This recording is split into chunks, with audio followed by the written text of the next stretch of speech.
Hi again then guys, and welcome to the first episode in a new series on the channel called Unsung Heroes. And this particular series is to feature cars which, for various reasons, don't have the recognition and aren't as well known, regardless of whether or not they actually reach production, as they deserve to have. They might be concept cars, they might be test prototypes, test mules, or even production cars in some cases, which just aren't talked about as much as they deserve to be. And we're going to kick off this series with an interesting and slightly oddball little car, and a vehicle which, although not necessarily earth-shattering in terms of performance, could have been very significant in its own little slice of the market. And the vehicle is the 2004 Connaught Type-D GT. There are a couple of different versions of this car, and we'll talk about some of the differences between them in just a moment. Now, this is a British car, it's a concept only. Unfortunately, it never reached production.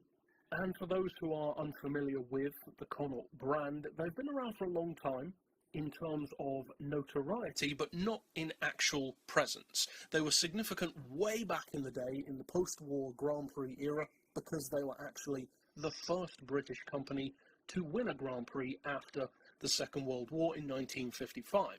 So the company has some similarities to other manufacturers like Spiker and Cunningham, in that they were known back then kind of had a slump for a few decades, half a century in some cases, and then were tried to be revived by certain small upstart companies with investors looking to start an alternative to things like TVR, Aston Martin, Lotus, Marcos, even at the time with the TSO GT2, and various other sports cars outside of Britain as well. Now, this particular vehicle has a very interesting drivetrain, and it's that drivetrain that makes the car stand out and would have given this vehicle its own unique spin and its own unique niche within the market of exotic performance cars. Because the engine in this car, which is incidentally front mid-mounted, rear-wheel drive, and it's a very small car. It's only around the same size as a Vauxhall Astra or an Opel Astra, so very, very small for a performance car. And not only is it small, but it's also light, with a quoted weight of around 950 kilos, so well under a ton. It could easily rival the best that TVR, Marcos, and various other companies had to offer. Now, that in itself, even with something like, for instance, a Cosworth engine or a Subaru engine like the ProDrive P2, which would have been a great rival to this car, it would have been quick enough. But what they chose to do was very interesting, and not only was it quirky, but it was actually ahead of its time. Because way back in 2004, far before, years before in fact, it was a popular and somewhat mainstream thing to have hybrid performance cars, even up to and including supercars and hypercars, this car did it well before that, because this is a hybrid. And it's a weird one, because the engine in this car is a supercharged 300 horsepower, 2-litre V10. That's a pretty extreme little engine. Now, why use a V10? Well, there are two primary reasons that I'm going to highlight. One is it's memorable. A 2-litre V10 totally stands out from the crowd, and in the world of exotic super sports cars, and supercars, you want something to make the vehicle memorable.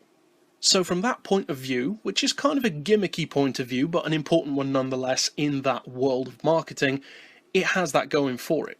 The other side of things is a more mechanical one, and that is that although having more pistons doesn't automatically make a car quicker or more powerful, it does make the engine smoother. And having 10 cylinders working with a smaller capacity means there's less time between firing strokes, and so the engine feels very, very smooth in its power delivery.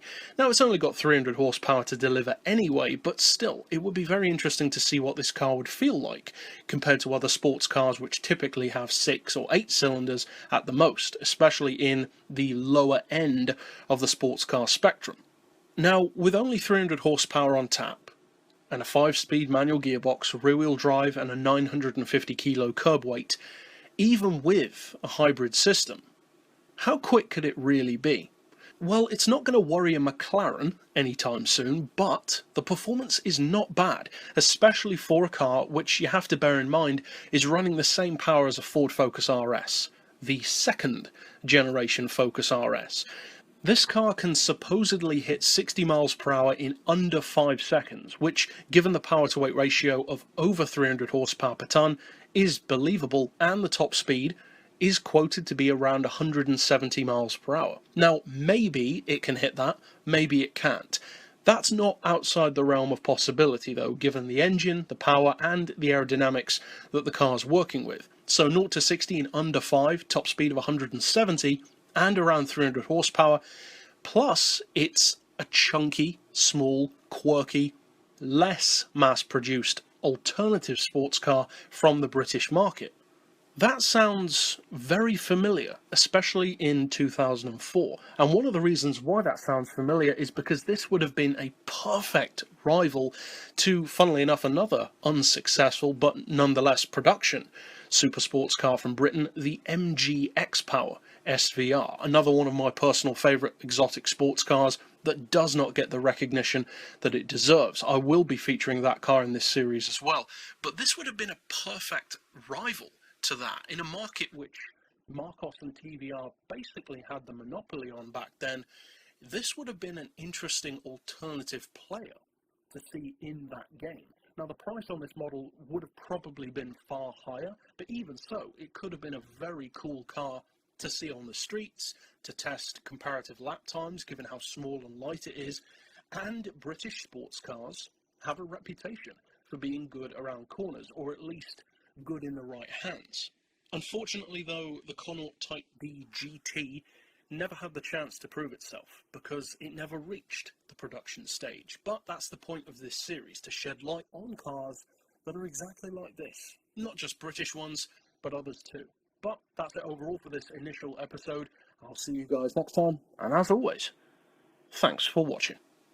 There are certain vehicles which don't necessarily have to be focused around the idea of high performance to still deserve a place in this series. And for those who are maybe new to this series, we focus on vehicles which are easily forgotten, overlooked, underappreciated and undervalued, which deserve to be spoken about more. And also the series has the benefit for people like me who, especially back when I was a kid, loved to find out about new cars which I'd never heard of before. So chances are, over the course of this series, you'll probably hear of vehicles which you hadn't heard of before.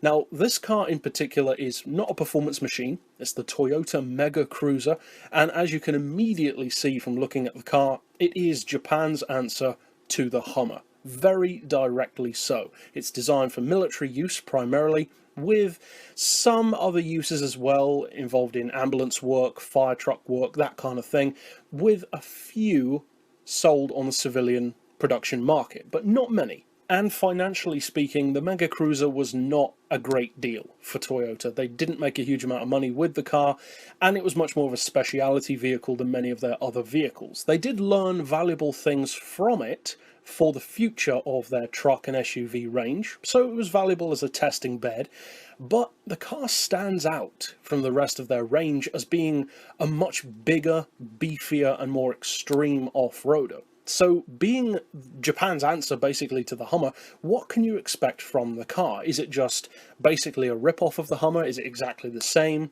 Well, the production run ran from 1995 for 7 years.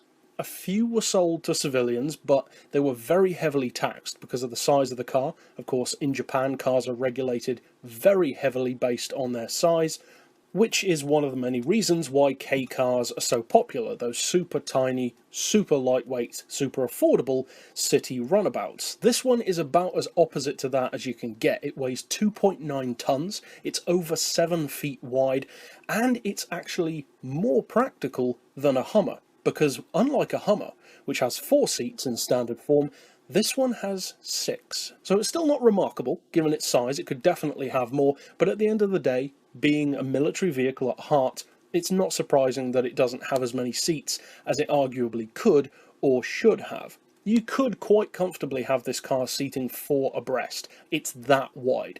But they didn't do that, and it's not all too surprising that they didn't. So what do you get in terms of spec? We already covered the fact that it weighs 2.9 tons. It is a full-time four-wheel drive vehicle with four-wheel steering. It's got 3 locking diffs in the front, middle and rear, a 4-speed automatic gearbox, and in terms of power and torque, it's not monstrous, but it gets the job done. The engine is a 4.1 litre turbocharged engine, runs on good old diesel, puts out 150 horsepower and 280 pound-feet of torque. Now, peak torque is at less than 2000 RPM, peak power is at less than 3500 RPM, so it really gives you easy, effortless power and torque basically whenever you need it. Now, of course, it's not a performance car. The performance is not remarkable, the acceleration is certainly not remarkable, and it's not designed to be. So, in terms of the broad scheme of this series, it is probably one of the slowest, if not the slowest car that will ever feature therein. But I personally just find this to be a vehicle which, surprisingly, doesn't get the exposure, especially among petrol heads and fans of trucks, that it deserves to have. Because at the end of the day, it deserves to have every bit as much attention as a Hummer, if not more so, given the fact that in some ways it is superior to it. It doesn't have as much power as a Hummer or as much torque, but that's kind of more impressive, because the Hummer doesn't even have great performance given that extra power.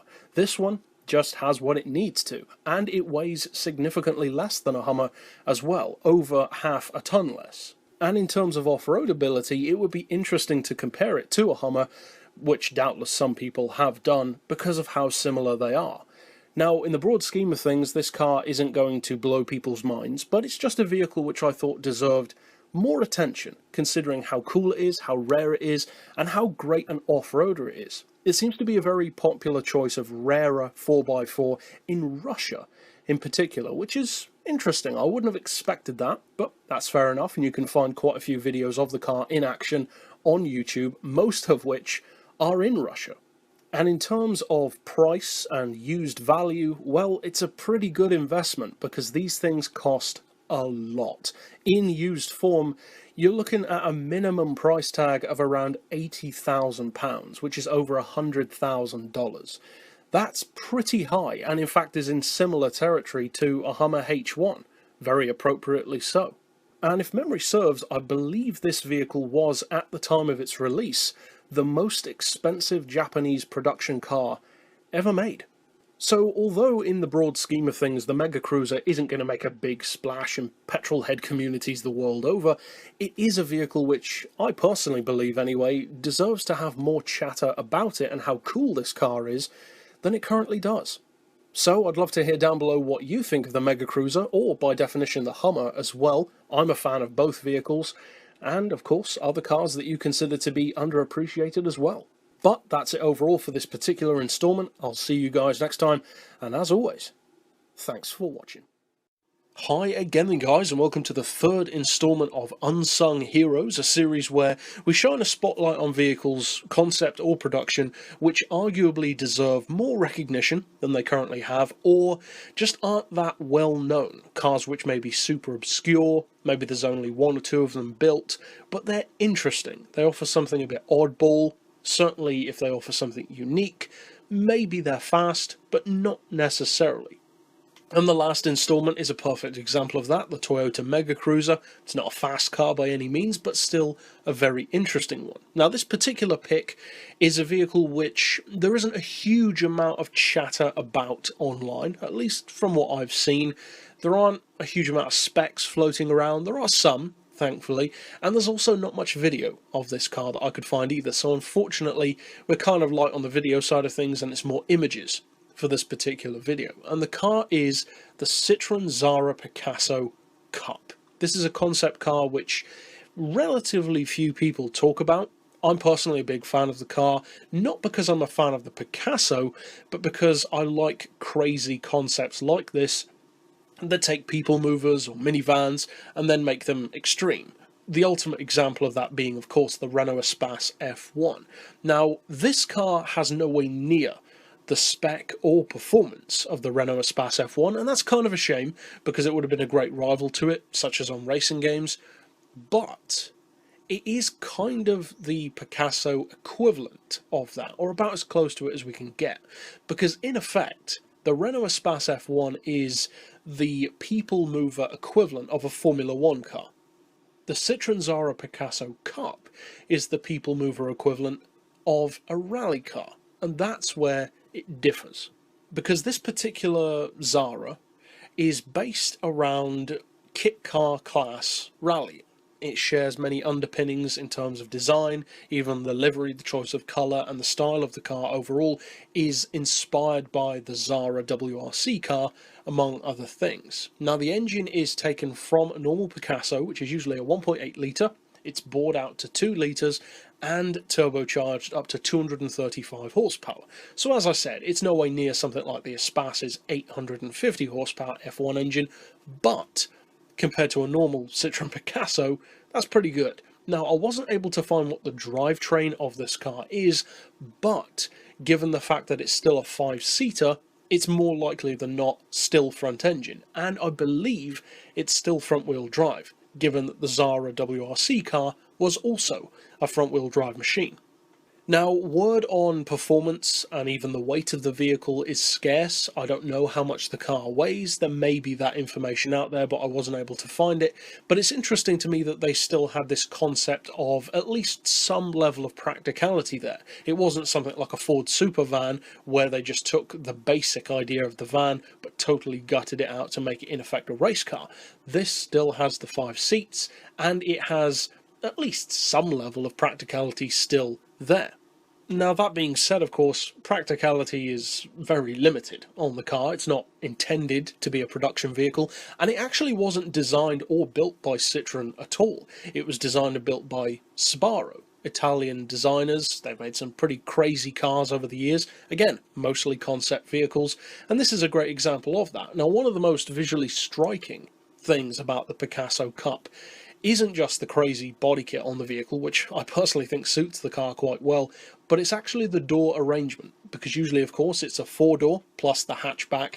Now it's a 2-door, but it's still a 5-seater. So what they did is they gave it 2 big, crazy gull-wing doors, which are much larger than a typical gull-wing would be. They run the full length of the car so that you still get full access to the vehicle. And these gull-wing doors actually not only give it a crazy design, but also help the rigidity of the vehicle to help its cornering ability. So although it's not intended for racing, or certainly not for production, it does still give attention to the things that you would want the car to be capable of were you to actually take it around a track. Stuff like rigidity, actually being able to deal with having significantly more power and performance than a Picasso was ever realistically designed to have. So in the broad scheme of things, this isn't a car which is going to rock the performance car world, but you don't see many concept cars like this. Certainly not concept cars or show cars which take existing production models. Usually concept cars, of course, are ground-up creations.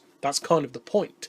With this one, it's not. It's an existing car turned in a much more extreme direction. Again, very much so like the Espace F1. So overall, I personally find this to be an interesting car and certainly a worthy one of this series, but I'd love to hear your guys' thoughts of it down below, and of course, stick around on the channel for more like this in the future. But for now, as always, thanks for watching.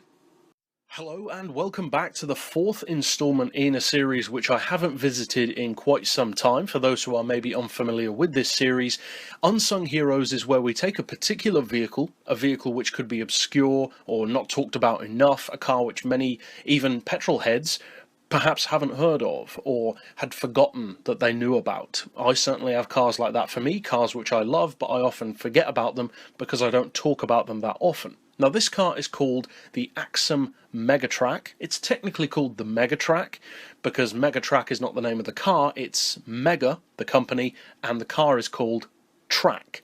Kind of strange, but it's because it comes from a French manufacturer called Axum. They're typically known for making very small city cars.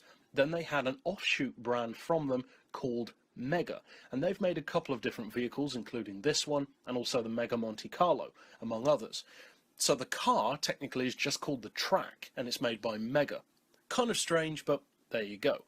The visuals certainly divide opinion. I personally think it's a great looking machine. It's got a chunky, very well-aged definitely early 90s style. There's a little bit of Chiazzetta in there, a little bit of Lamborghini Diablo, and I would say a little bit of Venturi as well. Now, that Venturi connection is not surprising, because this car is also, like Venturi, a French vehicle. It's a French exotic, and hardly any were built. Production initiated in 1992. It's believed it ran up until 1995 or thereabouts, and quotes are different, but some say there were 5 produced, some say less than a dozen. Technically, both of those would still fall into the correct parameters, but it's kind of vague. You certainly don't see many of them around, and most of those that are cited tend to be around Monaco. But the reason why I'm featuring this car in this series isn't just because it's some random forgotten sports car from France. There are plenty of other obscure sports cars which I'm not going to talk about. The reason why I'm talking about this one is because of how oddball, but also how awesome it is in a very weird kind of way. Now, this is definitely a car which will divide opinion. Personally, I love this car. It's insane, but I love how ambitious it was, and as far as I'm concerned, it actually achieved what it was trying to go for. Because this is a car, and let me lay it out, and try and follow this along.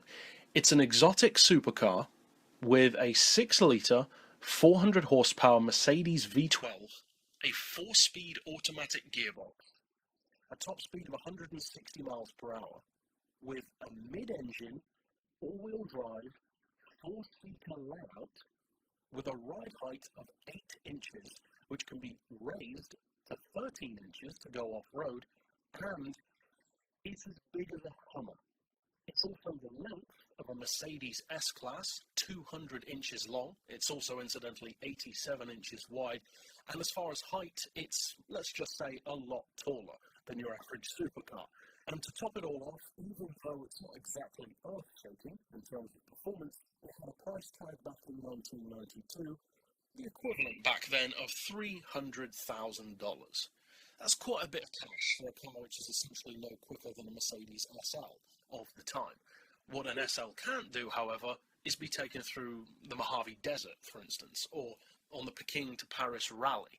That's this kind of car's capabilities. It's one of those very rare vehicles which genuinely crosses over multiple boundaries, but doesn't just do it for the sake of it, it actually does it really well. It's a crossover, technically speaking, but it's a crossover like no other, because most tend to be weird combinations of SUV with a chopped off back end for the sake of making it look like a coupe, whereas this one is a legitimate exotic car that also happens to go off-road. Now, I personally think that's awesome, and the fact that it has, among all those other things, 4 seats, that really impresses me. I love that attention to detail, and I love that they actually had some level of practicality in mind. Because to be fair, with a mid-engine layout, especially with a 6-litre mid-engine layout with 12 cylinders to fit in the car, they didn't need to make it a 4-seater. They could have just had the seats positioned further back, and that would have made the car lighter. Because, to be clear, this is a 2.3-ton supercar. It weighs, in American money, 5,000 pounds. That's incredibly heavy for a supercar, so it's not too surprising that the performance isn't exactly earth-shattering.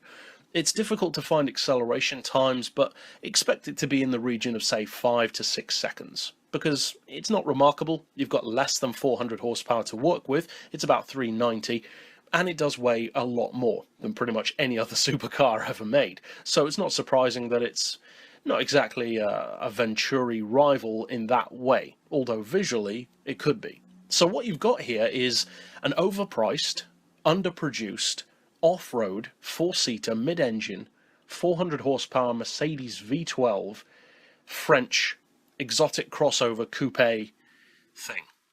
And I love it. I love it for its craziness. I love how oddball it is. It's one of the most unique cars ever made, and it was made.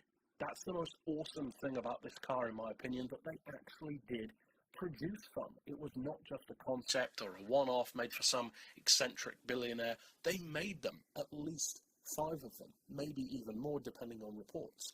And I think that's so cool. Is it a supercar that you're going to see all the time? Definitely not unless you live in Monaco, and even then it will be probably pretty rare. But I love the concept, and I genuinely, unironically wish that more manufacturers would do things like this. Because of all the manufacturers that could, it's the supercar manufacturers that can genuinely take these kind of risks and justify them, because they're crazy anyway. So overall, I hope you guys enjoy this car as much as I do. As I said, it does of course divide opinion. Some people consider it to be a stupid car, but that's it overall for this particular spotlight, and of course we'll spotlight a new car next week. But if you'd like to see the previous installments in this series featuring some other obscure and specialised vehicles, of course you can click through to the playlist at the end of this video to see those. But for now, as always, thanks for watching. Hello and welcome to another installment of Unsung Heroes, the series where we take a look at cars which are undervalued or underappreciated, vehicles which deserve to be talked about more. Maybe they're just cars that most people haven't heard of, maybe they're super obscure, maybe they weren't that successful at what they tried to do, but at the same time some of them, even though they weren't successful, have at the very least displayed an interesting alternative to the more mainstream established options of either road production or racing, and sometimes they might have bright ideas that weren't necessarily executed in the best way. That is more often than not the case, and unfortunately for this car, that is the case. The vehicle in question is a race car which not many people talk about and not many people know about in general, especially not compared to many other typical Le Mans cars. This car was designed specifically with the 24-hour race in mind. It's a Group 6 machine. It's a British car called the Piper GTR. Now this car comes from a company, Piper, who don't make that many cars. I believe the total vehicle production of the entire company's life was something like 90 or 100 cars. They've hardly made any.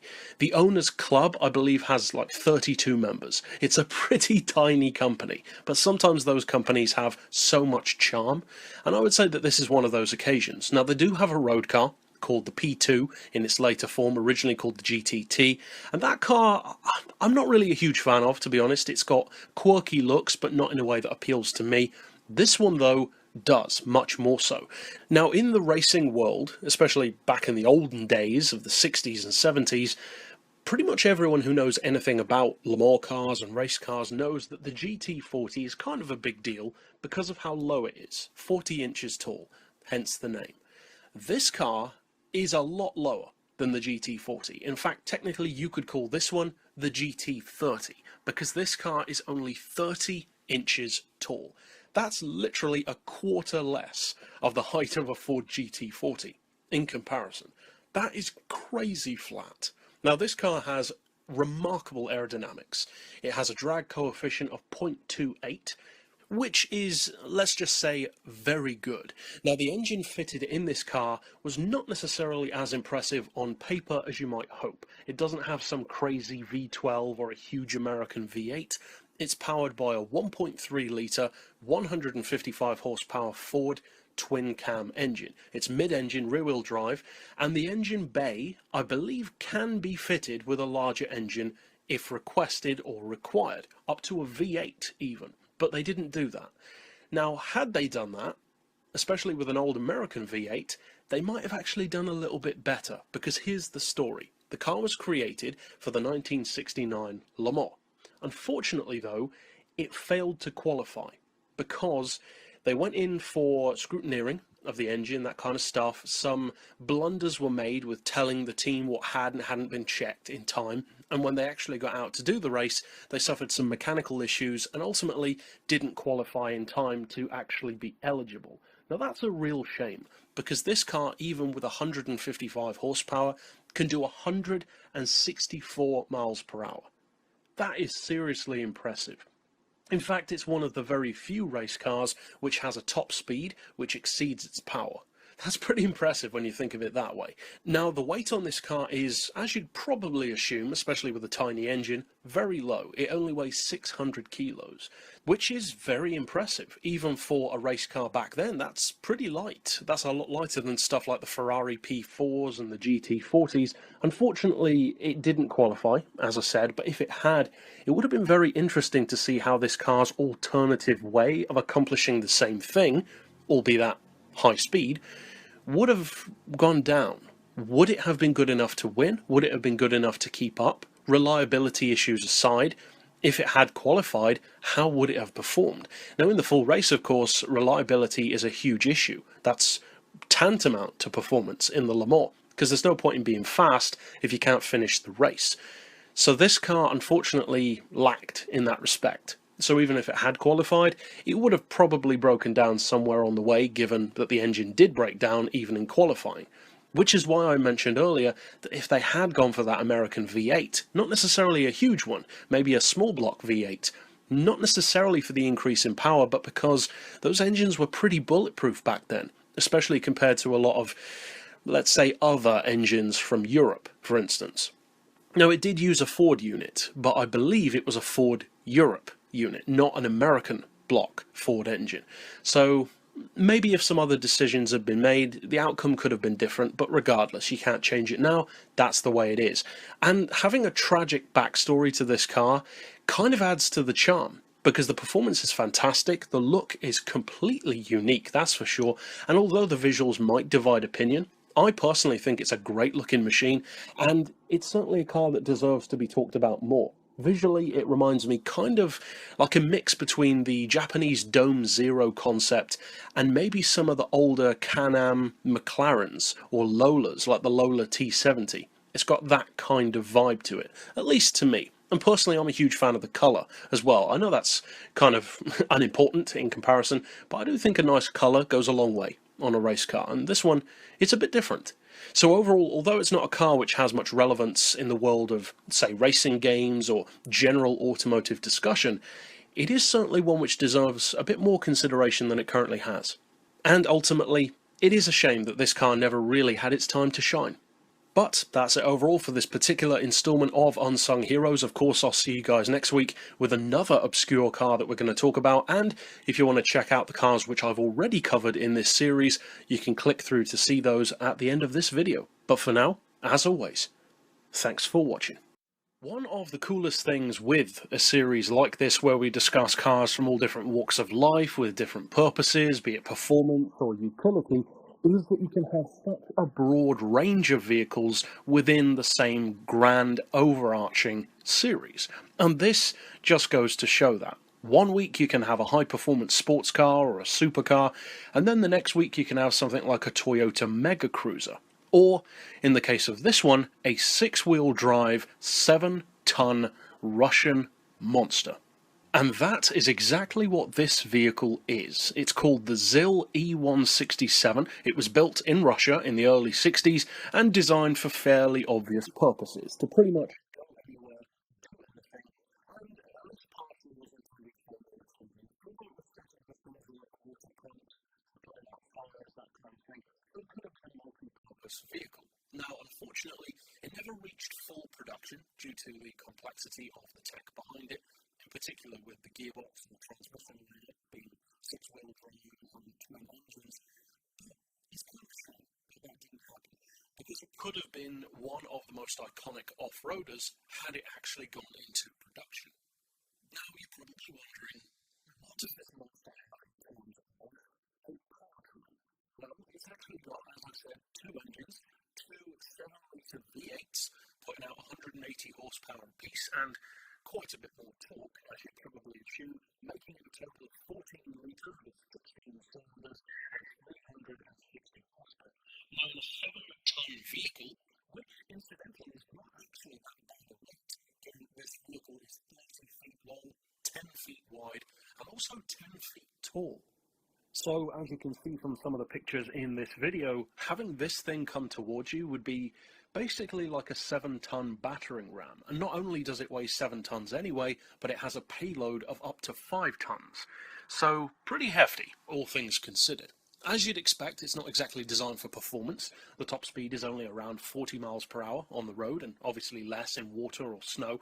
And of course, speaking of water and snow, this vehicle has, as you'd assume, pretty great off-road ability. It's got traction all the time, whenever you need it, and although it's not necessarily going to get somewhere quickly, pretty much nothing can stop it. It's one of the ultimate zombie apocalypse vehicles, if you want to look at it that way, and so it's a real shame that only one prototype of this vehicle was ever produced. It was built using parts from other previous existing ZIL vehicles, so it wasn't too much work and time and money in terms of development compared to what it could have been had it been completely fabricated from the ground up. But still, it is a shame that it didn't enter production, because how cool is this thing? I personally love it. I think it's an awesome looking vehicle, certainly fantastic for off-road ability. Not so much for the performance side of things, but that's the beauty, as I said, of this series. The vehicles don't need to be quick, they just need to be interesting. So, overall, it's certainly a vehicle which didn't have its chance to shine, as many of the other vehicles in this list didn't either. And of course, if you'd like to check out more vehicles like this, which were underappreciated, undervalued, maybe didn't have their chance to shine or their time in the spotlight, as it were, then of course you can check out those by clicking through to the full list of this series at the end of this video. But for now, as always, thanks for watching. When you talk about cars which are underappreciated or forgotten or just not talked about that often in general, supercar concepts tend to be a hot-button topic within that category, for obvious reasons. Supercars are among the favourites of many petrolheads, myself included, and when you see an awesome concept supercar or hypercar, especially those seen in the 90s and earlier 2000s, which didn't make it to production, well, that's a tragedy for petrolheads the world over. Because there are some amazing supercar concepts which never made it to the road. You've got the Cadillac Cian, the Chrysler ME412, the Peugeot 907, even the Peugeot Oxia as far back as the 1980s. These are incredible performance cars which sometimes even achieved incredible speeds, but were just still never given the chance to shine. This is kind of that occasion in terms of the specific car, but thankfully for this vehicle, the technology used in it did live on in a very significant way, and I'm sure those of you guys who are aware of this car know exactly what I mean. Because this car, the Bentley Hunaudieres, named after the most famous straight probably of any racetrack in the world, the Le Mans Straight, now of course with the chicanes. Back in the day it was a huge top speed section, which incidentally leads after a hairpin into the Mulsanne Straight, also another Bentley model, is an incredible concept supercar. Now this car has some very striking visual similarities to a certain, well, very significant supercar, let's put it that way. And it's not just the visuals which are similar. You're probably thinking of the car which it looks like, and you're not wrong, because this car is powered by an 8-litre W16 Volkswagen-built engine. Because yes, indeed, the Bentley Hunaudieres preceded the Bugatti Veyron. This car was produced in 1999 as a single concept prototype, if you will. The engine, though, doesn't produce anywhere near the numbers of a Veyron. It was a much lower tune, essentially the same basic idea, but it had about 620, 625-ish horsepower, and about 550, 560 pound-feet of torque. It did have all-wheel drive, which of course is a staple of Bentley these days, and as you'd expect from a Bentley, and again this was also carried over to the Veyron, it's a very luxurious, opulent car. It doesn't try to be a lightweight track day special, but at the same time it has tremendous quoted straight line speed. The 0 to 60 you can assume is around 3.4, 3.5-ish seconds, especially with all-wheel drive helping it, and the top speed is quoted as being around 220 miles per hour, which isn't too surprising, given that of course it has so much less power than the Veyron, but at the same time it has very similar levels of aerodynamic efficiency, given how similar it looks to what would become the Veyron, and it's not the only car to share ties with what would become the Veyron a couple of years later. The Audi Study Rosemeyer concept also had similarities to it, along with Bugatti's own Chiron concept. Not the Chiron from now. This one was a much older version of the Chiron with no connections to the modern car, but it actually had a very interesting engine that went beyond these and had 18 cylinders. Pretty crazy engine. That, of course, didn't come to fruition, but this one did, very much so, and it went on to power the fastest car in the world. So this Bentley, although nowhere near that fast, could have been an incredible supercar for the Bentley brand. Now, Bentley made it very clear that this was not intended to be a production car really at any point. It was more of a test bed to get people talking about the Bentley brand, and also to allow Volkswagen to develop that engine more before they finally released it into the Veyron. So this car kind of served as a really expensive, really, I would say, stunning looking test bed for another car, the Veyron. And ultimately, that's kind of a noble thing for the Bentley. It wasn't a pointless gesture. It didn't just fizzle out like a Cadillac CN or a Cadillac 16 or a Chrysler ME412, which that was a tragic car. It was forced to stop production because Mercedes asked Chrysler to produce the SLR instead, and they believe the ME412 would have overshadowed that car. So those tragedies do happen in supercar concept land, and this is one which kind of redeemed itself to some degree, which is pretty cool. This Bentley is a very rare car in terms of how often it's talked about. Online, it has a reasonable following. People don't tend to talk about loving it that much, but it's certainly an eye-catching vehicle, up there with the Maybach Accelero and a number of others which we've mentioned already.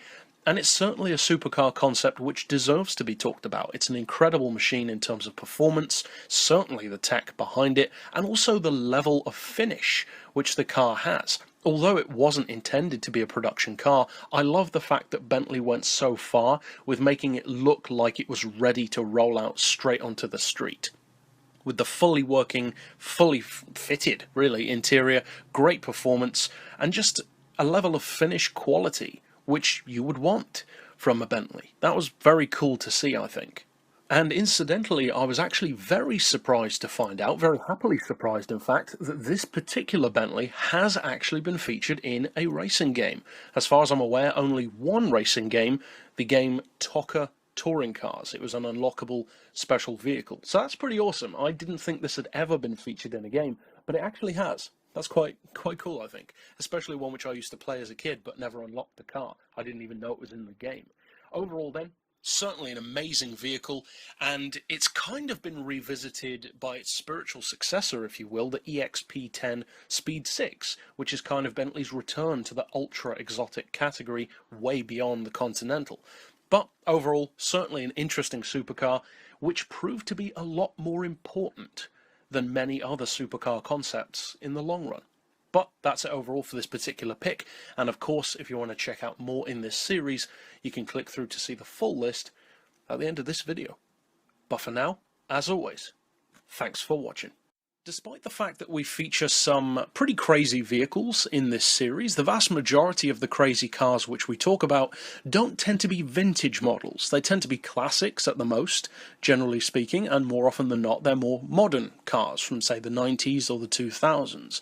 And very few, if any of those cars, could be described as awkward, politically speaking. This one, though, very easily could be, and this is something which some people have raised, for instance, about the Gran Turismo games, which feature, among other things, some of the Nazi spec military vehicles from World War II, such as the Audi Streamliner, or the Volkswagen Schwimmwagen, or Kubelwagen.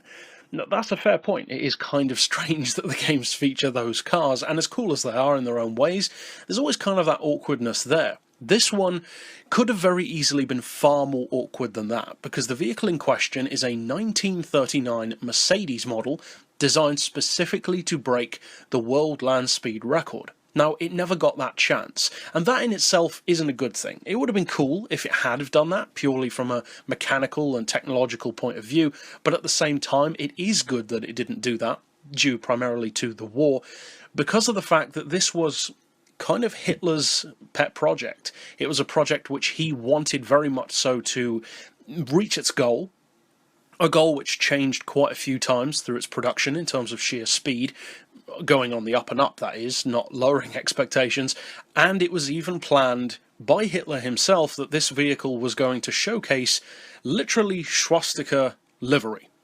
It's pretty cool that that didn't happen, because if it had, it would be much more awkward to be talking about this car now. As it happens, it was kind of more of a showcase of Nazism failing from a technological point of view, because this car never achieved what it was intended to do. However, from an engineering and from a technical point of view, you can still appreciate this car for what it is capable of if you disregard the political side of things, because this car is, on paper, absolutely insane. It's one of the craziest cars, if you can even call it that, ever made. This vehicle is around 27 feet long. It's 2.7 tons. It has 6 wheels, 4 of which are driven. And it's powered by a modified version of a Messerschmitt engine. A 44.5 litre supercharged V12, putting out literally 2.2 megawatts of power. That's 3,000 horsepower. Now, in a vehicle that weighs 2.7 tons, as this one does, that means that quite literally, in 1939, this car was putting out over 1,100 horsepower per ton. 1.1 horsepower per metric kilo. That's pretty insane for a car that's almost 80 years old to have numbers which go beyond most of today's supercars. That's pretty remarkable. And as you'd expect, the car was intended to be rather quick, let's say.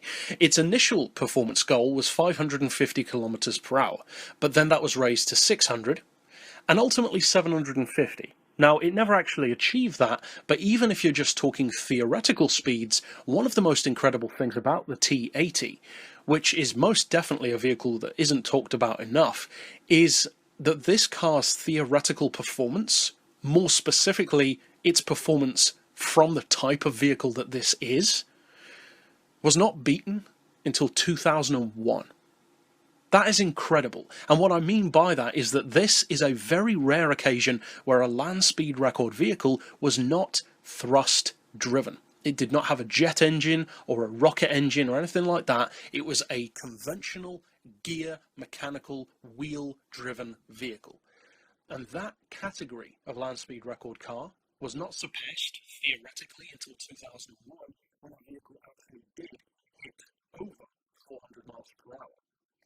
Now, this car, of course, has very little use as far as racing goes, or certainly not driving on the road, because it's a massive vehicle, but it is interesting to see the kind of performance and the kind of tech that was being not only designed, but actually built and developed as far back as the 30s. It's often easy to think of vehicles back then as being trembling, quaint little vehicles with skinny tyres and picnic baskets on the back, and a lot of times there are vehicles like that back then, but you also have some incredible vehicles, cars which in many ways could even rival the best of today. Just look at this car. It can easily rival any modern race car or supercar, or even some modern land speed record cars in terms of its sheer on-paper ability. Now, unfortunately, it never had the chance to be proven even after the war, but still, even if it didn't hit those theoretical speeds, there is absolutely no question that it would have been incredibly quick, given that Dr. Ferdinand Porsche was involved in its development as well, and we all know how quick he was at that kind of thing. And overall, it's a car which doesn't have huge implications, let's say, to other vehicles in general, as many land speed record cars don't. It's not exactly like the Le Mans or the Formula One, where the technology filters down to the road that much, but at least from a historical point of view, it's a very interesting car to take a look at. It's kind of the car that you would want to end up in a Top Trumps car pack, because every time you get it, you'd pretty much win for whatever you decide to use it for. Engine size, power, performance, pretty much everything, even just sheer size. It's a monster. So overall, it's something a little bit different for this series so far, the first and possibly only land speed record vehicle that will feature herein. And of course, if you'd like to check out other vehicles in this series of Unsung Heroes, you can click through to see those at the end of this video. But for now, as always, thanks for watching. As is fairly often the case in this series, sometimes when you get a car that has a great concept, it's not necessarily a flawed concept that causes a car to fade into obscurity or to fail at what it was designed for. Sometimes it can be unforeseen events, or maybe just one little thing that was off, which causes the rest to come tumbling down. That's kind of the case here. This car is called the Jules Proto 6x4. Interesting name for an interesting car. Certainly not a vehicle that's talked about that much online. Not a car that's even that well known, particularly online. It is a rally vehicle, as you can fairly obviously tell, and it has an interesting backstory. The car was designed for the Paris-Dakar Rally, and in fact it ran in 1984 in said rally, which is incidentally only the 5th time that the rally was run. It started in 1979, so this was a relative newcomer on the scene, but also got in there pretty early as far as the rally race goes.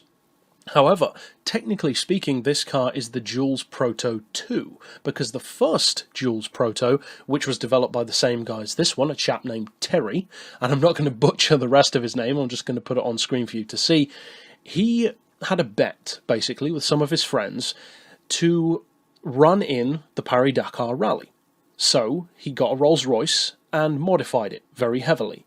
He completed the entire event, and then decided to do it again, but in a more bespoke way, to develop his own option, his own vehicle, his own ground-up creation. A car with a monocoque chassis, a 350 cubic inch or 5.7 litre, 360 horsepower Chevy V8 with a 5-speed Porsche gearbox, and although it has 6 wheels, it's actually only 4-wheel drive.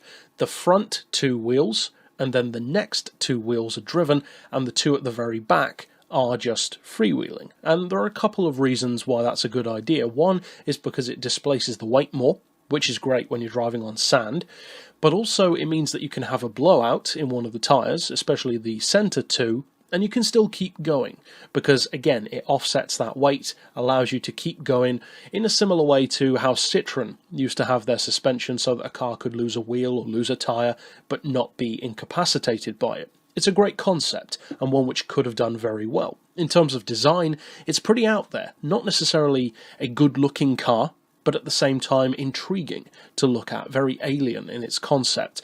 It has no doors, it's a single-piece body, very Invicta S1 style, and in terms of its all-round ability, at least from a performance point of view, without taking into account reliability or things like that, it was a good performance car. It had its weight much lower than pretty much any other 6-wheeled vehicle in the Paris-Dakar, because typically something like that would be a big truck or an SUV.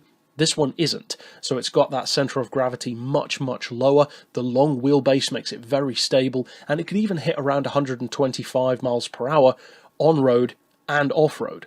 That's pretty good. For a rally car going that kind of distance, to be able to keep up that kind of speed gives you potentially a pretty huge advantage. But of course, the Paris-Dakar Rally, which is a 6,000 kilometre event, is not just about sheer speed. It's about endurance, kind of like the Le Mans 24-hour race of the rallying world. Now, with that being said, this car was designed in a very interesting way to be as entirely self-sufficient as possible. The car has multiple storage bays and cubby holes, McLaren F1 style, where you could store food, water, liquids for the car, tools, and it even had its own power source so that you could fire up a welder and fix stuff that goes wrong. That's a cool concept. Again, it even has kind of a pickup truck style back end where you can carry loads of spare tyres. They also used it as their sleeping quarters with a tent set up. You can use it for eating as well. It was a great multi-purpose vehicle. And in some strange kind of way, this bears some conceptual resemblance to the Axum Megatrack, which we reviewed prior in this series. That concept of having an exotic off-roader, some mix between sports car and, to some degree, truck, kind of an exotic crossover, if you will. This car, in a completely different way, has a very similar feel to it. It's certainly not your average truck or rally raid vehicle by any means. It looks like a sports car that also happens to be a 6-wheeled pickup truck, in effect. A very interesting concept. And the guy himself, Terry, who spoke about the vehicle, said that he wanted it to be a car that you could eat in, sleep in, and basically live in, that could also happen to run rally events. And that's a pretty awesome concept. Kind of like what would happen if you could condense a combination of a motorhome, like a Winnebago, and a WRC car, and combine them. That's basically what this vehicle was trying to be. Now, that is a fantastic concept, and it worked really well initially. In fact, for the first few hours, it was looking to set a really good pace. It was absolutely flying across the dirt and doing really well. However, it had a catastrophic problem, and that was that the chassis sheared almost totally, to the point where it couldn't be driven anymore. Now, being self-sufficient with the built-in welding system, all that kind of stuff, they were hoping that they could keep it going. They tried to patch it up, but unfortunately it was just too far gone. They weren't able to continue, and they were stranded, I believe, around 250 miles from the nearest checkpoint, if you will. So, a pretty crippling defeat for the car. Unfortunately, it never ran again. It was sold and kept as various collector's pieces here and there through the years. In the early 2000s, it was fitted with a 2-litre engine. Then later on, it was sold to a private buyer. So it's had an interesting and colourful past, most of which has been spent not moving, unfortunately. And that really is a shame, because this is one of those cars which has a brilliant idea, but due to circumstance and maybe some minor flaw in its construction, just maybe wasn't strong enough, or maybe they tried to push the car too hard. For whatever reason, though, it just didn't get its chance to shine. And that really is a shame, because there are certain cars which fail or don't do well, which you can understand why. Maybe they're just not very good cars. Maybe they're slower than everything else. Maybe they're just not very good or not very reliable. Then there are other vehicles which really do have immense potential. Even in more recent years, something like the Nismo Nissan GTR LMP machine. It's not a bad concept, it just wasn't really carried out in the best way, and a combination of that with circumstance didn't fare too well. But it's a good concept. I would say that this is one of those as well. This weird 6-wheel, 4-wheel drive, pickup truck, exotic, Chevy-powered, Porsche gearboxed, perfume-sponsored, as if to add to all the other craziness, bespoke machine, which ultimately failed. But boy, what a concept. What a cool car. At least, I think so. So overall, I hope you've enjoyed taking a look into this certainly unique creation of the long-distance endurance rallying world. And of course, if you stick around next week, I will be bringing out another vehicle in this series as well. But if you'd like to check out the ones which we've already done, you can click through to see those at the end of this video. And for now, as always, thanks for watching.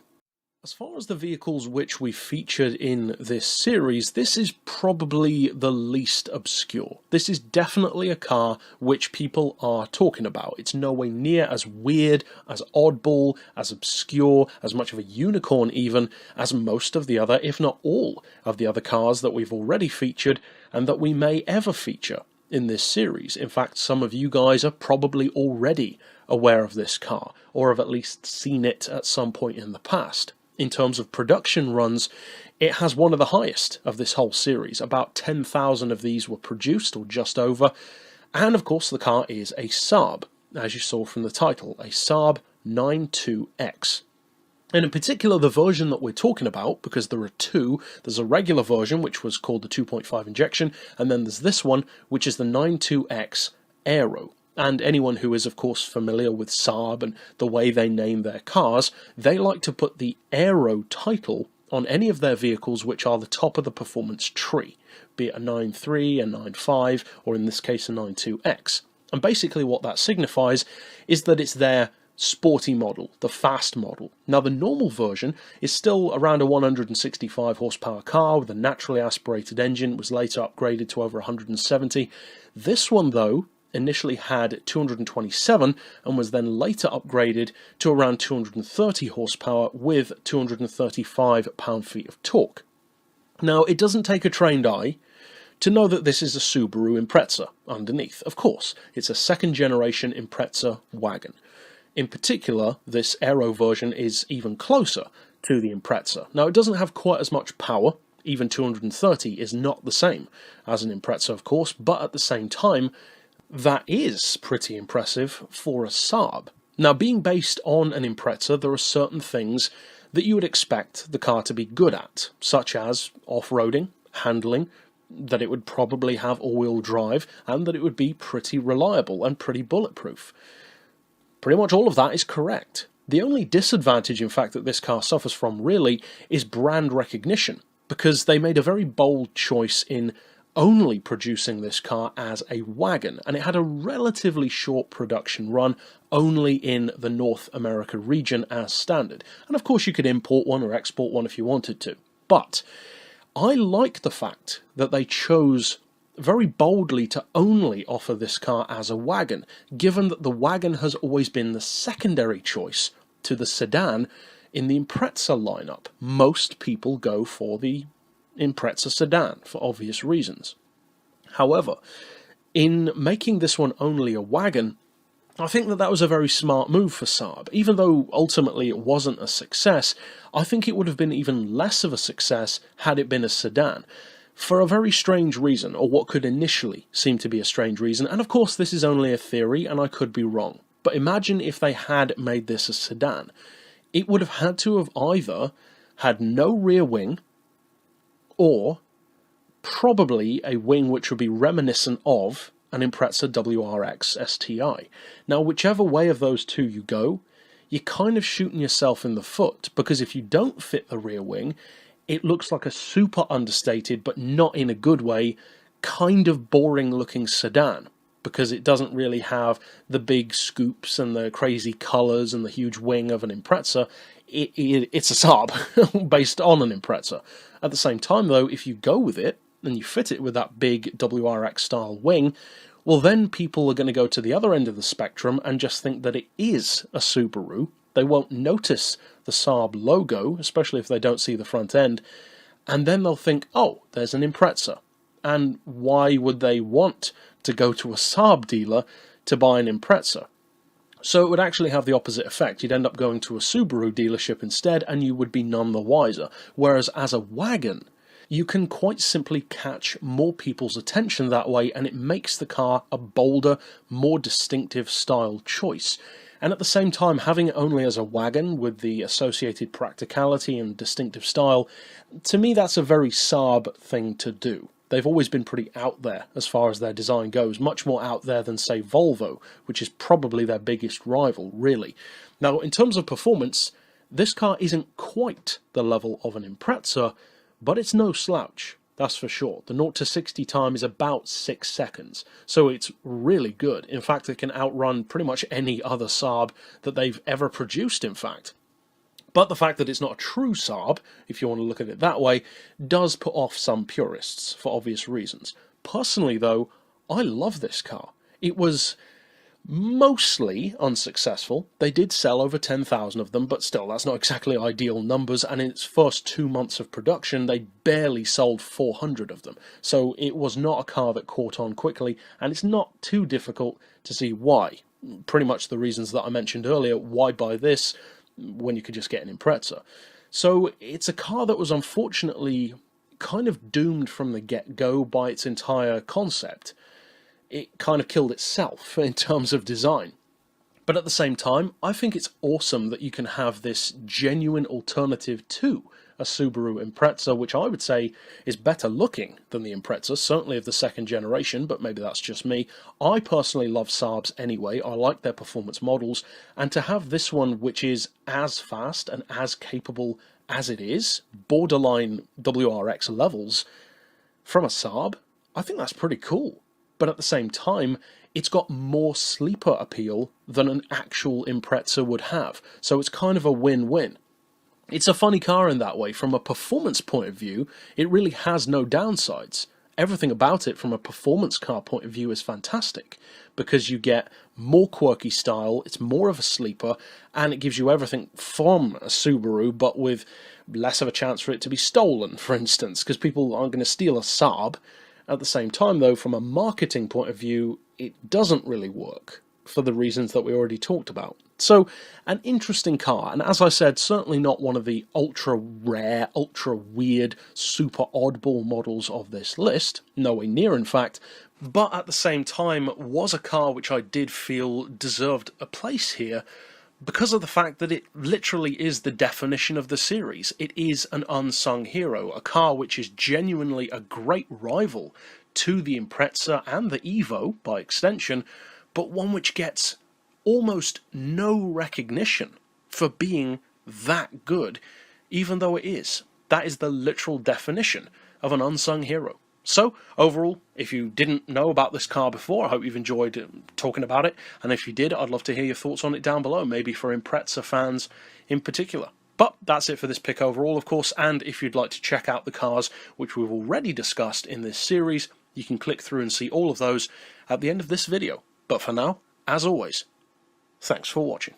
Of all of the cars that we discuss in this series, not that many of them are custom creations. They tend to be factory built, even if they are one-offs for, say, racing use, for instance, or rally use, or sometimes they might be actual production cars, but just ones which maybe had limited production or didn't do that well.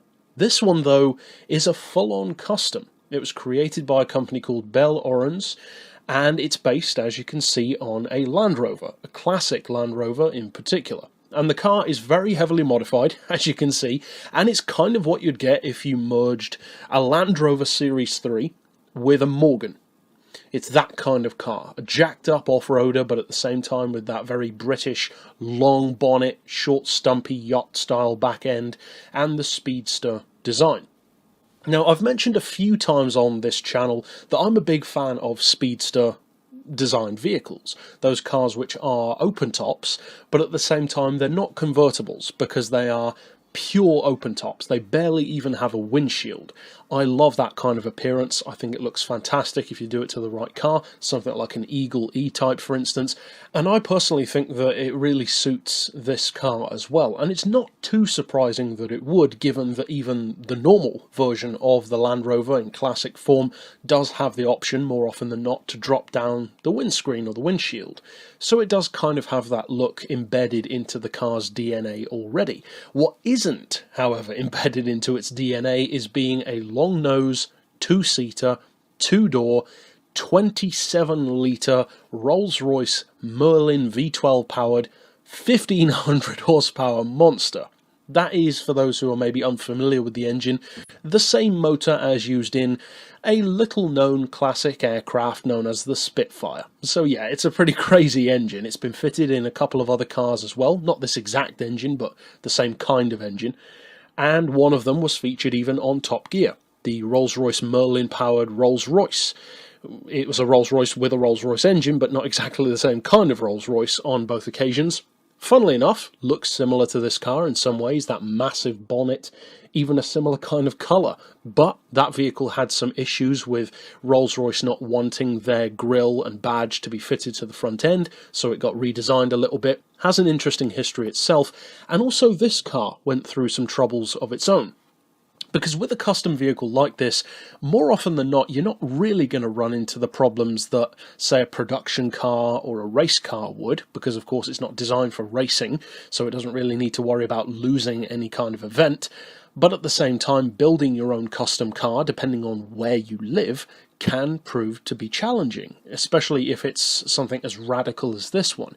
The car was actually built in Germany, not England, and that caused some issues. Now, I don't know if this car could have been passable in England. I think it could have, but in Germany the rules stipulated that this car was not safe enough, or it was not deemed safe enough to be fitted with that Merlin engine, considering how primitive the rest of the car's technology was. And that's fair enough, it's understandable, but still disappointing. So what it actually ended up being fitted with is a decidedly less impressive, but still superior to most Land Rovers of the time, Rover V8, with about 230-ish horsepower, about 300 pound-feet of torque. So, not exactly a 1,500 horsepower monster, but certainly a lot more power than a Land Rover would usually have. And when you combine that with the fact that the weight is very good for a vehicle like this, because it is still a very big car, even though it's heavily modified, it weighs about 3,400 pounds, which is roughly 1,500 kilos. That's quite good for a car like this, so it's still quite quick as far as classic Land Rovers or Land Rover-based builds go. And although, of course, it is an off-roader by nature, it's not really one of these full-on off-road bowler wildcat-style machines where it's like a Paris-Dakar for the road. It's not really that kind of car. It's designed to have that capability, but not to be a full-on competition vehicle. This is more so, I would say, the Spiker of the off-roader world. That very boutique, handcrafted, lots of little interesting accoutrements around the interior and the exterior of the car, little chrome bits here and there, that very quaint kind of style that the vehicle has, and I'm personally a huge fan of that. I love the fact that it has a cricket ball as the gear knob. I love that it has all of these exposed metal areas and little trinkets inside the vehicle, if you will. They're not actual trinkets, of course, but you know what I mean. And again, it has that very Spiker-esque, almost aviation-inspired style to some of its design, which, given the engine of choice, is appropriate. Of course, having that Rolls-Royce Aero engine would make sense that the car would have some aircraft-inspired details, if you will. Overall, the car did get made, and some sources say that there's only one, the long-nosed prototype, which is this one you can see here most of the time, but as you can see in some of these shots, the car is not alone. There are at least two of them, because you can see two of them in some of the pictures, and in some of the lower quality pictures on Google you can also see two vehicles. One of them is often left as a speedster, and the other one has a roof, and you can see the roof version in some of the pictures here, sometimes with a hard top and sometimes with a soft top. So there definitely is more than one, but there seems to be possibly only two. So it's rare. Either way, it's very rare, whether there's one or more. It's a very quirky vehicle, a very weird vehicle, certainly, and one which I think definitely deserves to be here. Now, the term hero, of course, is a relatively loose one. This car didn't really accomplish anything that great, apart from the fact that it actually made a Land Rover into a sports car, which in itself is quite the accomplishment if you think about it. So if you're looking for a quintessential classic off-roader, well, look elsewhere, because this car definitely isn't. But if you're looking for something totally extreme, really out of left field, and the kind of car which could look not out of place at all next to the Jay Leno tank car or the Rolls-Royce Merlin, then this is definitely one of those. So that's it overall for this particular pick. Of course, you can check out more cars in this series by clicking through to those at the end of this video. But for now, as always, thanks for watching. As I've mentioned in a number of the episodes of this series, especially ones where we discuss race cars in particular, it really doesn't take that much to cause a vehicle which could have been legendary or brilliant at what it was intended for to fade into obscurity or, in a comparative way, fail at what it was designed for. Although the car isn't necessarily a failure, it was just a sufferer of circumstance. That's happened to a number of teams and a number of cars over the years. Consider a team like Toyota, for instance, at the Le Mans. In the late 90s with the TS20 GT1, they almost became the second Japanese manufacturer to win the race after Mazda did it in 1991, but they had a tyre blowout. Then, again, much more recently, the TS50 hybrid, also from Toyota, had a mechanical failure catastrophically close to the end of the race. So it can be something as simple as that, which just takes the victory away from certain vehicles. And it's a shame when that happens. It's not a shame for the other teams, of course, but it's a shame for those. That, to some degree, is the unfortunate history of this car. A Chevy Corvette, which is pretty obvious. It's a third generation, or C3 Corvette. It was built in 1976, raced in 1976, and it was intended to be raced at three major events: the Le Mans 24-hour race, the Daytona 24-hour race, and the Sebring 12-hour race. Now, the car had some issues even before it got to the Le Mans. It didn't arrive and didn't compete on time in the Daytona event at all. It managed to get just into the Sebring event, but suffered a crash, and then for the Le Mans itself, they needed a replacement vehicle. The owner of the car, who was invited to the event by the French government because of a lot of teams drawing out from the oil crisis at the time, was rumoured to be paid around $50,000 to show up at the event in the car. So they rearranged things, they got the car to the event, and it was really promising, because this car, as you can kind of tell from its looks, is a monster. It doesn't just have that crazy body kit for no reason. This is no Need for Speed creation, that's for sure. This car is powered by a 600 cubic inch, that's 9.8 litre V8, which is claimed, probably quite conservatively, to be putting out around 700 horsepower. That is entirely believable. For a 9.8 litre racing American V8, yeah, I believe that they put out probably that much, maybe even more, and a number of the people who raced the car and drove it said that it definitely felt like it had a lot more. Now, in that 1976 Le Mans, it managed to actually qualify in 9th place. So that's pretty good for a vehicle which you probably wouldn't assume would be the best around corners. Now, of course, back then, the Lassart circuit, which is where the Le Mans is held, did not have, at that time at least, the 2 chicanes on the Hunaudieres straight, which is the longest straight, or was back then, on the Lassart circuit. So back then, this car was capable of hitting in excess of 225 miles per hour. That's pretty insane for a vehicle like this. I mean, it's more aerodynamic than it would usually be, but it still doesn't look like the most aerodynamic thing around. But it was fast. Sheer power and torque allowed the car to punch through the competition in a straight line, and even in the race itself, it was doing really well. But as I alluded to earlier on, there was failure. In particular, a tyre blowout, just like with Toyota in the late 90s, and various other cars as well from different years, and unfortunately that led to the car finishing 49th overall. But at the end of the day, at least it did finish the event. Now, one of the interesting things about this car, and you do of course have to factor in that the chicanes weren't present back then, so the speeds that you could get to were much higher, plus the cars were generally geared to have much higher top speeds than they are now. This car qualified with a 354 lap. In 2015, the LMP1 cars in the modern version of the Le Mans circuit were also doing 354 laps. In fact, the best lap in the 2015 Le Mans was a 354 lap. This car did that in 1976. So this is a perfect vehicle, really, for naysayers of American classic cars or muscle cars, if you want to look at it that way. It's very vaguely a muscle car in that sense. It's more just a classic sports car, really, with a very muscle car-esque engine. But still, it just goes to show how competitive even really, really old-school American cars can be. Personally, I've always been a fan of classic American cars, modern ones as well, although not as much on the modern side of things. But overall, the car had massive potential, massive power, and certainly massive performance. And to be taken down by something as simple as a tyre blowout really was a shame. And I was actually fortunate enough to see this car in person at the Goodwood Festival of Speed, and I'll put some footage of that in the video so that you can hear what this monster sounds like. So overall, it's a car which isn't talked about enough, and it did kind of inspire one of the series on this very channel, Spirit of Le Mans. Incidentally, the livery on the car was changed to Spirit of Le Mans. Previously, it was labelled Spirit of Sebring.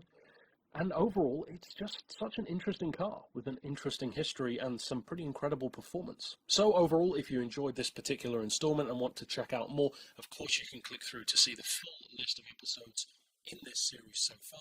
But for now, as always, thanks for watching. As far as the majority of the vehicles that we discuss in this series go, they do tend to be very over-the-top, crazy creations, very oddball, very out-of-left field, unexpected cars in a variety of fields, be it off-road, on-road racing, or limited production supercars or concepts. Sometimes, though, we rein it in a little bit, and we discuss something which could still be an exotic, or could still be a high-performance car even, but it's more obscure rather than outright crazy.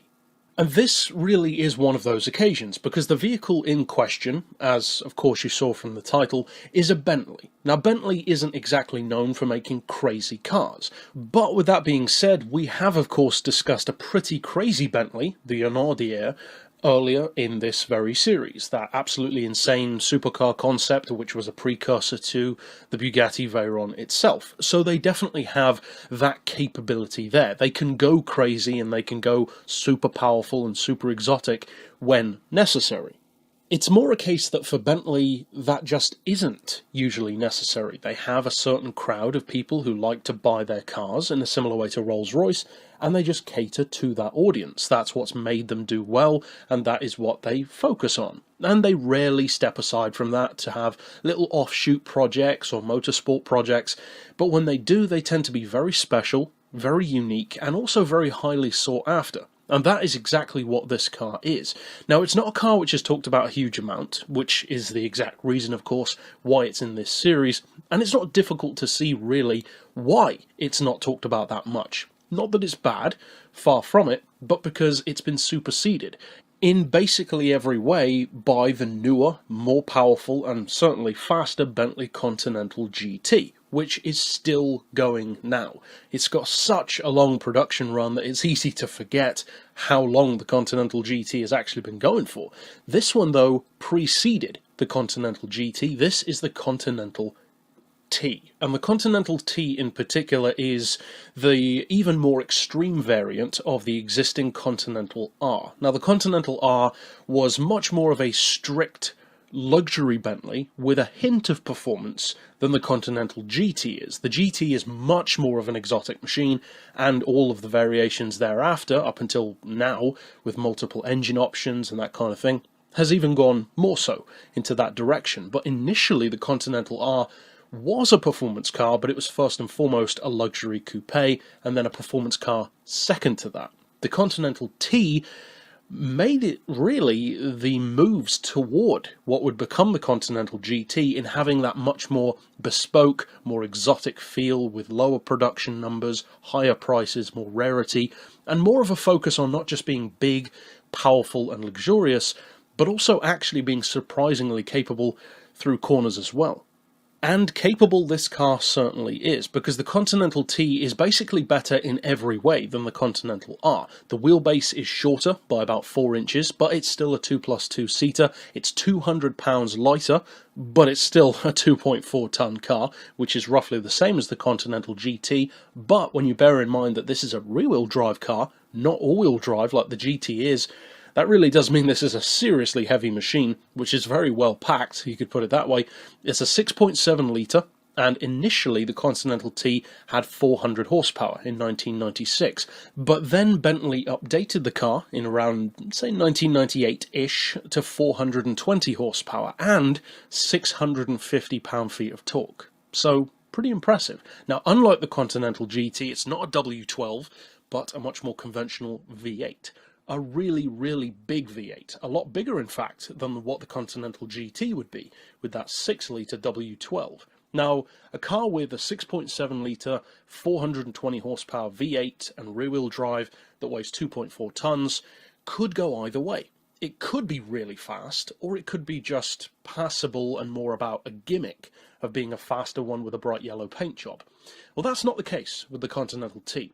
Because the Continental T is known for being a really good handling car for its size and weight in particular, whereas the Continental GT isn't really known for that. It's more thought of for its strict, straight-line, sheer performance, and it happens to have pretty good handling as well. This one is known much more for its handling than for its straight-line speed. Now, with that being said, this car's no slouch. Now, the 0 to 60 time is quoted at quite a varying level. Some say 4.7 seconds. That seems unlikely, given that that's not far off what the Continental GT can do, but with 550 horsepower, the same weight, essentially, and all-wheel drive. So for this car to go just as quick seems very unlikely. The more accurate quote is around the 5.8 second region, which is what more people tend to quote this one as. That seems much more believable, and it's not as impressive, but it's not slow for a 2.4 ton car, especially in the mid to late 90s when cars just weren't as fast, especially in the exotic category, to what they are now. No way near, in fact. There are literally hatchbacks now which can absolutely annihilate this car for sheer acceleration. However, being a Bentley, a powerful one, not too surprisingly, it has really good top-end speed. A top-end speed of, in fact, over 170 miles per hour, which is pretty good. For a big, boxy, extremely heavy Bentley, 170 is not bad at all. And the way that I like to think of this car, which isn't really accurate, but I always think of it this way, is kind of the Bentley version of the MG SVR, rather than the Bentley version of something like a Nissan GTR. The Bentley Continental GT is kind of like a Nissan GTR. It's that big, heavy, all-wheel drive, very capable exotic. Whereas something like an MG SVR, it's not really trying to be the best, it's just this super rare, super exclusive, expensive, fast enough to be good, but not so fast that it's going to worry anything, let's say, significantly better in the category, and that's the way that I think of this one.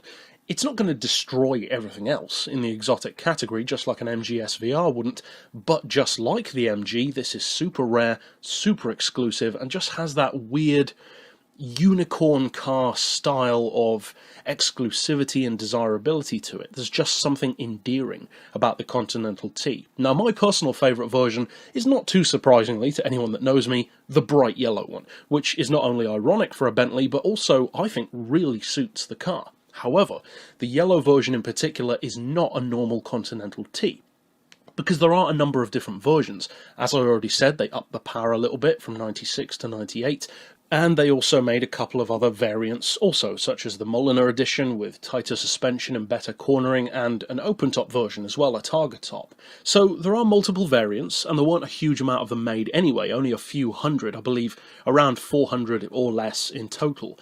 This one though, the yellow one that you can see occasionally in the video, is actually the rarest of all of the Continental Ts because there's only one. It's a custom, personalised version, and although the performance I believe isn't any different, it's certainly a very striking looking car, and it's a car which, as far as Bentleys go, I'm personally surprised that people don't talk about more, because Bentley doesn't have a massive arsenal of really fast cars.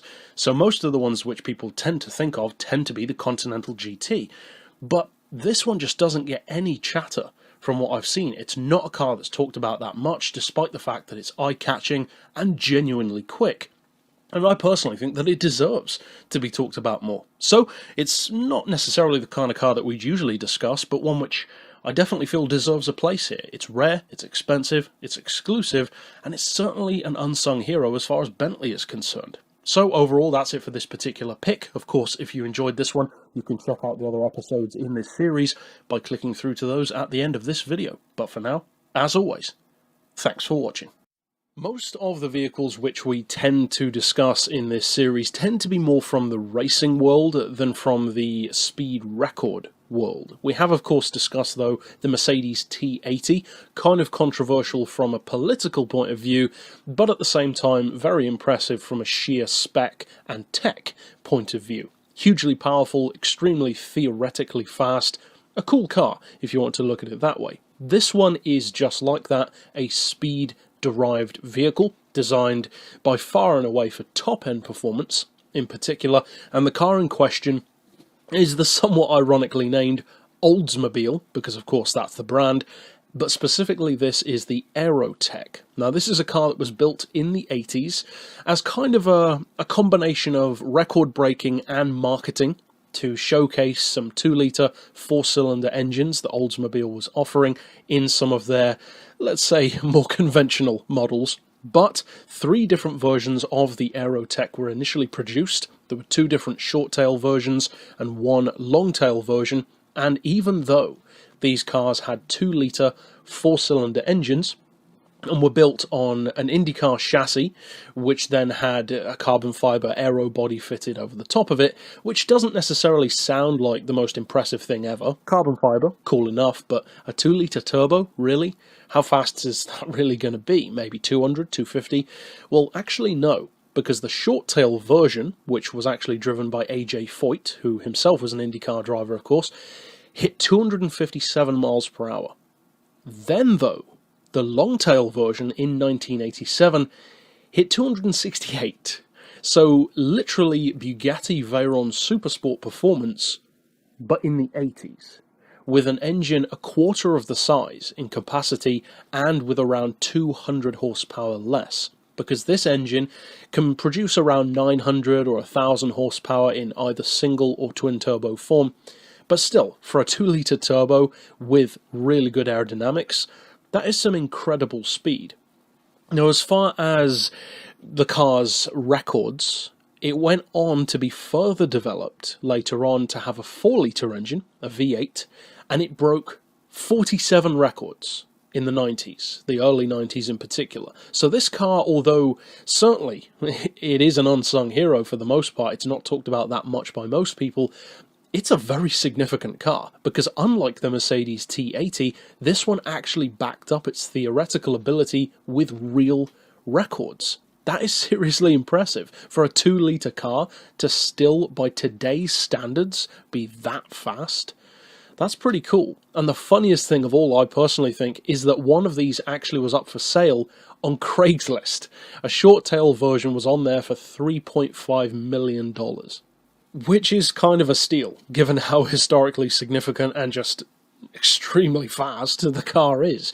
Now, unlike many of the other cars in this series, in fact the vast majority of them, this car really stands out among Unsung Heroes in that it wasn't a failure. Many of the cars, as I said, most of them, in fact, in this series, were failures from a production point of view, or a racing point of view, or even something like the Mercedes T80, which never actually set those speed records, it was just theoretical.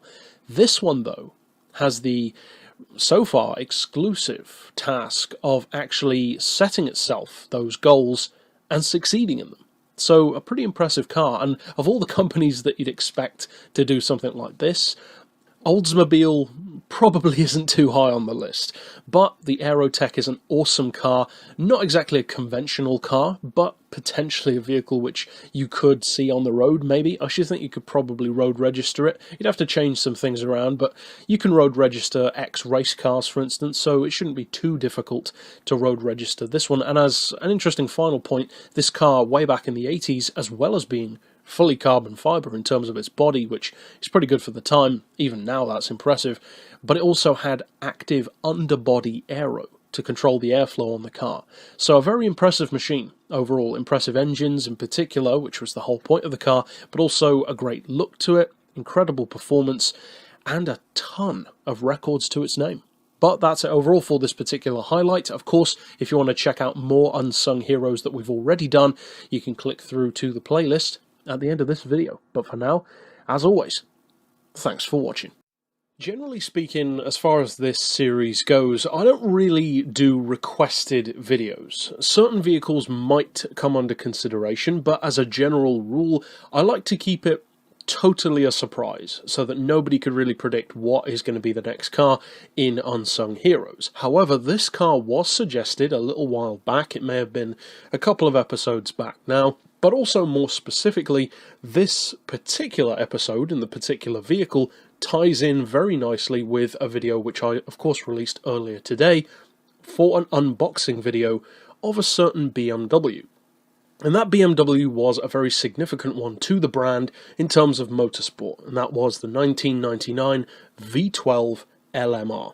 An LMP 900 car, which of course got BMW a win at the 24-hour race in 1999, and also in that same year a win at the Sebring 12-hour race. Now, that car is a great prototype, it's a well-known one, it's iconic for the brand, and so they decided to take the inspiration of that car, that kind of racing use, racing purpose, that pure focus on being as fast as possible around a track, but also great as an endurance race car, and then combining elements of that with their forthcoming foray into the SUV world with the X5. And the result was what BMW called the X5 Le Mans. Now, this car is absolutely insane, and as soon as I learned years and years ago what this car was, I immediately fell in love with it, because it's essentially the BMW equivalent of the Renault Espace F1. It's so similar, it's unbelievable. They both have race-derived engines from their respective manufacturers, race engines which did good work, and they're put into a vehicle for marketing purposes, which is a large, multi-purpose, big people mover, in effect. In the case of Renault, it was a minivan or people carrier, and in the case of BMW, it's an SUV. But both of them have many seats, they're big, they're heavy, and although they can be made fast, they're not typically thought of as performance cars. Even the X5 isn't really thought of as a performance car, and back when it was produced, certainly not. However, what they chose to do with this car was pretty cool, because just like when Renault put the 3.5-litre Williams V10 into a minivan, what BMW chose to do was to cram that 6-litre naturally aspirated V12, which itself was basically an evolution of the McLaren F1's engine, which of course brought that car a lot of success as well, into an SUV, and then build and modify the rest of the car around that concept to make it into an extreme track toy, which would get people's anticipation and excitement, and also just the acceptance of a vehicle like the X5, which BMW hadn't done before, to be greater, as a marketing scheme to make the car more desirable. This is a proper BMW, if you will, or at least that was the intention, to make people feel that about the production version. And that kind of worked, because look at them now. There are loads of different BMW SUVs, there have been multiple facelifts, and they've sold tens of hundreds of thousands of models.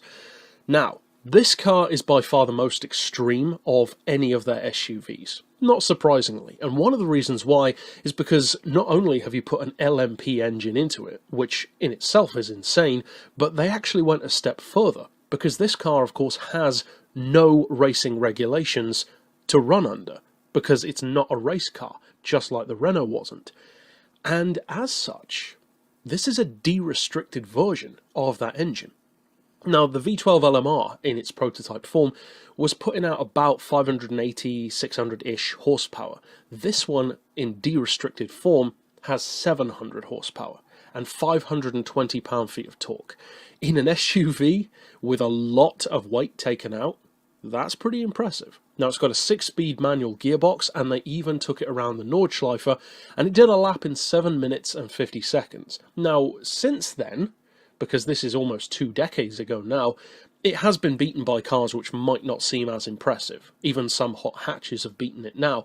But then, if you compare it to the vehicles of that time, no car like this even came close. Certainly not a hatchback.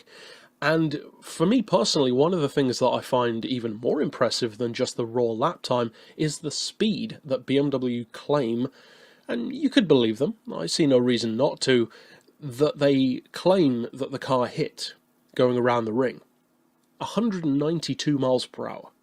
That is remarkably quick for an SUV, and yet again, that is another strong similarity between the X5 Le Mans and the Renault Espace F1, because the Renault Espace is sometimes quoted as being a 194 mile per hour car, which again is very, very similar between the two, although in the case of this one it's kind of more impressive because it does that with 150 horsepower less. Overall then, the X5 Le Mans has about as much real-world relevance, or even as much racing relevance, as the Espace F1 does, which is basically zero. However, from a marketing point of view, it's a powerful tool. And the slight difference is, the Renault was made more as a tribute to the existing legacy of the Espace, and looking forward to the future of it, whereas the X5 Le Mans was purely a marketing tool to be a harbinger of the X5's coming, rather than celebrating its existence already. So there is that difference between the two, but overall I certainly think of this as being the BMW equivalent to that car. And if you can even make that comparison, that indicates this is a pretty crazy machine, and that it certainly is. So overall, it's a car which I think definitely deserves to be talked about more, and it's not quite as obscure as some of the others in this series. It is certainly a car that has a fan base. There are people who talk about it, but nonetheless, it is a car which does, as I said, deserve to have more conversations, really, about it and how badass and how crazy and how cool it actually is. But that's it overall for this particular pick. Of course, if you are new to this series, you can click through to see all of the other episodes at the end of this video. But for now, as always, thanks for watching. As you would most likely expect, the vast majority of the cars that are featured in this series tend to be very high-performance vehicles. If you look even recently in Unsung Heroes at the Oldsmobile Aerotech, it's one of the fastest cars ever built, and so are various other ones which have been featured in this series as well, both on the road, off-road, in racing even. But this one is a little bit different, because this is not a straight-up speed machine. It is, however, very definitely a performance car, but rather a vehicle designed to show the potential of a performance car. Because this vehicle, the Opel Eco Speedster, which in the UK would be called the Vauxhall VX220, as the base model at least, is a car which is designed to prove a point, as many of the best concept cars and prototypes were. And in fact, the aforementioned Oldsmobile Aerotech was also built to prove a point about a certain engine, likewise with this car. Now, this is no 250 mile per hour machine, although it kind of looks like one. If you made the body kit a little bit wider, fit a huge diffuser, a roof scoop and a massive wing, you've basically got yourself a VX220 GT1 car, which kind of makes me think it's a shame that Vauxhall or Opel never did that. It would have been a very interesting spiritual successor to the Lotus Elise GT1, but what they actually did with this car is kind of even more impressive than a GT1 car, not necessarily visually, but in terms of tech. Because this car, as impressive as it looks, with its gull-wing doors and the sleek body and the 660 kilo carbon fibre curb weight, doesn't exactly have a monstrous engine. The engine is a 1.3 litre. Technically, it's actually a 1.25, it's barely over 1.25, 1251cc, and it only puts out 112 horsepower. Now, coupled with a 5-speed gearbox, it does 0 to 60 in 8.8 seconds, which doesn't sound that great. Certainly isn't as impressive as the way it looks, but at the same time, 8.8 seconds to 60 from 112 horsepower is actually very impressive. To put that into some perspective, the Fiat Panda 100 HP, which weighs around 950 kilos and has 100 horsepower, hence the name, does 0 to 60 in about 9.6 seconds. So this is actually pretty impressive as far as that goes. What's really impressive about this car, though, is the efficiency. As is indicated by the name Eco Speedster, it is of course not a traditional sports car, and it's not just about being aerodynamic, as the Oldsmobile Aerotech was.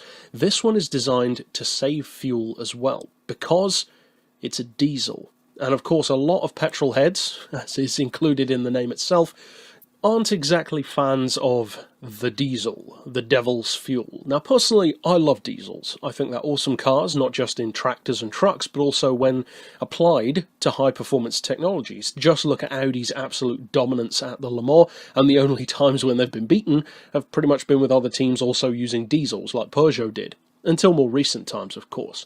So the true potential of a performance-applied diesel engine has been proven time and time again, not just in racing, although the Le Mans has been one of the best showcases of it, but also by Audi, by extension, in the concept world and even in the production world by more than just Audi, but they always have been pretty much one of the leaders in modern times in that regard. Of course, you've got cars like the Audi R8 V12 TDI, and in the production world, the Q7 V12 TDI, which are great performance cars, and very popular ones. They're not necessarily best sellers, but they have their fans, for sure. And although they are not without disadvantages, for instance, they don't sound as amazing as a typical performance car of the same power and price might, what they do offer is huge amounts of torque, very easy, lazy, low-end power, less gears to work with. It's just not a necessity to have 7, 8, 9 gears, and of course the advantages in fuel economy. Now this car, this has really good fuel economy, and to say that it has good fuel economy is an understatement, because this car does 113 miles per gallon. Yeah, that's not a typo.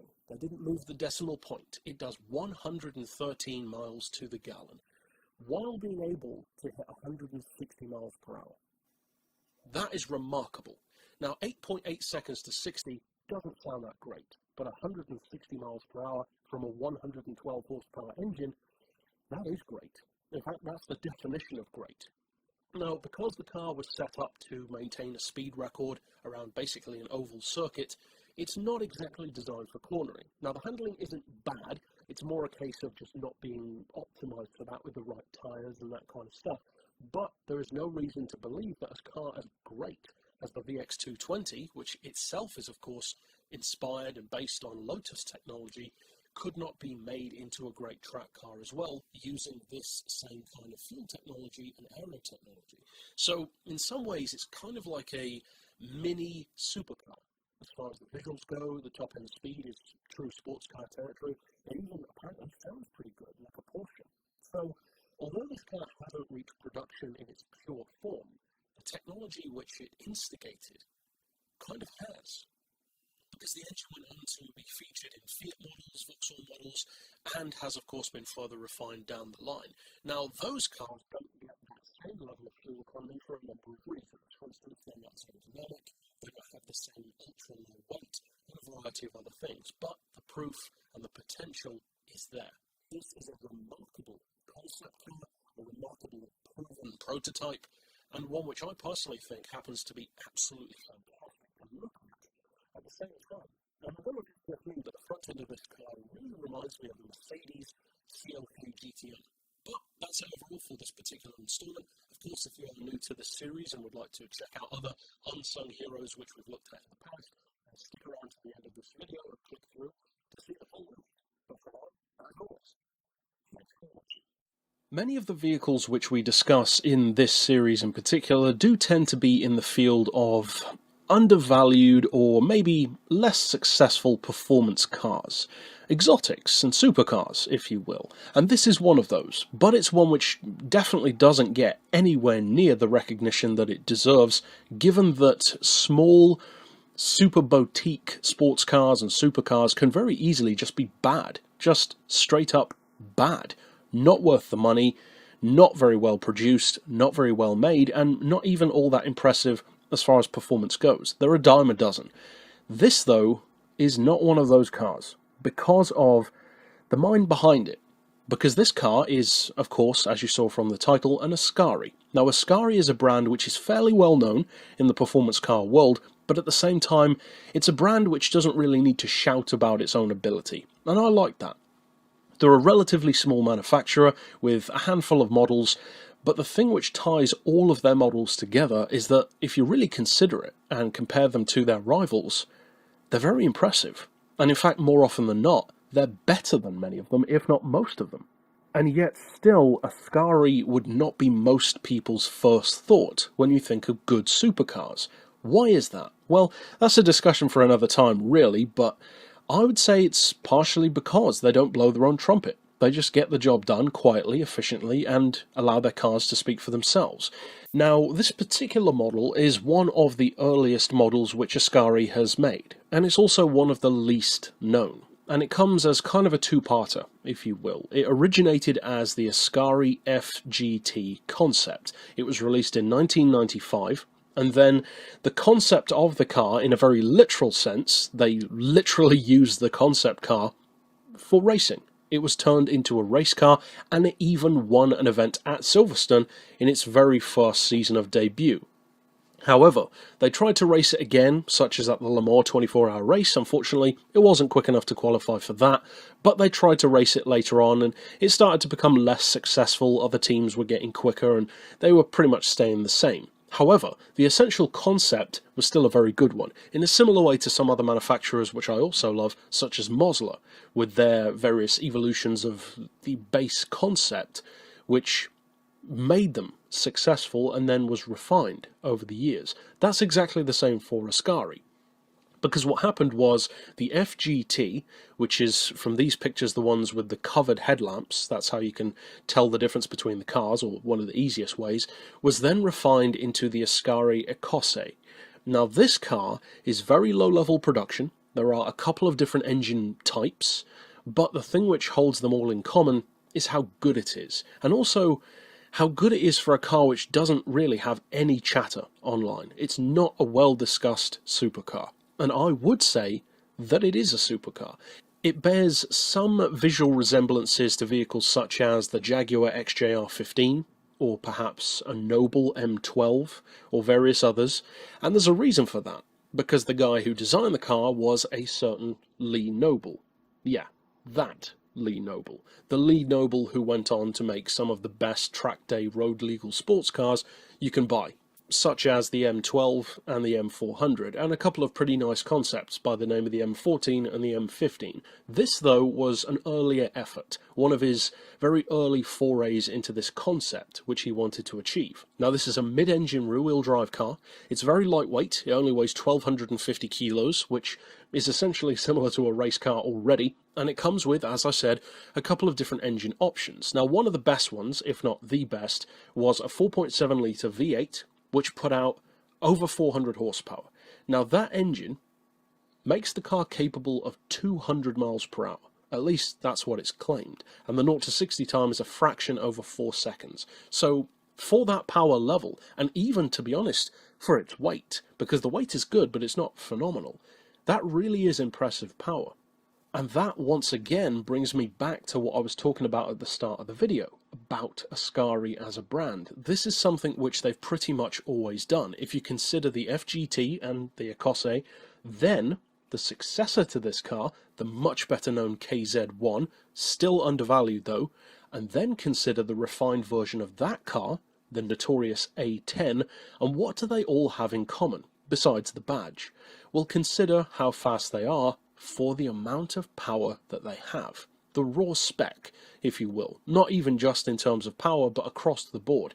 The FGT and the Ecosse, as we just said, from a roughly 400 horsepower engine, gets 200 miles per hour. Then the KZ1, which is a heavier car, a bigger car, a better equipped car, more of a traditional idea of a GT style supercar rather than a pure track car, but also a 200 mile per hour machine from a 500 horsepower engine. Now, 200 miles per hour doesn't sound like a huge amount now, but that car was produced over a decade ago, and that is a lot less power than many other supercars had to go only 3 or 4 miles per hour more than that. Stuff like your SLRs and your Carrera GTs had well over 600 horsepower, even something like an MC12. This had 500, the KZ1 that is. Then they refined it again, of course, with the A10, my personal favourite Ascari. Again, only a 625 horsepower car, which is a lot, of course, but not really for a supercar, especially if you look at what it's going up against. The Mosler MT900 GTR, for instance, has 600 horsepower, the Gumper Apollo has well over 650, of course the Gumper Apollo S even more so, and a variety of others easily at least match, if not outdo, the A10.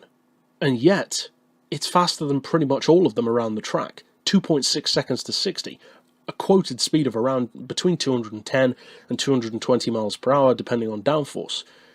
This is something which Ascari does well. Their cars go way beyond what you would assume that they would be capable of based on their basic raw numbers, and I have to love them for that. And this car immediately proved, even taking a concept car and turning it into a racing machine, that it had that raw potential, and we saw that refined into the much better known and much more widely appreciated Noble. Now, it's pretty cool that unlike many of the cars in this series, this car in effect, through its children, if you want to look at it that way, at the very least its spiritual successors, that it had some semblance of respect for what it achieved, even though in an indirect way. Because if you love Nobles and respect them, by proxy you are also respecting this car, because it's the same essential concept.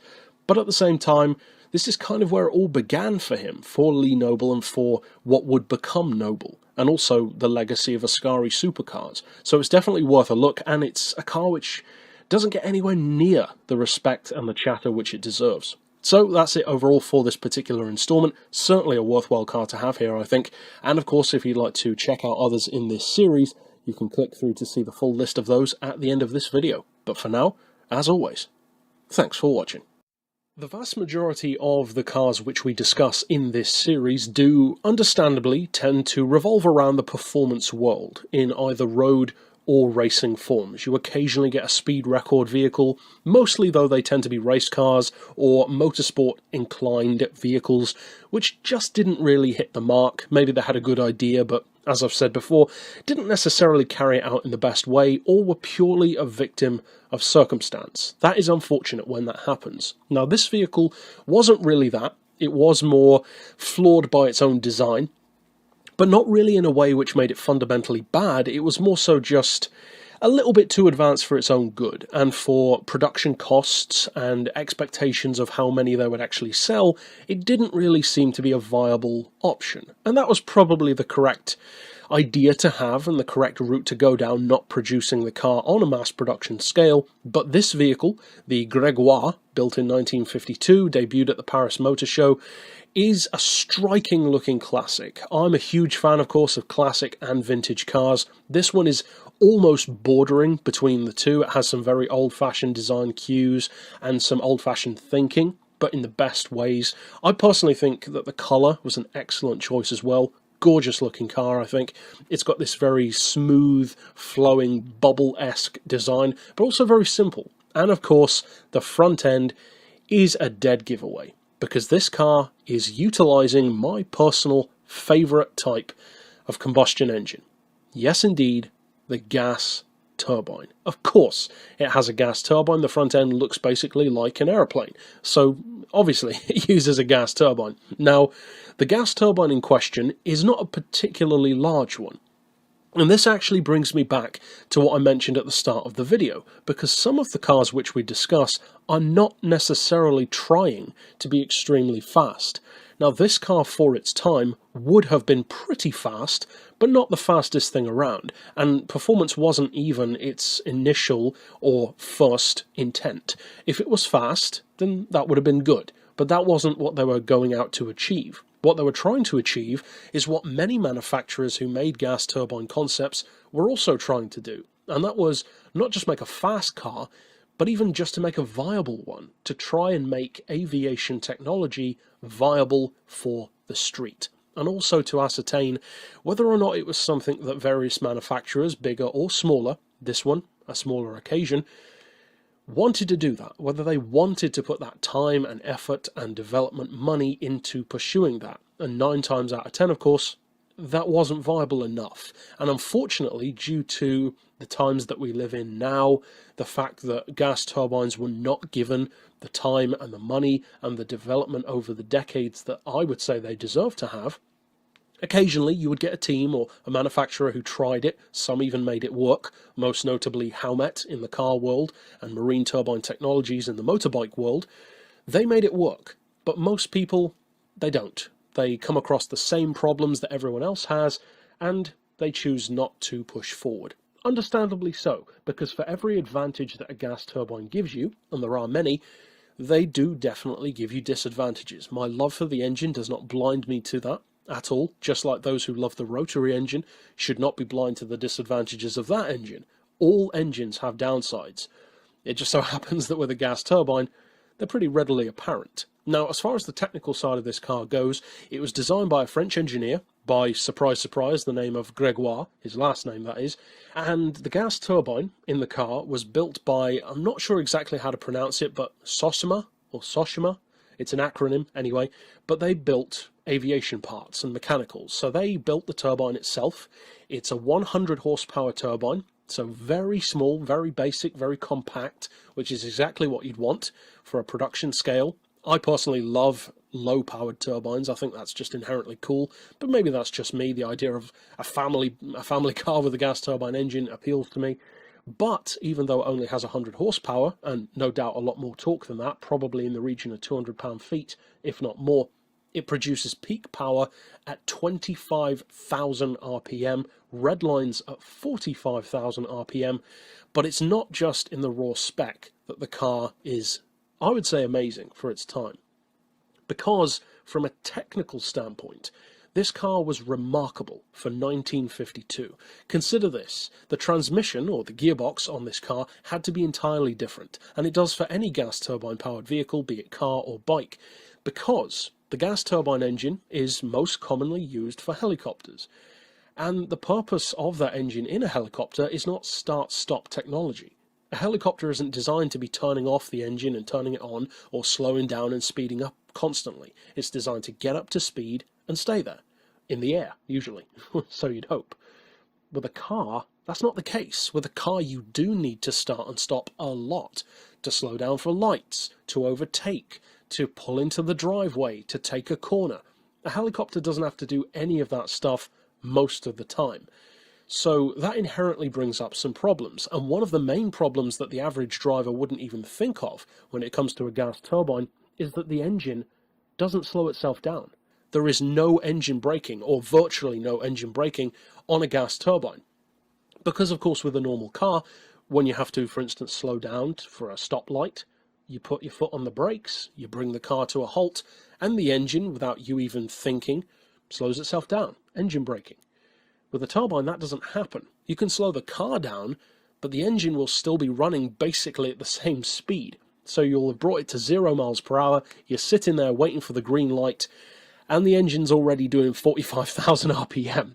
So when you try to uptake drive, one of two things are basically going to happen. You're going to smash straight into the car in front of you because you've got 45,000 RPM straight to the wheels, or you'll just basically mince your mechanicals. You'll turn everything inside the car to mush. And obviously you don't want those two things to happen, so what you have to do is approach that problem in an entirely different way. And I love all of this stuff, as I'm sure you can tell, these problem solvers that tried to make turbines work. But what they did to make it work was very clever, because they actually had two separate electromagnetic systems. One for the transmission, which was a Kotal system, which is basically a form of transmission which isn't seen anymore, but back in the 30s and 40s especially, it was very popular. And basically it was a pre-select system, where you would choose the gear that you wanted the car to change into before you wanted to change. So it's kind of like a semi-automatic. You would choose the gear, you'd move the shifter, but then the car would actually change itself into that gear. So kind of an automatic, but not quite. Sort of a semi-automatic, about as close as you could get at the time. So this car had that, which in itself is pretty cool, but for the time, nothing really that outlandish. But then to slow the car down, or specifically to slow that engine down to a more viable speed to pull away and to slow down and to do everything that a normal car needs to do, they also fitted it with another electromagnetic system, but this was a Telma retardant braking system. And basically what that was, is it used electromagnetic power in the transmission itself to forcibly slow down the engine. An engine brake, literally. So that not just slowing the car down through the wheels and traditional brakes, but slowing the engine down as well, which I just think is such a clever solution. It's a simple one, relatively speaking, but as I've said before, I love complex problems that have simple solutions, or simple ideas applied to more complex issues. That really impresses me, and I love that on this car. And you've got to remember, this is 1952 we're talking about. The average car wasn't exactly this advanced in 1952. Now, the car itself only weighs 1.3 tons, and that's European tons, which is 1,300 kilos, which in America is 2,800 pounds. That's pretty good. That's very lightweight. That's like hatchback territory these days. And the car had, as I said, 100 horsepower. So, being a turbine, they're traditionally sluggish at lower speeds, but what kind of top-end potential could this car actually have, given that turbines, especially in aerodynamic vehicles, generally have pretty good top speeds? Well, this one does. The projected or claimed top-end speed was in the region of 200 kilometers per hour, which is about 125 miles per hour. Now, that doesn't sound incredible by today's standards, but it actually is. 125 miles per hour from a 100 horsepower car is actually really good, even by today's standards. And to put that into some perspective, 2 years later, Mercedes brought out their most iconic classic, the 300 SL Gullwing Coupe. That car had well over double the power of this concept car, but the top speed was what, 145-ish on that Gullwing? That's only 20 miles per hour faster than this, with more than double the power. That's pretty impressive, given that that car is widely loved and extremely valuable, and yet this one, nobody even talks about it. That's a shame, because first of all, look at it. Secondly, consider the tech, and imagine how good this thing sounds with that traditional, high-pitched, constant whistle from the turbine. Personally, I adore this car. It's one of my favourite classics. It's one which I don't talk about much, even myself, on the channel, because as much as I love talking about turbines, you can't just bring up every turbine-powered car ever every time I mention it. So I love the opportunity of talking about this car here. I first saw it years ago in a classic car magazine, and at least last time I checked, it was being housed in the Le Mans Museum at Sarthe, France. I'm not sure if it's still there now, but at least it was. So a pretty cool car, which had essentially the same issues as every other gas turbine-powered concept car and prototype, and that was that it was deemed too expensive to produce, too complex to manufacture, used too much fuel, and produced too much heat, which is the exact same issues that every gas turbine vehicle will always have. You just can't change that when you're using a traditional turbine, because that's just the way it is, which I would say, in summary, makes me, every time I look at one of these failed concepts, appreciate those two occasions in particular when manufacturers actually made it work. And they didn't just make it work, they made it work well. Howmet with the TX, the turbine-powered race car which actually won a race. And of course, more recently, with my favourite vehicle ever, the MTT Y2K motorcycle. It really makes you appreciate how well that company in particular did, because Howmet made a race car that won. That is awesome. But the Y2K is a production motorbike. You can just drive it down the street, or ride it down the street. That's no small task, but they did it. And you get a lifetime warranty on the engine. It sounds like I'm advertising for them now, but hey, I don't even care if I'm sponsored by them. I would happily advertise that bike all the chances I get. So overall, this car, the Sosma, not sure, the Gregoire, is an awesome concept car, one which barely anyone talks about, most people haven't even heard of, but it's a great looking car with some awesome tech, and I appreciate the opportunity of just taking a moment to talk about this unsung hero. But that's it for this pick overall. Of course, if you'd like to check out others in this series, then you can click through and see those at the end of this video. But for now, as always, thanks for watching. Many of the vehicles which we discuss in this series offer interesting alternatives to the accepted norms in high-performance driving or motorsport, or maybe not even in a performance way, but more so in, say, an off-roading kind of way, or an endurance kind of way, like the ZIL E167. Then, on the other hand, you get cars which don't really try to accomplish anything specific in terms of performance or records. They're just cars built to be interesting, weird, different, oddball, and fun. Something like the long-nosed Land Rover, for instance, which is certainly oddball. And this vehicle, or vehicles, because this episode is the first one so far to actually feature two cars in one. And the reason why I'm featuring two cars is because these two vehicles are so integrally linked to each other. Now, they're both Saabs, and the first one, in particular, the blue one, which you'll see in this video, my personal favourite of the two, is called the Saab 92H, or at least it's called that by the guy who built it, because this is not an official Saab model. In fact, neither of them are. These are both customs, the first of which, the blue one, was built in the early 60s, around 62, 63, by a Swedish man by the name of Torsten Johansson, and it was based on the Saab 92. Which of course is a much smaller car. It's not a camper van or a motorhome, but he wanted to make a camper van or a motorhome. And he really put the home in motorhome, because this thing basically looks like a caravan with headlights, which I think is awesome. It's a great looking car, I think, in a really weird kind of way. And so, being based on the Saab 92, you're probably thinking, well, wait a second, how quick is that then? Well, not very. Not very quick at all, because the Saab 92 has a two-stroke, twin-cylinder engine putting out 28 thundering stallions, which of course means that the car is even slower than the Saab 92 because of the fact that it's bigger, heavier, and let's just say less aerodynamic than it originally was, seeing as this one is about as aerodynamic as a brick. However, this car was used by its owner, and was then found to be not exactly capable of carrying its own weight, which is unfortunate but not too surprising. So he did the obvious thing that you do to a motorhome that doesn't work. He parked it in a forest and left it there to use it as a cabin. And he did so for quite a while. Then he built the red version, which you can see in this video, called the 95HK, based, of course, on the Saab 95. This one is the high-performance version. It has a 55 horsepower V4 Saab engine. What an absolute monster this one must be. No, of course not, but in comparison to the other one, it's streets ahead. Personally though, I do still prefer the blue car, as I said, but you can easily see why this one is the superior, technically speaking, of the two.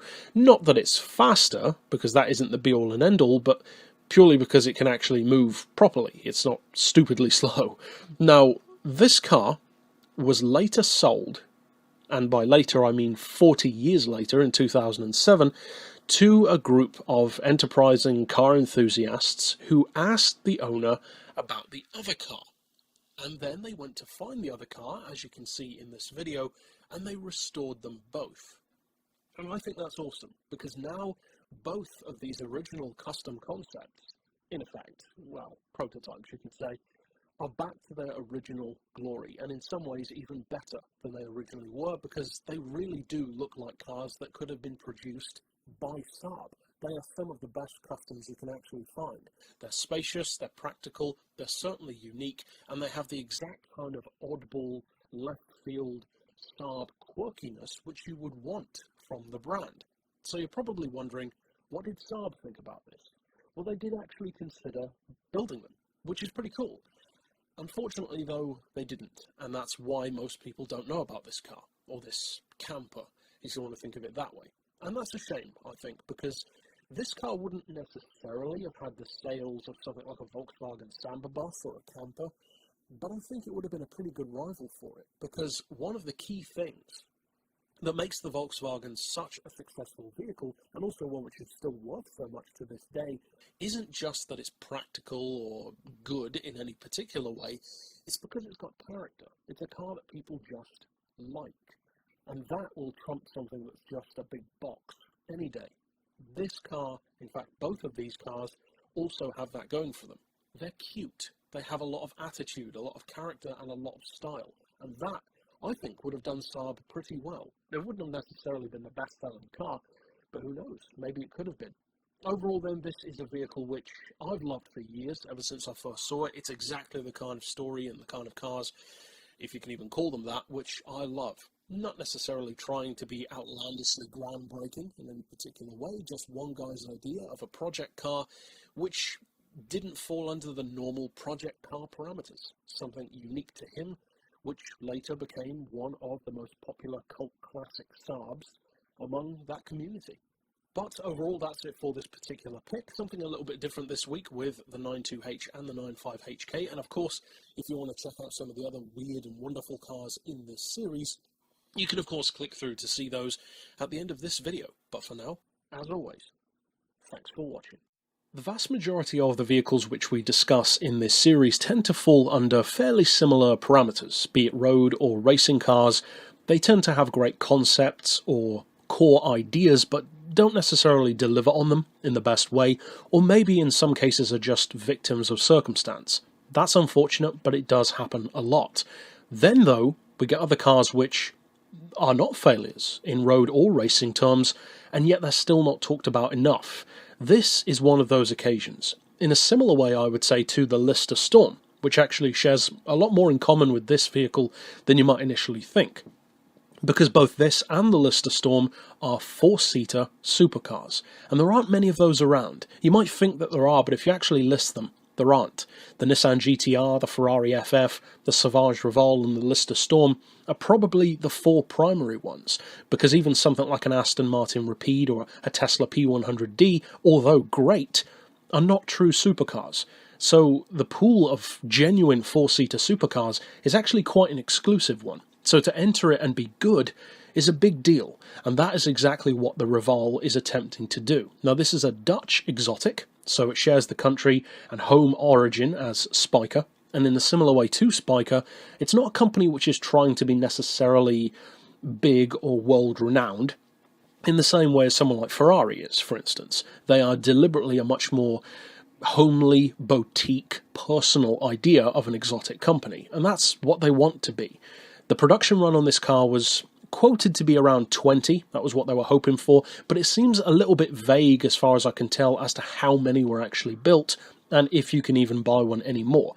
Some say that they're test prototypes, and yet you see different ones with different license plates in different colours, with different people driving them. So, did it reach production or didn't it? Seems kind of vague. I'm going to give it the benefit of the doubt and hope that there were at least a few built. That seems to be the case from what you can see on Google Images at least.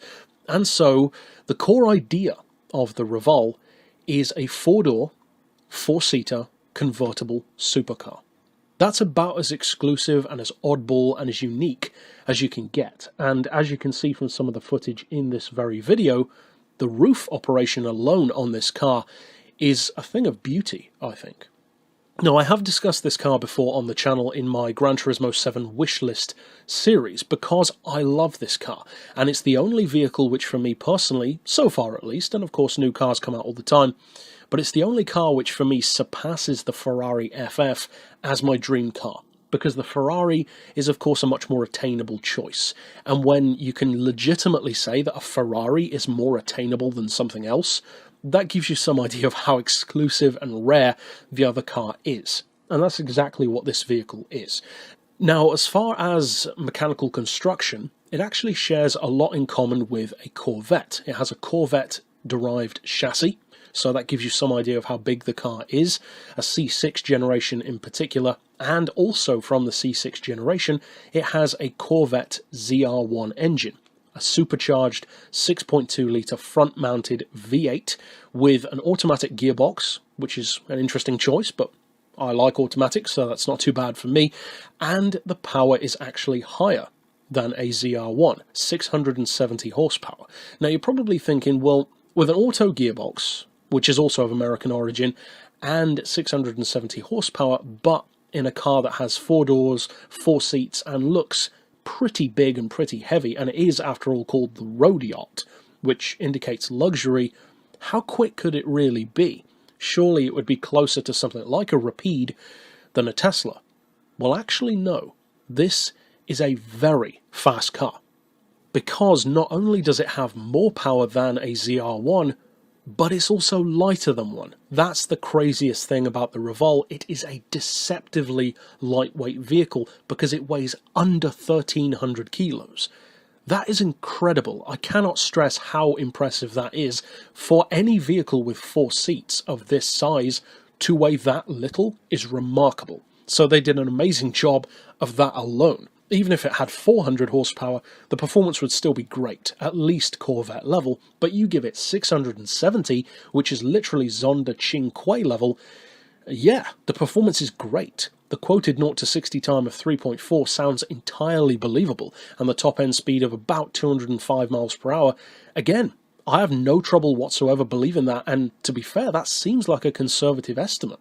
I wouldn't be surprised if it could go even higher, maybe even 210. As far as handling though, well, of course, it's a big car. It has most of its structural rigidity through the floor pan, because it's a convertible, and when you open all of the doors and put the roof down, it really does give you an appreciation for just how strong that floor pan is, how strong it has to be because of the stresses on it, basically.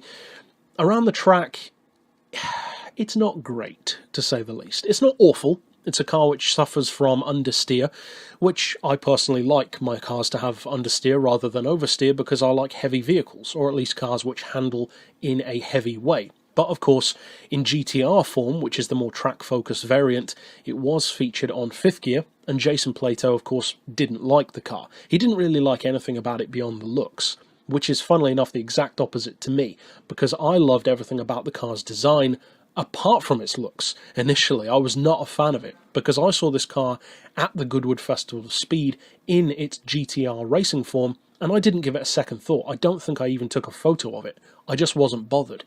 Then, though, I drove that same car, the GTR version, on Drive Club, the racing game, and fell in love with it, because I suddenly realised, in a similar way to the Ferrari FF, just how cool a concept it was, and how close to my core values of a dream car this thing fell. It was actually uncanny how much of a almost tailored car to what I like in a vehicle this is. Now, in terms of production, as I said, it seems vague because there are different colours. You can see pictures of it on the street with different license plates and also different drivers, but it still seems vague as to how many were built, if you can buy them anymore, and what makes it even more vague is that later on it became, well, the essential design at least, became a Japanese concept called the GLM G4, which was an electric car with over 500 horsepower. So that makes it even muddier as to how available this car is. You can still go on their website and spec up your own one, but I'm not so sure. It does appear that they made some, at least, but the quoted run of 20 cars, that doesn't necessarily seem to have happened. But of course, the fact that they don't have many colours going, white, grey and orange seem to be the main ones, you could easily have 2 cars that look the same but are actually different models. So apart from how vaguely obscure the vehicle is, I think it's a great concept, and one which is executed from a mechanical and performance point of view in a very impressive way, because at the end of the day, most, if not all, of the complaints that people like Jason Plato have about the car's performance around a track are really irrelevant, because although it has a track-going variant, that's not the point of the car. because even the track variant is still called the Road Yacht. That is what this car is about. You don't take a Tesla P100D around a track and expect it to handle like a Rimac. You don't take an Aston Martin Rapide and expect it to handle like a Vanquish, because it's not the same kind of car. It is designed to be a luxury supercar, and so of course the parameters are different. And with that in mind, I think the Rival does an excellent job of what it was intending to do. It's a car which also looks kind of unreal to me. It looks like a CGI rendered vehicle even when it's actually on the road, almost like a vehicle that was fictionalized for Grand Theft Auto or Ridge Racer or something like that. Initially, as I said, I wasn't a fan of the design, but it has definitely grown on me. From above, it has a very Audi R8-esque shape, I think, and also some hints of Lamborghini Gallardo in there, but at the same time, it's very much its own thing. So although it's not a car which is necessarily a record setter in any particular way, it is one which I have a lot of love for, and one which I do definitely believe deserves to be talked about more. But that's it overall for this particular installment. Of course, if you are new to the series, you can check out all 19 of the other episodes that we've already done by clicking through at the end of this video. But for now, as always, thanks for watching. When it comes to the world of supercars, there are some vehicles which almost seem like they're just different, almost for the sake of it. Something like, I would say, the Weber Fast One, for instance. That's not a car which I'll probably ever discuss in this series because, well, for one thing, I consider it to be one of the ugliest cars ever made, but also it just seems to be different purely to be different. Not because it has necessarily a great idea or an ultimate goal, it's just weird and different. And as big of a fan as I am of oddball cars, they generally need to have a purpose that they're trying to attain, and that one just doesn't seem to. Others, though, like the Pagani Zonda, for instance, is pretty unique. You can definitely say that. There's not much else which is quite like a Zonda, but it does it perfectly. It's well engineered, well designed, and executes what it tries to do very, very well. Now, on that kind of spectrum, I would definitely put this car, the Bristol Fighter, more so on the Pagani end, thankfully, because it's a car which has a very distinct and kind of different goal to many other supercars if you really break it down, but also goes about it in a very clever way. A lot of thought is put into the car, and it executes it very well. However, unlike the Zonda, it's an unsung hero, and that's why it's here, because as good as it is, there are not many of them around, they are very expensive, and you don't see them around and you don't hear them talked about. So it's the definition of the cars that enter in this series for the most part. Now, Bristol is a British company who have had a lot to do with both cars and aerospace, and more so the aerospace is in their past, whereas from the 60s and onward, much more so it became cars. Chrysler-powered luxury GT sports cars, which are kind of similar in essence to stuff like Marcos, for instance, or Morgan to some degree. Not exactly like them, but kind of. More exclusive, rarer, very expensive, the kind of car that you don't really care what anyone else thinks because you like it. It's that kind of exotic. This one, I would say, is probably one of their most attainable designs, because some of their older ones are an acquired taste, you could say. Big coupes, very luxury-oriented, almost Bentley-esque sometimes, or Wiesmann style. This one, though, is much more of a traditional supercar, what you can think of as a supercar. And visually, it always reminded me of some kind of weird cross between something like a Koenigsegg and a Mercedes SLS, for instance, even though this actually came out before the Mercedes SLS. Now, it's based, ironically perhaps, on the engine of a Viper. This is not a big car, but it's powered by one of the biggest engines you can get, the 8-litre first-generation Viper engine, the Chrysler engine in particular. Now, that engine is tuned by Bristol to produce 525 horsepower, and with a ram air system that all of the Bristol Fighter variations have, you're looking at about 550 horsepower once you get it up to higher speeds, say around 200. So it's pretty powerful, it's naturally aspirated in its base form, and as I've alluded to a couple of times, it has more than one form, and that's one of the coolest things about it. Because many supercars, especially small ones from generally not talked about companies, they tend to have one form, maybe an open-top version or a special edition, but that's about it. This one doesn't. This has 3 different forms. And although there are only 13 of these, or at least that's the rumour in existence, they still have 3 possible variants. Now, they stopped producing them in 2011. It had a decent run from 2003-ish, so 13 cars in that time isn't exactly an amazing production run, but the rumours are that they are fairly picky with who they will and won't sell a car to. I believe, if memory serves, James May from Top Gear actually tried to buy one, and they wouldn't sell it to him. But I'm not sure if that was an urban legend or if that was actually true. It sounds believable from a company like Bristol, and that's not necessarily a clever business thing to do in the long run, and of course the car isn't around anymore, so that kind of speaks for itself. However, the performance that this car has is very impressive, because for a start it's not overly heavy. It weighs between 15 and 1600 kilos, which is a similar kind of level to something like a Lamborghini Murcielago, for instance. That's pretty good. It's rear-wheel drive, it's available with 2 different gearbox types, a manual and a good old American-style auto, but they're actually not American gearboxes, and they are strongly considered to be far superior to the gearboxes that would usually come with a Viper, which is cool. It's a 6-speed manual or a 4-speed automatic. If I bought one, I'd actually like the 4-speed automatic, because I'm lazy like that. Plus, it's different.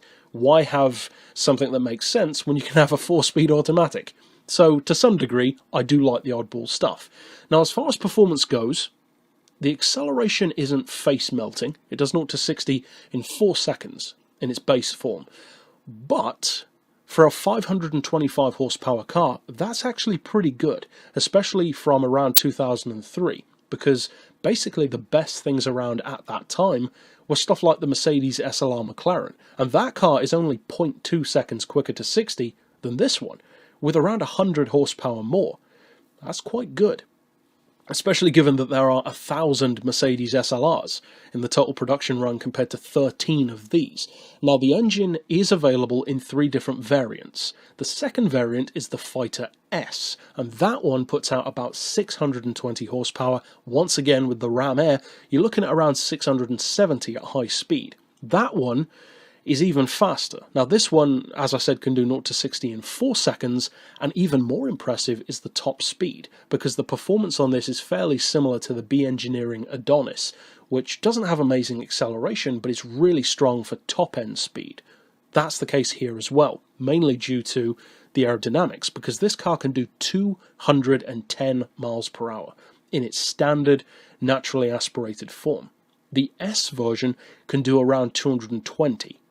Or more, because it was never fully tested. And that's entirely believable, given that it's a more aerodynamic car than the Viper is. It has a drag coefficient of 0.28, and the higher versions have a coefficient of 0.27, which is even better. Plus, you have to factor in that the front end of the car is extremely compact, and the whole car itself is 4.5 inches narrower than a Viper, but with the same engine. And Vipers are kind of known for being fast already, so it's entirely believable that a car this aerodynamically efficient, given that it was designed by the same team who build actual aero wings and aeroplanes and have had a past in that, it's believable that the car could be that fast. Now, the higher performance version, the S version, is impressive, but what about if you want to take it even further? Well, that, kids, is where the Fighter T comes in, because that version has not 500 horsepower, not 600 horsepower, but over 1,000 from a turbo-aspirated, once again, 8-litre V10 Viper engine. That one has a claimed theoretical top speed of 270 miles per hour. Now that's a bit optimistic, to say the least. The car doesn't have a wing after all, it's relatively small, relatively compact, and relatively lightweight, so I wouldn't be the person to take it to that speed anytime soon. But anyway, it is speed limited to 225, so it's kind of irrelevant, it just gets there very quickly. The quoted 0 to 60 on that one is closer to the 3-second range, which again, that's believable enough. Top end wise, without the limiter, well, given the aerodynamic efficiency and the fact that Vipers are very fast anyway, as we said, I wouldn't be surprised if this one could hit maybe the mid to high 250 region. I think that's fairly believable. 270 on the other hand might be a little bit too high, even theoretically speaking. Now as far as pricing, the standard version is about £230,000 here in the UK. Well, at least it was around 2003. And the fact that there are only 13 of them is a pretty good bet that second-hand ones are going to cost even more. I've been fortunate enough to actually see two of these, both of which were at the Goodwood Festival of Speed, one in orange, which I believe was the S version, if memory serves, and it looks great in person. It's not a very big car, despite the massive engine, and it's quite a pleasant vehicle to look at. It's not overbearing or in your face, it's elegant, and almost old school in a funny kind of way. It has gull-wing doors, as I said, similar to the SLS, and it's designed to be a usable, practical supercar. It's supposed to be remarkably easy to drive on the road, very comfortable. The turning circle is, to quote Evo magazine, who were one of the first people to test drive it, almost as good as a London taxi. And for any who don't know, that's really good. They have an amazing turning circle. Now, this car is not a vehicle which many people talk about. Certainly not. But at the same time, it's one which I think is just inherently cool. It's one of the fastest British cars ever made, and yet it still just doesn't get that much chatter, in a similar way to something like a Lister Storm even, which we've brought up before in this series. It's funny how certain supercars, not just from England, but from other countries as well, some of which we've already discussed, some which we will discuss in the series, can just fall into this place of obscurity for really no apparent reason. There is no reason why this car shouldn't be talked about more, and yet it still isn't. It's funny how that happens. In a similar way, once again, to another one of my personal favourite cars, the B Engineering Adonis. Amazing supercar, one of the fastest Italy has ever produced, but no one talks about it. So overall, this is certainly a supercar which deserves more attention than it gets, that's for sure, and it's a shame that you don't see it featured on more racing games. In fact, I'm not actually aware of any racing game to feature it. There may be some, but certainly never that I've played. So overall, that's it for this particular pick. A very cool supercar, I think, one of my favourite cars to come out of England, and ironically enough, I'm not actually a fan of most British cars, but this one I think is very cool, and it certainly deserves to be in a similar kind of club to stuff like Pagani's, Koenigsegg's, and Spikers. But that's it for this pick. Of course, if you want to check out others in this series, you can do so by clicking through at the end of this video, and for now, as always, thanks for watching.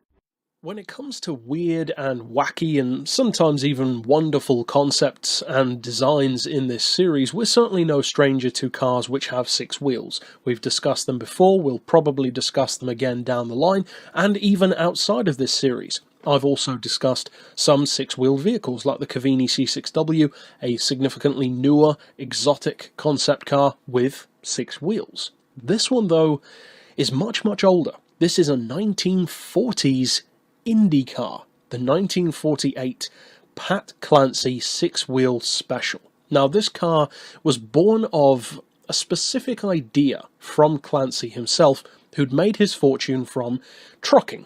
And he noticed that the overweight loads on the trucks that he had driving through the mountains would often handle better than cars, normal cars.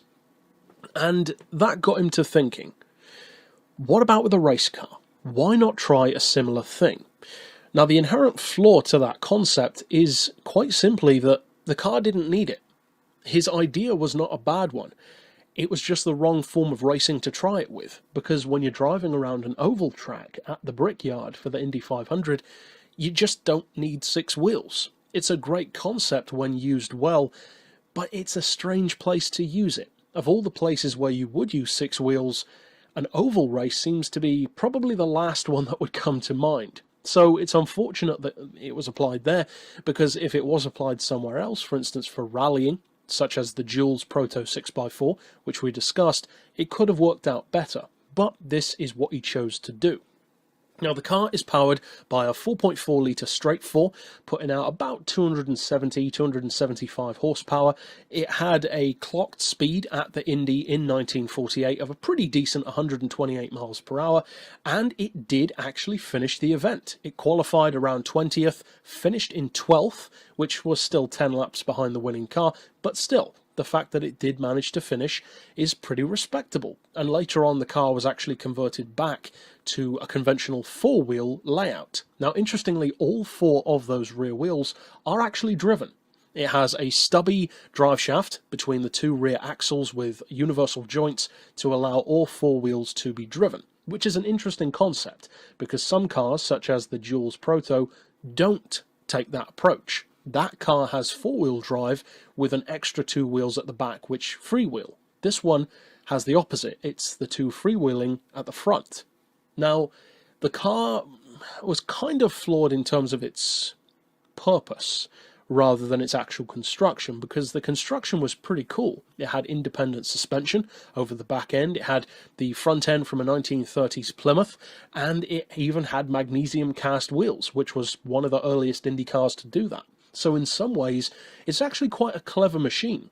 And not even just in its concept, but also, funnily enough, and rarely for this series, in the way it was carried out. It was a good idea, and it was well done. It did suffer some mechanical issues in the race itself, but as I said, it did still finish 12th, which is respectable enough for something so radically different, at a time when people were trying things that were different. Different engine locations, different amounts of engines even, having front-wheel drive instead of rear-wheel drive. People were trying to experiment. Some, of course, were more successful than others, but I love that kind of thinking. As I've said before, try something new, and even if it doesn't succeed, you build for the future. And this car, in some ways, essentially did that. Now, ultimately, of course, six-wheel race cars didn't really become a thing, even though people did still try to make them such, even in the Formula One, for instance, and later on, as I said, the Cavini as an example on the road, but it's never really something that completely took off, which is kind of a shame, because the advantages which it does offer are pretty good, but one of the main disadvantages, of course, is that it adds extra weight. In the case of this Indy car, which incidentally used parts from Curtis Craft as well, who of course themselves are pretty good at making race cars, and they've made quite a number of them, it actually added 200 pounds over the approximate weight of many of the other Indy cars of the time. So it had a good idea, potentially, but as far as I'm concerned at least, was kind of used in the wrong way. It was a good concept which may have been better served as a road racer, or a circuit racer, or even a rally car, rather than an Indy car. Kind of a wasted idea. But overall, certainly one that's worth a look, not a car that really anyone talks about in general, and a pretty rare, obscure car as well. So, of course, if you'd like to check out others in this series, you can click through to the playlist at the end to see all the ones we've done so far, and for now, as always, thanks for watching. If you're not super familiar with the kind of cars in this series, or even the kind of cars which Bugatti has produced in the past, you're probably wondering why this car is in Unsung Heroes, because surely the Bugatti Chiron is not an unsung hero. It's a well-known car, and it's going to replace, and is replacing, the Veyron. How can that possibly be a forgotten or understated car? Well, that's because this Chiron is not that Chiron. In fact, this Chiron, ironically, predates the Veyron itself, because this car was produced in 1999, at around the same time as vehicles like the Bentley Hunaudieres and the Volkswagen W12 Synchro, which would later become the W12 Nardo. A pretty awesome time as far as supercar concepts went in the late 90s and early 2000s, and this is yet another example of that. Now, as far as its design, this car was in an even more direct way than the Veyron designed to be a direct replacement to another model. But whereas the new Chiron is designed to replace the Veyron, this Chiron was intended to replace the EB110. And of course, the EB110, although similar in some ways to the Veyron, all-wheel drive, luxurious, quad-turbo, in essence, it's not the same kind of car, because the Veyron is an all-out machine in every possible sense, really, apart from being a pure track car, whereas the EB110 was always more of a kind of long-distance supercar. It had more attention to luxury, comfort, long-distance driving than some of its more hardcore rivals. And that was one of the greatest things about the EB110, because it harkened back to the early days of Bugatti as a brand. Because Bugatti always did go racing, but at the same time they were very opulent, elegant cars, so the EB110 was perfectly suited to that. And the EB110, for me personally, is still my favourite Bugatti supercar ever. It's not my favourite car that they've ever made, that would have to be the Royale, but the EB110, as far as supercars go, is definitely my favourite that they've ever built. This car, though, was very interesting in terms of the differences that it had to the EB110, the new Chiron, and even the Veyron itself, because in some ways it did lead into the Veyron, but in other ways it was very, very different. And in some ways this car is actually quite remarkable and unique within the market, or at least it would have been were it produced.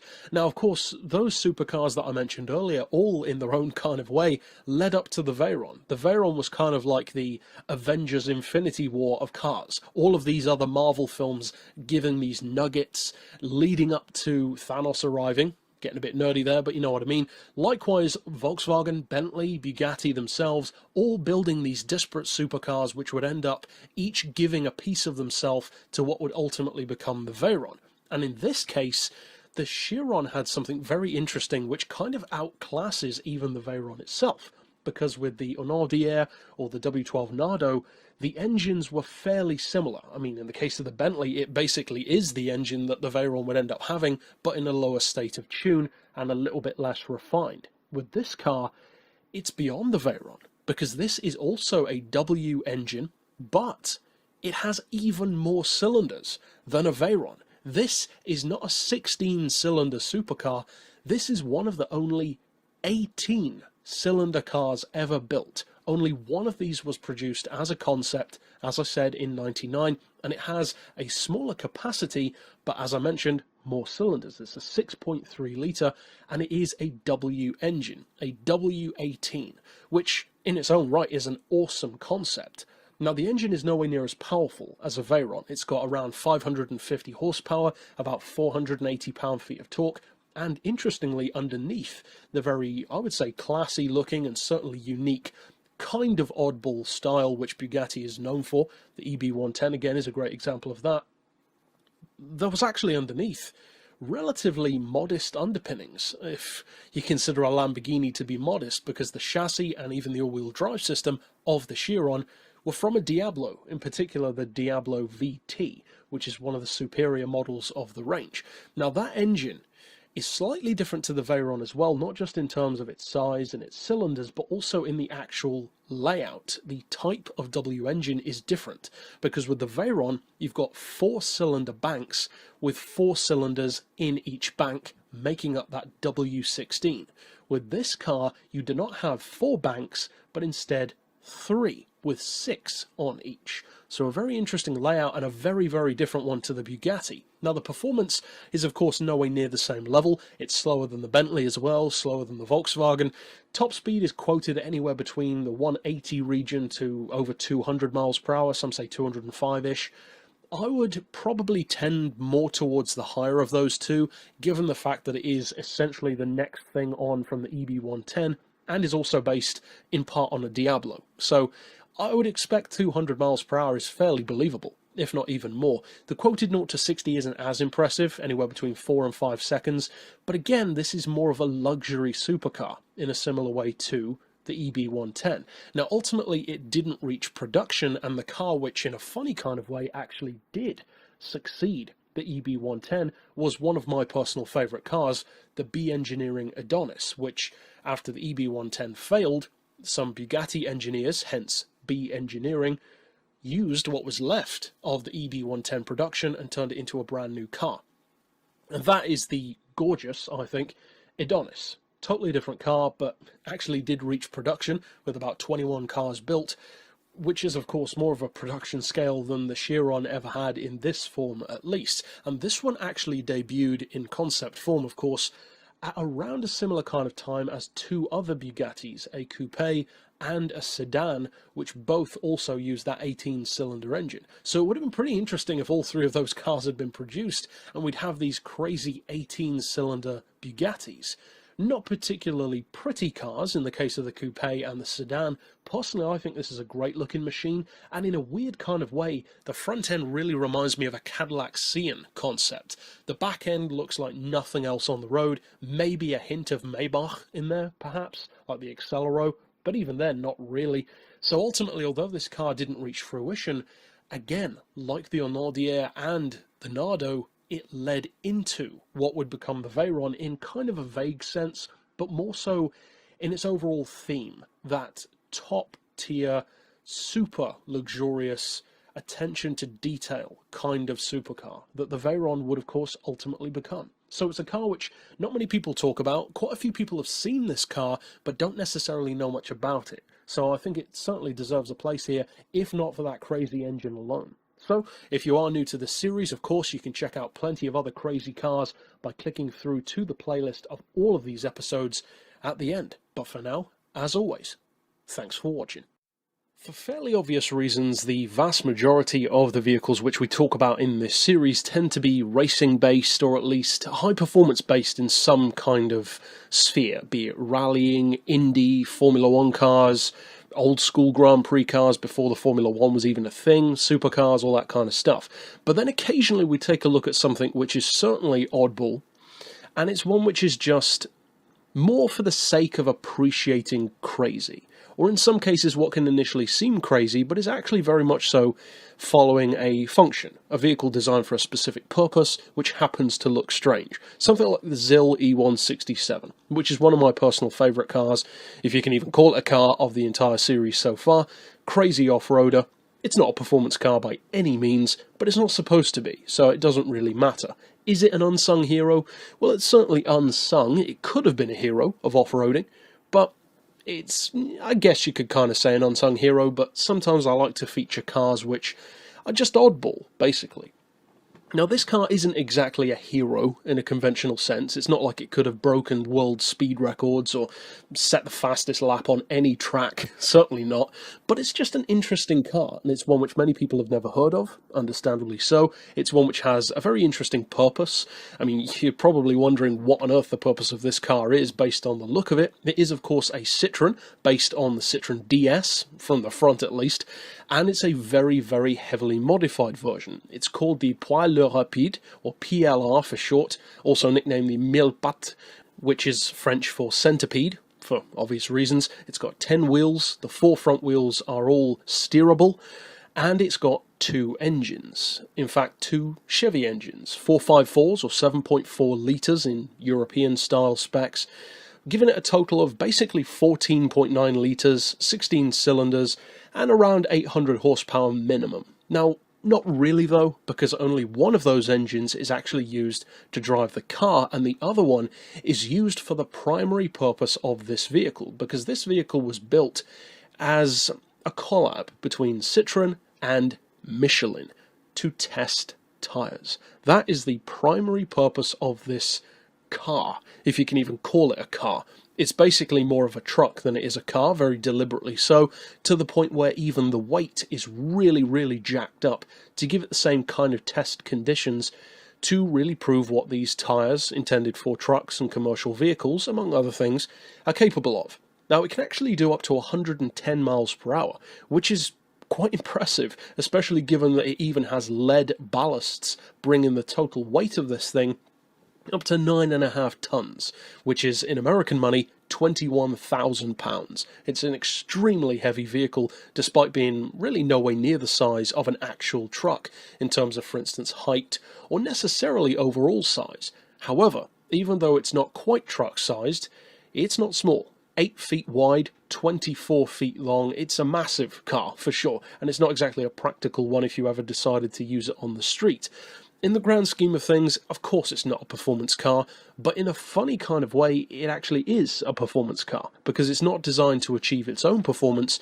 It's a very selfless vehicle, if you want to look at it that way. It's a vehicle designed to test the performance of other things, the tyres, specifically of future vehicles. You can lower the tyres down using that second Chevy big block V8, put the tyre on a different angle to test stresses, loads, tyre wear, safety, all that kind of stuff. And although Michelin don't use the vehicle anymore, at least not for its initial purpose, they do use it as a promotional show car. Which again, is fairly obvious. If you've got something this wacky looking, which looks kind of like a Hot Wheels car that was designed by maybe a 10-year-old, it's the kind of thing I would have designed when I was a kid. Give it 10 wheels for no apparent reason, give it 2 engines, of course that's what a kid would love to see. But this one's real, and it serves a very serious, sensible purpose, and it just happens to look pretty crazy while doing so. But a very interesting car, not a hero in any particular sense, but you could say that it actually is kind of a hero, because who knows how many lives have been saved by the testing done with this vehicle. If those tyres hadn't been tested correctly, then people could have died. So yeah, you kind of could say it's a hero, just not in the conventional sense of this series. Not a performance hero, let's put it that way. But certainly an interesting car, a wacky one, an oddball one, and a pretty crazy looking one as well. The kind of thing that you might expect to find tucked away in some corner at some Goodwood Festival of Speed or an occasion like that.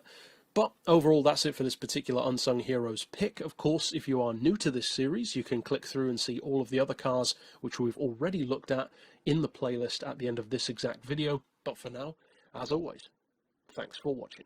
As any of you guys who have followed this series for some time will doubtless have noticed, we quite often cover supercar concepts which ultimately didn't reach production or were victims of circumstance or various other reasons that essentially caused just that, them to never truly reach fruition. A couple of them perhaps had 1 or 2 built or sold the original concept. I believe, for instance, the Chrysler ME412 concept was actually sold. The quoted price was somewhere in the region of $4 million, I believe it was back in the day. But others, they just never go any further. They end up in heritage collections or museums of the manufacturers, and we've discussed some of these, stuff like the Bugatti Chiron concept, of course, which actually surprised me by being one of the most popular episodes of this series so far. Now, this comes from a fairly similar time period. It's a little bit later than stuff like the Bentley Hunaudieres or the Chiron itself or the Nardo, but it's a similar kind of time. A lot of really cool supercar concepts were coming out in the late 90s and the very early 2000s. You even had some which we haven't even discussed, like the Maybach Accelero, the Peugeot 907 Coupe, which I think is a stunning looking car, and a variety of others as well. Now this one is one which isn't as talked about. It's also one which not as many people know about, which probably lends into that former reason. Now the car is called, creatively, the Black Jag, which by inference is of course a Jaguar, but technically speaking it's actually not a Jaguar. It was designed and intended to be a Jaguar supercar, but it wasn't actually designed by Jaguar. It was designed by Fuore, which is an Italian design house, and they're not doing that great. They folded in 2007, and the result of that, or one of the results, was that there was a rumour that you could actually buy this exact car for a very affordable $3.8 million. But there is only one in existence, so for the right collector, it could be something like the British equivalent, in kind of a roundabout sense, to the Chrysler ME412. Now, it's nowhere near as quick as the Chrysler, it doesn't have anywhere near the power, but what it does have is a very tasty mix. So see if this sounds like it appeals to you, and maybe you could drop $3.8 million on this car. So, what do you actually get? Well, it's a very interesting concept. It's a world apart from the XJ220, and it's even nothing like the CX75, which came later and is one of my personal favourite supercar concepts. So this is what you get. You get the same amount of cylinders as a Carrera GT. You get the same engine size as a Zonda S. You get the same power as a Lamborghini Murcielago. You get the top speed of a Mosler MT900 GTR, the 0 to 60 time of an SLR McLaren, and the price of, near enough, a Chrysler ME412, or supposedly. It does seem a little bit shady as to whether or not it was a legitimate sale, given that it was on a pretty obscure website rather than an obvious car selling one or a top marks kind of website. But that's a pretty interesting mix. It is, as I alluded to just now, a V10. 10 cylinders, just like the Carrera GT, and it's a 7-litre V10, which is a very tasty sounding engine, 640 naturally aspirated horses, and the performance sounds very good. especially given that this car came out, or rather didn't come out, it was just a concept, in 2004. In 2004, Fuore quoted a 0 to 60 time of 3.8 seconds and a top speed of 210 miles per hour. Now, there's one particular similarity that I actually didn't mention about this car, and this one is one of the most impressive of all, and that is the weight. This weighs the same as a Gumper Apollo, 1,350 kilos, which is just under 3,000 pounds. That's very impressive for a supercar of any modern time to weigh that little while still being a genuine luxury supercar, as this one is. This is not a stripped out track day special like a Mosler or even the Gumper is. So it's actually very impressive that this car weighs that little, or at least that's the quoted weight, and it seems like they could probably get that right. It's not too difficult to weigh a car, but the specs do vary a little bit sometimes, at least according to Fuore. They've sometimes said it has 900 horsepower. Well, you might be quoting that a little bit off, guys, but 640 sounds fairly accurate. It's certainly believable. And although those who do know about this car tend to talk about this one, for obvious reasons, this car is actually the successor to another concept car from the year before, because in 2003, Fuore, the same design house, made a car called the XF10, which looks almost identical but in silver. You could even be forgiven for assuming it was the same car, but in a different colour, but it's actually not. If you put them side by side, they are different. The proportions are a little bit different. The XF10 appears to be a little bit longer. I'm not sure if it is, but it just looks it at least. It has 4 exhausts instead of 2 on this car. The same engine though, the same power, and the performance is roughly quoted to be the same. So it's basically just an alternative design version. And of course the name Black Jag is a little bit more attention-seeking than XF10. Although, funnily enough, XF would, of course, end up having a lot more use from the Jaguar brand. And it's interesting, and I do kind of like this, that although it wasn't an official Jaguar from day one, and it ended up not being an official Jaguar at all, really, it's interesting to see how so many of the individual design cues of this car actually did end up being very similar to later Jaguar models, including the XF, and the XK, the rear lights in particular, very similar to the Jaguar XK Coupe. So overall, it's a car which, like so many other supercar concepts, some which we already mentioned, others as well, like the Peugeot Oxia, a variety of others, they just don't get the chance to reach the light of day. And in some cases more than others, that really is a shame. Now ultimately, I think that this car's visuals in particular, to some degree the interior, but mostly from the outside, could divide opinion. It's not, conventionally speaking, necessarily a pretty car. I'm not really a huge fan of the design. I do think it's a striking looking car, but it looks a little bit Veyron-esque, a little bit Bentley Hunaudieres-esque, which is understandable why some people may have overlooked it back then as just a rip-off of those cars, considering it came out about 4 years later.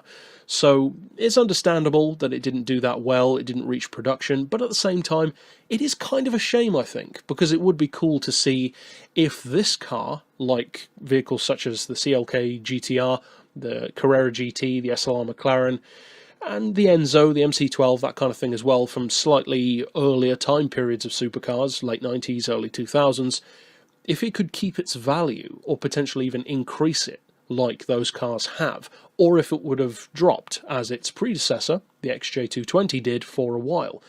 That car dropped, plummeted in fact, in value, and then has picked up again in recent years. So it could have been interesting to see what would have happened with this car. But either way, it did not reach production. Possibly you can buy one, who knows at this point, probably not really, but it's a cool concept to entertain, and it's a cool concept car overall, and one which doesn't have anywhere near the kind of exposure as many of the other obvious choices, some of which we mentioned. So if you are new to this series, of course you can check out plenty of other obscure, weird, wacky and wonderful cars that we've already discussed, and of course stick around for plenty more. But for now, as always, thanks for watching. Many of the vehicles which we talk about in this series do have a tendency toward being extreme. They're crazy, overpowered sometimes, or crazy looking, or having insane performance in some kind of way. But then some of the other ones which we talk about, like the Saab 92X or various others like that, are not necessarily quite as crazy, but they're just not as talked about. But at the same time, they are cars which deserve to be talked about more because they are good or interesting or clever or at the very least unique, but in a good way. Because there are plenty of unique cars out there, but that doesn't necessarily make them good. It's pretty easy to make a unique car, just make it look hideous. But that doesn't make it worthwhile to talk about. Now this one is on the rarer side of things, as far as talking about the kind of cars which we have in this series, but it is still a production car. Now the car, of course, is a Morgan, you saw that from the title, the Morgan Aero 8 GTN. Now for a lot of you guys, it's probably not a car that you've heard of before, not many people do talk about this car, hence why it's here, and this is a homologation special. Who knew that Morgan had a homologation special? Well, of course, some people do, and 11 people in particular know all too well that they do, because that's how many of these were produced. 11 GTNs were built. Now, the reason why they were built is because in 2002, Morgan wanted to go to the Le Mans. They'd been racing and continued racing in later years in various GT classes with variations of the Aero 8, but a DeWalt Tools-sponsored version ran in the 2002 Le Mans. Unfortunately, due to a number of issues and breakdowns which the car had, it didn't finish the race. They decided after 17.5 hours, over 180 laps run, that it wasn't worth running anymore. They were losing too much time, losing too much distance, and they retired from the race. However, it did still spawn this, the required road variant. They planned to produce 15, as I said, only produced 11. Now the car is fairly similar to the normal Aero 8 in terms of its spec. It's not some 700 horsepower version or anything crazy like that. Although, that would be pretty cool if it did have something like 500 or 600 horsepower, but it doesn't. It's got a 4.4 litre Alpina-tuned BMW V8 engine, so again, similar to the normal Aero 8, especially of this initial generation, and it looks fairly similar in terms of spec. As I said, 333 horsepower. The weight isn't radically different to the car already. It is lighter, but not by a ridiculous amount. And even the performance doesn't seem earth-shattering or necessarily even supercar level in comparison. 0 to 60 is a little bit quicker, around the 4.5 second range, and about 170 miles per hour flat out. And you can even buy one of these today for about £80,000, which of course is a lot of money for a sports car, but at the same time, ironically, that makes it not only one of the rarest homologation specials ever, but also one of the most attainable, because if you think of other homologated Le Mans cars, stuff like the CLK GTR, the Elise GT1, the Porsche GT1, a variety of others, they're not exactly affordable. They tend to be hundreds of thousands of pounds, if not millions, in some cases. And that's if they'll let you buy it at all. Some of them they won't. The Nissan R390 or the Toyota GT1, good luck trying to buy one of those. But this one, in a weird kind of way, is a much more attainable car. In fact, you can pick them up now for roughly the same kind of price that the MG SVR was when it was new. Which, if you put it into that kind of perspective, doesn't sound too bad. Now, the car isn't one which, as I said, will necessarily be talked about ever that much. It's just not that kind of car. This isn't one of those vehicles which will have some kind of revolution down the line where people suddenly notice it and start giving it credit, because it's just not that kind of car. It's a special edition, it's a requirement for the race, but it also serves as being a really nice reminder of Morgan's racing exploits. Because although they're not predominantly known for racing, they do race quite a bit. And even though they don't have the most success of any team out there, it's always nice when a smaller, more plucky team tries to compete against the bigger dogs, because often their cars look more interesting, maybe are more interesting, try ideas which are a bit different, and as far as the cars out on the grid go, there's pretty much nothing else that looks quite like a Morgan. So even though the race car itself wasn't overly successful, at least we have this kind of silhouette of that car's design and its intent for road use. Only 11 produced, relatively attainable, and certainly bespoke compared to the others. All of them, incidentally, are finished in the exact same paint scheme, this blue with the silver, and they come with both a hard top and soft top, which you can fit and remove as necessary, but understandably most owners tend to leave the hard top on there because of course it sets the car apart from all of the others, whereas the paint scheme, you could copy that on a normal Aero 8 if you wanted to. The hard top though, that's a little bit harder to come by, as are the 5-spoke rims. So a special little car in its own way, not a mind-blowing one, but I think one which does deserve a place here, because in the world of beloved homologation Le Mans cars, and many of them are beloved, this one doesn't really get much chatter, and that's kind of a shame, because it's a plucky little underdog, which I think is a pretty cool little sports car. But that's it for this pick. Of course, if you are new to this series, you can check out plenty more episodes by clicking through at the end. But for now, as always, thanks for watching. It's always nice when the vehicles that I can bring up in this series are also ones which have a more special place for me personally, because, of course, as with any subject, you can always talk more passionately about something which you have more love for. You can talk about things clinically in a very objective way, such as with movie reviews, for instance, but when you talk about stuff subjectively, but keeping the facts in mind, it can often come across with a lot more passion. That's why certain teachers, for instance, at a school when you're a kid, will probably stand out more. Now, for me, this car easily has that more subjective flavour for me, because I'm a huge Skoda fan. That may sound like a weird thing to say, but I've always loved Skoda as a brand, at least as far as their more recent years go, so not always as far as my life has gone, but not all Skodas, of course, because they kind of had a renaissance thanks to Volkswagen. And now they are much more impressive cars than many people originally thought that they were. But the funny thing is, although they had a certain reputation back in the day, when it came to motorsport, they didn't really deserve to have a bad reputation, because they went rallying, they went road racing, and this, the 733 Spider 2 from 1975, is a race car that you probably haven't heard of, not too surprisingly, but those who have heard of it probably quite like it. It's a car which has a lot of attitude, it's a great looking little machine, and unless you knew it was a Skoda, or unless Skoda was written on the car, which of course it is, you probably wouldn't even know that it was one. It looks more like something like a tiny little Ferrari. I mean, it's red even, so that doesn't exactly help. When I think of Skoda, I often think of green. So it would be cool if it were, but obviously this is way back in 75, so Skoda's brand image was nothing like it is now.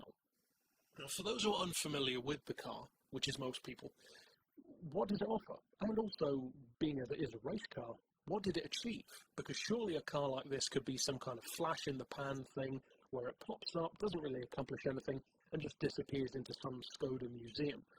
Well, it's actually quite a spicy little machine. It's got a 2-litre single overhead cam engine, mid-mounted, as is pretty obvious, rear-wheel drive. It only puts out 180 horsepower, which is probably quite a lot less than you're expecting. It looks easily like a 300 or 400 horsepower car, but thanks to the fact that it barely weighs more than an F1 car at 585 kilos, and the performance is actually very good. 0 to 60 in 4 seconds dead, and a top speed of about 150 miles per hour from that kind of engine.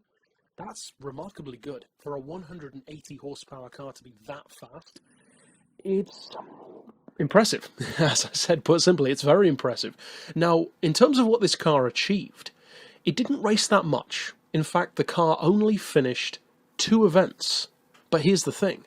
It only entered 2 events, so it has a 100% finish ratio. Now that in itself, although it may not sound impressive, to anyone who knows what kind of win to loss to DNF to retirement ratios race cars will often have, it's actually very impressive to have a 100% race finish ratio, even with only 2 events. Many race cars will fail in their first race. So for this one to do 2 and finish them is pretty cool. But what's even better than that is where it finished, because it had 1 second place and 1 first place. Both of its only races were podium finishes with a victory. That's remarkable for a car with such a tiny amount of power, a car which many people don't even know about. It has such great performance from its engine and clearly was a highly competitive machine, because twice it got that podium and one of them was a full-on victory. Now, as far as the car's history beyond that, I can't say I know a huge amount about it. I'm sure there are Skoda superfans who really know a ton about the car. It's surely got to be one of the fastest Skodas ever built, I would imagine. And in terms of what happened to the car ultimately, as you can see from one of the pictures in this video, it appears to have crashed, or at least something very similar to it. So I'm not sure what the story is there. But it certainly wasn't a race that it crashed in, because, as we already said, it's got a really good ratio of wins and podium finishes. So ultimately, it's not necessarily a car which brings anything radically new to the table. It's a great car, little 4-speed gearbox as well, incidentally, but it's just a car which, quietly and subtly, made a pretty cool little name for itself. But it almost didn't, though, because many people don't know about it and don't know that it was that good, and yet it was. Pretty much the definition of an unsung hero, a car which most people don't even know about, and yet one that was so successful. Pretty impressive stuff. But that's it overall for this pick. Of course, if you want to check out others here on the channel, you can click through in the playlist at the end to see plenty more in this series of weird and wacky cars, and not many of them are as successful as this one is. But that's it for this pick. I'll see you guys next time, and for now, as always, thanks for watching. Any of you guys who have been around on this channel for at least a little while will probably know that I have a huge amount of love for the gas turbine engine. In fact, it's my favourite engine design of all time. And of course, there are a number of different variations on the theme, different amounts of power, different ways of using the engine, different forms of induction, but the essential concept is one that I love. And some of my favourite vehicles use that very engine. Now, in the racing world, it has been used more than it has on the road.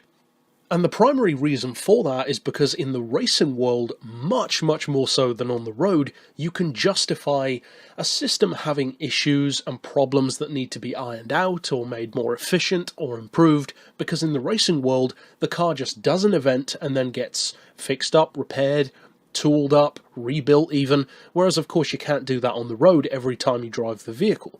And as a result of that, we've seen far more racing gas turbine engine vehicles than we have road cars, or of course even concept road cars. Now, this particular vehicle falls kind of in between the two. It was not necessarily intended as a race car, but it's not exactly a full-on road spec vehicle either. It's certainly a concept car and was one of the earliest examples of a gas turbine being used in a car, way back in 1954. And the car in question is, of course, as you saw from the title, the Fiat Turbina. This is the second manufacturer to actually try using a gas turbine in a concept car after Rover did it first. And this is the first time in mainland Europe that it was done. Now, I immediately love the car purely because it has a gas turbine engine, but of course there has to be something more to it than that. So what did the Turbina actually have to offer? Because it certainly looks the part. Even if you're not a Fiat fan, you've got to admit this is a striking looking car. Now, what it actually does offer is very impressive. In fact, across the board, this is a seriously cool car for the time. Now, although it came out in 1954 as a concept vehicle at the Turin Motor Show, development for the car actually began 6 years earlier, in 1948, so it had a very long development run, which is not surprising at all given how few people had tried to actually successfully put a turbine into a car and to make it work, and the way that this car used a turbine, or turbines in this case, is quite clever, because it doesn't just have one turbine, it actually has three. There's one turbine to drive the wheels, which is mid-mounted behind the passengers, and then you've got two other turbines which provide induction and compression for the drive turbine. A very interesting setup, and also using a gear reduction at the back end, it eliminates the need to have a conventional gearbox or clutch. Pretty forward-thinking for a car from the 1950s, plus it had stuff like rear fins and extremely aerodynamic aero design, which cars wouldn't really start to have until a few years later, especially when you factor in the start of its development in 1948. Now, speaking of that aero design, that's actually one of the most impressive things about the car, because the turbine itself ran into basically the same issues that they always do: overheating and, of course, using a massive amount of fuel. And that's something which you unfortunately can't do much about in the case of a turbine. You can make it more efficient and cool it down, but those are always going to be issues, at least to some degree. However, what I alluded to with its visual design and its aerodynamic design in particular is probably the single most successful thing about the car, because this car was wind tunnel tested and was so aerodynamically efficient, and its drag coefficient was so low, that this car was literally the most aerodynamic car for 3 decades. It took over 30 years for any other vehicle to become more aerodynamic than this car. And yet it's a car which most people wouldn't even think of as having that kind of, really, acclaim to its name. And you certainly wouldn't think of Fiat as being a company who would accomplish something like that. Because, of course, these days especially, Fiat is known, and they have been for the past couple of decades at least, as this company who makes small, affordable city runabouts with the occasional performance version, like my personal favourite Fiat, the Panda 100 HP, at least my favourite from modern times. Whereas back in the day, they're making gas turbine-powered, in effect, supercars, because this car is not slow. That's for sure. It's not just aerodynamic for the sake of it, and it certainly doesn't have a gas turbine just for the sake of it. This is essentially a supercar of the time. Now, the turbine puts out anywhere between, some people quote around 220 horsepower, anywhere up to 300, which tends to be the accepted amount, and it produces that at over 20,000 RPM.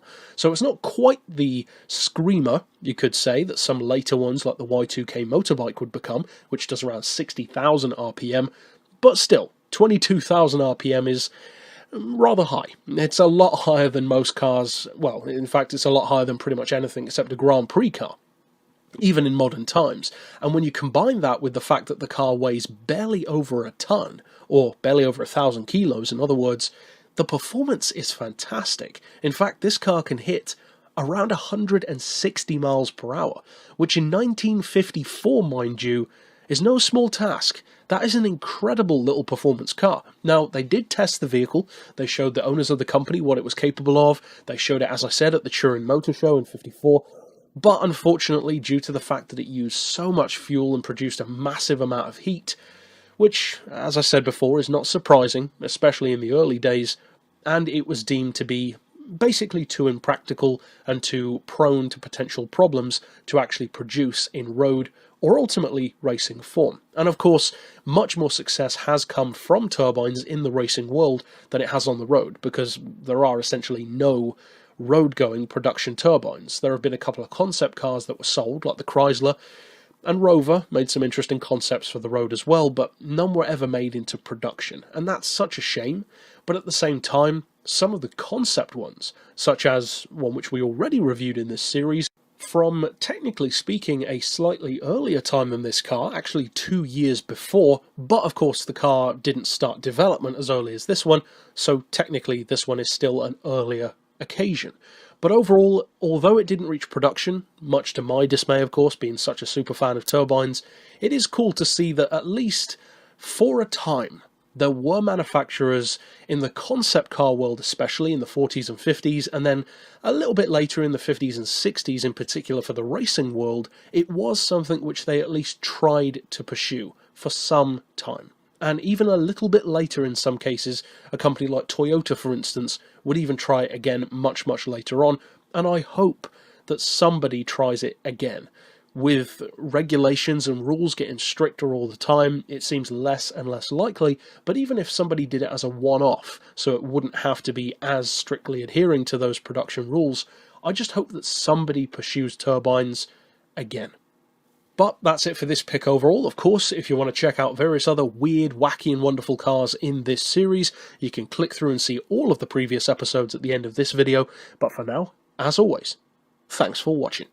As anyone who has been around on this channel for at least a little while, and especially if you've seen my top 50 favourite vehicles list, you'll know that I have an affinity and certainly a love for a number of gas turbine powered vehicles, and the gas turbine as an engine is my single favourite engine type of all time. And so I naturally have an interest in any kind of gas turbine related, or certainly gas turbine powered road car, concept car, race car, motorbike, of course, as well. But it doesn't happen all that often, and of course less and less in more recent years, whereas way back around the 50s and 60s, and to some degree the 70s, but not so much, more and more companies were trying to look into different ways of doing things, not just with turbines, but with others as well, potentially nuclear-powered cars, of course, more recently, you could say, with BMW, with hydrogen, a number of other things. Electric cars are a perfect example as well, although they didn't really debut, they've actually been a part of the automotive story pretty much since day one,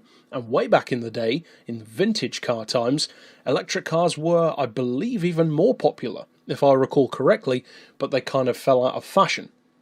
Now, this particular vehicle is a Le Mans prototype, a WSC car, and it's one which not many people talk about, which, of course, leads into why it's in this series.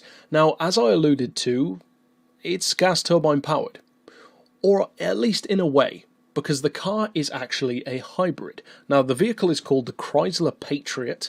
It was developed way back around 1993, and this would have been, had it actually raced, the first hybrid Le Mans prototype. Unfortunately, though, that pretty obviously didn't happen, and the first hybrid prototype in the Le Mans actually came from my favourite racing team, Panoz, with the Panoz so-called Sparky GTR1 car. This one, though, would have been pretty amazing because it goes way beyond being just a conventional hybrid, conventional of course being a relative term that you'd think of now with, say, Audi or Porsche or Toyota. This was completely different.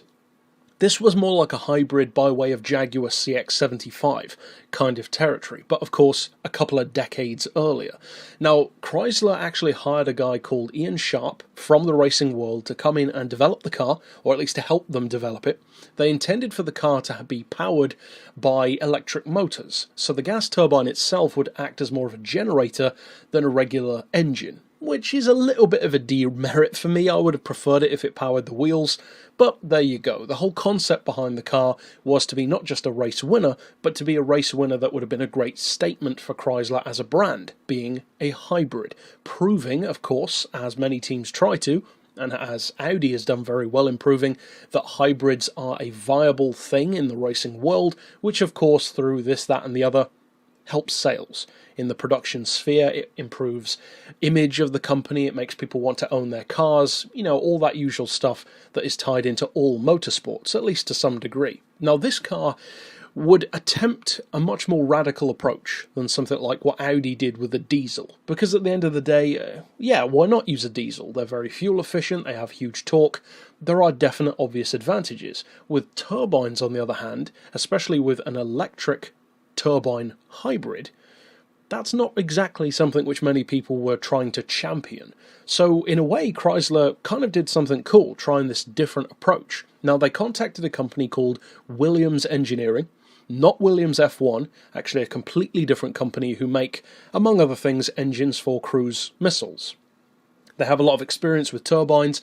Ultimately, though, they went with a different company called Allied Signal, who do a very similar thing, to provide them with some turbine engines. Now, these engines are very small, very lightweight. They weigh only around 190 pounds, and the engine puts out, I believe, at least according to what I could find, around 500 horsepower. Now, the engine runs not on, for instance, diesel in the case of my favourite bike, the Y2K. It doesn't even run on biofuel like Jay Leno's EcoJet. This one's a bit different. This one runs on liquefied natural gas, and it can rev extremely high. In high RPM mode, it can hit 6 figures, 100,000 RPM, which is pretty incredible even if it isn't driving the road wheels. Now, the motors themselves actually allow the car to in effect be all-wheel drive through two kind of independent systems, at least to some degree, and the performance is quoted at being up around 200 miles per hour, at least for a short time. That seems more than good enough in the early 90s. You've got to consider, of course, that you're moving into a slightly newer era when it comes to the Le Mans, around 93, 94, 95, with Porsche winning in their WSC car. And then before that, you've got some other radically different machines, like the Peugeot 905, using a ton of F1 tech. Of course, the Mazda 787B with its rotary tech. So it was a pretty exciting time. Moving away, of course, though, from the Mazdas kind of thing in 91. This one, around 93, that was moving more into the full swing of stuff like F1 bleeding over into the Le Mans, rather than essentially a longer version of Group C in terms of development time. We'd left Group C behind, but the remnants were still there, if you know what I mean. Whereas now we're moving away from that, we're going into very F1-inspired stuff, and this could have been an interesting difference to the rest of the pack. Certainly to many of them, the first hybrid, as I said earlier, would have been a great achievement for Chrysler. Even if it didn't win, it would have drawn a huge amount of chatter, really, like the Delta Wing did for Panoz and Nissan later on as well. And look at all the controversy surrounding that. Now, unfortunately, this car was also surrounded by controversy of one kind or another, because even though the vehicle itself ultimately fell into obscurity, it was, even before that, plagued by two primary issues. Now, one of the issues was an understandable and a completely justifiable one from an engineering point of view. There's nothing really that can be done about that. Problems arise, you try to work around them, sometimes you just can't. On other occasions, though, say it with me, you have corporate politics. And that, unfortunately, is another thing that's stuck a thorn into the side of this car's project, because according to Ian Sharp himself, just before he ultimately left the project, he said that there were a number of issues with the development of the car involving and stemming from a number of people trying to take credit for it, trying to spearhead the program. There were various issues with the engine suppliers, the costs of development being up around the $12 million region. They were promised around, I believe it was 50 engineers to be working on these turbines. They ultimately had about 2 at a time, if that. So it was just plagued by all of these issues in a similar way to some of the other great cars in this series, and some which we haven't even talked about yet. So ultimately it's a car which had some very interesting ideas, but one of those interesting ideas was actually the primary one, you could say, from an engineering point of view, that put a halt to it. And that was a very interesting regen system, which of course would ultimately get used in the F1 much, much later, around 2012, because this car used a regenerative flywheel system. The flywheel itself was massive, and it could store a huge amount of kinetic energy, which helped with giving the car additional power, additional boost, etc. And one of the reasons, of course, why it could hit 200 for a short amount of time. Now, as I said, I'm not sure what the combined power from the whole system was, or at least the independent powers combined together of the turbine, the motors, etc. But what I do know, and what I can tell you, is that this flywheel, which apparently was very large, could actually store the equivalent kinetic energy of a truck traveling at 100 miles per hour in terms of the pent-up force inside this flywheel. And that is right behind the driver. So they found that the problem was that developing this car to a point where it would not just win but be safe would mean adding so much shielding to protect the driver from this bomb, in a way, would actually make the car ridiculously heavy. So ultimately, it's a real shame that the technology almost felt like it killed itself to some degree. It was a great idea. In fact, it had many great ideas, but some of them clashed, some of them they didn't deem worthy or worthwhile to continue developing on for cost reasons, political reasons within the company, etc., etc. And it's a shame, because it would have been pretty cool, I think, if this car had a chance to actually prove what it could do. Even if it didn't win, it could have been one of those cars like the Lotus Type 56s, the STP Specials, these cars which were gas turbine powered. They didn't actually win a race, but they were always crowd favourites. They were very interesting, great rivals to the conventional engines, and sometimes they did actually come close to winning. And of course, in the case of something like the Howmet TX, it actually did win. So who knows, maybe Chrysler could have joined the Howmet, you never know, in actually winning and being the second, and to this point, the only second turbine engine car to win a race. Unfortunately, didn't work out that way, and what we ended up with is a very interesting unicorn of the prototype world. Certainly an unsung hero, one which was just a little bit too flawed for its own good. But that's it for this pick overall. Of course, I'll see you guys next time. And if you are new to this breakdown series of undervalued or weird or wacky cars, then you can check out all of the other episodes, and we've done some pretty cool ones by clicking through at the end. But for now, as always, thanks for watching. There are a number of cars which I've discussed on the channel, not just in this series, but even beyond it, which have had very complex or sometimes even comically troubled backstories or production runs. The MG SVR, of course, is a perfect example. It has, well, just that, an almost comedic level of trouble and various issues which happened both before and after production, which makes it a very interesting car to look into if you're looking to have a look at an interesting backstory.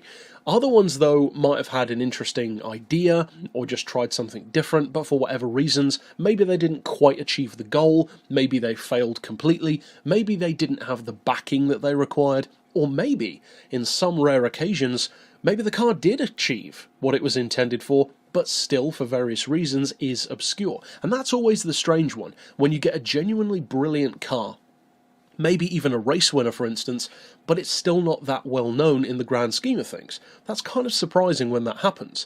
Then, though, you get some which are just straight up simple.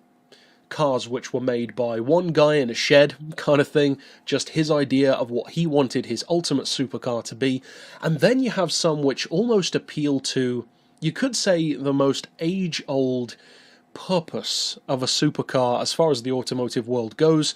Ferruccio Lamborghini, of course, is well known for this. He wanted to buy a Ferrari, they wouldn't sell him one, so he made something instead himself, and of course, Lamborghini was born, in at least the exotic sense. They were already building tractors, of course. This is a very similar occasion, because there's a guy named Arash Farbaud, who's a British engineer, pretty well-off guy, and in the late 90s he saw at the Le Mans the very, very dominant and very pretty Porsche 911 GT1. He wanted to buy one of the road cars, but for whatever reasons, Porsche apparently wouldn't sell him one. Maybe they were all accounted for, they didn't want to build any more, who knows, whatever the case may be. Maybe they didn't consider him to have enough pedigree. That wouldn't be above certain companies to do that. Certain cars, of course, such as I believe the Enzo, the Bristol Fighter definitely did as well, they have kind of an invitation-only program. I believe the Ford GT of the latest shape also had that as well. And that's understandable on some occasions, but for something like a 911 GT1, it's kind of a shame, because it's the exact kind of car that a superfan would love to invest in. It's kind of the ultimate Porsche, at least before the Carrera GT came around. So, what he decided to do was, Lamborghini style, build his own supercar. So, in the late 90s, he started production on, or started developing at least, one car, which came to be known as the Farbaud GT, and that is this car here. And it's a very interesting vehicle, because even to the untrained eye, you can pretty easily recognise the Porsche 911 GT1 influence, especially around the midsection. The curves over the wheel arches, the curves around the windows, the roof scoop, they are very, very clearly reminiscent of the 911 GT1. The back end is not quite as pretty, I would say, as the Porsche, because, of course, you have to fill in the back end on a road car. You can't have the exposed mesh, such as the GT1 race car has, or the Pagani Zonda R, for instance, also has that.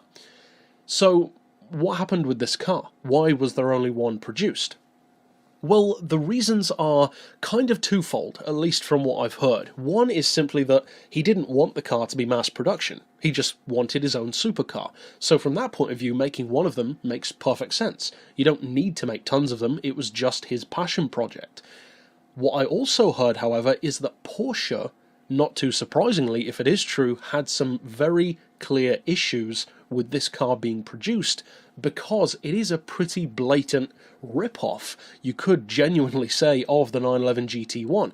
Does it have differences? Yes, for sure, but it's about as close as you can get, really. So what do you actually get from the Farbaud? Well, you get an Audi-sourced, kind of ironically, 2.8-litre twin-turbo V6 engine. Interesting choice, mid-mounted, and it puts out about 620 horsepower. That's pretty good. That's a similar kind of level to other supercars at the time, similar to the Porsche itself. As far as performance goes, you're looking at 0 to 60 in about 3.2 seconds or thereabouts. Top-end speed-wise, well, there are a couple of different quotes. Some say 220 miles per hour. That seems a little bit ambitious. I'm not sure if it could go quite that quick, especially given the aerodynamic design of the car. You're probably looking more so, I would say, at maybe 205, possibly 210 miles per hour. And as far as its weight, it's quoted, or at least claimed, to be 800 kilos, which is less than 1,800 pounds. Again, that seems very generous to say that the car is that light. It's possible, of course, but that's even lighter than the Porsche by quite a lot. So, I don't know. Maybe it is, maybe it isn't. Who knows for sure. I guess Arash Farbaud does.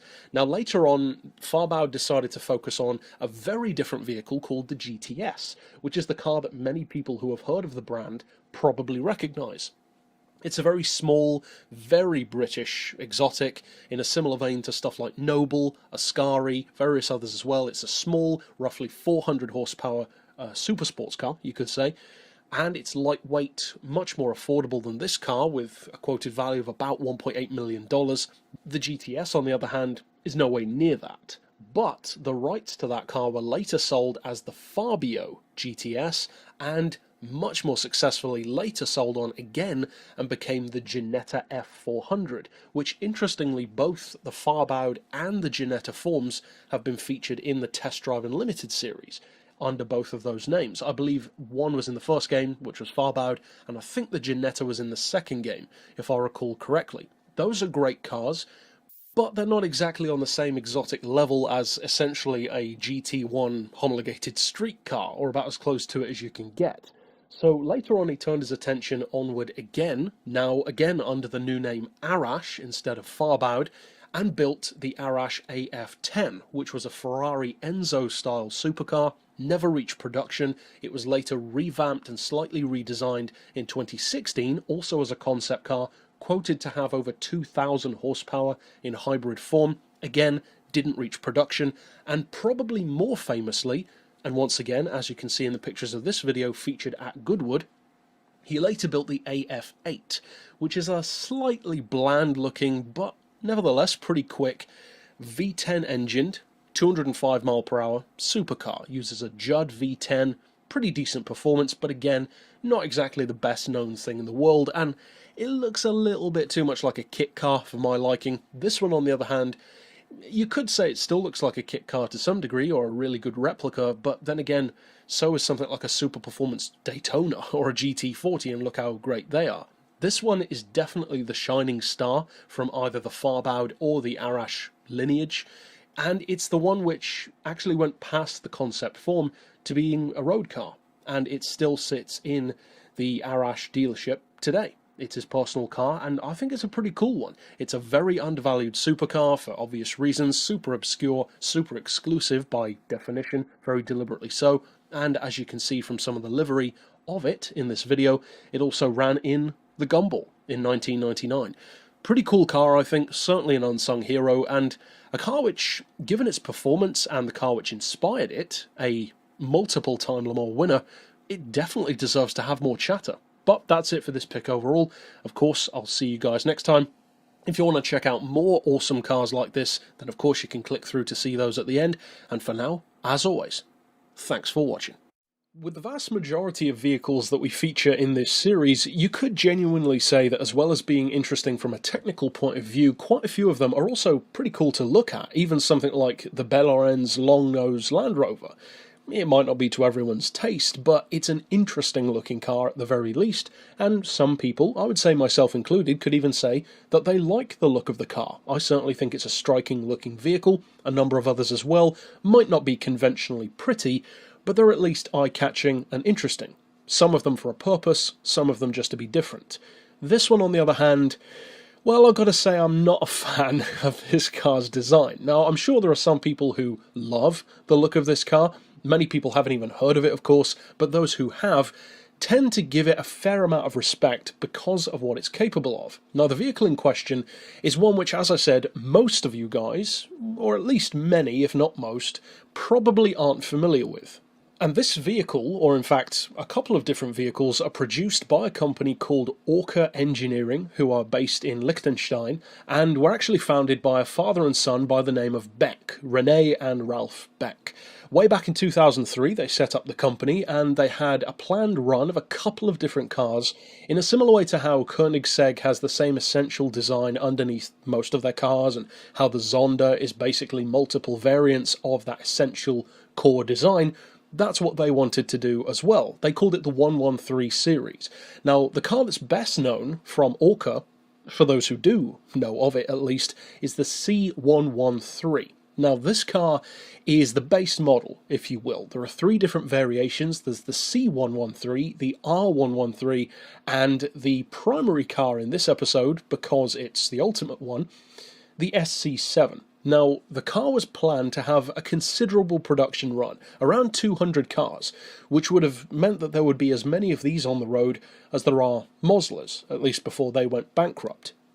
In the end, though, they built 7, so quite a considerable difference. But given the look of the car, you can kind of understand why. It certainly divides opinion. It's extremely angular, almost to the point where you could think it might even still be a car that was made out of the imagination of a kid who drew a car, or built out of cardboard kind of thing, or again, a kit car, you could say. This kind of idea of a build-it-yourself on a budget supercar, which in itself is a cool thing. It's an amazing idea to have an affordable approach so that somebody else, apart from a manufacturer, can build their own supercar. And there are some great examples of that. The GTM supercar, for instance, you can buy the rolling chassis, put your own body on top of it, various other options as well.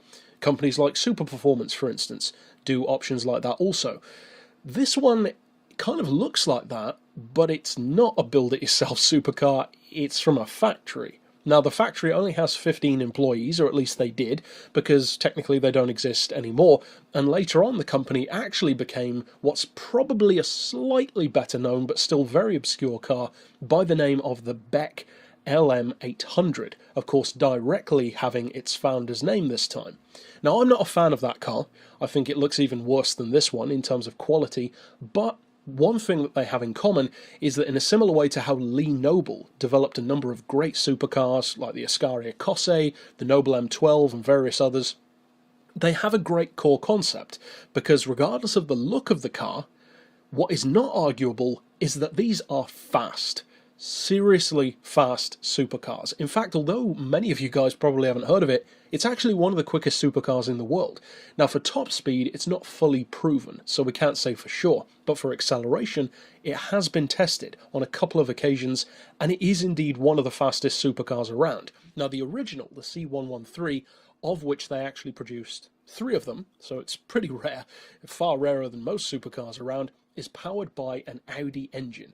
A 4.2 litre V8, it's turbocharged, putting out around 650 horsepower or so, which is pretty decent, but it's also very light. It's quoted to weigh under a ton, or in other words, less than 1,000 kilos. That's impressive. Now, the performance would pretty obviously be fast in a car like that, but it really is. 0 to 60 is under 3 seconds. Now, the top speed is quoted to be different depending on who you ask, but it's definitely in excess of 200 miles per hour. Some say closer to around 220. Now, given the power, that is believable. And for the acceleration, as I said, it has been tested. And it's not surprising that it's quick for that, given the low weight and huge power. But as far as a track car, it's not really known what kind of ability it has. It has a level of downforce, but not necessarily a huge amount. And it looks more like the kind of supercar that's for posing on the street, rather than setting a good lap time, although based on the race car-esque shape, it could have some lap time potential, but again, not much is known about it in that regard. Now, the rarest model that they've actually produced, and they did apparently build 2 of these, is a roadster version, an open top called the R113. Now, this car is so rare that I've never seen one, even on Google. Now, if something is so rare that you can't even find it on Google, you know it's pretty rare. And that seems strange, because if there are 2 of them around, why have there never been any photos taken of it? Now, granted, it's not the prettiest thing around, but usually even ugly cars get photographed at some point, and yet these manage to, at least from what I've seen, evade capture by the camera lens. Now, the final car, the one in particular for this video, is the SC7. Now, 2 of these were produced, and the SC7 was designed to be the ultimate version. It looks basically the same, but it's finished in black, whereas the C113 is the car in the video that you can see in orange, and the SC7 has a different engine. A 12-cylinder Audi engine, putting out a quoted 850 horsepower in a car that's incidentally quoted to weigh about 800 to 850 kilos. Now, the performance is it goes without saying, incredibly quick. The base car already did 60 miles per hour, or 0 to 60 miles per hour, in less than 3 seconds. This one's quoted about 2.6 to 2.7, which is entirely believable. Top-end speed is quoted to be around 400 kilometers per hour, which in other words is basically 250 miles per hour. That's believable from a certain point of view, but again, unproven, so it's yet to be seen, and probably never will be proven, given how rare and obscure the car is, and how most people probably wouldn't care to take it to that kind of speed. But later on, even the Beck LM800, which shared again the V8 option from the older Orca 113 series, is also quoted to be capable of around 250. Now that car looks like it might actually be able to do that, because it's much closer to, for instance, a long-tail Group C car in terms of its appearance.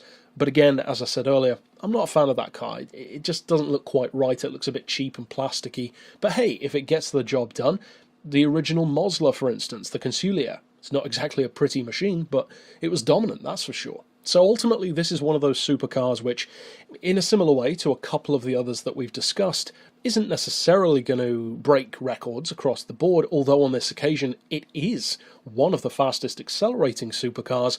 It's one which is just interesting to have on your radar. Is it an unsung hero in a general sense? Well, not particularly, but it's an unsung hero certainly in with the group of cars that are better known, although they're actually very similar. Stuff like the Mosler or the Gumper Apollo, which is a direct rival for this car. So ultimately, it's not one of my personal favourites, but it's certainly a car that's worth noting, at the very least, even if you're not a fan of it. It is respectable that they made a car with such a small team that actually turned out to be real fast, but questionably designed. So if you want to check out plenty of other interesting, oddball, weird, wacky, wonderful cars in this series, you can click through at the end and see those. But for now, as always, thanks for watching.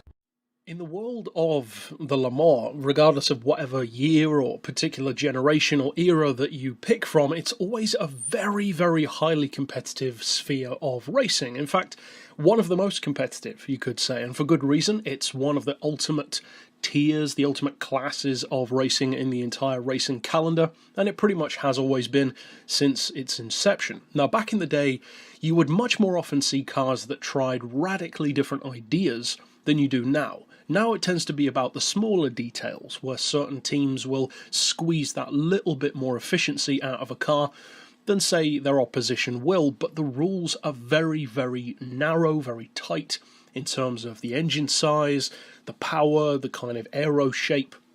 So it really is down to those details more than ever before, as well as, of course, a plan for the race, pit stops, all that kind of stuff. Now, back in the day, of course, they still had rules. There were engine sizes, different classes, etc. But you would often see these more radical departures from the norms, such as with cars like the Cadillac Il Mostro, for instance, or a number of others which were completely different to anything else on the grid. And even in more recent times, you will occasionally see something like that now. The Nissan Nismo, for instance, the GTR LM car.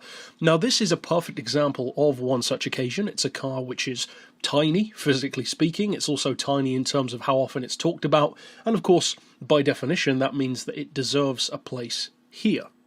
Now, the car in question is called the LM64, and it's produced by Panhard. Now, the car itself is based on the production spec Panhard CD, which itself also was used for racing in the early 60s. But this car is kind of like the top-tier evolution of the concept, if you will, because this Panhard CD LM64 is the peak, really, of aerodynamic design as far as Panhard goes. Now, the production car is already a very, very aerodynamic machine, and if you've never seen that one, it's worth Googling. It looks kind of like a combination of a Renault Alpine and an Alfa Romeo Giulietta from the 60s, especially from the back.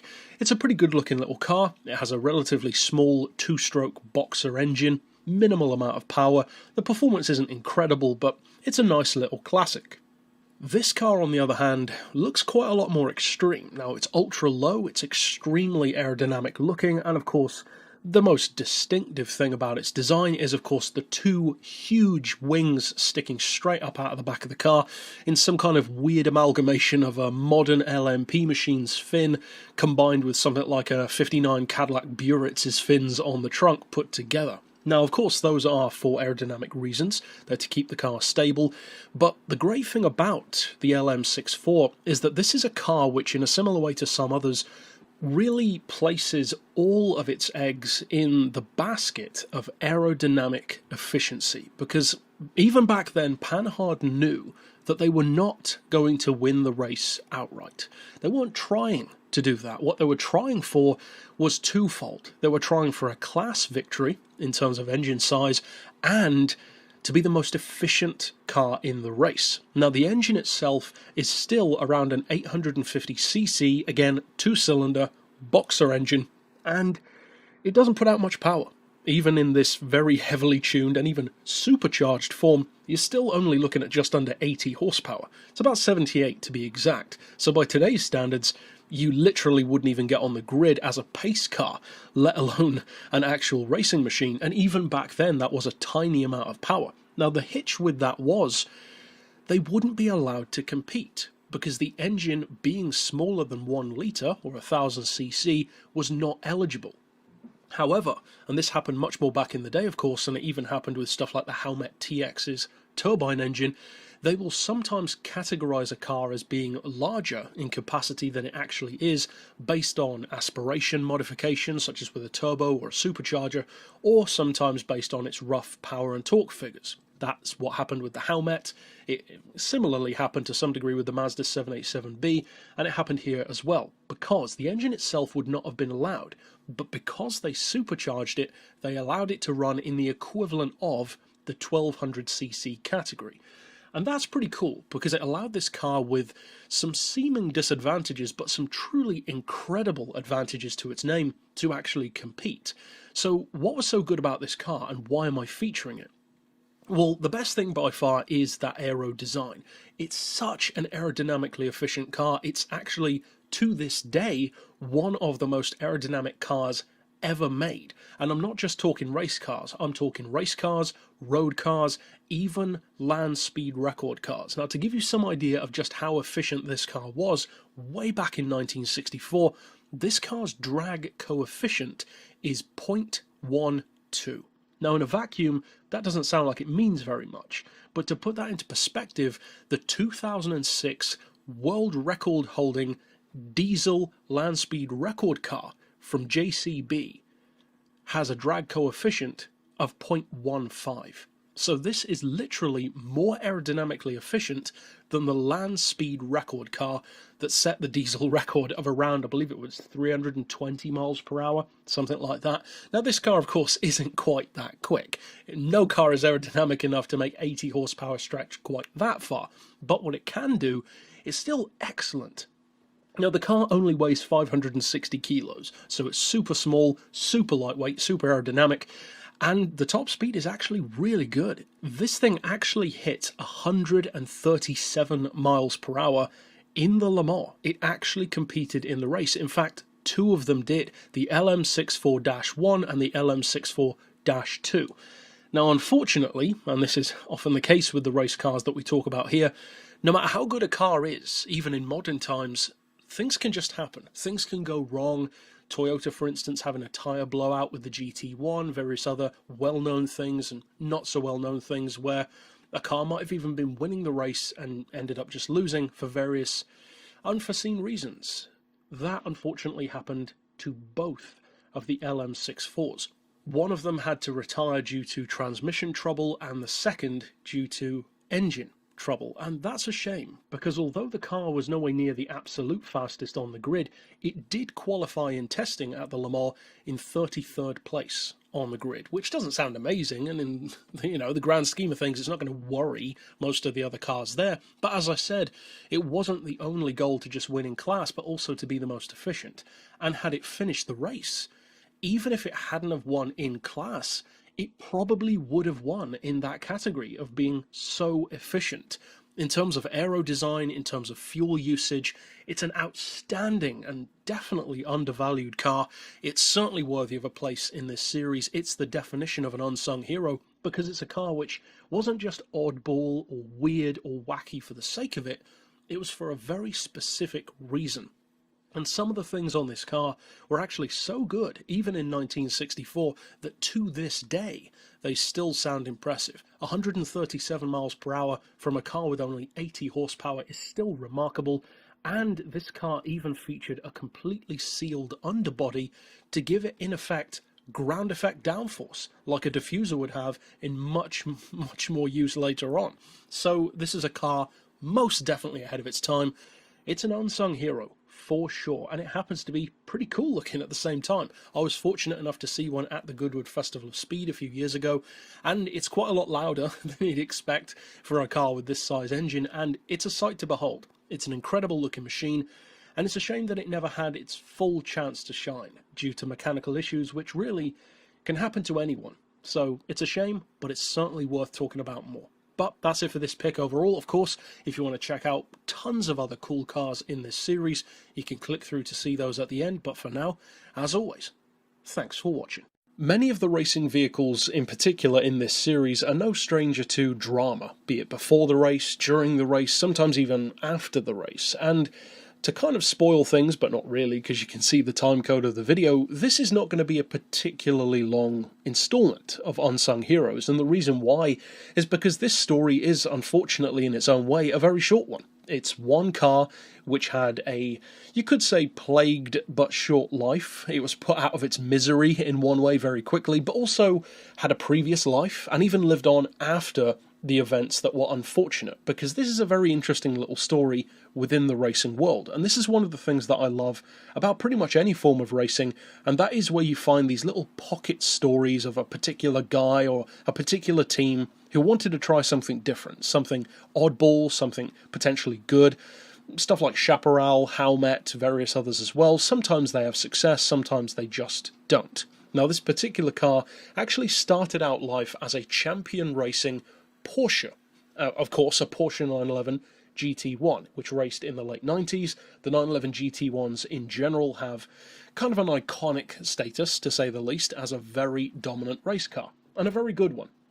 It's easily up there with stuff like the Toyota GT1, the Mercedes CLK GTR, the Nissan R390, etc. So what this particular team and company wanted to do, called Gunnar, is they wanted to build the first open-top 911 GT1. So after Champion Racing had finished with the car in the late 90s, they planned to cut the roof off, essentially, but obviously it involves a lot more than that, restructure whatever of the car needed to be done, use a slightly different engine, the 3.6 litre from a 911 GT3 RS instead of a GT1, and then run it in a different race, such as, for instance, the Daytona 24-hour event under the Grand Am rules. Now, for one reason or another, I believe including the fact that they were very busy at the time, they weren't able to enter in 1999, which was the intended year, hence that's why the car itself is called the G99, the 1999 Gunnar, in other words, and originally it was going to be technically called the G99S, or Spider.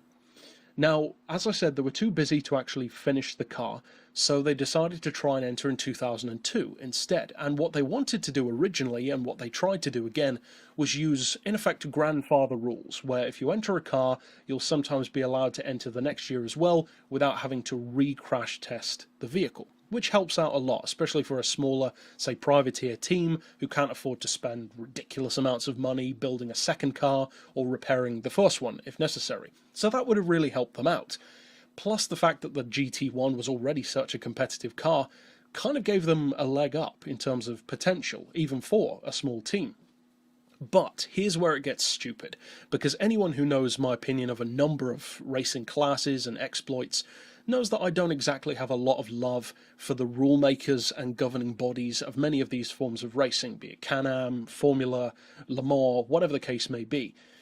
This is not one of those occasions where a car was banned because it was too good or held back because it was deemed unsafe. This is just downright pettiness, because they specifically contacted the Grand Am rule makers, the governing body, as I said, to ask if the car could then be entered in 2002 instead of the original plan of 99, and once again race in 2003 under grandfather rules, or that rule type. They got to the event, they managed to finish the car in time, and then when they got to the Daytona on the day of the race, they changed their mind. The governing body just said, no, you can't enter now. unless you turn it back into a coupe. Now, for me personally, I would have stopped there. And of course, that's not the attitude that you have to have in racing, because you wouldn't succeed if you have that attitude. But they didn't, thankfully. So they decided to convert it back for another $75,000, no less, into the original, or close to the original coupe spec. After already, of course, swapping out the engine, they made alterations to suspension connectors at the front end, various other things that had to be done to fabricate the car, get it ready. And then after all that, they basically just get turned down for, as far as I could find, no real good reason, apart from that the governing body just decided to make it so. That's unfortunate. Then the car did race again as a coupe, but it's a shame more than anything, really, that the Spider didn't have its day. It was tested, but that's about it. And it's a shame, because at the end of the day, having a 911 GT1 in any form go into a race is always interesting enough. It's a good car.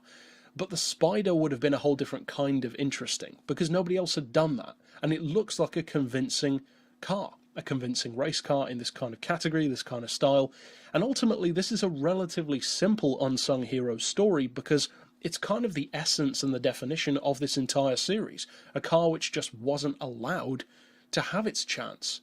So ultimately, it's definitely a story and a car and a team who are worthy of talking about more.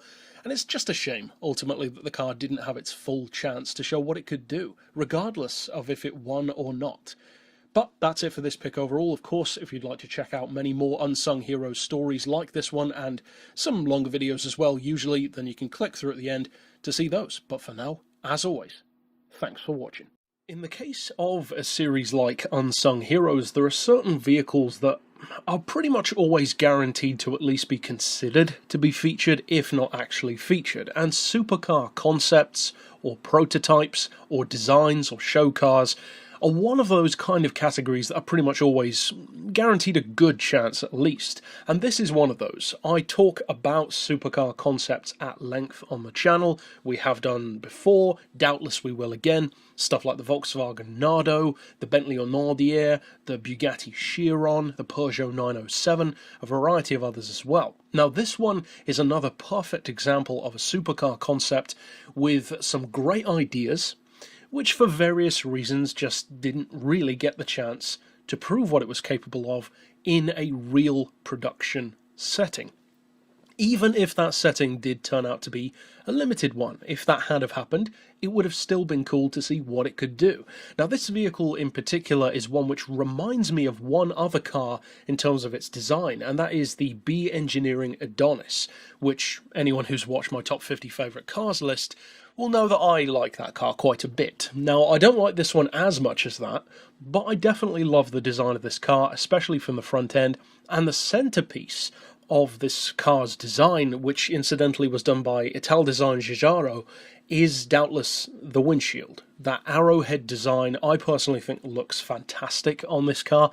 It's not necessary as such, it's kind of a gimmick in its own right, but it makes it instantly recognisable. There are very few, if any, other supercars, concept or otherwise, to have that kind of appearance, and the rest of the car complements that shape. The entire front end of the vehicle has that very arrowhead-esque design. Again, a little bit similar to a Zonda with the pointiness of it. The back end, not so much. I'm not as much of a fan of that. Doesn't have a rear window, which is a nice little nod to stuff like the MC12 and a variety of other race cars. And it's fairly simple from the back. Now, from the front, the car is pure supercar. From the side, it's pure supercar. From the back, well, from the back, it might remind you of something a bit different. Something like a hybrid or an electric car, for instance. And that's actually quite apropos on this occasion, because this car, the Frazer-Nash Namir, is exactly that. It's a hybrid supercar concept. Now, I was fortunate enough to see this car the first time I went to the Goodwood Festival of Speed. Back in 2009, it was featured, drove up the hill. It didn't make much noise. And the interesting thing about the car, being as it is a hybrid, is the way it approaches being a hybrid, because there are a number of different ways of doing that. You can have hydrogen hybrids, electric hybrids, turbine hybrids with stuff like the Jaguar CX-75, whereas on this occasion they went down a very interesting and I would say pretty cool route. Now the car has 4 electric motors for drive, in pairs of 2 for the front and back end. The battery packs are actually located in the middle of the car for very, very good weight distribution, and even with the battery packs on board, it only weighs 1,450 kilos, which is really good, actually. Now, even though it is electric driven, it actually still has a pretty good top speed. 187 miles per hour is the quoted speed of the Namia, and the 0 to 60 time is 3.5 seconds, which for an all-wheel drive electric car with that kind of instant power and torque delivery, that's not surprising. 3.5 seconds is pretty good. But how does it develop its power? And speaking of power, how powerful is it? Well, that's the surprising thing, because it's not as powerful as you might expect, certainly not as powerful as you'd think it would be to get that kind of performance, and I would say not as powerful as it looks. You might assume a 600 or 700 horsepower motor, but in actual fact, it's got 362. That's no way near the kind of power that you'd assume a car like this would have. But as I said, you've got all-wheel drive, you've got the direct drive advantage of an electric motor setup, and the fact that it weighs only 1,450 kilos helps immeasurably. Now the power is actually generated, and this might be my favourite thing about the car, by an 814cc petrol-driven rotary engine. A very interesting choice for an Italian design based on a returning British car company. Fraser-Nash is an old school British marque. Doesn't exactly sound like a British company, sounds more like a French one, but there you go. It's in a similar kind of vein to stuff like Spiker, where it's a resurrected name with new technology applied to it. In the case of this car, very literally so. So across the board, I find this to be an intriguing car design. It looks fantastic from the inside, from the outside. I already mentioned the Adonis connection in terms of its visual design, but with the interior as well, it actually looks fairly similar to that car also. Now, in terms of its ultimate production, well, it didn't get one. That's the unfortunate thing, of course, but again, it's not too surprising. There are plenty of supercar concepts, designs, prototypes even, ones which you could argue came close to being produced, which just didn't, for various reasons. We mentioned some earlier, like the Volkswagen Nardo, for instance. It's always a shame when that happens, but at the same time, the more of them that you learn about, the less and less surprised you become. And that really is a shame. When you stop being surprised by good things not happening, that really is unfortunate. But for various reasons, the Namia never had its chance, and that, I think, is a shame, because Britain doesn't exactly have an amazing showing for supercars at the moment. You've got a couple, the 177 from Aston Martin, the McLaren P1, you've got a couple of others, but especially on the hybrid front, there's not as much going on. It tends to be companies like Rimac and various others in other countries that are pioneering that sort of stuff, so this one I think would have been pretty cool, but overall, it didn't get its chance, and in the video as well you can also see a couple of shots of an alternative version in kind of a black and green livery with the rear wing. Not sure about the specs on that one, but it's shown alongside the original. I believe it may have been a little bit lighter and fairly obviously a more track-focused version, but with the same essential power plant. So again, the potential was there, the design was effective, I think. Not necessarily the kind of design that everyone would find appealing, but certainly the kind of supercar that could have had a place in the market, for sure. Especially given that it was designed roughly a decade ago, way before stuff like the BMW i8 came out with similar kind of numbers, but not as quick. So overall, it's a shame that the car didn't get its chance, but at least we can still check it out on the internet, check out the specs, pictures of it, and talk about it in forums such as this one. But that's it for this pick overall. Of course, there are plenty more exotic and special and unique cars, both in the road and racing world, that you can check out in this series. So to do so, click through at the end, but for now, as always, thanks for watching.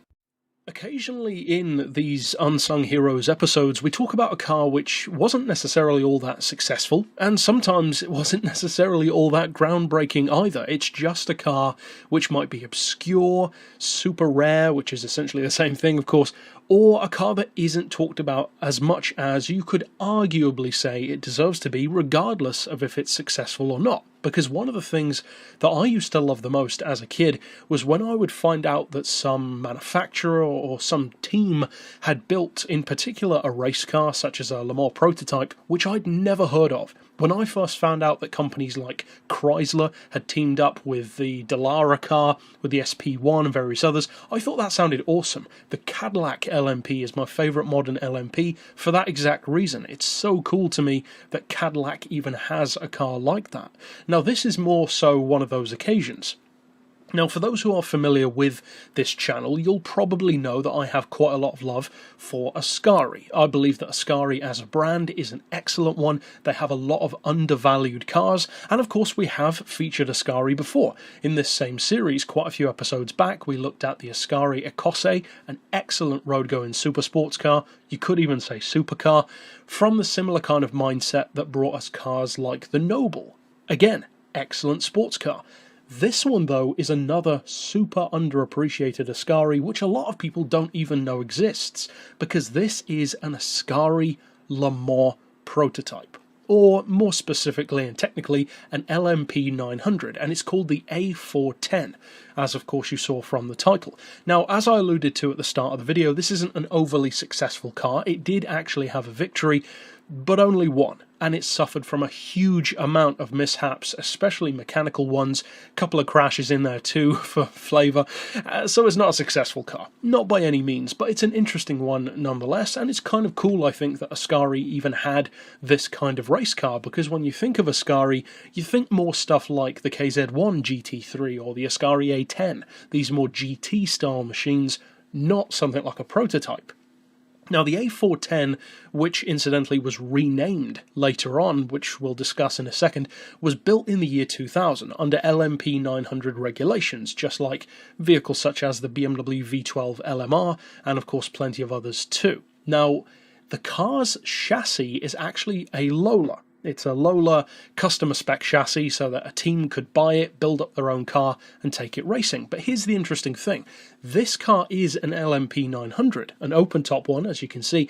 But the funny thing is, the chassis and the suspension are actually from the Group C era, the Lola T92-10 model, which was a closed-top car as well. So a very interesting way to repurpose that chassis and that suspension, rework it into an LMP 900 machine instead. And that wouldn't necessarily be as easy to do today as it was for then. Now, the engine is going to be familiar to any fan of the Gran Turismo franchise because it's built by Judd, who of course have provided engines for a number of different prototypes, including, of course, Pasquarolo with the C60 Team PlayStation, which is a very popular car, debuted in Gran Turismo 4. We've had other ones since, but that was kind of the big dog at the time. That had a Judd V10, and so does this car, a 4-litre Judd GV4 engine. It's naturally aspirated, you're looking at 600 horsepower, which again is similar to other cars at the time. Red lines are over 10,000 RPM. Peak torque, which is incidentally over 330 pound-feet, also arrives at over 8,500 RPM, so the engine really does love to be worked hard, and it's not too surprising that it's that much of a screamer, because in its earlier forms the GV series was also used as an F1 engine, so essentially it's kind of like a spiritual successor in some ways, along with any other car that uses this engine, to stuff like the early 90s F1 tech that was used heavily in the Le Mans in cars like the Peugeot 905. And in the case of that car, to great success. It was such a good car, it won twice, in 92 and 93. For this Ascari, on the other hand, well, not so much. The car debuted in the year 2000 at Silverstone for a 500km race, but it actually didn't race at all because of gearbox issues, and long story short, it went on to have a number of issues. 2 vehicles were actually built, chassis number 1 and number 2. They raced at the Nürburgring, they raced in the Sports Racing World Cup under FIA rules, and actually later on in the season they did manage to have some success. At Monza they managed to finish second, which was 7 seconds behind the leading car, which was a Ferrari 333 SP, and then at Spa they managed to finish 4th. Which, that's not too bad. They didn't get a win yet, but they were doing a bit better. They even managed to blow an engine in one race as well, which of course wasn't as good, but these are the kind of issues that plagued the car. Later on, when it was racing in later years, it even crashed, exiting a race after 15 hours, and those unfortunate events would plague the car much more than victory would. And unfortunately, that's ultimately the legacy of the car in terms of success. Now, it was later renamed for 2002 to 2003 to, strangely enough, the KZR1, which of course will sound familiar to anyone who knows Ascari or the cars that they make, because that's a little bit too close to the KZ1R, which of course is their road-going version of the race car, the GT class machine based on their supercar, the KZ1. But this is the KZR1, not the KZ1R. Kind of strange, you could say, to feature such a similar name, but you do you. Ultimately, the car didn't have much success at all. It had one victory, a couple of close finishes, but ultimately it was a car that, as many cars do, got forgotten, basically, due to ultimately a lack of success. If the car, of course, had had more victories, then it might have been remembered for longer. However, ultimately, despite all of its setbacks, it did actually manage to finish the entire season in its initial A410 form in 4th place, as far as teams go, so even that wasn't too bad. It was more a case of a car that was plagued by numerous issues across the board with DNFs, DNSs, and plenty of mechanical issues as well. So ultimately it's a car which isn't going to blow anyone's mind, but I just think it's a nice one to take a look at. And interestingly, one of the later cars, the KZR1, when it was renamed, was actually refitted instead of the Judd V10 with a BMW engine, a 4-litre V8. Ultimately, all of the cars weighed 900 kilos, as is the regulations of the time, and it's a car which I happen to think looks pretty cool as well. So ultimately, as I said, it's not going to blow your mind, but the fact that Ascari had this kind of race car I think is kind of cool. A lot of people don't know that they did. And it's just nice to sometimes shed some light on a team or a car or a manufacturer that you might not have known actually tried this whole LMP malarkey. Some had more success than others, but to me, it's pretty cool that Ascari at least tried. But ultimately, that's it for this pick, and of course, if you want to check out other weird and wacky cars in this series, of which there are plenty, that's for sure, then you can click through at the end to see those. But for now, as always, thanks for watching. To anyone who's not overly familiar with the MG brand, you would probably think of most of their cars as being fairly normal, maybe with a slight inclination toward performance, the ZS, the ZR, the ZT, as the one shown here is, and you'd probably think of it in this kind of sphere, a wagon that you can use every day. It's technically a performance car, but not exactly most people's first choice of performance car, even in the early 2000s. However, when you start to notice the pictures of this particular MG and notice some of the stuff that's written on the car and the kind of vehicles that it's parked up against and the aerodynamic wheels that it's fitted with, then you might start to think, what's going on here? This is a little bit different. Now, this car, of course, won't be a surprise at all to anyone who is versed in MG's models, because it's one of, you could arguably say, the most important cars they've ever built. And MG, for those who don't know, actually have a very long and strong history of making record-breaking performance cars. Now, as far as their road-going performance cars go, you'd probably think of the SVR, first and foremost. That's my personal favourite MG, one of the rarest British exotics.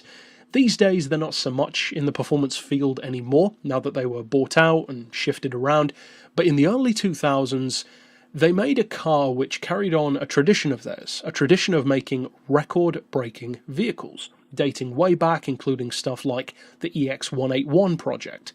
Now, this car is commonly known as the ZTT Bonneville, but technically, it's actually called the X15 project. And basically what this car is it's a land speed record car, and it's one which set a record that still hasn't been beaten to this day. It was set in 2003, and nobody has beaten it. Not that it couldn't be beaten, because there are certainly wagons out there that could take it on, from BMW, Mercedes-AMG, a number of others could probably do it if they set their mind to it, but for various reasons, they haven't, and this car still holds the record for being the fastest wagon in the world. This is a serious performance car. Now, MG didn't publicise this particular event all that well. And that's one of the main reasons why you could genuinely call this an unsung hero, in a very literal sense, because a lot of people who aren't MG fans have no idea about this car. They've probably never seen it, never heard of it, and even if you did see it, you might just assume that it's a modified regular version of an MG, maybe even something that somebody has modified themselves, just like a tuned car in effect. And that's kind of true, except it was done by MG, or more specifically, it was overseen by MG. Now, the car itself has an engine swap to a 6-litre naturally aspirated Roush V8.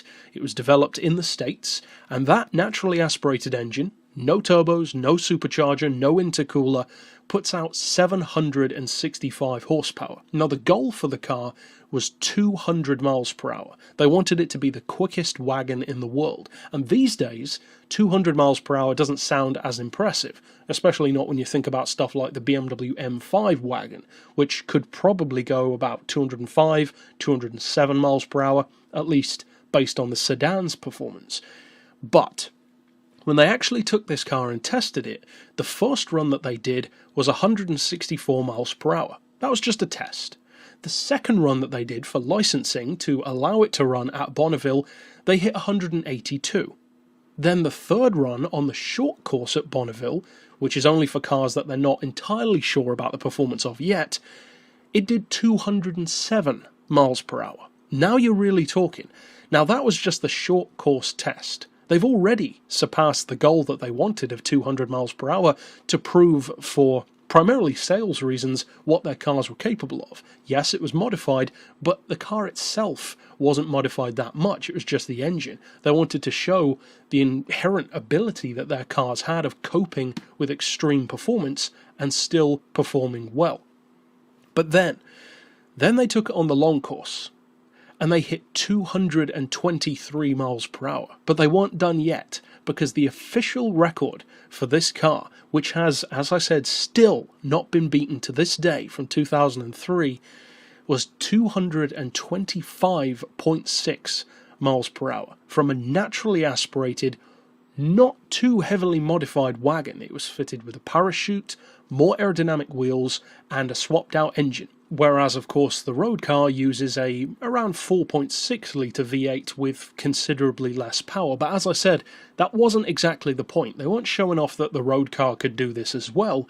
They were showing what the road car could inherently be capable of. The chassis, the body, the reliability, and it certainly went to show that. And even though, for the most part, it was only MG enthusiasts themselves who even heard that the car was capable of this, it is still a car that very literally is worthy of being talked about more, because it still hasn't been beaten. Now, it would be interesting to see, and it will be interesting to see, if any other manufacturer, either a smaller one or a bigger manufacturer like Mercedes or BMW or Audi even, ever does try to beat that. Because, of course, in the performance world, top speed is kind of meaning less and less, even in the supercar world, but still, speed records are a very impressive form of marketing, as this car went to show, at least for MG fans. It certainly gave them more confidence in the brand and in the car that they could potentially purchase.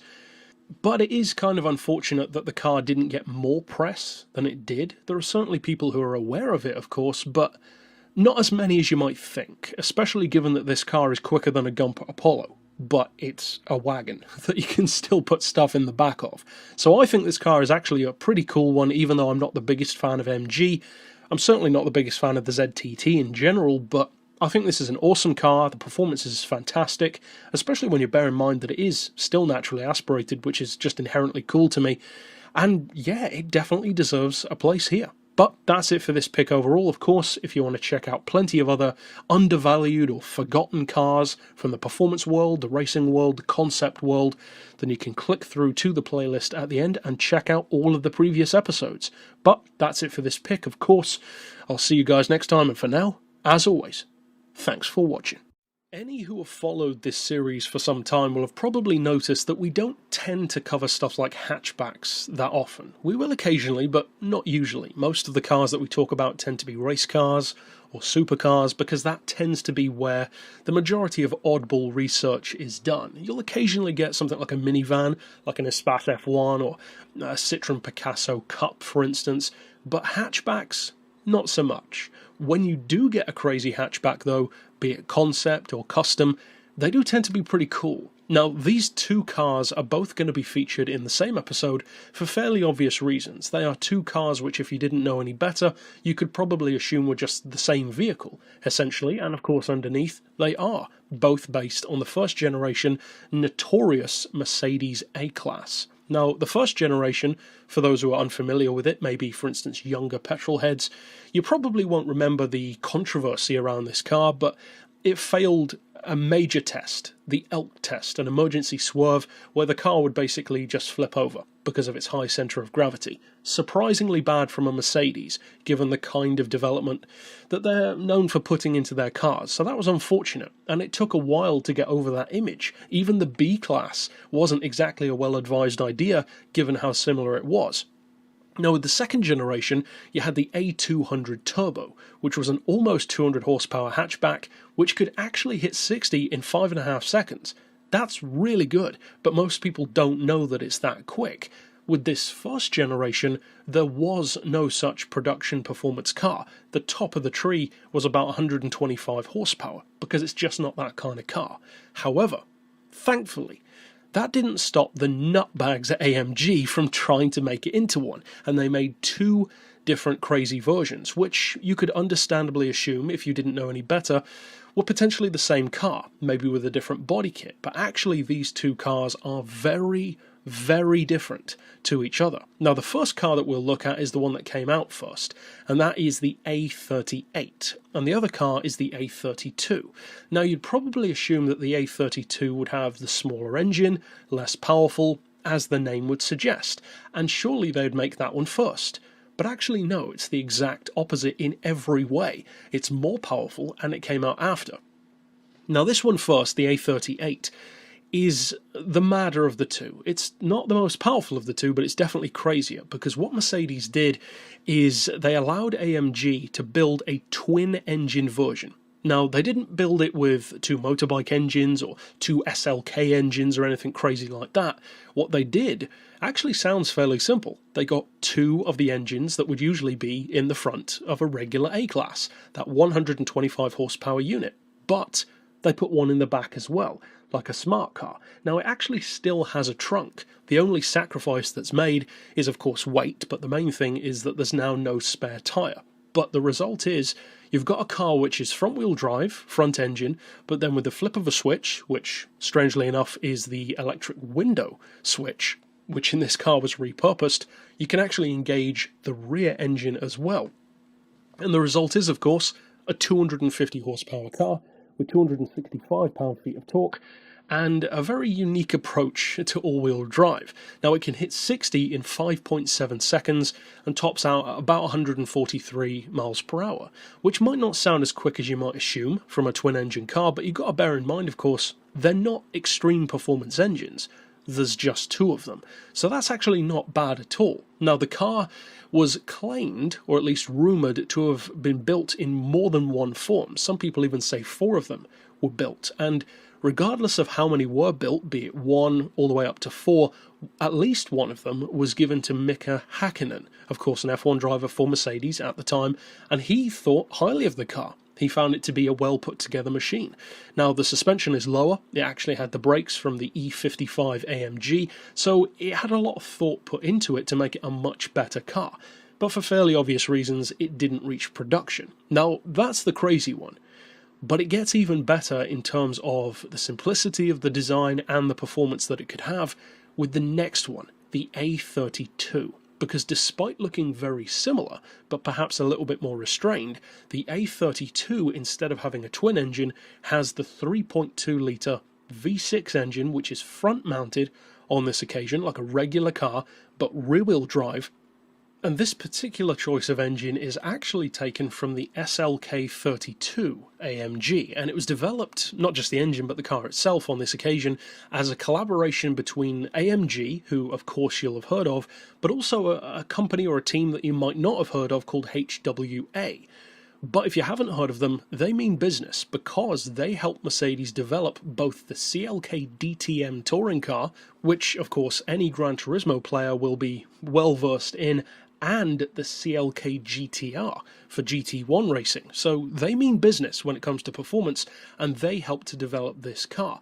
Now, as I said, it's front engine instead of twin engine, it's rear-wheel drive, and it is more powerful because that V6 engine is turbocharged. It puts out 330 pound-feet of torque, 370 horsepower, but unfortunately it is a very heavy car.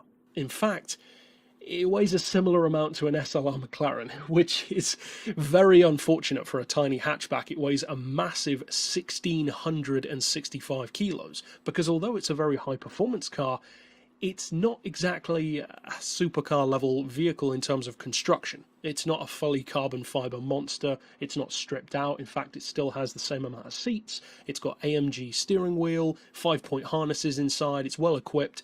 So it's basically a fully functional regular street car, but with much better performance. Now, speaking of that performance, the top speed is unfortunately, but not too surprisingly, speed limited to 155, as most German cars are, which is a bit weird, especially when it's a concept. But a better gauge of how it compares to the other one is the acceleration, because the A38 could hit 60 in 5.7 seconds. This one, despite being a much heavier car, can hit it in 5 seconds dead. That's pretty good, in fact, for a car especially that doesn't have the advantage of all-wheel drive. And both of these cars came out in the early 2000s, so again you have to bear in mind 370 horsepower, 0 to 60 in 5 seconds from a rear-wheel drive hatch. That actually compares really well to something like the A45 AMG, even from today, well over a decade on, in fact almost 2 decades on.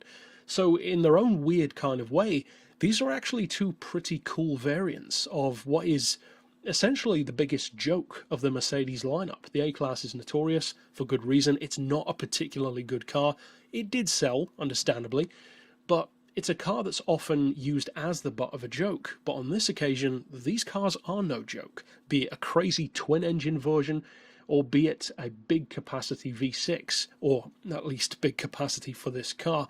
They're both very interesting takes on what could have been, were there an AMG version of this initial car. For obvious reasons, there never was, but they're definitely unsung heroes, they're oddball, they tick all of the boxes of this series, and I think they're actually pretty cool. But that's it for this pick overall. Of course, if you want to check out other wacky cars in this series, of which there are plenty, then you can click through here at the end to see those. But for now, as always, thanks for watching. For fairly understandable reasons, the vast majority of the vehicles in this series didn't get a huge amount of press coverage. That's kind of the point. They are these obscure, sometimes oddball or wacky vehicles, maybe production, maybe concept, maybe race car. But that's the point of the series, of course, to shed light on these vehicles. Then, though, you do get some which aren't quite as obscure, ones which are respected. They're just not as well known as some of their rivals, and this is a perfect example of that. Because, of course, some of you guys will recall that a number of years ago, this was actually featured on an episode of Top Gear. They took it around the track, Clarkson drove it in a circle and made himself vomit. It's one of the memorable points of the older Top Gear style format. Now, if you are completely unfamiliar with the P2, chances are you are probably still familiar with the name ProDrive. And the reason for that is because you'll see that decal written or stuck to a number of competition vehicles. You can sometimes see it on Subaru rally cars, or mini rally cars, or even the Ferrari 550 that raced in Le Mans with Colin McRae at the wheel. Because ProDrive is one of those companies, they're based in Britain, incidentally, they're very well respected. They set up these cars for competition and they win. I mean, they don't always win, of course, but they are very competitive machines, especially in the rally world. And that directly translates to this car, because the P2 is essentially what you could get if you took a Marcos TSO and combined it with a Subaru WRX STI. That's pretty much literally what it is. It's this tiny, quintessentially British idea of a sports car, super small, super compact, kind of quirky looking, and very rare, of course. In the case of this one, there is literally only one ever built. It's a prototype. But at the same time, it's a car which is incredibly capable. Now, to give you some idea of what this car can do, the engine is taken from an Impreza WRX STI, and it's combined with the platform, interestingly, of another Subaru, but one which not many people in, say, England or America have heard of, and that is the Japanese market K car from Subaru called the R1. I personally like that car. It comes from the kidney grille Subaru era, which I actually like. I like some of those, like the Impreza of that shape, the B11S concept. Even the Tribeca, for instance, I think is a decent looking car. I know a lot of people hate it. But regardless, that to one side, that is the platform. It's a K-car platform, which is a very interesting choice to go for. But for obvious reasons, super compact, relatively lightweight, gives you an interesting, well, platform to work from. When you combine that with that flat 4 turbocharged engine from the Impreza, well, you're pretty much guaranteed some decent performance, especially when it's putting out 345 horsepower and retains all-wheel drive. Now, contrary to what you might think looking at the car with the side intakes, the shape of the vehicle, it actually is front-engined, not mid, which is kind of a surprise given the shape, I will say. But it retains all-wheel drive, as I mentioned, and it also has something very interesting for a road car, which again has the roots in motorsport, rally especially, and that is anti-lag. Now, anti-lag, to any who know of it, is pretty cool. To put that into a road car is a rare thing, but when you do, it has some pretty amazing effects, because really simplified, anti-lag basically electronically gets the car to the prime RPM to launch off the line. And when combined, especially with all-wheel drive, it can have some incredible results. Now, the reason why it's not fitted to more road cars is basically because it's not exactly the most practical thing around for putting stress on the vehicle. It tends to break parts and to wear out parts much more quickly, for fairly obvious reasons. But for performance, it's fantastic. It's why rally cars can get off the line so quickly, despite having way less power than, say, a supercar would have to do that same kind of 0 to 60 time. And that bears true on this occasion as well, because the P2, with its 345 horsepower, can hit 60 as quickly as an SLR McLaren, which has almost double the power. 3.8 seconds. That's fantastic. That's easily capable of taking on the Marcos GT2, the TVR Sagaris. That's far quicker than the MGS VR, and a number of other British exotics like this.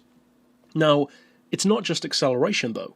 The top speed is also fantastic. 175 miles per hour is again bang on up against the MGS VR X-Power.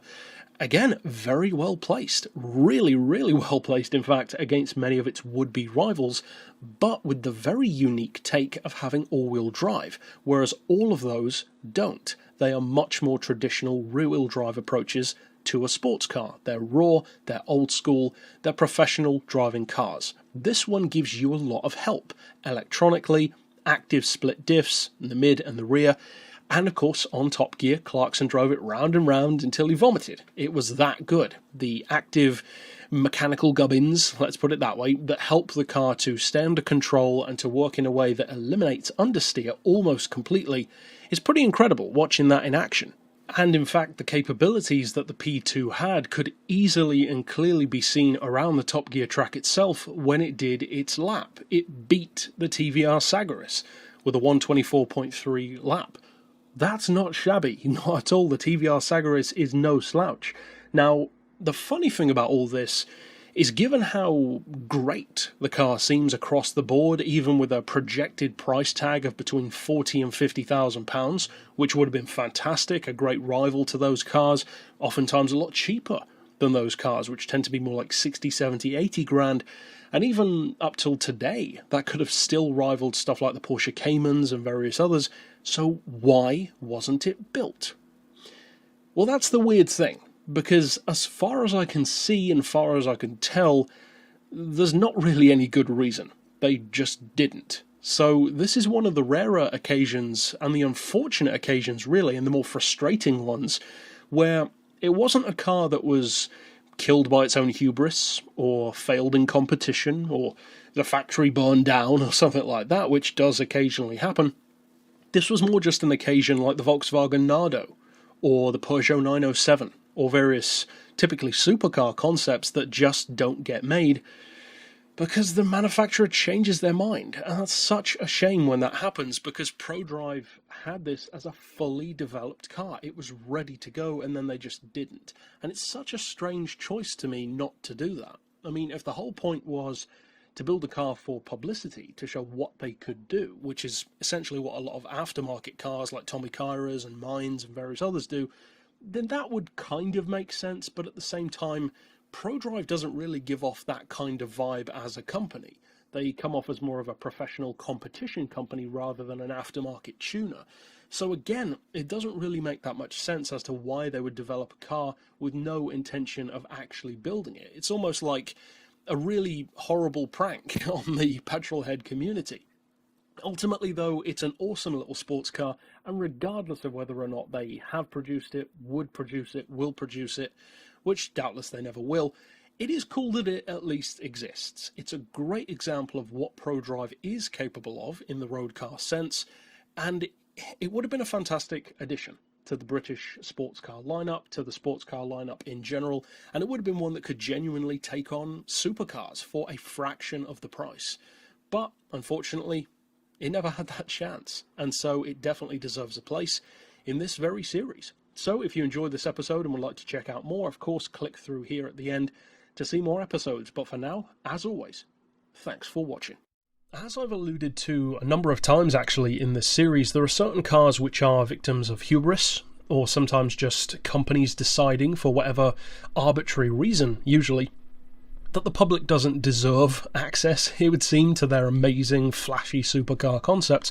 But there are other times where it's justifiable. You can understand why a car faded into obscurity, or why it, comparatively speaking, failed, if you will. Now, this is one of those unfortunate occasions where the car did have good intentions, the people producing it had good intentions, and it could have actually been a very significant car, especially for the region where it comes from.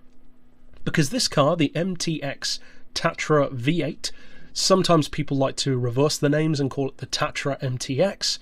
It doesn't matter too much because it's two different companies working together. Sometimes the car is called the V8, sometimes the V8i.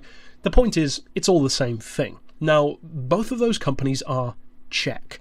MTX, who you probably aren't as familiar with, have more of a performance and motorsport kind of inkling. They used to build single-seater racers, tuning up and repairing Skodas. They even made some Skoda-based models, some convertibles. And Tatra, on the other hand, you've probably tangentially seen or heard of at least some of their models. Now, Tatra, although not a company that I talk about a huge amount, is a very significant one in the car world because they're the third oldest car company in the world to have a continuous, unbroken production of vehicles. That's pretty remarkable, given that we don't talk about them that much, if at all, usually on the channel. They were actually founded in 1850. They didn't, of course, start producing cars until much later, around the late 1890s. They were renamed in around, I think it was 1919 or so, and then around 1990 they decided to team up with MTX to build a Czech supercar. And that is this vehicle, the V8i, or just the V8. So what does the car offer, and why are we talking about it? Well, first things first, let's look at the car. As doubtless you already have been, I personally think this is a great looking vehicle, and in a funny kind of way it actually looks kind of like a lot of British cars of the time, some a little bit earlier, some a little bit later, put together. The front end is kind of Lotus Esprit-esque, the back end is very Lister Storm-esque, and even the overall shape, but the cockpit in particular, kind of has a bit of an XJ220 meets McLaren F1 kind of vibe to it. But you could also say, of course, you've got stuff like a bit of Chazetta in there, a bit of Bugatti EB110, but the point is, if you can liken a car that most people have never heard of to those kind of vehicles, that's a pretty good sign. If it looks like those cars at least, that's a good start. I personally think this is a great looking car. probably even one of the best designs of this series. It's not so much oddball, it's just forgotten. It's not a crazy car in that kind of sense. Now, as the name suggests, it is powered by a V8 engine. It's a 3.9 litre, and it's naturally aspirated. It puts out just over 300 horsepower, which is probably not quite as much as you were hoping for. You would probably expect, say, 450, maybe 500, given that it is the early 90s after all. But the point is, even with 302 horsepower, this car, which incidentally only weighs 1,350 kilos, which is about the same as some GT3 class race cars from around, say, 2010 or so, can do 165 miles per hour. That is really impressive for a car that has less power, for instance, than a Mustang GT to be that quick. I think that's got pretty amazing potential. Now, the acceleration isn't quite as impressive. It's about 5.5 seconds to 60, but still, a lot of supercars weren't as quick for acceleration in the early 90s anyway. Which, of course, is why vehicles like the Door 962 and especially the McLaren F1 stood out so much. Now, as far as the production side of things, that is unfortunately where it gets a little bit more sketchy in the case of the V8, because they showed the car at the Prague Motor Show in 1991, and they had 200 orders placed of people who wanted to buy one. That's pretty great for any supercar, let alone a Czech one. But they did actually plan to produce 100, which would still be a very, very ambitious goal for a company or companies who aren't exactly known for that sort of thing, from a place in the world that isn't exactly known for that kind of thing and still isn't really. However, this is where it gets unfortunate and actually kind of sad. Only 4 cars were ever built, and that's not the sad thing. The sad thing is that very early on in the production stages, they actually sold the rights to produce the car to a different company, and then the factory that was going to produce them burned down and took all of the remaining parts with it. And unfortunately, for financial reasons, understandably so, they never built any more.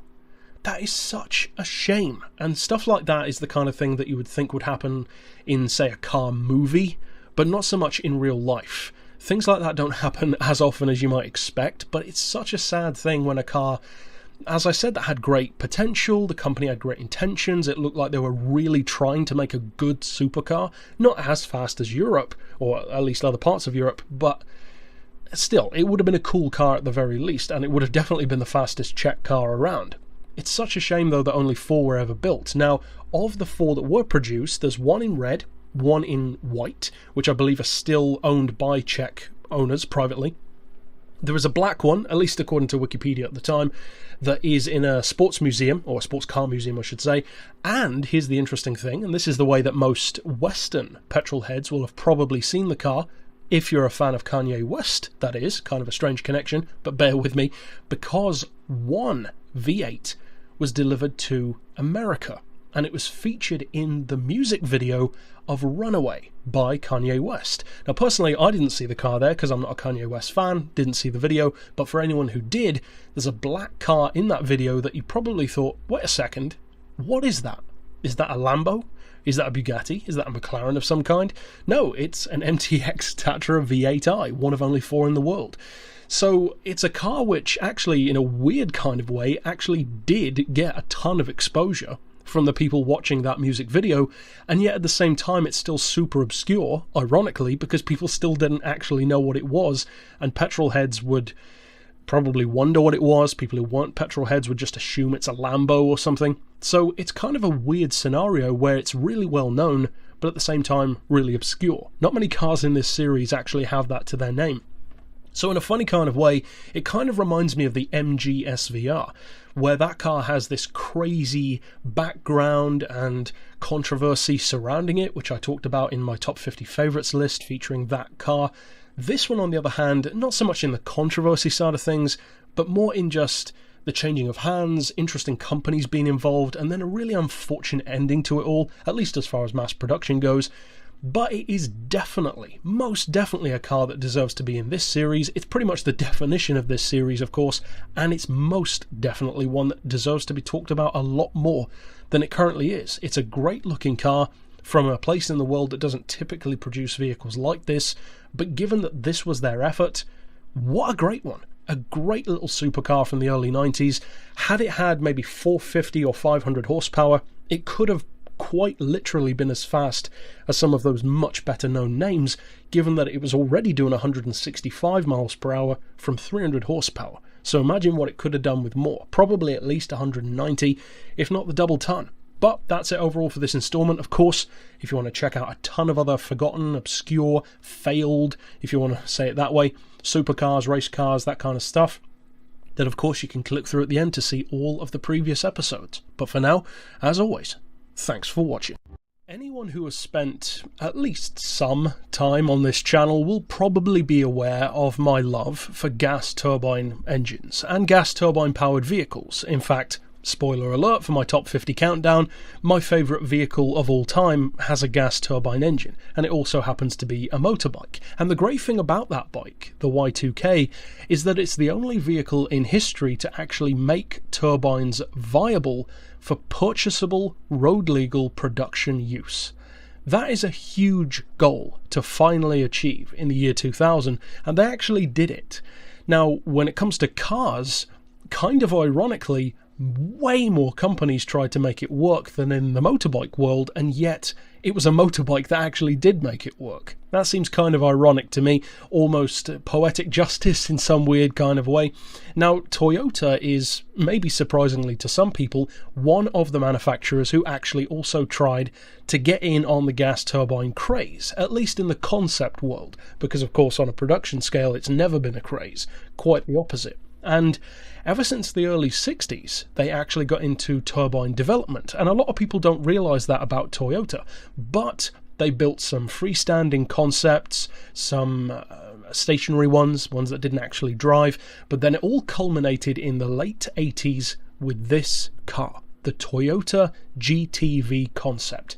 Named like an Alfa Romeo, looks a little bit like a streamlined version of a Honda DC2 Integra meets Honda Insight Hybrid, first generation, something like that.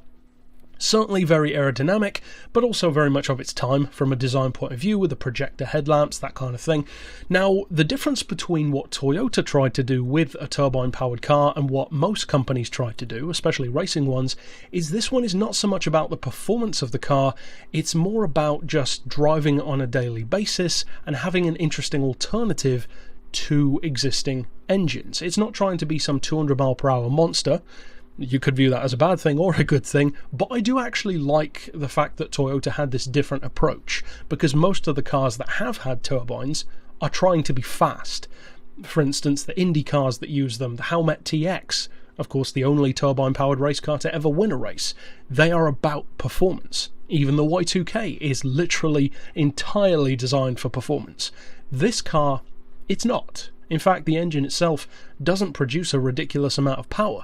Now, to say engine is kind of a vague term, because this actually has two engines, two gas turbines. One drives the compressor, and the other actually drives the wheels. And there's a heat exchange system, and also, very interestingly, and this was news to me, a CVT gearbox. Now, I believe this car, incidentally, was actually requested or suggested a while back in this very series, if I recall correctly, by a viewer. So it's taken a while to get around to it, and that feeds back into what I was saying about that CVT transmission.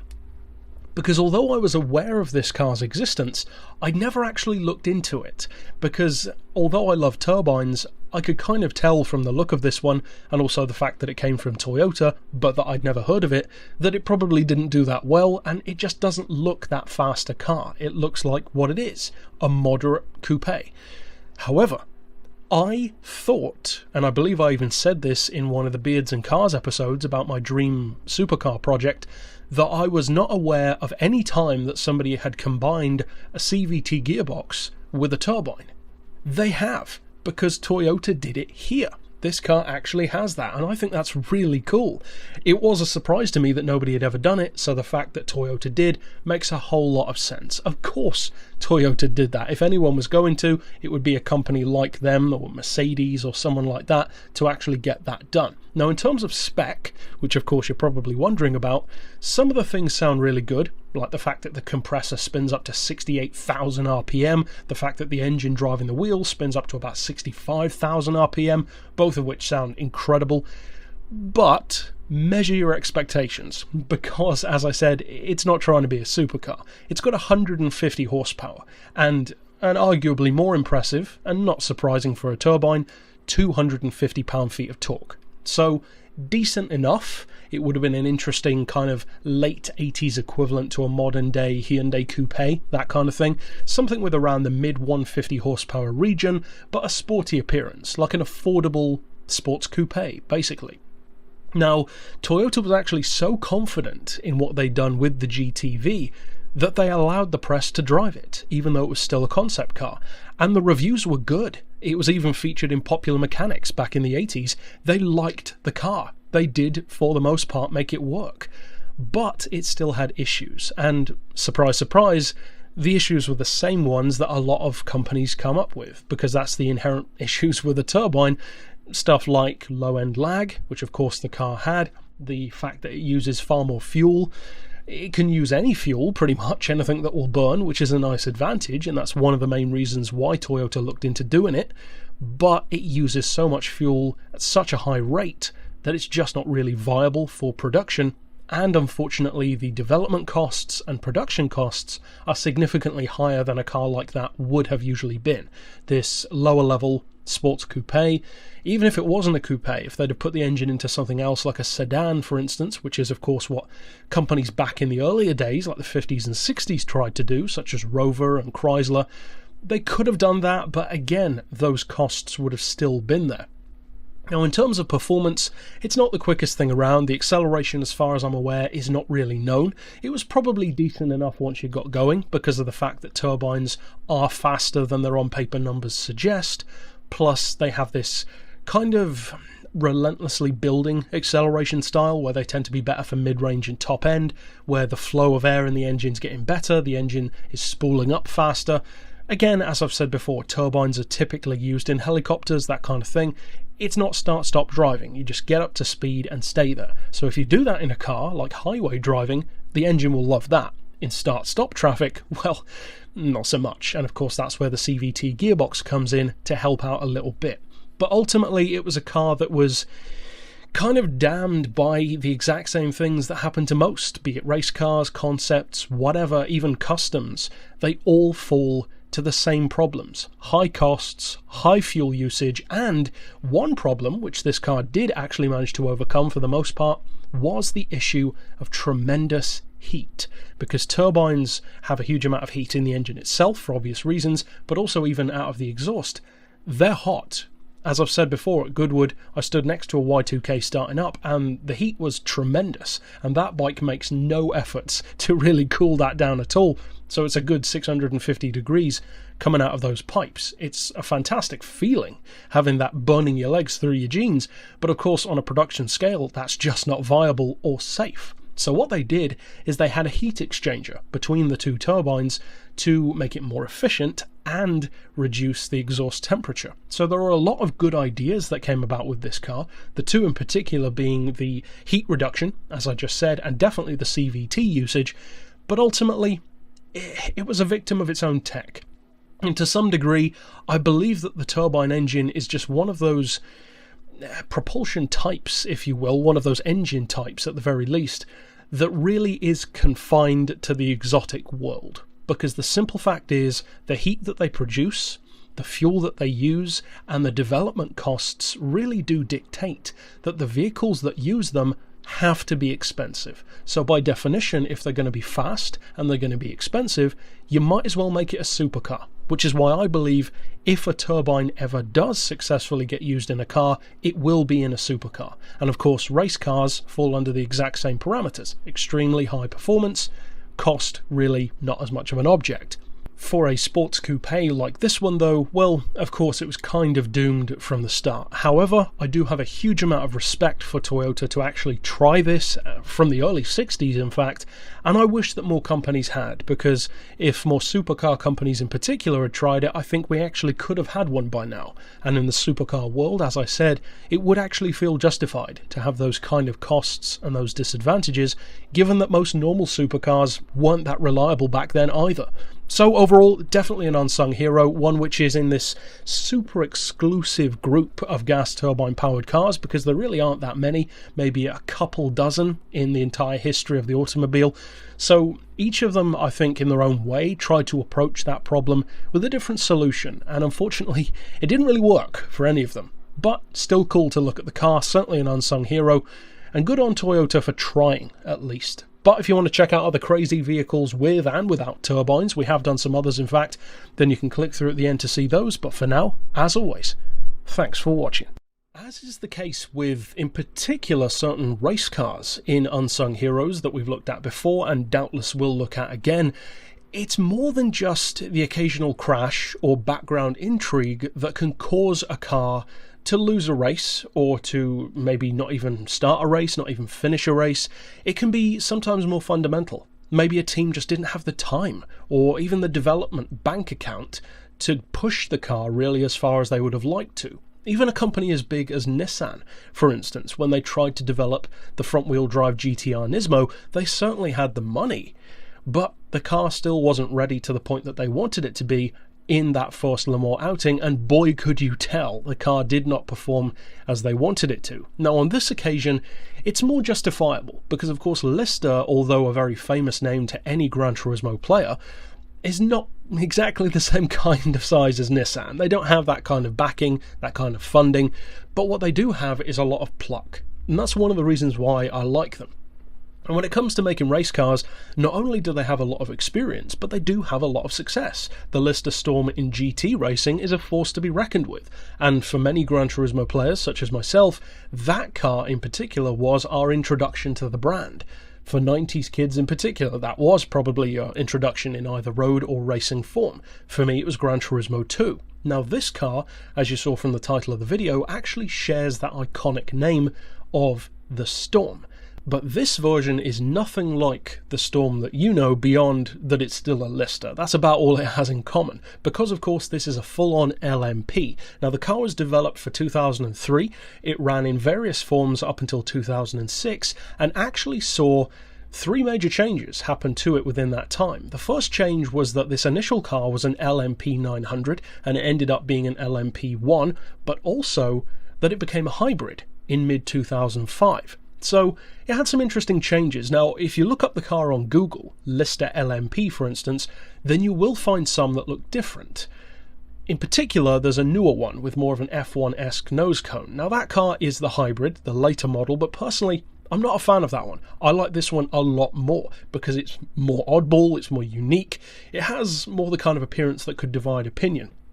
And while we're on the topic of looks that divide opinion, this is actually something which I miss quite a lot from the earlier LMP eras of around the late 90s and the early 2000s with LMP 900, and that is the variety. The cars just look so similar now under modern regulations that to me they're starting to get boring, whereas LMPs, GT1s from the 90s, of course Group Cs as well, there was lots of variety, lots of different approaches to the same fundamental set of rules, and that's what made it so cool. That's what makes any form of racing so cool, when you can have drastically different teams with completely different ideas going head to head, and still all of them, to some degree, more or less, making it work. And of course some cars winning, some cars not. Now in the case of this one, it actually did have some success. This is not a complete underdog story, because the car did have a few podiums to its name. Now interestingly, as far as development goes, it was initially planned to have a Judd V10 engine, like a number of other prototypes had, including of course another name that will be very familiar to Gran Turismo players, Pescarolo.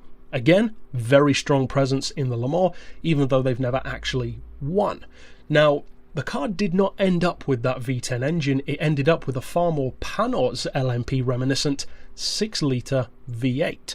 Now personally, I would have loved it if it had ended up with the 7-litre V12 Jaguar engine that the Storm GT had, because not only would that have been very appropriate from a Lister Storm, but also it would have been a really nice homage to the Jaguar XJR9, which of course did win the Le Mans in 1988, but for whatever reasons it ended up with this 6-litre V8, and doubtless part of that at least was to do with the costs. Now, that wasn't the end of the issues that the car had. As far as just development, we're not even talking about its racing history yet.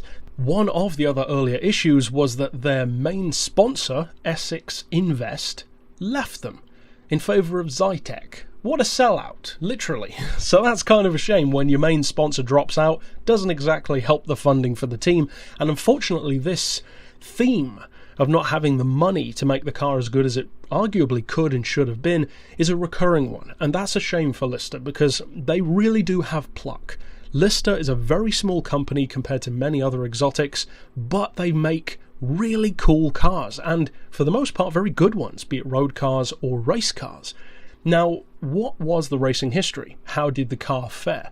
Well, unfortunately, there are far more numbers that are lower down the grid, if not DNFs, for instance, but there are some notable podiums. Now, the first year that it ran, 2003, the best place that it achieved was, unfortunately, 16th. That's the best it got all year, and that was, funnily enough, in Le Mans testing. Then in 2004, though, things really changed. It didn't win everything across the board or even get podiums across the board, but what it did get was a 7th place, and then most notably its only victory of its entire 4-year career, which was notably in the 6 hours of Vallelunga. It did get first place, so that's something, at least for the car. Then in 2005, which incidentally it changed to a hybrid halfway through that year, it got a 2nd place. Guess where? Once again at the 6 hours of Vallelunga. So the car seems to have this very interesting relationship with that track because it's had its most success there by far. Now in the last year of its run, 2006, the best that it achieved was a 3rd place, so once again a podium, very respectable, in the 1,000 kilometres of Istanbul. And although those 3 finishes in particular, 1st, 2nd and 3rd through 3 different years, sounds pretty impressive, of course, that's not as impressive in the grand scheme of things when there are multiple races, but unfortunately the main thing that plagued the car over and over again was that lack of funding. Lister just can't afford to waste a ton of money as some teams could, like Mercedes or Nissan or Toyota or Porsche. They don't have that kind of backing. It's as simple as that. And it's a shame that when a team with so much spirit, so much pluck, and clearly an adeptness at racing, which they proved time and time again with the GT version of the Storm, that they just didn't have the chance to develop what could have been a much more successful car. Imagine if this had have been developed really as Lister intended it to, with potentially that Judd V10, it could have been even better. We obviously won't ever know, but it is cool at least that the car did get some podiums under its belt. It deserved at least that. Ultimately then, in late 2006, in fact at one of the Le Mans events, Lister announced that they would be shifting their attention away from LMP and moving more towards a new GT1 car, which of course for various rule reasons didn't exactly turn out, and ultimately that was the end of the LMP. At least for the moment. We'll have to see what the future holds. Ultimately, I really like the look of the initial version, the LMP 900, with those 2 huge intakes on the front end, the very oddball light arrangement with the flat centerpiece. To me, it's kind of reminiscent of the Chrysler Delaras, which I actually really like as well. They're the more oddball looking choice. And I have a lot of love for Lister as a brand anyway, as I know many of you guys do as well. So ultimately, as with some of the other race cars that we've talked about, it wasn't some radical earth-shattering thing, it was just a victim of time and money. Certainly unfortunate, but at least we can talk about it here and still appreciate what the car did do and what it potentially could have done also. But that's it for this pick, of course. If you want to check out all of the previous episodes, then you can click through at the end to do that, and for now, as always, thanks for watching.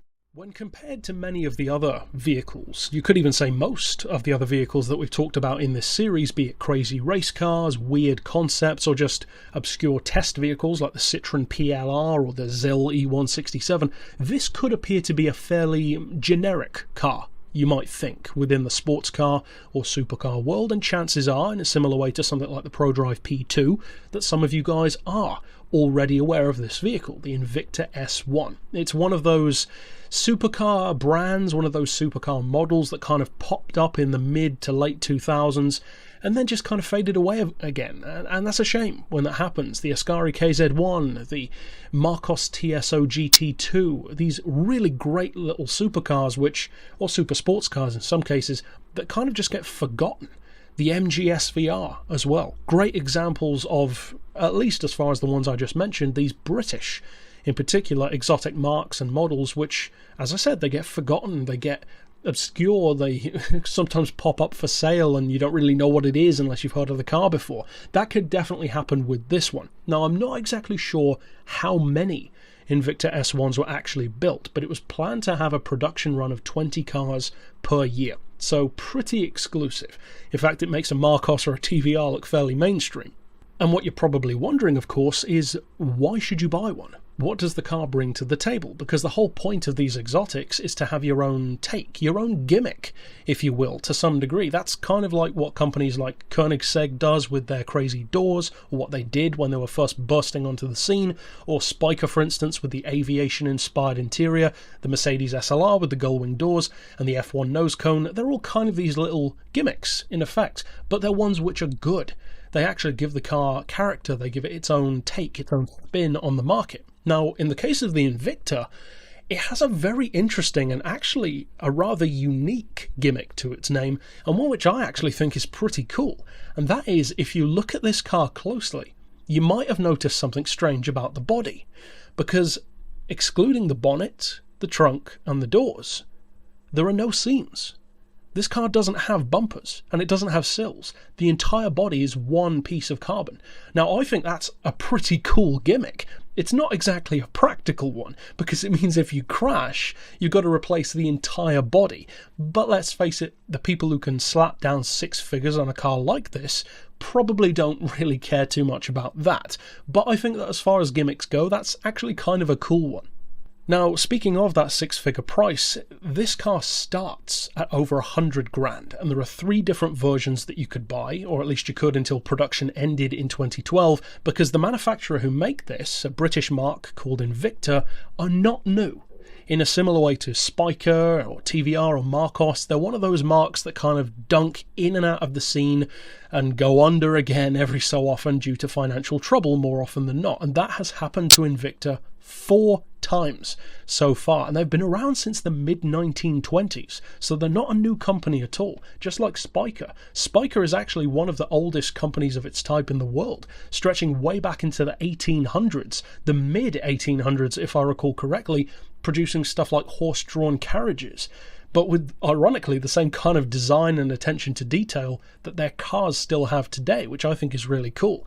Now, in the case of Invicta, they don't really have that kind of success to their name. They've gone under and come back again a number of times, and that happened again in 2012 because they didn't sell enough cars and they had a 40 grand outstanding debt, which they failed to pay back. So it's kind of unfortunate for such a relatively small amount of money for a car company to go under because of that, but the car itself offers an interesting package, and I actually think it's a good rival for a couple of other exotics, including the Ascari KZ1, because just like that Ascari, this is one of those supercars that has a number of interesting things in kind of a general sense, but still didn't really stay in people's minds well enough. And unfortunately, it definitely didn't capture the buyers' attention enough to buy enough of them to keep the company afloat. Now, the car's powered by American Power. It's an SVT Ford-powered vehicle, a 4.6-litre V8. As I said, there are 3 forms, the 320, the 420, and the 600, which, as you would assume, refers to the power. And in the case of the top of the range, which we'll focus on in the video, that car, the 600 with 600 horsepower, surprise, surprise, is a bored-out version, so it's a 5-litre V8, and the performance is actually pretty healthy. It's quoted to be capable of over 200 miles per hour, 0 to 60 in 3.8 seconds. Now, the only thing that I have trouble believing in the case of these models is the quoted weight, because Invicta claimed that it weighed 1,100 kilos, which is 2,400 pounds. That seems very ambitious for a car that does have a leather interior, a number of other things, and it doesn't exactly look like a lightweight car. It's pretty big, especially by British standards. So I'm not so sure if I'd put any money down on that. I might put money down on it being heavier. It looks more like a 12 or 1300 kilo car, to be honest. But sure, if it does weigh 1100, all the power to them. Now, as far as pricing goes, it varies from 100 grand for the base model up to 160 grand for the 600. But in the world of supercars, that actually still sounds pretty good. Especially, of course, when you bear in mind that the Ascari was a £235,000 car, which was definitely far too much. So in comparison, this actually doesn't sound too bad. Now, as far as production went, as I said, it ended in 2012, which was unfortunate, and one of the reasons why I think it is so unfortunate is because this car actually is better than many people give it credit for. Because this car has a number of race spec parts, which you probably wouldn't expect it to have. It's got fully adjustable race suspension, a race diff, Brembo brakes with racing discs. It's available with an automatic, or at least the lower models are, for like an extra 8 grand on top, which is a bit weird, but there you go for those who wanted that. And the performance, if it lived up to the quotes, which seems fairly probable that it could with 600 horsepower, then it would have been a perfectly acceptable entry into the supercar scene. But I think therein lies the problem. It was perfectly acceptable. It wasn't remarkable. And that is one of the main reasons, if not the main reason, why it reminds me of the Ascari KZ1. It failed. The Ascari KZ1 is not a car which has remained in the public consciousness and has the same love as other rivals of the time, the Carrera GTs, the SLRs, the Enzos, the MC12s, despite the fact that it's actually got a similar level of performance. So I think that what Invicta maybe could or should have done, had their financial troubles not overtaken them, is taken a similar approach to what Ascari did. Ascari made the KZ1, which was a great supercar but an undervalued one. Then they took it racing and they used that experience to turn it into one of the most brutal supercars of recent years. The legendary A10, the yellow with black stripe monster that of course was featured on Top Gear, brutally quick. It's up there with Moslas and Gumper Apollos. If Invicta had done that, maybe not taking it racing, but that certainly wouldn't have hurt the car, and made that hyper hardcore version of the S1, maybe still with 600 horsepower but more extreme bodywork, maybe a wing of some kind of memorable livery like the Ascari has, I think that could have really helped the brand. Unfortunately, that's not the way it panned out, and like so many other projects, it was a victim of a lack of funding. Or, more accurately, in the case of Invicta, 40 grand of unpaid debt. So, in the case of this car, it's kind of an unsung hero despite, ironically, being fairly well known within the supercar world. It's one which I think is quirky, it's weird, looks kind of like a Marcos TSO mated with an Aston Martin and then got left out in the sun for too long and half melted. But in a weird kind of way, I actually find the car kind of appealing looking, especially from the front end. But ultimately, it's another sad case of a failed car, and maybe Invicta will rise again in the future as TVR are, with some kind of other option, other project, perhaps. But that's it for this installment. Of course, if you want to check out other weird cars that we've discussed in the past, you can click through here at the end to see those. But for now, as always, thanks for watching. As far as the supercars of this series, the vast majority of the ones that we've looked at tend to be more so obscure because they just didn't necessarily achieve anything unique enough to be remembered, or were just obscure because barely any were made and the companies couldn't really afford to either produce more or market them well enough. Sometimes, though, you have cars which are truly not just obscure, but they're really weird. They're just oddball cars. And of course, I'm a huge proponent of oddball vehicles. I love cars that stand out, but even for me there are some cars that might go too far.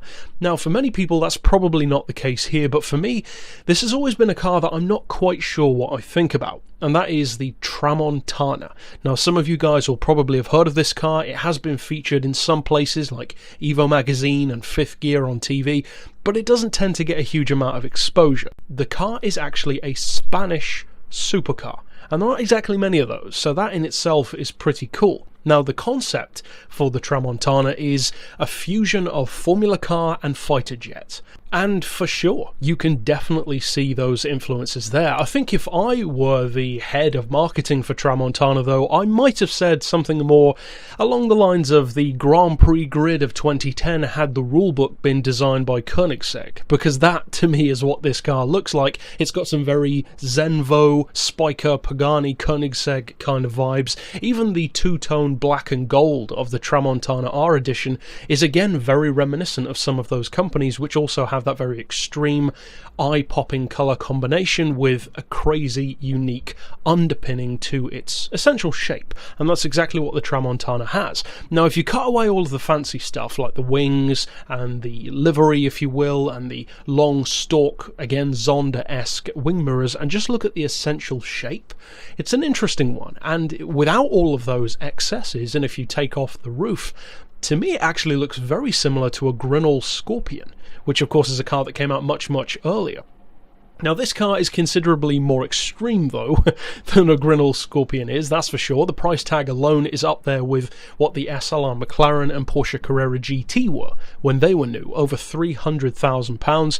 Now, the concept for the car originated in 2005, it was first shown back then, and then they started production of 12 cars per year maximum, each of which were built completely to order, custom built, even in terms of size of the interior, around that owner, so that every car was truly purpose built. And that as a concept is very cool. Of course, it means that the company could never really apply for stuff like any kind of world record, because it wouldn't be a production car. But at the end of the day, they probably weren't too worried about that. Now, I think one of the reasons why I've always been a bit lukewarm on the Tramontana, even though I have actually seen one in real life at Goodwood, is because for all of its crazy appearance and its admittedly very impressive spec, it's got a 5.5 litre Mercedes V12 twin turbo, over 700 horsepower and over 800 pound-feet of torque, all of which are very impressive, but the performance just doesn't keep up with the numbers. The 0 to 60 time is 3.6 seconds. That doesn't sound that great compared to the power that it's got, and neither does the limited top speed of 201 miles per hour. Now, why they chose to speed limit it to that, I don't really know. Maybe for safety reasons, maybe the aerodynamics become a bit more unstable at that speed, but I wouldn't have thought so. So that seems like a bit of a strange thing to do, to go out of your way to have that kind of power plant and then not really to fully use it. Again, very Pagani-esque, combining Mercedes power with that more, well, of course not Italian in this case, but Spanish design flair. And in its essential concept, I love it when countries and companies do that. Now, across the board, there have been different versions of the Tramontana. The original, mostly seen in silver, very simple, clean shape. It doesn't have the huge wings and the fancy colour scheme and all of that, and it just allows you to see what the essential idea behind the car is from a design point of view. And after that initial concept in 2005, they started production in 2007. Now, to reach production at all is a very impressive thing. For a tiny company to actually make their car happen, it's nothing to be taken lightly. There are so many that don't get even that far, be it because people weren't interested enough, or the company wasn't well established enough, or didn't have the funds, but they actually managed to make it happen. Then in 2009 they released the black and gold Tramontana R edition. And then in 2012, they released probably my least liked of them all, the so-called Tramontana XTR, which is often seen in white. It has considerably different visuals. The lights at the front have gone from bug-eyed to kind of Caparo T1 style, sort of.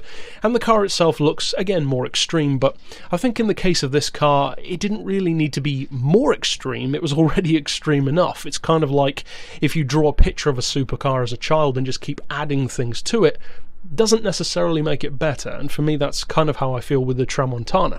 Now, the performance on the XTR is a little more vague, but presumed of course to be even quicker than the R version. Then again, is that really saying much given how fast the Tramontana R was?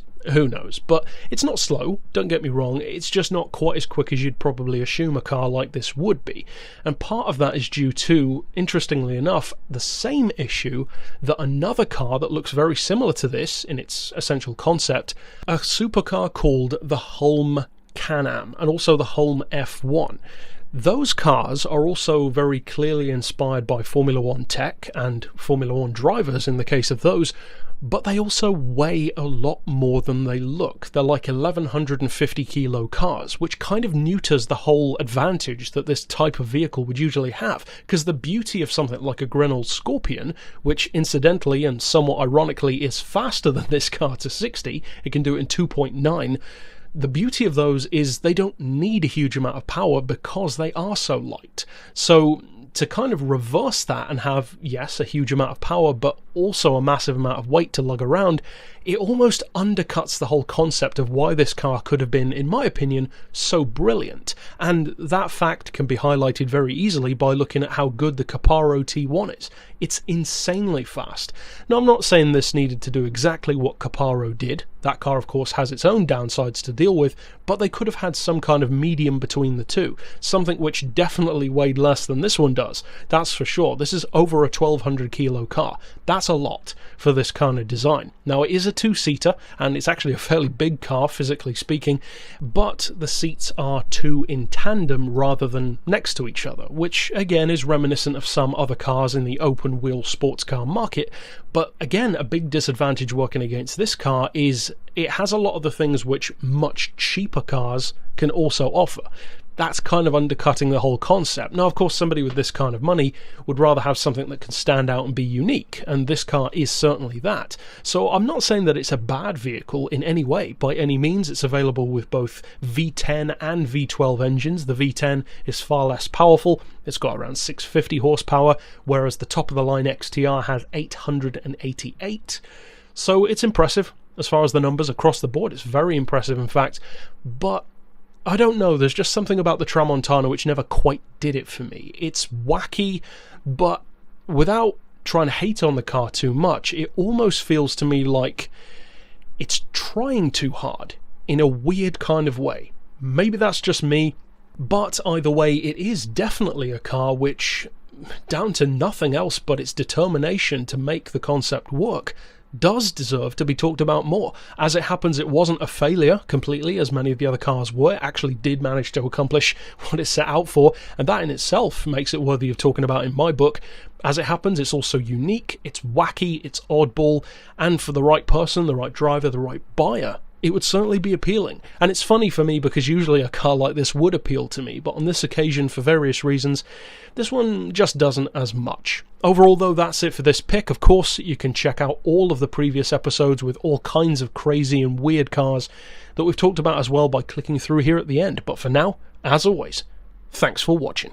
Every so often in the comments section of this series, I will get a suggestion from one or two of you guys of a car that could be featured. It could be a supercar, race car, classic, concept, and more often than not it's one which I may have already had down on the list. Sometimes it's just maybe not obscure enough or crazy enough or intriguing enough to justify an episode, and then occasionally, and we have had some in the past already that did fall under this category, it is a car that is definitely worthy of being featured. And this is one of those occasions, because a few weeks back and a few episodes back, this car was suggested to me to include in the series.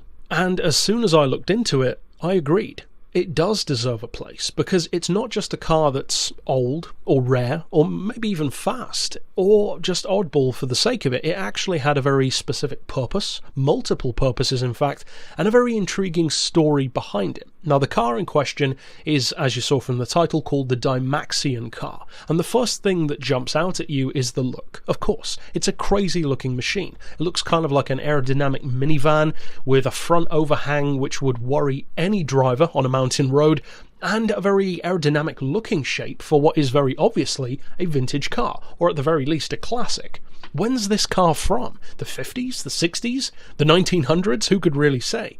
Well, actually, you can say, obviously, because it was released and built in the early 30s. It was shown in the early 30s, around 33 and 34, at the World's Fair, and it was a car that, very interestingly, was never intended for mass production. So, why then was it shown? Well, actually, and I can fully appreciate this kind of thinking, it was shown as one man's vision more so of the future in general, rather than trying to sell his specific idea to the masses. And in a funny kind of way, that actually reminds me of the vehicles that are vaguely featured in the Fallout game franchise, like Fallout 4 in particular. There are nuclear-powered classic cars in that game, which of course never actually existed, but it was the game developer's vision of what an alternate future could have looked like. That's kind of like what the Dymaxion car is, but in the real world. Now, the brains behind the car, the vision in effect, was from a certain Bucky Fuller, who you've probably heard of before. Now, he was aided in building the car, of course, by a number of people. As far as the design goes, he was aided by two other people in particular. One is a Navy engineer by the name of Starling Burgess, and the other is a sculptor by the name of Isamu Noguchi.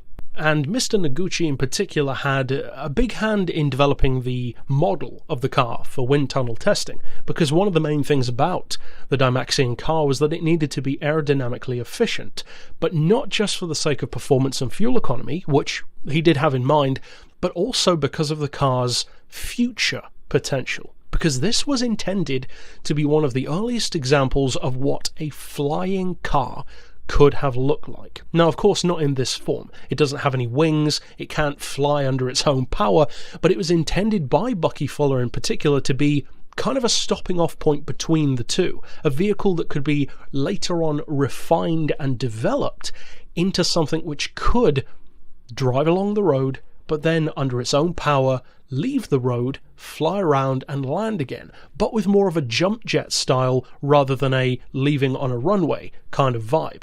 And it's safe to assume that that thinking was very far ahead of its time. In fact, it was a couple of decades ahead of its time as far as jet propulsion went. Now, of course, the car didn't get that far, and it's kind of a good thing that it didn't, because given its construction with aluminium body, wooden frame, the nature of the car's handling with 3 wheels, rear engine, front wheel drive layout, and rear steering through 1 wheel alone, which in hindsight doesn't sound like the best possible layout when it comes to stability, the car had a number of incidents. Now, 3 prototypes were produced. As I said, they were shown at the World's Fair in the early 30s on a couple of occasions. On one occasion, though, they crashed into another car, around a 70-mile-per-hour collision, which killed the driver. It was a race driver who was test driving the car, driving up to the event, and of all people, he crashed into I think it was the French Air Minister, and a spy or something like that in another vehicle. Kind of a weird occasion, a weird accident, and it took a while for that to get cleared up and for them to decide that it wasn't the Dymaxion at fault. It was basically a regular crash that went wrong. The car actually rolled, and because of its structural integrity, or lack thereof, it killed the driver, and the other passenger was thrown from the vehicle. Now, later on, Bucky Fuller himself crashed the second prototype with his daughter in the car as well. Thankfully, they both managed to survive that, but it's a car which is inherently flawed, let's just say. It has some potentially really cool features, like the fact that, as I said, it's one of the very few rear-engine, front-wheel drive cars, an RF layout, and it also has the ability to turn up to 90 degrees with that rear wheel, which gives it an incredible turning circle, which you would kind of need given the 20-foot length of the car. But, and this isn't surprising for its time, for everything that it did well, it did another thing not so well. And that's completely forgivable, because this is the early 1930s after all, and people were experimenting all over the place with aerodynamic cars. They'd already been experimenting with that in the 20s and the 10s even. Of course, the Grand Prix cars of the time are much better known than cars like this. Stuff like the Audi Streamliners, the Mercedes Streamliners, the so-called Silver Arrows. They're well known, but cars like this, not so much. Now, the reasons why Bucky Fuller didn't want the car to enter production are fairly obvious. I think he knew before they even started testing it that it probably wouldn't be an ideal passenger car. He wanted it to be a car that would inspire people's minds rather than their wallets. And of course, that is often the case with a smart man behind a car. He might not be the best businessman, but he's got great ideas. It tends to be somebody else who will come along and turn it into a profitable business. But in the case of this one, due to its own limitations, of course that didn't happen. Now, as far as the 3 prototypes that were produced, which incidentally were powered by Ford flathead V8 engines, they themselves have an interesting production history, but not necessarily in a bad way, thankfully, because the car doesn't exactly need any more bad intrigue in its past. It had plenty of that after they were built. But the car was actually built, or all 3 prototypes were built in Connecticut, and only 27 employees were used to build them. But over 1 2,000 people applied for those 27 jobs. So people were clearly inspired, and at the end of the day, that's what Bucky Fuller wanted. Now, of course, they weren't necessarily inspired to buy one, they just wanted to have a hand in building potentially what would become the future. And although ultimately most of the things on the car, the majority of things in fact, did not end up being the norm, we don't exactly have a lot of rear engine, front wheel drive, three-wheeler, rear wheel steer, aggressively upward jutting vehicles like this around, so for the most part it was left to history, which is part of the reason why it's obscure. But still, a car doesn't necessarily need to succeed for it to be very, very cool. Just trying something so radically different makes it worthy of talking about in my book, and the fact that it worked as well as it did is remarkable as well. And as far as performance goes, they did actually invite it to a track to see how quick it could go, and although I wasn't able to find out what that speed was, I'm sure you could probably find it if you dug deep enough on the internet, it did beat the previous record by half again. So not bad at all. Now, don't expect it to be some 200 mile per hour machine, of course not. I wouldn't even want to try and attempt that with rear wheel steering, but at the same time, the performance could quite easily be there because the car is so aerodynamic, you wouldn't need a massive amount of power. And in case you were wondering, the name itself, Dymaxion, actually is a combination of 3 words put together. It's the DY from dynamic, the max from maximum, and ION from tension. So dynamic maximum tension, the Dymaxion car. And that was kind of a hot button word, you could say, for Bucky Fuller. He liked the term, and as I said, he used it on more than just this car. But this one is probably one of the most notable examples of using that name. Now, a couple of recreations, which it's difficult to say how faithful they were, given that each of them looks slightly different, and the interior, in particular, of the original car was not particularly well documented as far as resto mods go and recreations go, but they do exist. Recreations of the car were built in more recent years, and those are the majority of the photos that you can see. So overall, it was a car which had amazing vision for the future. For its time, it was amazingly creative. Turned out that it wasn't exactly a harbinger of things to come, because, as I said, most of those things didn't come to cars later. But at the very least, it's an imaginative car, it dared to be different, and even though it was ultimately kind of a failure, there's something inherently charming about the car, for sure, and I think it would be an awesome car to have in some kind of racing game, like Gran Turismo or Forza. You'd probably flip the thing over on every turn, but still, it would be very cool to experience something so different. But that's it for this pick overall. Of course, if you are new to Unsung Heroes, you can see all of the previous episodes by clicking through here at the end, and for now, as always, thanks for watching. A couple of weeks ago on Gran Turismo Sport, I put out a very specific request for a certain livery replica, if anyone could do it for me, on the Mazda 787B, because that was the closest shape in the game to the particular car that I wanted to be replicated. And of course, many of you noticed that request, one of you in particular fulfilled that request for me, and that same livery won the GT Sport livery competition here on the channel that very week. And it was a black livery, a relatively simple one with Supreme written down the side, and some very basic looking racing ribbons attached to it. So as far as a race car livery goes, it's not a particularly recognisable one, and it's a fairly understated one. So why did I request that? Well, any of you who recognise that particular livery will know why. Because that livery is, of course, from this car, the Lamborghini Countach QVX. Sometimes referred to just as the Lamborghini QVX, this is pretty obviously a Lamborghini Group C car from the mid-1980s. 1985 is when it was actually built, and although many people don't realise that Lamborghini ever had one of these cars, I have notably seen more references dropped to this car over the past couple of weeks since that request, and a couple before it as well, about this particular vehicle. So for those who are curious about this apparent Lamborghini Le Mans car, if you will, which is definitely a very exciting prospect, especially if you hadn't heard of it before, what exactly does this car have to offer? And more importantly, especially when it ties into this series, why haven't you heard of it before? Because surely a Lamborghini Le Mans car is a big deal. Well, the answer is kind of in the question. Because the reason why you haven't heard of Lamborghini's Le Mans car is because it never raced at Le Mans. In fact, this car didn't race very much at all. Now, the car itself wasn't actually developed by Lamborghini, it was a commissioned work on their behalf based on the suggestion of Lamborghini's official UK dealership, which is the Portman Lamborghini dealership. Now, the car itself is not based on Lamborghini bodywork or Lamborghini chassis tech, it's actually based on a Spice Group C chassis. And of course, Spice is a familiar name to anyone who knows anything about 80s Group C cars.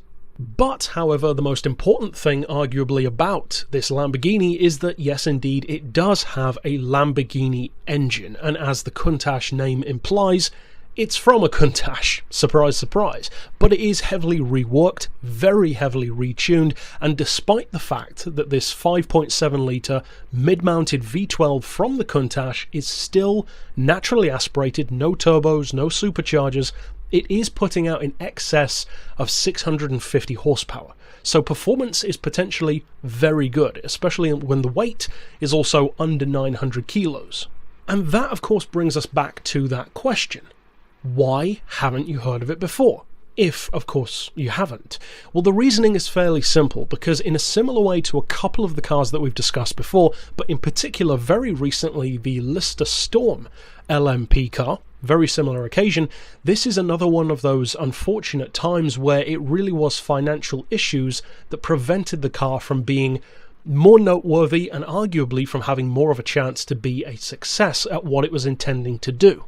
Now, to elaborate on why that was the case, the car, as I mentioned, was built in 1985, but it didn't actually do its first international race. It did a couple before, but its first proper big international event until November of 1986, with two drivers, which were Mario Baldi and a certain Tiff Needell, who you've probably heard of, and the race was the 500 kilometers of Kyalami.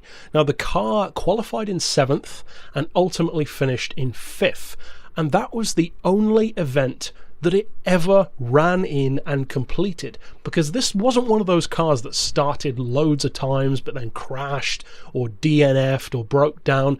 None of that. It just didn't show up in the first place.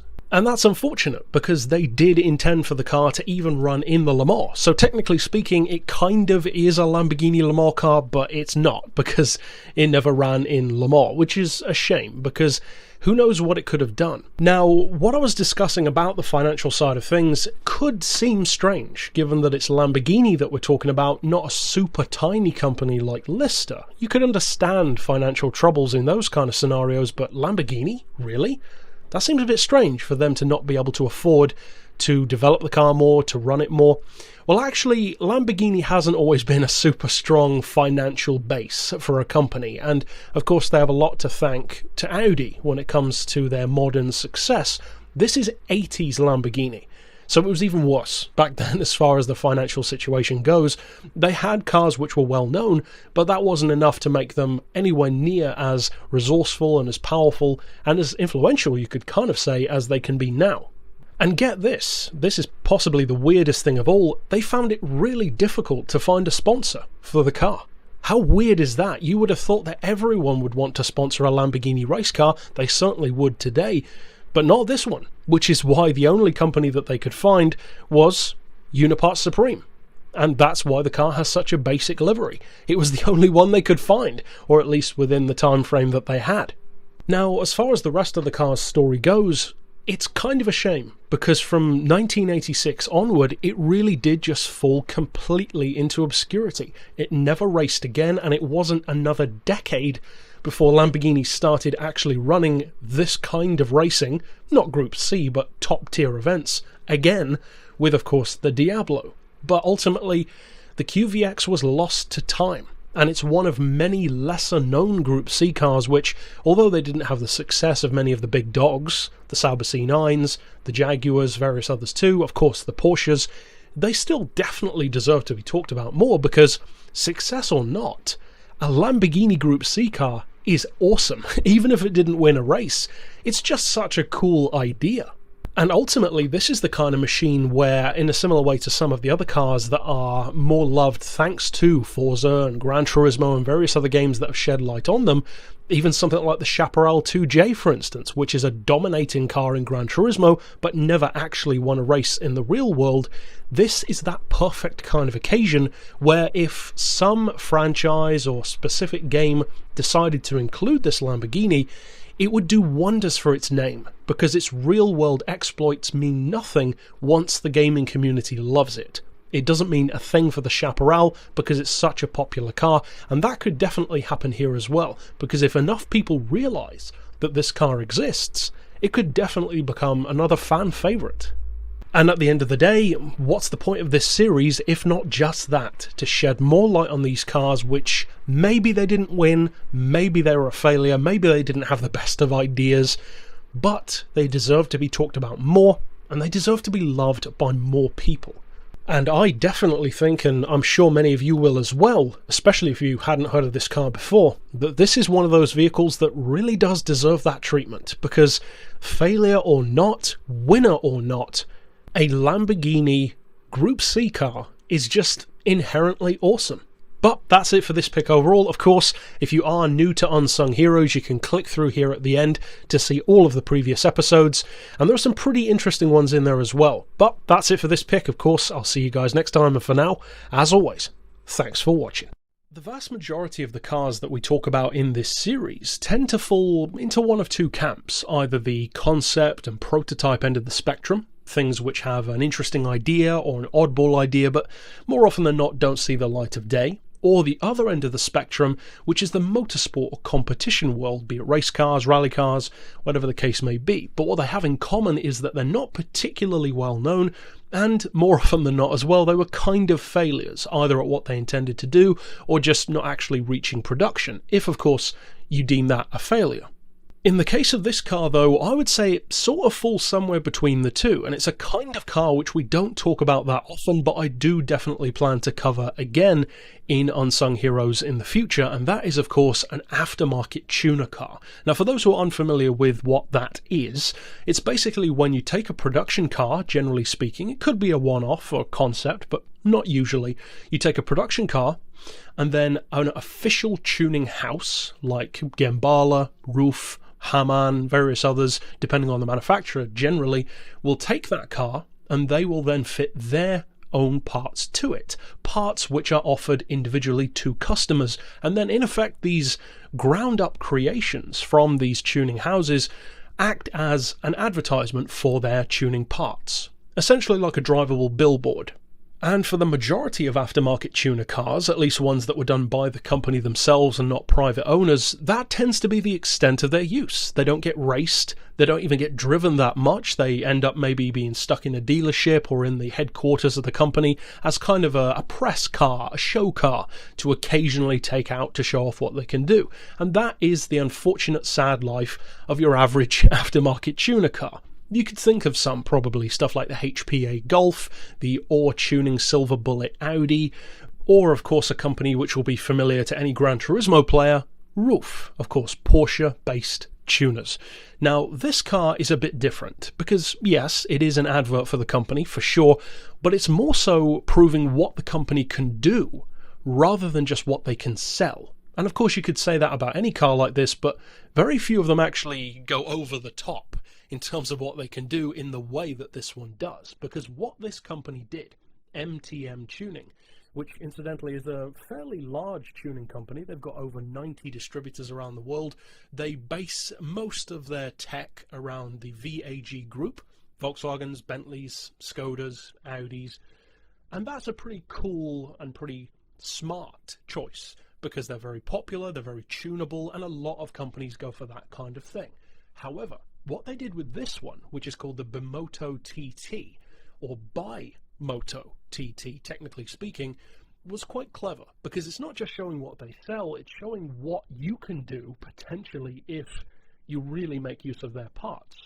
And essentially, just like what Roof did, for instance, when they built the CTR3, their ground up, but still in some ways Porsche-based supercar, that's kind of what they did here. They made an MTM supercar, based on, of course, the Audi TT Quattro. Now, the TT Quattro is far from being a supercar, especially the first generation. There was no RS version, and the top of the tree, contrary to what some people might think, is of course not the 3.2 litre. That is powerful, and it is a good one, but the actual top of the first generation tree is called the TT Quattro Sport, which was of course available in Test Drive Unlimited. It's the Audi with the black roof, even though it's not a convertible. Very distinct, very easy to recognise them. Someone near me actually owns one. It's a good looking car, and it's an interesting concept because it's a two-seater version with a anti-roll bar instead of the rear seats. It has multi-spoke, like 18-inch rims, that kind of thing, the lip spoiler and the body kit of the 3.2, but it's actually powered by the 1.8 turbo engine instead. So it's a little bit lighter, but it still has the same kind of power as the 3.2. And they're pretty quick, and they're pretty rare. So what MTM did is they took two of those engines, hence the bi-moto part of the car's name, and they fitted them both into one TT Quattro. So it has one engine in the usual place up front, but then one instead of the rear seat, taking up most of the space in the midsection of the car. So it's a twin-engine Audi. It is, of course, still all-wheel drive, 6-speed gearbox, limited slip diff, and you've got a combined total of course, 3.6 litres and 8 cylinders. But, of course, it's not a 3.6 litre V8. It's more like a 3.6 litre straight 8, if you want to be technical about it. Now, each engine alone puts out about 240 horsepower. So combine that together and straight away you've got a pretty impressive output. But that's not what MTM did. They tuned up each individual engine on its own and then increased the output significantly. Now, the car was retuned and respec'd a number of times, even visually speaking. As far as I can tell, it seems to be the same primary model that you can find in a number of different styles and liveries on Google, that the company themselves retuned and restyled over the years. Now, the car is often seen in yellow, and the one which isn't yellow on Google tends to be kind of a silver and green, which, as I said, I believe is the same car in a later form. But it's fast. It's really fast, in fact. Now, with two engines, you would assume it would be. But, of course, you need to know the power. What kind of power, what kind of performance can you expect? Well, they tuned up both of those engines to around 500 horsepower. Now, that was the claimed level that they were aiming for. I'm not sure if they ever actually reached the quoted 1,002 horsepower combined, but most of the conservative estimates tend to be in the high 880 region to around 900 horsepower, which isn't exactly lacking. That's serious territory. Personally, my favourite feature about the car visually is the very Gumper Apollo-esque roof snorkel. I love that design on a car, and don't really see many that have it, which is unfortunate. But in terms of performance, this car, which incidentally weighs about 1,560 kilos, so about a ton and a half, 1.6 tons-ish, which is not too bad for a car with two engines, it can hit 60 in just over 3 seconds, and it can hit 125 miles per hour in bang-on 10. It can hit 190 in about 23 seconds. Now, a Veyron can hit 200 in 24. That's not far off. So you've essentially got an Audi with around 800 to 900 horsepower that's not far off the performance of a Veyron. That's pretty cool.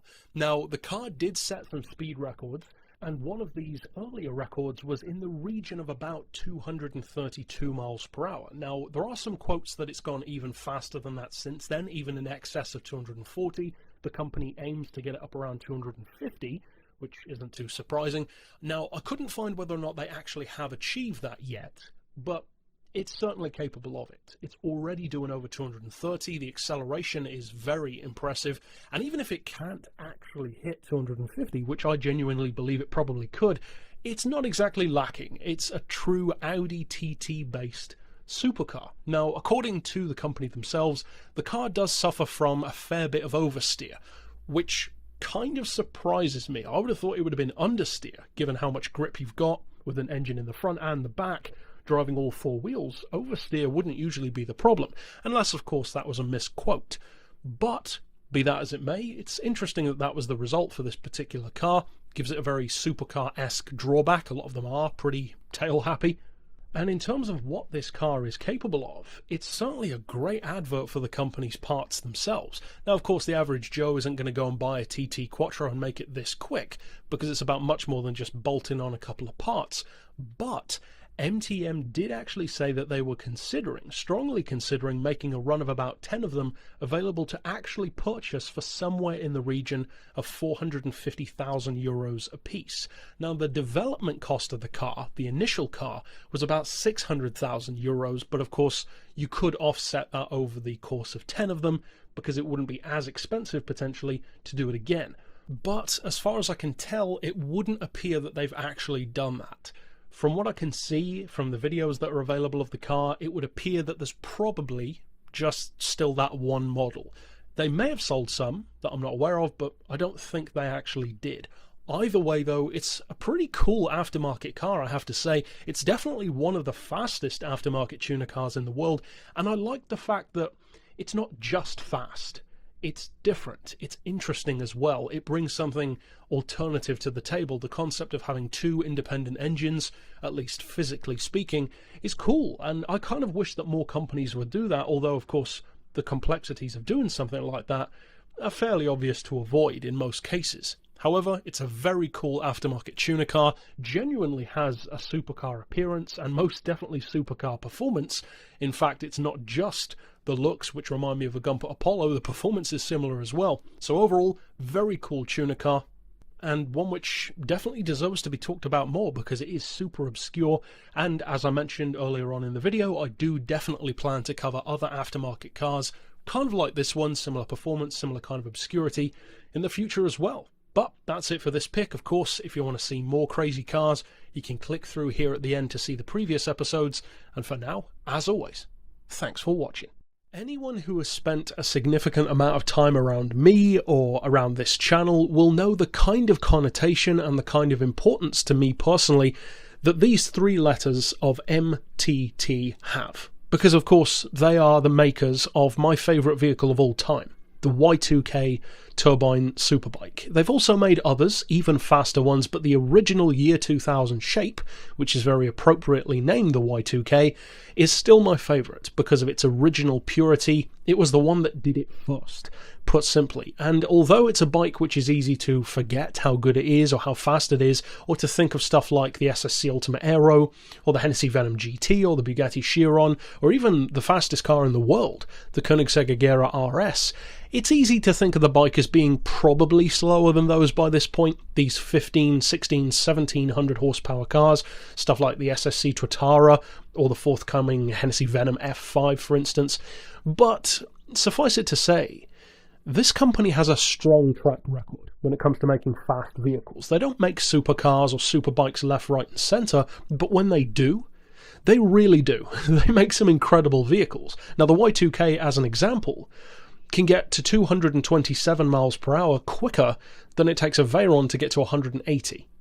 The fastest accelerating car in the world is still, for the moment, the Hennessy Venom GT, which does 0 to 200 in about 14.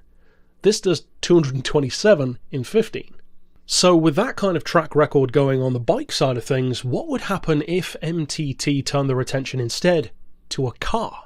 And this is where it gets interesting, because a lot of people, even those who are aware of the Y2K, which is their crowning achievement, are not necessarily aware that they have made cars as well. In fact, there are two in particular. The first one that they built was based on a classic style Chevy truck, which has two huge exhaust outlets coming out the top. It can spit flames.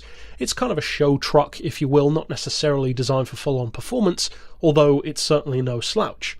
This one, though, is very much so designed to be used, and it is, of course, based on a Mini. Now, this car was commissioned by a businessman by the name of Bob Schwartz, and it was in the height of modern new Mini craze, the Mini fever era of the, say, early to mid-2000s. And this car was, of course, a Mini Cooper S. That's what it started out as, a 1.6 engine, front-wheel drive, but then Bob Schwartz asked MTT to retrofit it with what they do best, a gas turbine. So in a very similar way to the last episode of Unsung Heroes, where we looked at the similarly named MTM Bimoto Audi with 2 engines making an extreme machine for sure, this one takes a very similar route. But the difference is this one can change between a front engine front-wheel drive car, a rear engine rear-wheel drive car, and a dual engine all-wheel drive car at any given moment, based entirely on what you want from it, because they did not remove the standard Cooper engine. You've still got that and you can still use it just as you would normally. But at the back end, they made some pretty radical changes, as you would assume you would. Now from the outside, the only visual cues really are the air intake on the top, accompanied by what you might not initially see or recognise as 2 large exhaust outlets. Now when you're actually driving the car, it's pretty obvious, because it's a distinctive sound, to say the least. But in terms of what they actually did to this Mini, the back seats are completely removed, so no surprise there. It's not exactly the most practical Mini in the world, but instead of those rear seats, they fitted an Allison series, which is from Rolls-Royce, 250 C20B turbine. Now that puts out more power than the Y2K bike did, 420 horsepower and 600 pound-feet of torque. Now in a Mini, that's pretty crazy, and of course the rear axle of a Mini was not designed ever to take that kind of load or even to put down that kind of power. So what they did is retrofitted it with the rear axle and the suspension from a Corvette, a C5 Corvette, which is interesting that you could actually fit that into a Mini in the first place, but they managed to do that. It's also fitted with a custom fuel tank, a firewall between the engine and the passengers, and a plexiglass window as well. So suffice it to say that it has, you could say, a much more exciting rear view through the mirror than most Minis do. Instead of seeing whatever's behind you, you can see a turbine engine, which for me personally is a pretty cool concept. What then in terms of performance? Because as I said, you can run it with whatever the power of that car was at the time, around 160, 170 horsepower on the front axle. You can run 420 through the back, or you can combine them both to get that little bit of an extra boost off the line with the front end. So how quick is this? Especially given the crazy performance of the Y2K, which, as I learned this morning, if this is correct, apparently can hit 200 in 6.1 seconds. I already knew, as I said, that it could do 227 in 15, so those numbers seem a bit incongruent, but either way, it's the fastest thing ever, pretty much, as far as drivable or rideable vehicles. This one isn't that quick, but of course not. It's a much heavier vehicle, it's much less aerodynamic, it's a Mini, which is like a brick compared to the bike in terms of aerodynamics, but it's still a Mini with a turbine engine, so it ain't going to be slow. And it's not slow. In fact, on one of the first runs that the owner ever did in the car, he managed to run around a 12-second quarter mile. And the main issue with running this vehicle, especially with both engines engaged, is trying to use them in the most effective way. Because, of course, putting all of the power and torque down, even of a relatively modest Mini Cooper, can still result in wheel spin anyway and a little bit of torque steer. So trying to get that optimum launch, especially with a gas turbine which is naturally sluggish at low speeds as well, it's understandable why that would be tricky. Apparently, however, this car can run 11-second quarter miles at about 120 miles per hour, and it's one of the only vehicles ever which you can legitimately say can run on both petrol and diesel at any given moment, which I personally think is pretty cool as well. Now, in terms of actual 0 to 60 times, he was initially able to run it at about 4.3 seconds to 60, which is already a lot faster than a Mini Cooper would usually be, but now apparently with those 11-second quarter mile times, you're looking at about 3.5 seconds to 60. So as far as Minis go, it's definitely one of the fastest in the world, and the difference between this Mini and many other quick ones like Time Attack Minis or rally-bred ones, which can hit 60 in a similar amount of time, especially if you're talking like rallycross mods or hill climb cars, the difference is, because it has that turbine as well, it's not just fast to 60, because the thing about a turbine is the faster you go, the more efficient it becomes. And although that, of course, does have an upper limit, it's not just endless, it does mean that the top end and even mid-range acceleration is significantly quicker than any other Mini would have, even with a similar amount of power. 420 horsepower from the turbine alone doesn't necessarily sound that impressive when you put it into a car. That's a similar amount of power to what an Audi RS4 would have had from a similar time period. But, of course, because of the way the turbine works, in a similar way to like a Mazda rotary, the performance that you get from those numbers far exceeds it. Especially, of course, when the torque delivery of 600 pound-feet from as low as 6,000 RPM in an engine that redlines at 60,000 RPM, you've got plenty of thrust at any given time. So it's certainly not the most practical of vehicles around. You can burn through the whole diesel tank in about half an hour. So, as I said, not practical at all, but it's essentially the closest thing that a Mini could ever get to being an actual supercar. So overall, although for me personally it's nowhere near as enticing as their motorbike, of course a ground-up creation will always be more enticing than a custom car as far as I'm concerned, it still goes to show the kind of performance that a turbine can give you, even when it's put into a vehicle that isn't ideal for it. A Mini is one of the last things you'd probably want to put that kind of engine in terms of seeing what it can do, but it still showed the incredible potential of putting a turbine into a car, not just a bike. And overall, I think it's definitely a vehicle that deserves more attention because it is definitely overshadowed by its motorbike brother. But overall, I love the company. This is yet another reason why I do. And it's certainly a car that deserves to be talked about more because it's crazy and it's fast. And it's certainly alternative. But that's it for this pick overall. Of course, you can click through here on screen to see all of the previous episodes. And for now, as always, thanks for watching.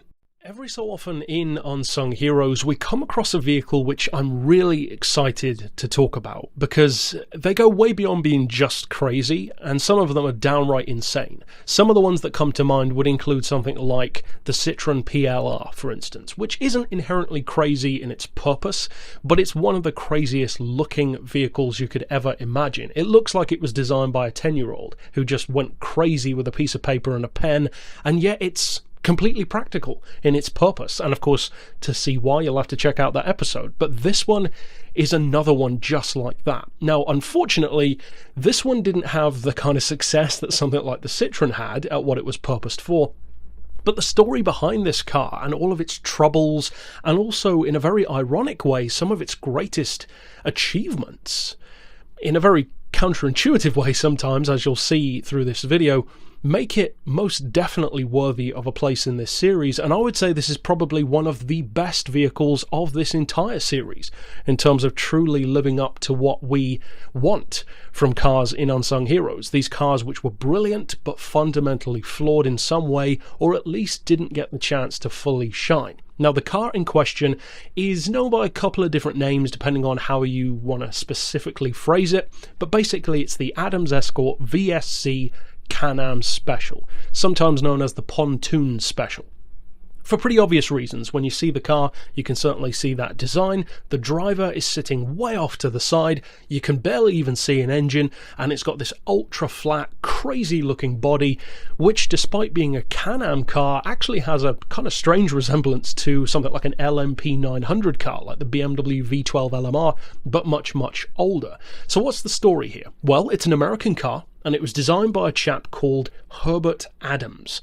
And in the late 50s, he started working at General Motors. He was designated as being the head of the Pontiac Special Projects Division, and you can actually thank him for the creation of the Trans Am in 1969.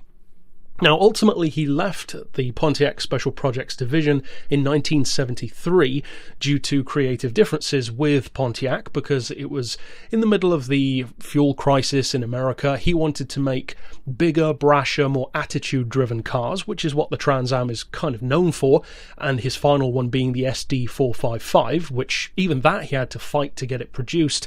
But he didn't like how restrained they were being due to the financial crisis. So they were looking at it from the typical business perspective, whereas he was looking at it from what we would want, the petrol head perspective. But unfortunately, those two things clashed, and he ended up leaving. Now, what he did after that is pretty cool, and this is where the Pontoon Special comes in, because he set up his own company, a small company called VSC, which is Very Special Engineering, which I think is just about the coolest name I've ever heard. It's simple, it's straight to the point, and it's not particularly fancy. Now, initially, he didn't enter the Can-Am. He actually developed kind of race/road variants of both the Firebird and the Chevy Camaro, and they became pretty legendary in their time and successful as well. He sold a number of them, but it still didn't fully allow him to pursue the kind of creativity that he wanted to put down. In effect, kind of a Jim Hall type guy, but not as famous. So what he did is he designed a car inspired by the relatively new discovery, thanks to, speaking of Jim Hall, companies like Chaparral and Lotus, which was the Venturi tunnel. Now, of course, Lotus was one of the first to do it. Chaparral brought in the concept of downforce, and basically the Venturi tunnel is a less mechanical but just as efficient approach to giving you downforce, basically in a similar way to the fan car, but without having fans at all. So no moving parts. Instead of that, you have channels and tunnels underneath the vehicle's body, which of course create a low pressure area. The faster you go, the more downforce you get. So very similar to the fan car, but without any actual moving parts. And of course that principle is used even to this day, mostly in stuff like supercars. Like for instance, if you look at the underside of a Saleen S7 or a Ferrari Enzo, you'll see a similar kind of concept, usually leading into a diffuser at the back end. But his approach was very interesting, and I personally am a huge fan of it because he has a similar mentality that I do, and that is we might not succeed, but if we're gonna do something, we go all in. And that is exactly what he did, because the problem with Venturi tunnels is the inherent design of a car.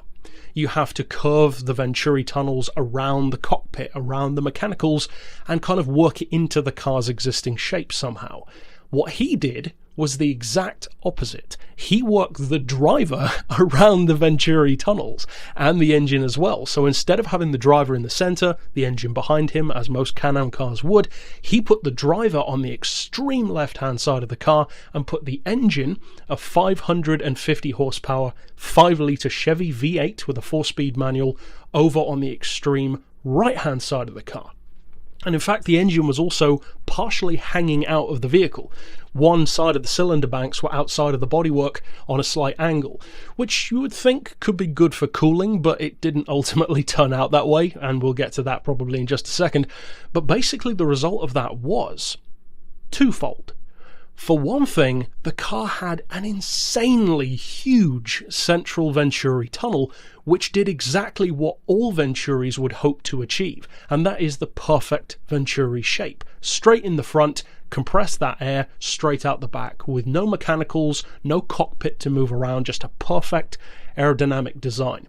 Plus, that also allows the car to have that extremely low center part on top, which of course gives it its distinctive look, along with, of course, the offset driver as well, which in turn helped the downforce even more so by channeling so much more air down the center of the car than pretty much any other race car would have, and of course in turn over the rear wing, which only adds even more to the downforce. Now that sounds like a pretty cool idea, but it's in Unsung Heroes, so temper your expectations, of course, because, and to me this is the coolest thing you can possibly imagine about this car, it ended up working so well that it failed, because the pontoon special produced so much downforce that it broke itself. It actually caused structural damage to the vehicle itself because it was producing such a massive amount of downforce from the Venturis alone, let alone the rear wing as well. And ultimately, although they did rework the body and the frame to support the car, make it more stiff structurally and stronger, it ended up also being heavier. In fact, heavier than much of the competition. But it still produced a massive amount of downforce, and you could argue it may have been probably producing nearly as much, if not more, downforce as something like a Chaparral fan car anyway, but just in a more conventional-ish sort of way. The problems didn't end there though, because unfortunately, due to the fact that aerodynamic designs and manipulating airflow was still a very young thing in the racing world, they didn't fully know how to harness it. And that wasn't the only problem, because every single driver who drove the pontoon hated it. It was extremely unstable, inconsistent, and sometimes almost dangerous. Now, in its very first race, it actually started to shake its own bodywork off, and it had to be removed from the event with a black flag because of shedding bodywork all over the track. But that wasn't the only issue, because, as I said, with them manipulating the airflow, not fully understanding that kind of thing yet, it actually resulted in the car changing its handling signature from corner to corner. So in some corners it would extremely oversteer and become very twitchy. In other corners, for no apparent reason, it would be very heavy and have a ton of understeer, and sometimes it would even rock back and forth on the straights, which isn't exactly ideal. And it's all because it was so aerodynamically unstable. So a brilliantly flawed concept, if ever there was one. Ultimately, and this is probably the saddest thing of all, the car was removed from racing. It suffered various other issues later on. It had some decent results. It got a 10th place and 8th place. It never really qualified above 15th though. So a mixed bag, mostly on the side of negative rather than positive results. And it was scrapped, which is such a shame. At least put this thing in a museum, because failures are just as important as wins, because you can fail 1,000 times at something and then get it right. That doesn't make the previous attempts worthless. And if anything, a car this radically different, so extreme, and in some ways brilliantly gifted with that colossal amount of downforce, it deserves to be talked about more. It deserves to be in a museum, and of course we can't change that now, but what we can do is talk about it like we are. So to me, this is pretty much the exact epitome of an unsung hero, and what a machine. What an incredible car. But that's it overall for this installment. Of course, you can click through here at the end to see all of the previous episodes, and for now, as always, thanks for watching. When you discuss the subject of unsung heroes, Group B is the kind of subgenre of racing and of motorsport which could easily come to mind, because of course Group B is notorious for having a lot of vehicles which arguably were cut down in their prime for various reasons, but predominantly safety related. They were getting so quick and so dangerous in a similar way to some other forms of motorsport, but unlike some other forms, the crashes were becoming almost a guaranteed thing, and casualties were becoming a guaranteed thing. Of course, the Ford RS200 notoriously had a very, very bad crash, but unfortunately, and this is the part which isn't quite as talked about, it wasn't just Group B that died. Group S died along with it at the same time in the late 80s, and that is where this car comes in. Now, some of you guys have probably heard of this car before. You've definitely heard of the base model, of course, the Lancia Delta, even though to say that this is a Delta is about as loose as you could possibly get. That's kind of like saying that a stock car called the Chevy Impala has anything in common with the road-going Chevy Impala beyond the name. Of course, it's not. It's a purpose-built machine that just happens to share that kind of lineage. Now, this one's a little bit more akin to a Delta, but not by much. Of course, it's more specifically related to the Delta S4 Stradale, which is the ultra-rare mid-engine version with the two-door layout instead.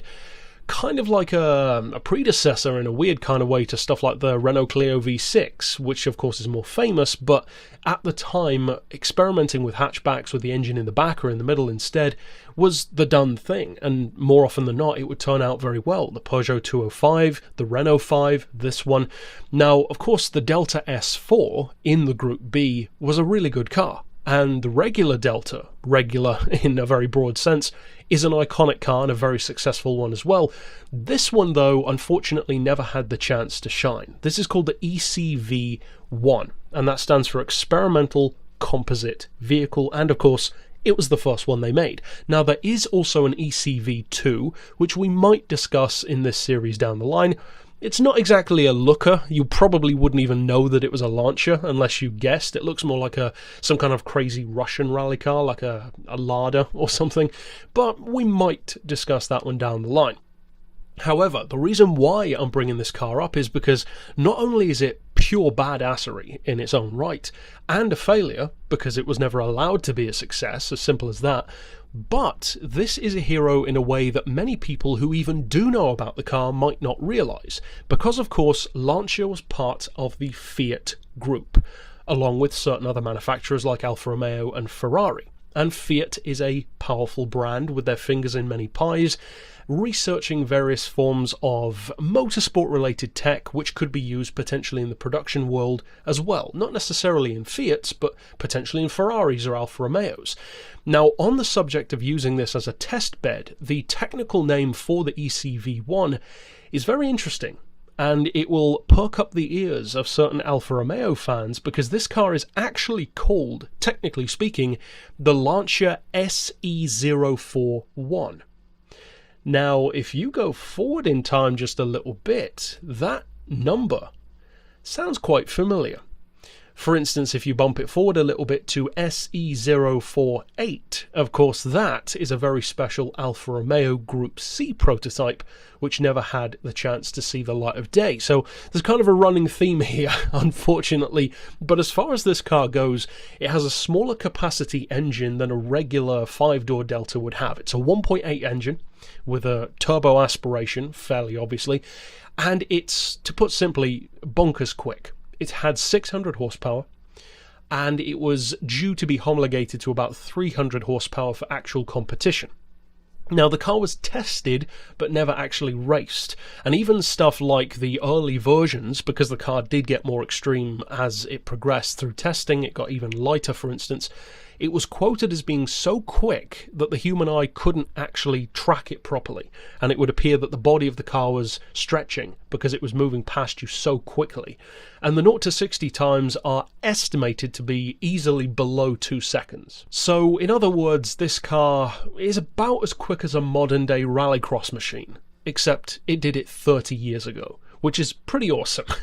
Now, that alone would be cool, and it would certainly be justified in being an unsung hero because it's crazy quick. Based on how good the Delta and the S4 already were, doubtless it would have been successful to some degree at least. But there is even more to it than that, because the ECV1 wasn't just this crazy powerful car that never had its day, which sounds very familiar compared to a lot of cars that we've talked about before.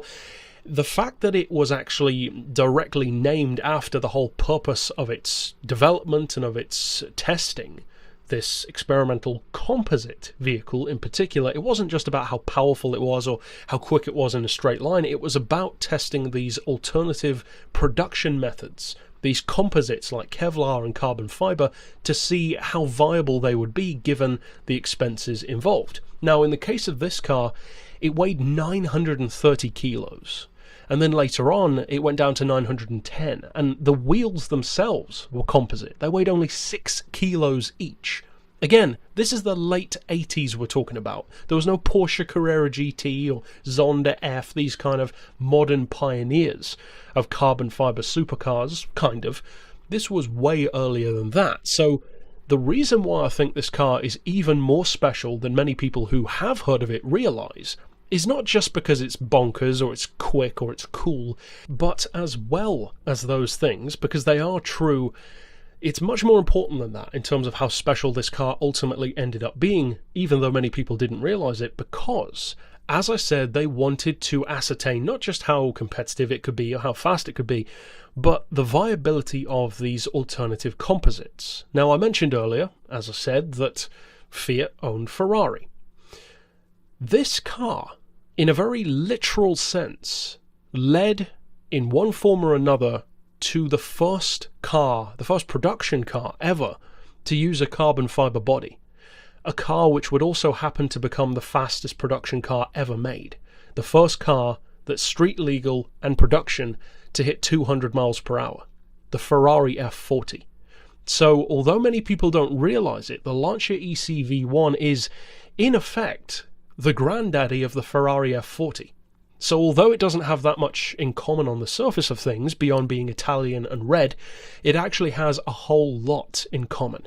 Turbo development and, of course, the composite construction both led in some way, maybe not an exact direct way, but definitely in a very influential way, to the justification of the Ferrari F40's construction, and look what a payoff it was.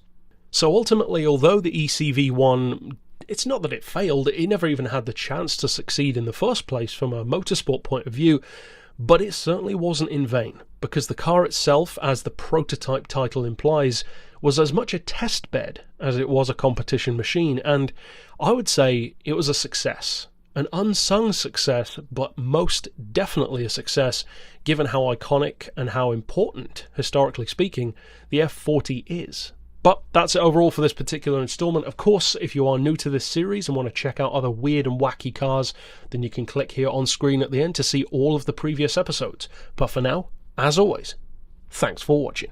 Although some of you guys are probably familiar with Rondeau as a team, as a manufacturer of race cars from in the older days of Le Mans, the late 70s, early 80s, a lot of you have probably never really heard of them. Maybe you have heard of a victory they might have had, which we'll get to in a while, but overall, they're one of the smaller, more privateer, plucky underdog kind of teams that doesn't tend to be brought up that often because they come from this pivotal time in Le Mans, which I would say definitely makes them, just in general, very worthy of being in this series.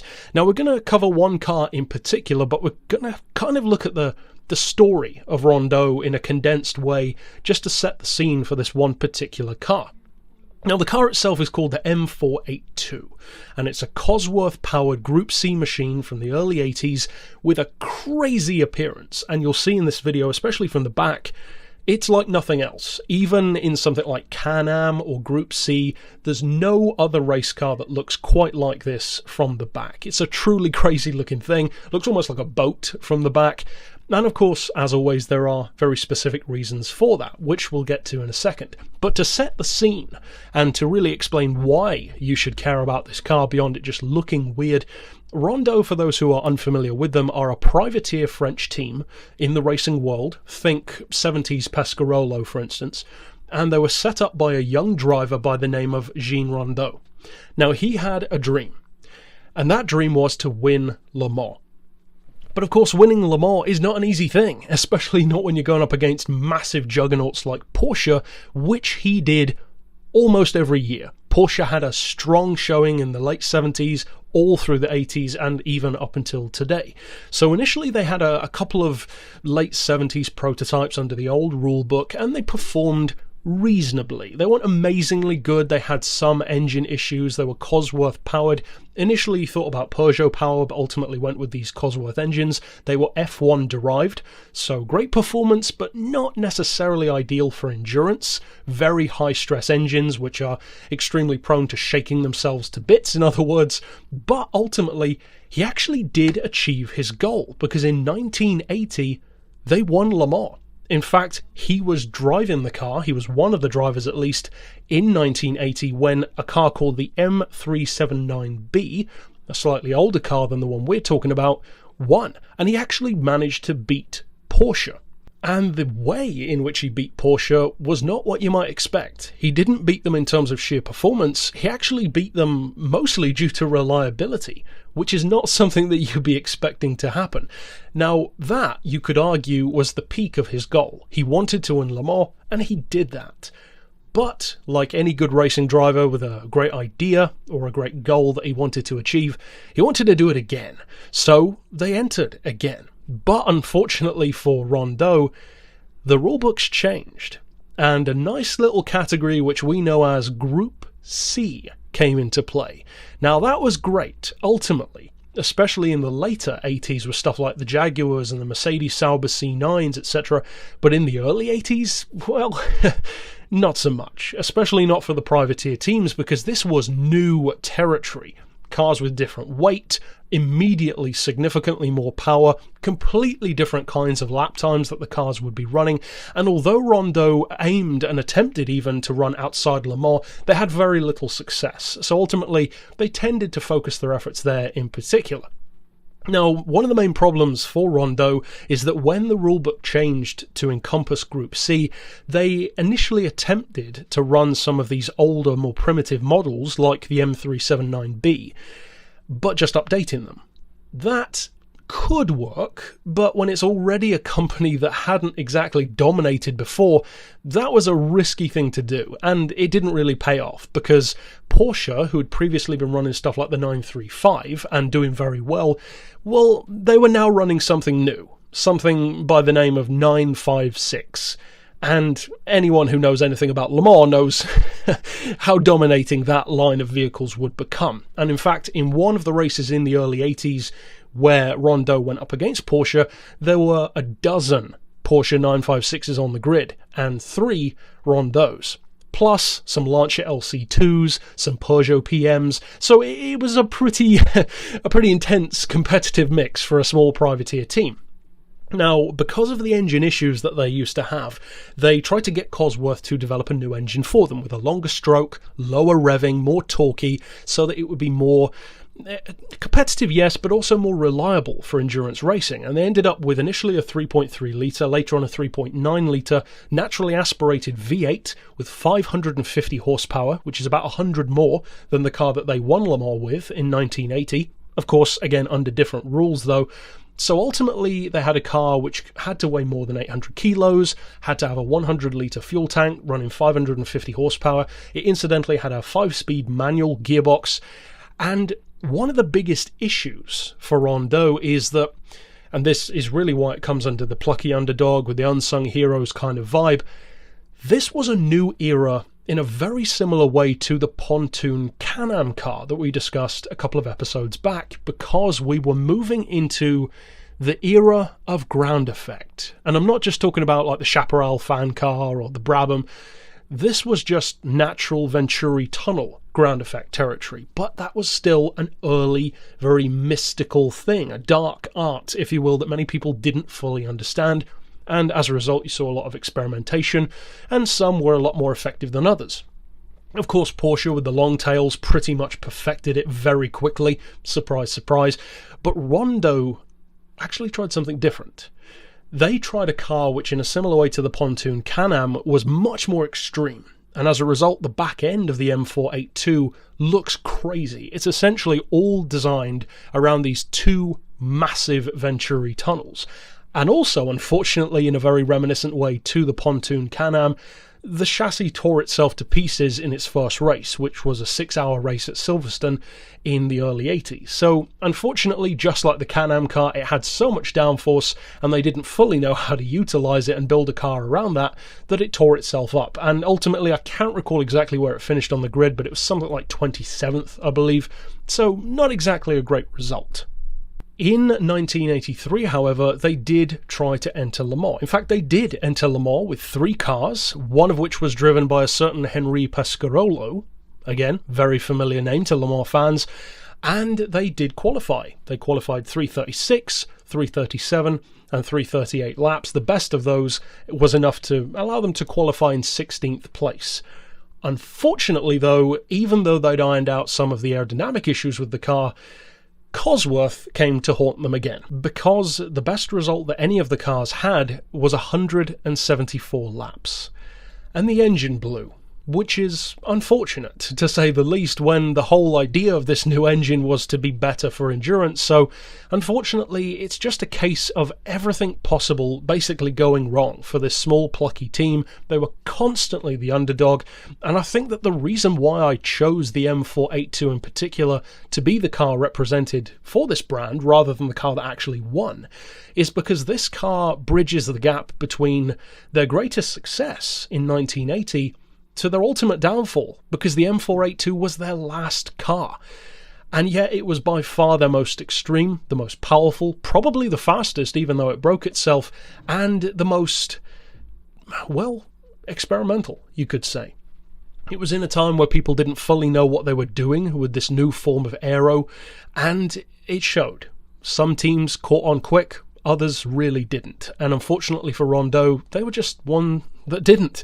And ultimately, that wasn't the end of their tragedy when it comes to the brand, because in 1985, Jean Rondeau himself was killed by a train in his car on a level crossing. So not only did the brand end, but so did he. And ultimately, the cars, the 3 M482s in particular, were all sold to privateer teams, when one of them, which was repainted blue, achieved a best of 13th place in a particular race over the next couple of years afterward. So ultimately, some success, a lot of tragedy, a lot of failure, but certainly a story that needs to be told, because Porsche dominates most things that they enter.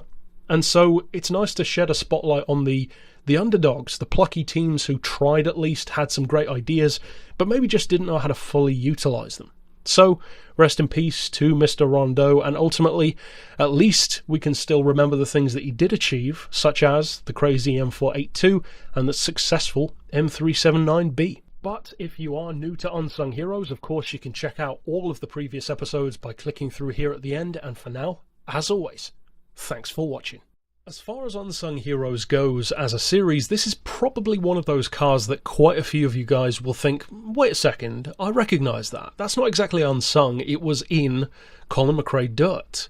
That's true, it was featured therein, not too surprisingly given the name of the car, and of course it was featured, I believe a couple of times actually, at the Goodwood Festival of Speed as well. And that was actually the first time that I was introduced to the car in person when I saw one there myself. And chances are, if I can find it, I'll probably use my own image from Goodwood as the first image of the car in this video. Now, for those who don't know the backstory, why am I filing this under the Unsung Heroes category? What's so special about the car? Or is it like some of the occasions that we've looked at where it doesn't necessarily have to do anything too radical, it's just a car that deserves more attention? Because we do sometimes consider cars like that as well. The Lister LMP, the Morgan GTN, vehicles like that.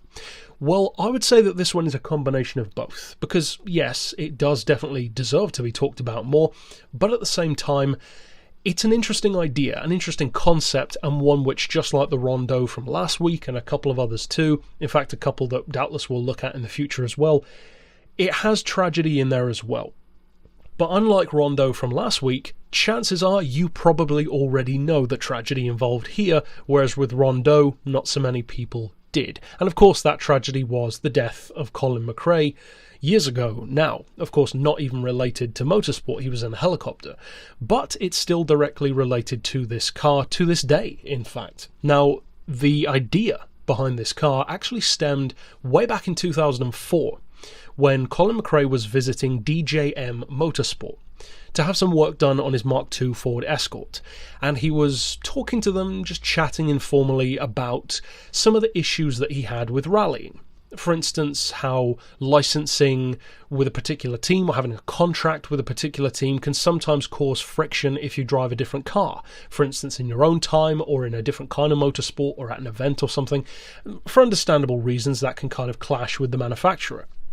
However, it's a constant issue as well, as a side point that he was also discussing, that the development costs and the running costs of rally cars are always an issue. If you want to change something, it's always expensive. If you want to redesign something or change a car's essential idea or method of competition, it's going to cost an arm and a leg. And of course, rules are being added and taken away all the time in multiple forms of motorsport for that exact reason, to make things more efficient, more streamlined.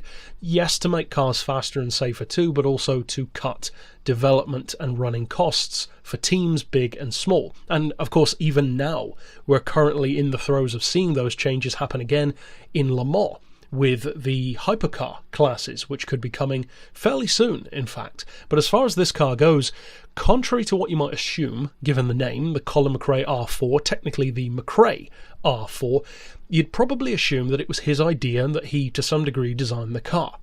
That's kind of true and false at the same time, because the car was actually already around before he even saw it, but he did help develop it into something new and bigger and better than it originally was, because DJM Motorsport had built what was, I don't believe at the time, called an R4, but I may be wrong about that, but they basically developed a Ford KA, which is what this car is underneath from a design perspective, into this kit car style vehicle. And McRae noticed the vehicle, and based on this conversation that had been had, it piqued his interest.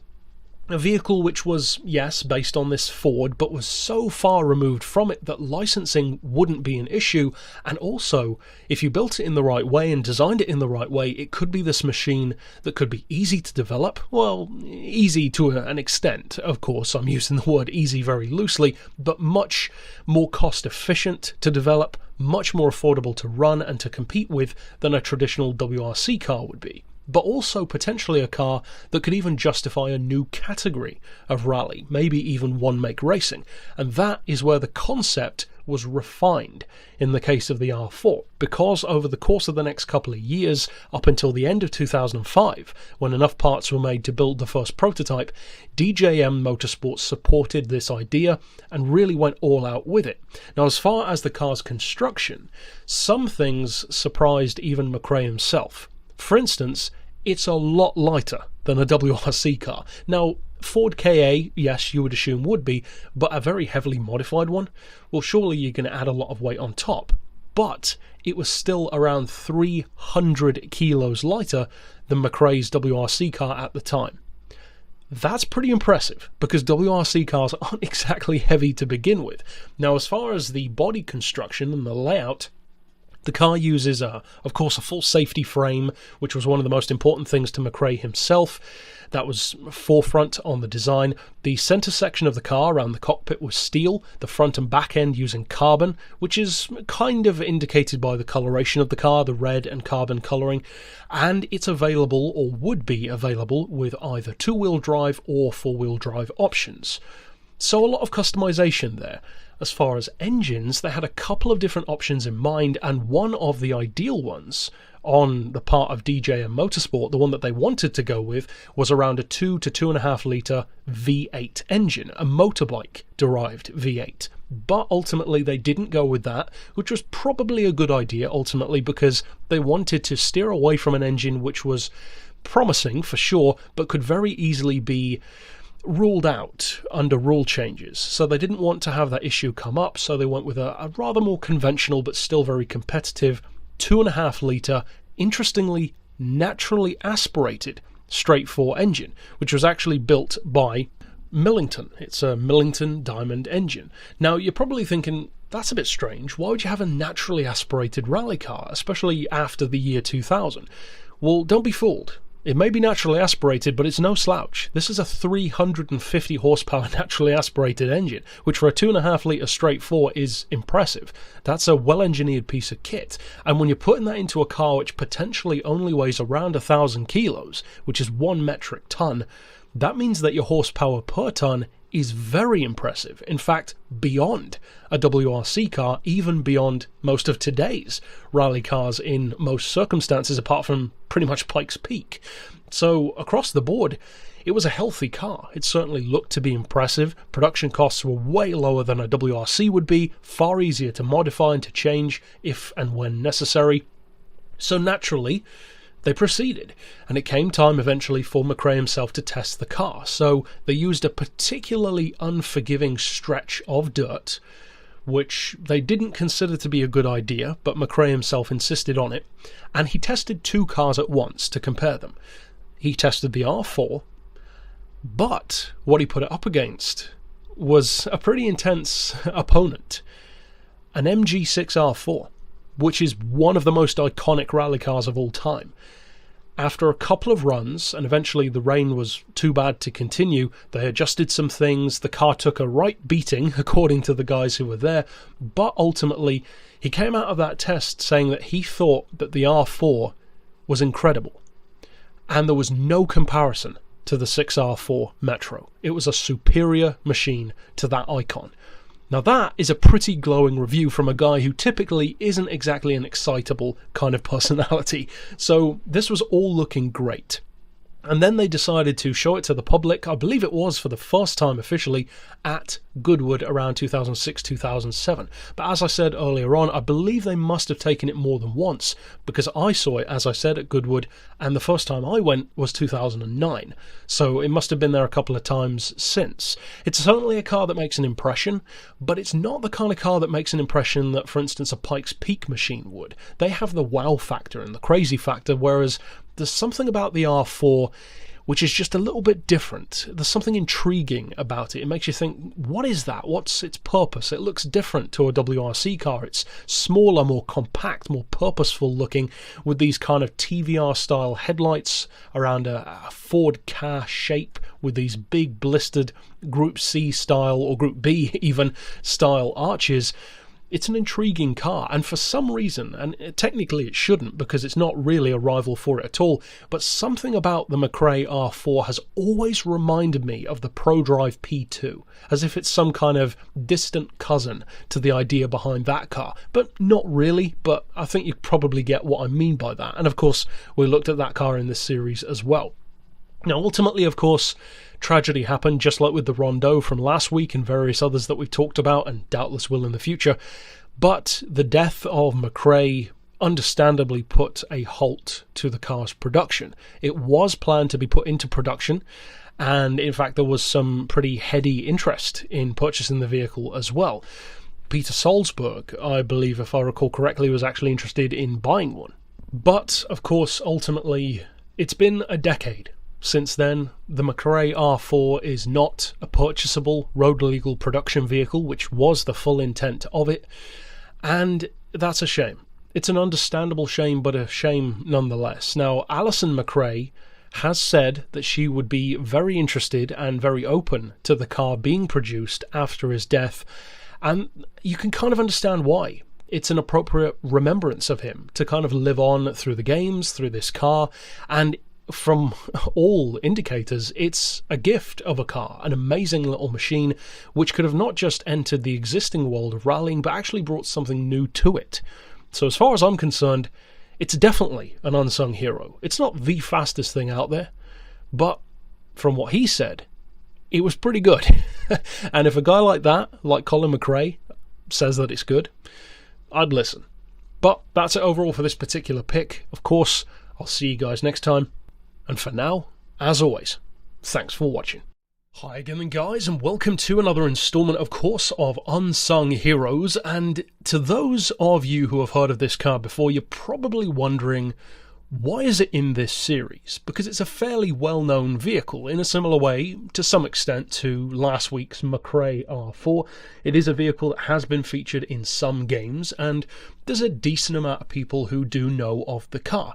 In the case of this one, probably not quite as many people, because it hasn't been featured in as famous a role in a game as the Colin McRae R4 was, of course, in the Dirt series. This one, though, has been featured in at least one game that I can recall, which was TOCA Race Driver. It was a secret vehicle that you could unlock, but apart from that, I don't recall it being featured in any other game.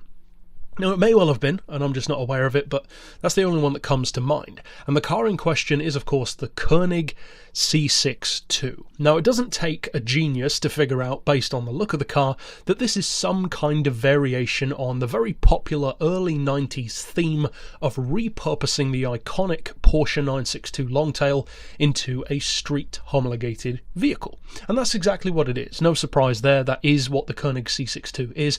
But the reason why I'm including this car before something like a Chopin or a Door 962, as loved as those are, is because of something which a lot of people don't actually realise. And that is that this one did it first. This came out before both the Door and the Chopin, and although it's not as quick as either of those, the fact that it did it first is very significant. And also, given that it did do it first, you would think that a lot more people would talk about it, and yet they don't. The Door 962 is a pretty well-known car. It's an amazing car, basically the fastest supercar of the 90s, even though people don't give it that kind of credit because it wasn't production. And of course the Chopin as well, although personally I'm not a fan of the Chopin. It's my least liked of the three, not a fan of the look, but it is very quick, it's very expensive, very valuable.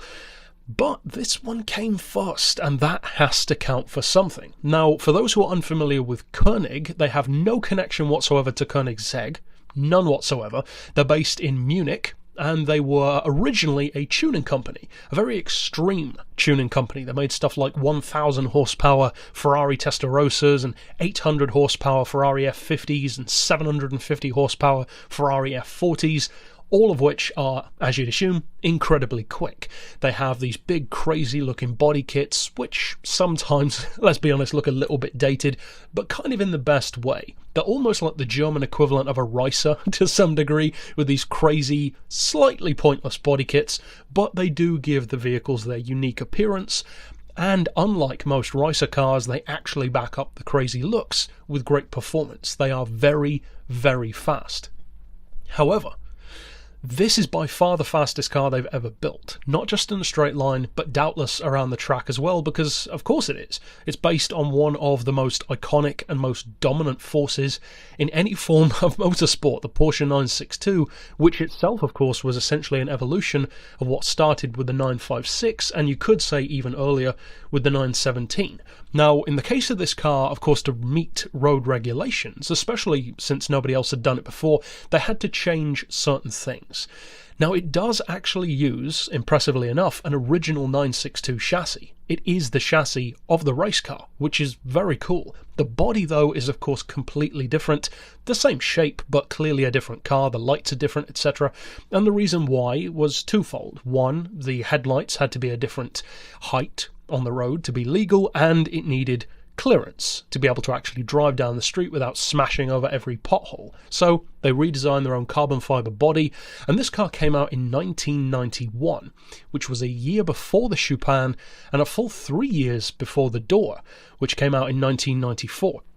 Now, of course, from a racing perspective, Door is the best of the three because they actually took it racing again in Le Mans under kind of new regulations. They were running the 962 shape, but it was more of a GT1 style machine, and they won. Of course, surprise, surprise, it was still an amazing car, which shows how good it was for its time to be able to win in the mid-90s as well.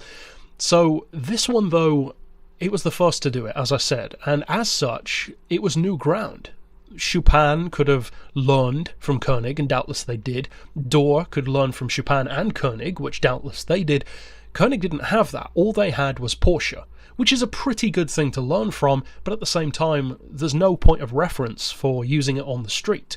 So what they did is they slightly redesigned and retuned the way that it delivered its performance. Now, if you look up the specs of this car on the net, they are a bit contradictory. Some say around 600 horsepower, some say around 800. I'm inclined to believe the latter based on how powerful the 962 race cars were as well. It's incidentally a twin-turbo 3.4 litre flat six. So a nice boxer monster of an engine. Of course, mid-engine, rear-wheel drive. The quoted weight, again, varies between 1 metric ton, or 1,000 kilos, and about 1,100 kilos, so not a huge difference, and you'd expect a road-going version to be a bit heavier than the race car, which it is. It's got the better quality interior, for instance, probably a larger fuel tank, but I'm not certain on that, and certain things that you have to do on a street car that you just don't, of course, on a race car, and all of those things do add weight. But the thing you're probably wondering if you are unfamiliar with the car is how quick is it? Well, really quick. It's incredibly quick. In fact, it can easily take on a McLaren F1 because the top speed is around 235 miles per hour and 0 to 60 arrives in 3.3 seconds. So it ain't slow. That's for sure, especially bearing in mind that's in 1991. Now, the peak of 1991 was still stuff like the Bugatti EB110, the Ferrari F40, I believe, as well. Probably a couple of others that I'm not quite remembering. Maybe the XJ220, that might have been a little bit later. But that's the kind of rivalry that you would have. Good cars, but not exactly this level of good. In fact, nowhere near. This could have easily wiped the floor with every other supercar around at the time. And again, that's something which it just doesn't get the credit for. This was essentially the best supercar in the world in 1991. So why doesn't it get the credit? Well, that's the interesting thing, because with a lot of the cars in this series, Unsung Heroes, we can't really say why they didn't. There's just, for some reason, certain cars stick and others don't. Some get remembered and some get forgotten. Now, of course, the Chupin is the more wacky, oddball, slightly better known one, but it's still pretty obscure, and I would assume that the best known of the three is probably the Door 962. And it's also the fastest, 251 miles per hour, 0 to 60 in 2.6 seconds. As I said, the fastest supercar of the 90s, easily faster than the McLaren F1, but just not a production car. They only built like 9 of them, so it didn't qualify. In the case of this one, though, nowhere near that quick, but quick, for sure. Now, as far as pricing, again, it varies, but it varies wildly. Some people are saying 300 grand, some people say over $1 million. That seems more accurate of the two, for sure, for a vehicle like this. And in terms of its overall packaging, its ability, its status in the supercar world, it's one of the biggest unsung heroes out there. So it's an ironic car because initially when you see it in this series, you probably think, as I mentioned earlier, why is it here? I know about this car. It's not really an unsung hero. And yet, it really is, for a number of reasons. People do not talk about it, and yet it was the first one of its kind to achieve such a momentous task of taking this incredible Porsche and making it street legal, which in itself makes it worthy of being talked about, but also the fact that it essentially was the ultimate supercar of the early 90s, again, give this car more credit. It's an amazing supercar, a valiant effort from a brand who'd never done this before, and considering that no brand had ever done it before as well, I think this is definitely an unsung hero, and one which for sure deserves to be talked about more. So that's it for this installment. Of course, you can click through and see more weird and wacky vehicles in this series, but for now, as always, thanks for watching. If you were to ask most petrol heads who are into overlooked or undervalued cars what their idea of an unsung hero is, many of them, especially younger ones, say in their 20s or their teens, would probably quote some name from the supercar world, especially the supercar concept world. And if you imagine, for instance, the time span between, for example, 1995 to, say, 2005, that decade of time, you could list off, what, a dozen supercar concepts fairly easily that never got the chance to shine, and yet they have such strong fan followings. The Chrysler ME412, the Cadillac Cian, the Volkswagen W12 Nardo, the Bugatti Chiron, and I don't mean the new one, I mean the W18 engine version that we talked about in this series, the Bentley Hunaudieres, which is one of my personal favourites and also contributed to the Veyron. There are so many awesome supercar concepts, and they have such a fan following, despite the fact, ironically, that many of them were never even proven. Like, what they can do is up in the air. People love to theorise, but a lot of them were never shown to be capable of what we assume they can do. Occasionally, however, you do have ones which are proven. The Volkswagen itself, for instance, was tested at its namesake track, at Nardo, did around 217 miles per hour, great performance. They still didn't produce it though, and that's a shame, and that's happened a couple of times. But to me, and this is a very bold statement, I would say that no other supercar concept that I have ever discussed is as relevant as this one. Because as far as cars in this series go, you probably recognise this one. It's not one of the most obscure. It's fairly obscure, but it's not hyper obscure. It's no ZIL E167 or a Citroen PLR. It's not that crazy, wacky, why would you want to remember it kind of vehicle. This is one of those that many of you will probably recognise, and many of you probably do know how fast it is, or at least some specs about it. I always consider this to be kind of the Peugeot equivalent of a Lamborghini Diablo, but it's so much more than that, because this is one of those cars that the more you look into it, the more you fall in love with it. Because regardless of if you're a Peugeot fan, it's simply a fact that this is an incredibly important car to the supercar world. And for those who don't know much about this car, you might be surprised to hear that if Peugeot had actually produced this car as a purchasable customer vehicle, it would have been the fastest car in the world. That is how impressive the Peugeot Oxia is. Now, the name Oxia, just as a slight trivia tangent, is named after a particular region on Mars. Very sci-fi, not too surprising for the 80s, the Oxia Plenum, which apparently is still one of the preferred landing sites for the Mars rover in around 2020. So, again, not bad for the 80s, kind of accurate in that sci-fi prediction, you could say. But as far as the car itself, in terms of development and tech and engineering, many people could probably tell you some of the numbers. The most common one that people know is the power. This car has 680 horsepower. Now that sounds pretty good. That sounds pretty good now. Back in 1988, that's insane power. And I'll discuss some other vehicles in a second just to make you realise how amazing this car truly is. Because Peugeot made two of these at a cost of 8 million French francs. Now that's a defunct currency now, so it's hard to get an accurate conversion, but in today's money that's about £1 million, close to 1.1 to build the two cars. Of course, back then it would be the equivalent of more than that. But even then, that doesn't sound too bad to develop two supercars from the ground up. Why is that then? Why does it seem so cheap? Well, that is where we really get into the meat of why this car is so cool and why I think it may well be the greatest supercar concept of all time. Because this car, in fact, was not developed from the ground up. This is no Bentley Hunaudieres. This is no Chrysler ME412. This is a car that pays tribute to its company's past, both decades earlier, and even in recent years, in the 80s. It builds on everything that Peugeot did so well in the 80s, which is, again, very easy to forget, especially today.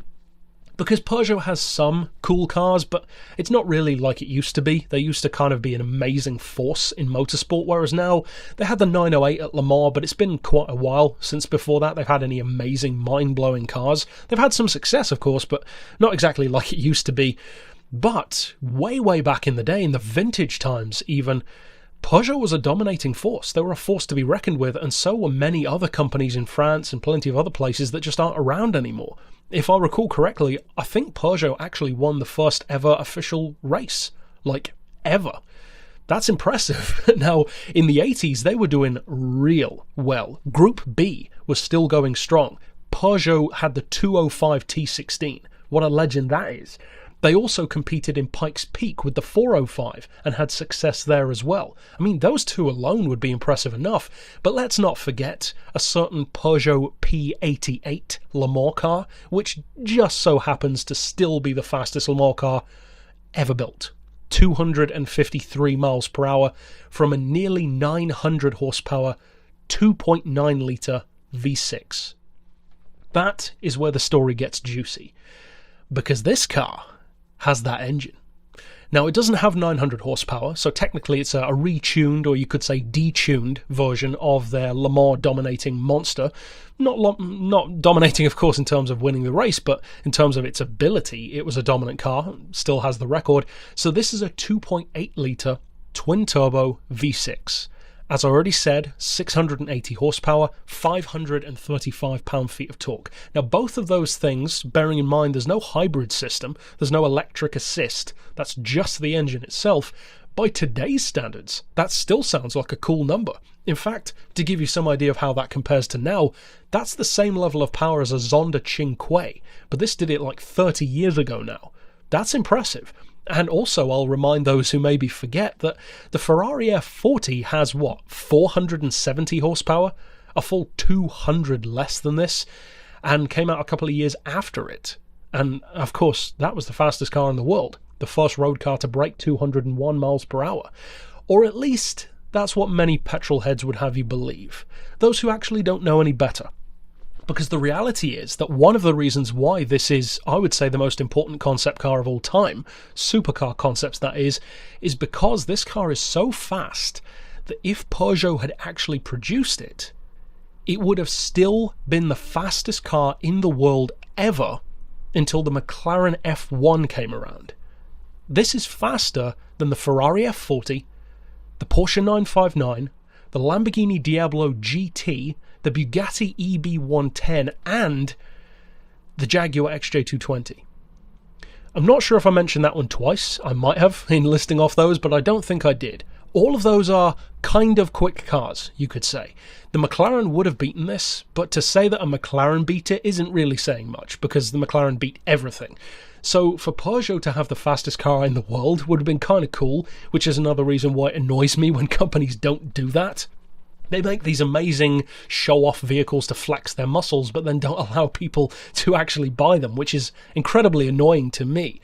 Now, in terms of the tech behind this car, it's not just about how fast it is, because this is one of the very few occasions where a supercar concept was actually tested officially and proven, because Peugeot were very conservative. They went down the Porsche route of their claims. They said, well, it can probably do 187 miles per hour. Well, technically, they were true. It does do 187. And the rest, because this car hit 217 miles per hour at, ironically, Nardo, which is roughly the same performance that the Volkswagen W12 Nardo would do around a decade later. So again, over a decade before the competition, this car was breaking records, just unfortunately not on a production scale. Now, in terms of the tech that goes into it, even just is a very loose term here, but even if it was just based on P88 Group C technology, that would be enough for me to love the car immediately. But it doesn't end there, because this car also combines twin diffs with all-wheel steering and all-wheel drive taken from their Group B and Group S Pikes Peak motorsport achievements. So in other words, and in some very real terms, this is a combination of a Group B car, a Pikes Peak car, and a Le Mans Group C prototype. I mean, just put a formula car in there and it's job done. They happen to have not included that, as far as I'm aware, but even with all of the tech that went into this car, and there's plenty of it, especially with all-wheel drive as well, which would easily add a ton of weight to most supercars. Just look at the EB110, for instance, with all-wheel drive and luxury. This weighs 1,360 kilos. That's nothing. In fact, that's lighter than many of today's supercars. It's roughly the same as a Koenigsegg. Again, like 20 or 30 years later. And one of the reasons why is because, again, people love to shower the Ferrari F40 with praise, and they wonder why I'm not a huge fan of it. This car is why I'm not a huge fan of it, because this car had a carbon Kevlar body before the Ferrari F40 ever even imagined of having that. This has an aluminium honeycomb frame as well. So of course it's lightweight. It's basically a Group C car with a supercar body, a Group B rally car all-wheel drive system, and the interior that was designed by a guy who wanted to evoke this idea of purchasable racing cars that came from the vintage racing era, where rich people, rich owners, rich drivers would go to a race, they'd see a car win, and then they'd buy it, convert it, and use it on the road, which you can't really do anymore, but that was the kind of idea that he wanted this car to have. And although some things about it look kind of dated by today's standards, this is an amazing car. The fastest supercar in the world at the time, unofficial or otherwise, or official or otherwise. Doubtless the handling would have been, for the time, let's just say really good. Maybe not today, but it doesn't take much to beat an EB110 around corners. And in terms of its significance to the brand, it encompasses everything that Peugeot had achieved and also was looking forward to the future. It's a shame to me that they never actually allowed people to buy them, because it's an amazing car. If you can create something in the 1980s that is still a benchmark to today's standards, that's remarkable as far as I'm concerned, which to me makes it invalid that it's a Peugeot. Who cares that it's a Peugeot? This is an amazing supercar. It's, I would say, the best supercar concept of all time, because it's not just a pretty face. It can actually back it up with incredible tech, great thought put behind it, and officially mapped excellent performance. It's literally got everything you could possibly want from a supercar, and the only thing that killed it is, ironically of all, Peugeot, because they wouldn't make it. So this is an unsung hero of their own doing, but nonetheless one that definitely deserves more attention from those who haven't heard of it, and even those who have heard of it don't tend to give it the respect that it deserves. They just think, yeah, it's a nice Peugeot supercar, and then they move on to the next thing. This car deserves more than that. It's brilliant. But, of course, if you want to check out other episodes from this series, you can click through here at the end, and I'll see you guys next time. But for now, as always, thanks for watching.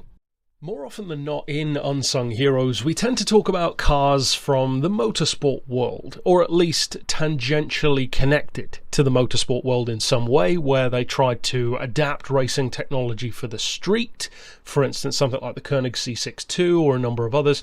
But more often than not we do talk about these cars which had really clever singular ideas or philosophies behind them, but then maybe had a couple of flaws, or maybe one ultimate fatal flaw, or just time and unforeseen circumstance which stopped them from achieving what they set out to do. On other occasions, you simply have something that's just crazy, like the Belleren's long-nosed Land Rover with its crazy huge engine. It didn't really accomplish anything, it's just a wacky car that I think is very cool to talk about. Now, as far as the cars in this series go, many of you have probably heard of this one before, and if you've played the Juiced games, you'll probably recognise the car because that's one of the only, if not the only game to feature it. There might be some random mobile racing game that features it, probably, but as far as console games, I believe Juiced 2 in particular is where you can find this car. Now, for those who maybe are completely unfamiliar with the vehicle, you're probably looking at it and thinking, that reminds me of a few things. Kind of TVR Speed 12-ish, a little bit of Marcos TSO GT2, maybe even a hint of Dodge Viper. So what's going on here? What is the Melling Hellcat? Well, first of all, what about the company behind it and the guy behind it? Well, the guy behind it is a Brit. by the name of Al Melling. He's an engineer, and his company, Melling Consultancy Design, is actually one which you probably haven't heard of too much, if at all, and yet they're a very significant one, for two reasons. As an example, one, they helped Jaguar to win at Le Mans with TWR Racing, and in a production sense, they just so happen to be the guys who developed the engine block for all TVR Speed 6 models. So, kind of significant, you could say, and that would be a vast understatement. So, for the British performance scene, they are certainly a name that you should know if you don't already. But basically, Al Melling wanted what many guys who are really good in the car world want to do, and that is to make his own. And he wanted to make his own supercar. So in the early 2000s, he started to do that, and he developed this, the Melling Hellcat. Now, there are actually a couple of different Melling models that he attempted to build. There's also the Wildcat, and if you look at that car, you can definitely see the connection to TVR, the Griffith in particular, and we might cover that car somewhere down the line in this series as well. But as far as Melling models go, the Hellcat is the jewel, but it's also the unsung hero, because otherwise why would it be in this series? So why is it here? What did this car do, or what did it try to do? Well, put simply, he wanted to make it the fastest car in the world. And in many ways, many literal ways in fact, it could have definitely been the spiritual successor to the TVR Speed 12. Not only because of the connection of the company themselves to TVR, but also because of what he wanted from this car. I would not be at all surprised if he loved the Speed 12 and actually took a lot of inspiration from it, maybe trying to improve in the ways that the TVR Speed 12 itself failed. For instance, reliability on the racetrack, or actually achieving its quoted speeds, or even being in production at all would be a huge improvement compared to the TVR. Now, as far as power plant, no surprise from a company that makes great engines, it had an amazing engine, a 6-litre V10. Now, that doesn't sound like the kind of engine that you'd put in the fastest car in the world until you know that it's a twin intercooled quad turbo 6-litre V10 with over 1200 horsepower and a quoted peak torque of 880 pound-feet. In a front mid-engine car with rear-wheel drive and a 6-speed sequential manual gearbox. So again, very similar to the TVR. It doesn't have the 7.7 litre V12, of course, but it's got that large capacity, many cylinder arrangement. It is turbo aspirated, of course, not like the Speed 12, which was naturally aspirated, and this car's torque actually matches up pretty nicely with the power of a Speed 12. But it's more so the style, that front engine rear-wheel drive approach, kind of a bare bones, raw hypercar, or supercar if you want to call it that, with the manual gearbox. And it goes beyond just that, because not only does it have similar specs, a similar layout, a similar appearance even, but he even wanted to take this racing, just like the Speed 12 did. Although, of course, being in the mid-2000s, when GT1 was still a thing, it would have been a considerably different kind of GT1 racing to what the TVR was up against, with stuff like Lister and Marcos in the late 90s. This would have been up against stuff like the Saleen S7 and the Maserati MC12. Would it have beaten them? Probably not. But it would have been probably a crowd favourite in a similar way to stuff like Panos, for instance. Now, as far as the car's performance, not too surprisingly for an over-ambitious British engineer, he completely overstated what the car could do. He had a quoted speed of nearly 300 miles per hour. Of course, it was never going to do 300 miles per hour. It's got the aerodynamics of a shoe. It's not going to hit that kind of speed, but with 1200 horsepower, it would not have been slow. And the similarities to the TVR don't end there, because the price would have even been a fantastic rival to the TVR, because, if I recall correctly, TVR wanted the Speed 12 in production form to be about £150,000, which would be fantastic bang for buck.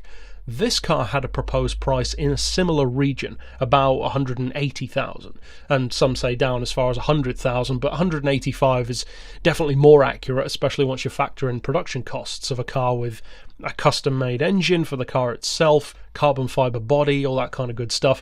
So 185,000 would have still been fairly modest compared to the production costs. So ultimately it would have probably been a failure from a business point of view, you could say. But from a performance point of view, it would have been great, no doubt, because it has the aerodynamics to be fast, not necessarily the fastest, but fast for sure. It certainly had the power and the torque. The manual gearbox would have been a pretty unique approach at that time in the mid-2000s, where you had stuff like the SLR, which was an automatic, you had the Veyron, which was a 7-speed automatic, BMW's M5 with the 7-speed auto. So to have this old school, but also racing-inspired 6-speed sequential, that's an interesting approach, kind of a Ascari A10-esque or Porsche Carrera GT in a kind of way. So, although the car never actually had the chance to shine, the original prototype, for instance, was built in 2006. I believe it was first shown to the public in 2007. They proposed it for 2012, but as of 2018 and pretty soon 2019, of course, the car still isn't here, so don't expect it anytime soon. Then again, the SSC Tuatara took quite a while, so you never know. Us Brits do have this knack for coming back to projects a long time later and trying to finish them, so maybe it will come, most likely not. If it ever were to come back, it would probably be a considerably different idea to what it is now, due to regulations, due to production costs, due to the market of the supercar world being very different now, to even compared to what it was 10 years ago. So overall, the performance probably is nowhere near what he claimed. Well, it definitely wasn't anywhere near what he claimed, but I wouldn't be at all surprised if this could have hit over 250. Pretty much 230, 240 would be guaranteed based on purely the power and torque alone. Even with the aerodynamics of a brick, you could still hit that. 250, I think, was probably very possible, maybe 260, and that's being generous, let's say. So in the similar kind of ballpark to something like a Koenigsegg CCXR, for instance, or a 9FF GT9 at a similar kind of time. So it would have been a very interesting British alternative to the hypercar and supercar scene. And if you think about it, Britain doesn't really have any supercars and hypercars on that level currently. We've got like the McLaren P1, that sort of thing, but that's not a straight line machine. It's more of a track-focused, all-round supercar. I'm talking stuff like Veyrons, Venom GTs, Koenigsegg's, SSCs. Britain doesn't really have one of those anymore, and it would have been pretty cool to have a company which nobody had really heard of outside absolute petrol heads, and to get their name on the Atlas, on the market of that kind of caliber of supercar. So ultimately, it's a simple case of the car not ever coming to production for no doubt a variety of reasons, but it's a shame because ultimately the SSC Ultima Aero turned out to be the spiritual successor to the Speed 12, which I'm very happy about. It's my dream supercar. But this could have been a much more direct descendant and spiritual successor to one of my favourite cars of all time, the TVR Cerberus Speed 12. So overall, that's it for this pick. Of course, stick around for more here on the channel, and if you haven't checked out previous episodes in this very long series, then of course you can click through here on screen at the end to see those. But for now, as always, thanks for watching. It's funny when you consider these unsung heroes and cars that kind of failed at what they were trying to do, or just blended away into obscurity, how many of them actually come from brands with a long, rich history, sometimes in the racing world, sometimes in the road world, and then just occasionally it actually works out really well. With Spiker, for instance, they had a history way back in the early 1900s, but then they went away for quite some time, and then they came back, guns blazing, and still are building some fantastic cars. Some of my favourite cars, in fact, in terms of the attention to detail that they have in their production and design. More often than not, though, unfortunately, these returning names from the automotive world, be it in luxury, racing, supercars, whatever the case may be, they tend to fail. And that's even more of a shame, I think, when it comes from a returning brand, because if it's some brand new name like Pagani, for instance, or Koenigsegg, if they had failed instead of succeeding as spectacularly as both of those brands have, it wouldn't have mattered as much because we didn't know those brands already, so it would be just another maker who came and then disappeared again. Whereas if you bring back an older brand, for instance how TVR has come back and gone, or how Marcos came back and went, and various others too, it kind of hurts more. And there are a lot of purists who hate the idea of certain brands being brought back at all, and that's certainly the case here, because for those who are unfamiliar with the brand Hispano Suiza, this is a very old company. Now, they were actually founded way back in 1904. They were already competing in racing by at least 1910, and they went defunct in the late 60s, around 1968. They changed hands a few times in terms of the people who were in control of them. They had their hand in multiple pies, including aviation, which is not too surprising for companies back then, including Spiker that I mentioned earlier. They did a similar thing, and of course BMW did as well as various others. But they made predominantly luxury cars. That's what many of their vintage and classics are known for being. This one, though, is of course a much more modern interpretation of the Hispano-Suiza name. And incidentally, the name itself, Hispano-Suiza, translates in English to Hispanic Swiss, which again gives you an insight into the kind of history, the birth of the company and production therein. Now, in the year 2000, at the turn of the century, a company called Maciel Engineering, who are based in Spain, produced a new concept car called the HS21, and they branded it under the Hispano-Suiza name. But it wasn't exactly a looker, and I'm kind of happy that that car failed, or at least wasn't produced, because if you Google the HS21 and find an image of it from the year 2000, it's a blue vehicle, it's just boring. It's an ugly, boring concept car that didn't really bring anything new to the table, and it looked kind of like what the Bugatti Chiron concept from the late 90s would have looked like if they'd have commissioned Mitsuoka in Japan to design it for them. It's not exactly a good-looking car. 2 years later, however, in 2002, that same company, Maciel Engineering, produced this, the HS21 GTS prototype, the evolution of that original HS21 idea, but in a similar way to a few other cars that really benefited from much more extreme treatment. You could even quote the MGX Power SVR as another perfect example coming from the Qualmangusta originally. This one really benefited from being upgraded to more of a race spec machine. Now, the intentions for this car were straight at Le Mans. That's where their sights were headed, the Le Mans 24-hour race. Now, it didn't actually compete, and I'm not certain whether or not it actually competed in any racing at all. I think it might have done some track time, but not exactly in as a successful way as many of the other supercars of the earlier 2000s, to say the very least. Visually, I'm kind of a fan of this car. I think it's an interesting looking design. It didn't necessarily need to be a Hispano-Suiza. There's nothing that necessarily necessitates that. It could have easily been a brand new name, or even just named under Maciel Engineering themselves. I mean, what would have been wrong with that? Just call it the Maciel HS21 GTS. But of course, name brand recognition goes a long way in the supercar world.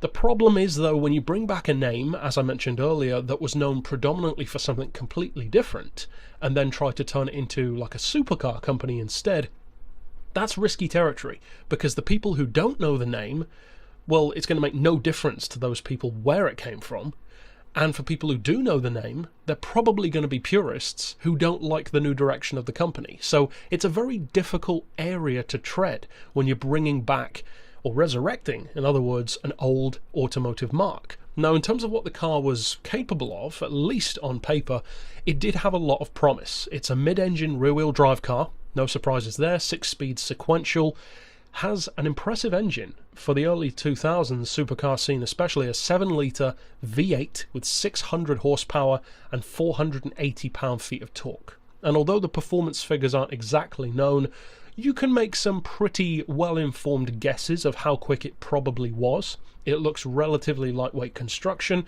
The frame was steel, but you could probably assume that the body was more likely than not some kind of composite, perhaps aluminum, and the performance you could probably assume would be in the 200 mph region, depending on the downforce settings.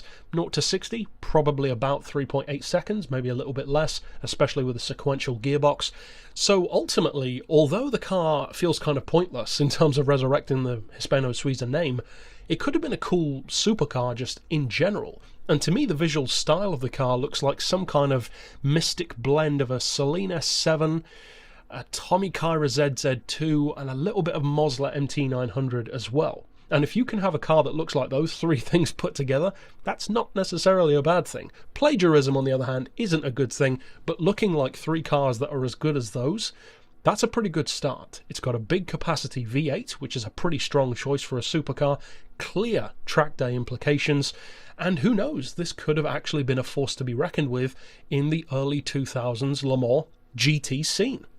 It could have gone up against stuff potentially even like the Celine S7 or the Maserati MC12, even up until the mid-2000s, perhaps a little bit later as well.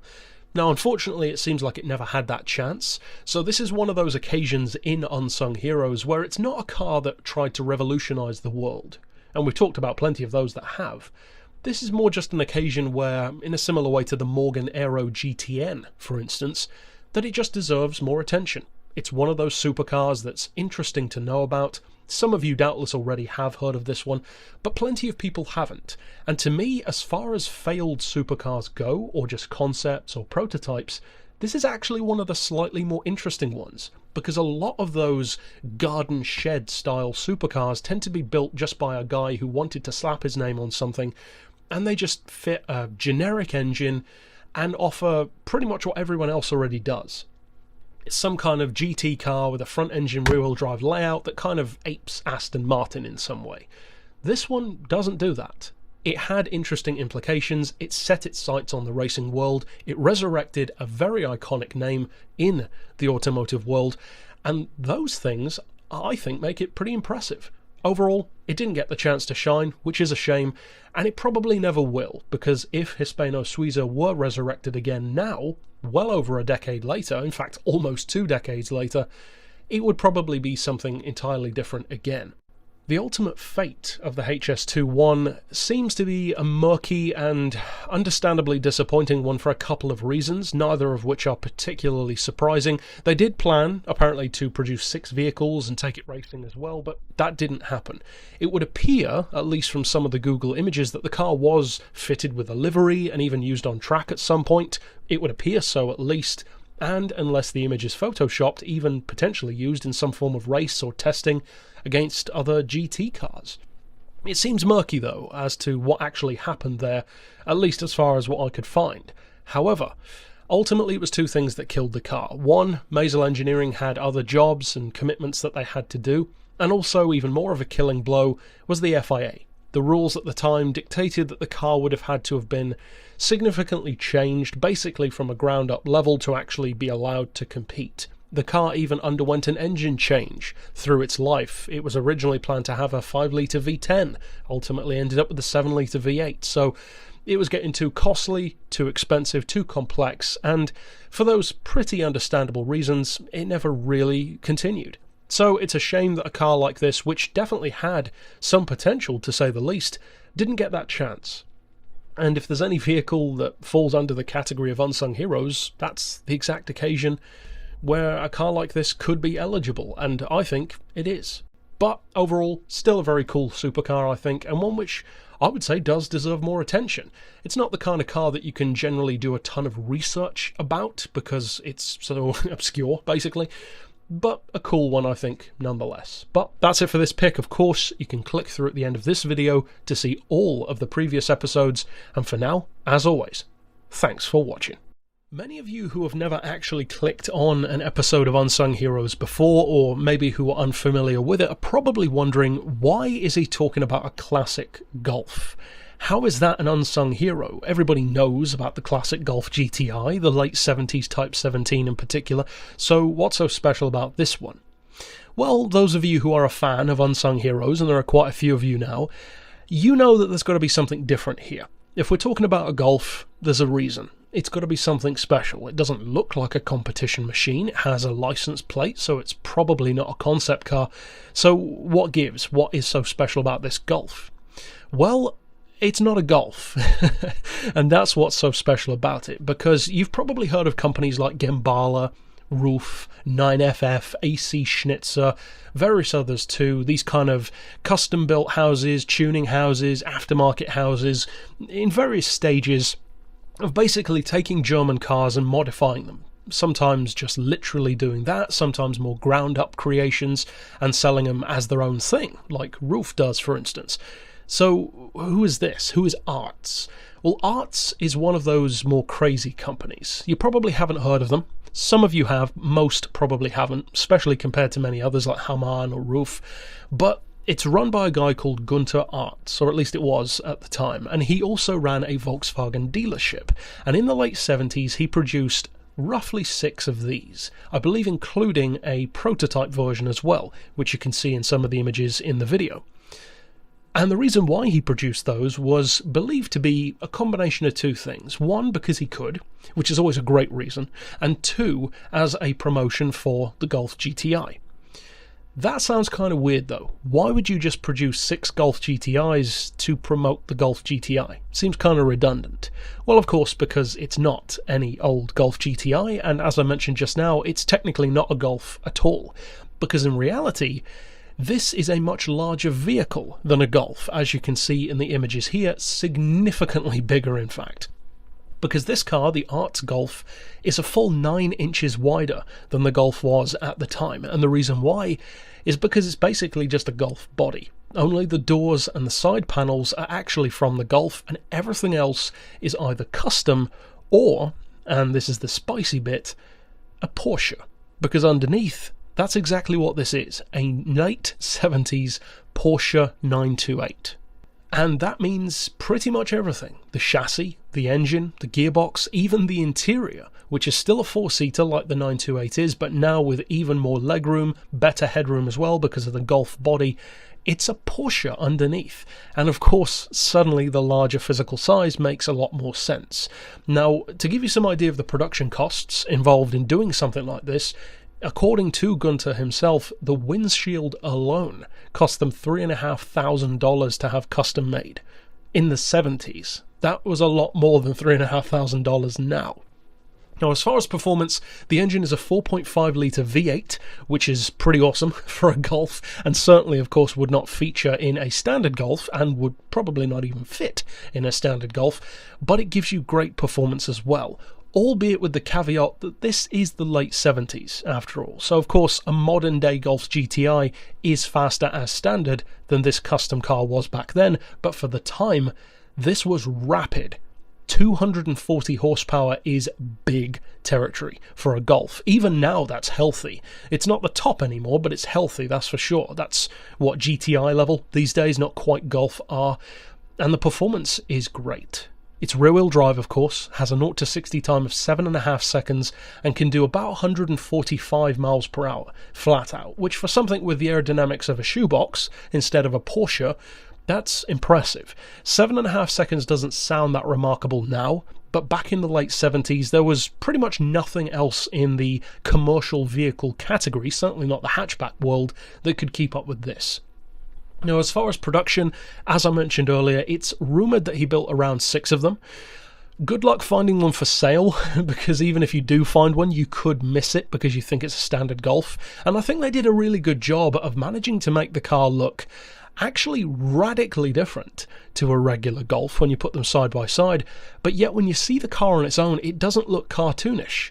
That's a fine line to run. It's a Golf that doesn't look ridiculous, despite the fact that it looks, in a side-by-side comparison, almost like twice as wide as the regular car, in a very Hot Wheels style fashion. It looks like a caricature of a Golf, and yet on its own, it looks legit. You would believe it. If you saw it on the street, you'd probably just think it was a classic Golf, until you actually looked at it for a while and thought, wait a second, there's something off about the shape of that Golf, and why is it taking up the whole lane?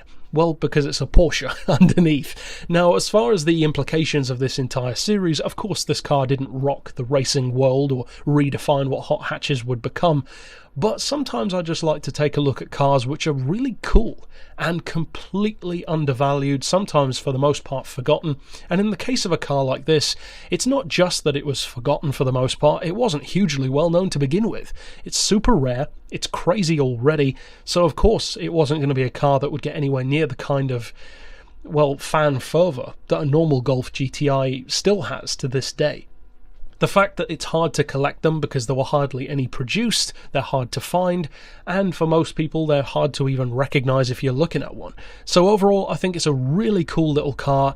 I love companies who go out of their way to make these more than just tuned creations, but totally bonkers creations, where it's more of a ground-up effort, combining cars or radically overhauling cars like the MTM Audi TT Quattro that we discussed before, another perfect example. This one, much more subtle. It's kind of a sleeper car as far as this series go, but I would say a really cool one. You've got the full Porsche interior with the leather, but the visual style of a Golf. Don't get much more of a sleeper than that, and it's not the only car of this type that Arts has done. They also did a Porsche-powered Beetle, they've done a couple of other crazy ones as well. So yeah, they're a company that's worth looking into if you're a fan of this kind of thing, especially, of course, back in the day. But that's it for this installment. Of course, if you want to check out all of the previous episodes of this series, click through here at the end of the video, and for now, as always, thanks for watching. There are certain episodes of Unsung Heroes that I'm almost a little bit apprehensive about releasing. Not because they won't necessarily get as many views, but because they deserve to, and I just know that not as many people are going to click on certain cars because they don't look as interesting. Something that looks like a boxy, understated sleeper is generally not going to attract as much attention as like a bright yellow hypercar or some failed Le Mans prototype. And that's kind of the point of a sleeper car. They go under the radar. That is the whole idea. This one, though, most definitely deserves a place in this series for so many reasons. And this is the kind of car which really puts a smile on my face because it ticks so many of those boxes to make a car an unsung hero. It's oddball, it's wacky, it's mostly forgotten, it's actually very impressive in terms of its technical prowess, and it's not talked about anywhere near enough. Now, in cult circles, it is an infamous car, but it needs more attention. It deserves more attention, and when you even saw the thumbnail and then the title of the video, unless you were already familiar with the car, you probably did kind of a double take, because when you look at the thumbnail, you think, oh, what is that? Some kind of black American car, maybe a Lincoln, maybe a Cadillac. But then you look at the title and it says, Mosler? What? How can that be a Mosler? Surely Mosler is the company who made some of the greatest performance cars to come out of America since the 90s, originally with the Raptors and the Consuliers, which were banned from racing. Then later on, one of my favourite cars, the MT900, also banned because it was so good, raced in multiple categories, even Super GT in Japan, in the GT300 category of all places. It can't be that same Mosler. Surely, they don't tune cars, they build their own. Well, yeah, it's that same Mosler. It's the exact same company. And this is just one of those occasions where you see a brand make something completely out of their usual wheelhouse, but boy is it interesting, because they actually did produce 5 of these, according to Mosler themselves, and you could have actually bought one on eBay, of all places, in 2016, where it had, I believe the reserve price was just under $40,000. That's pretty good for a Mosler.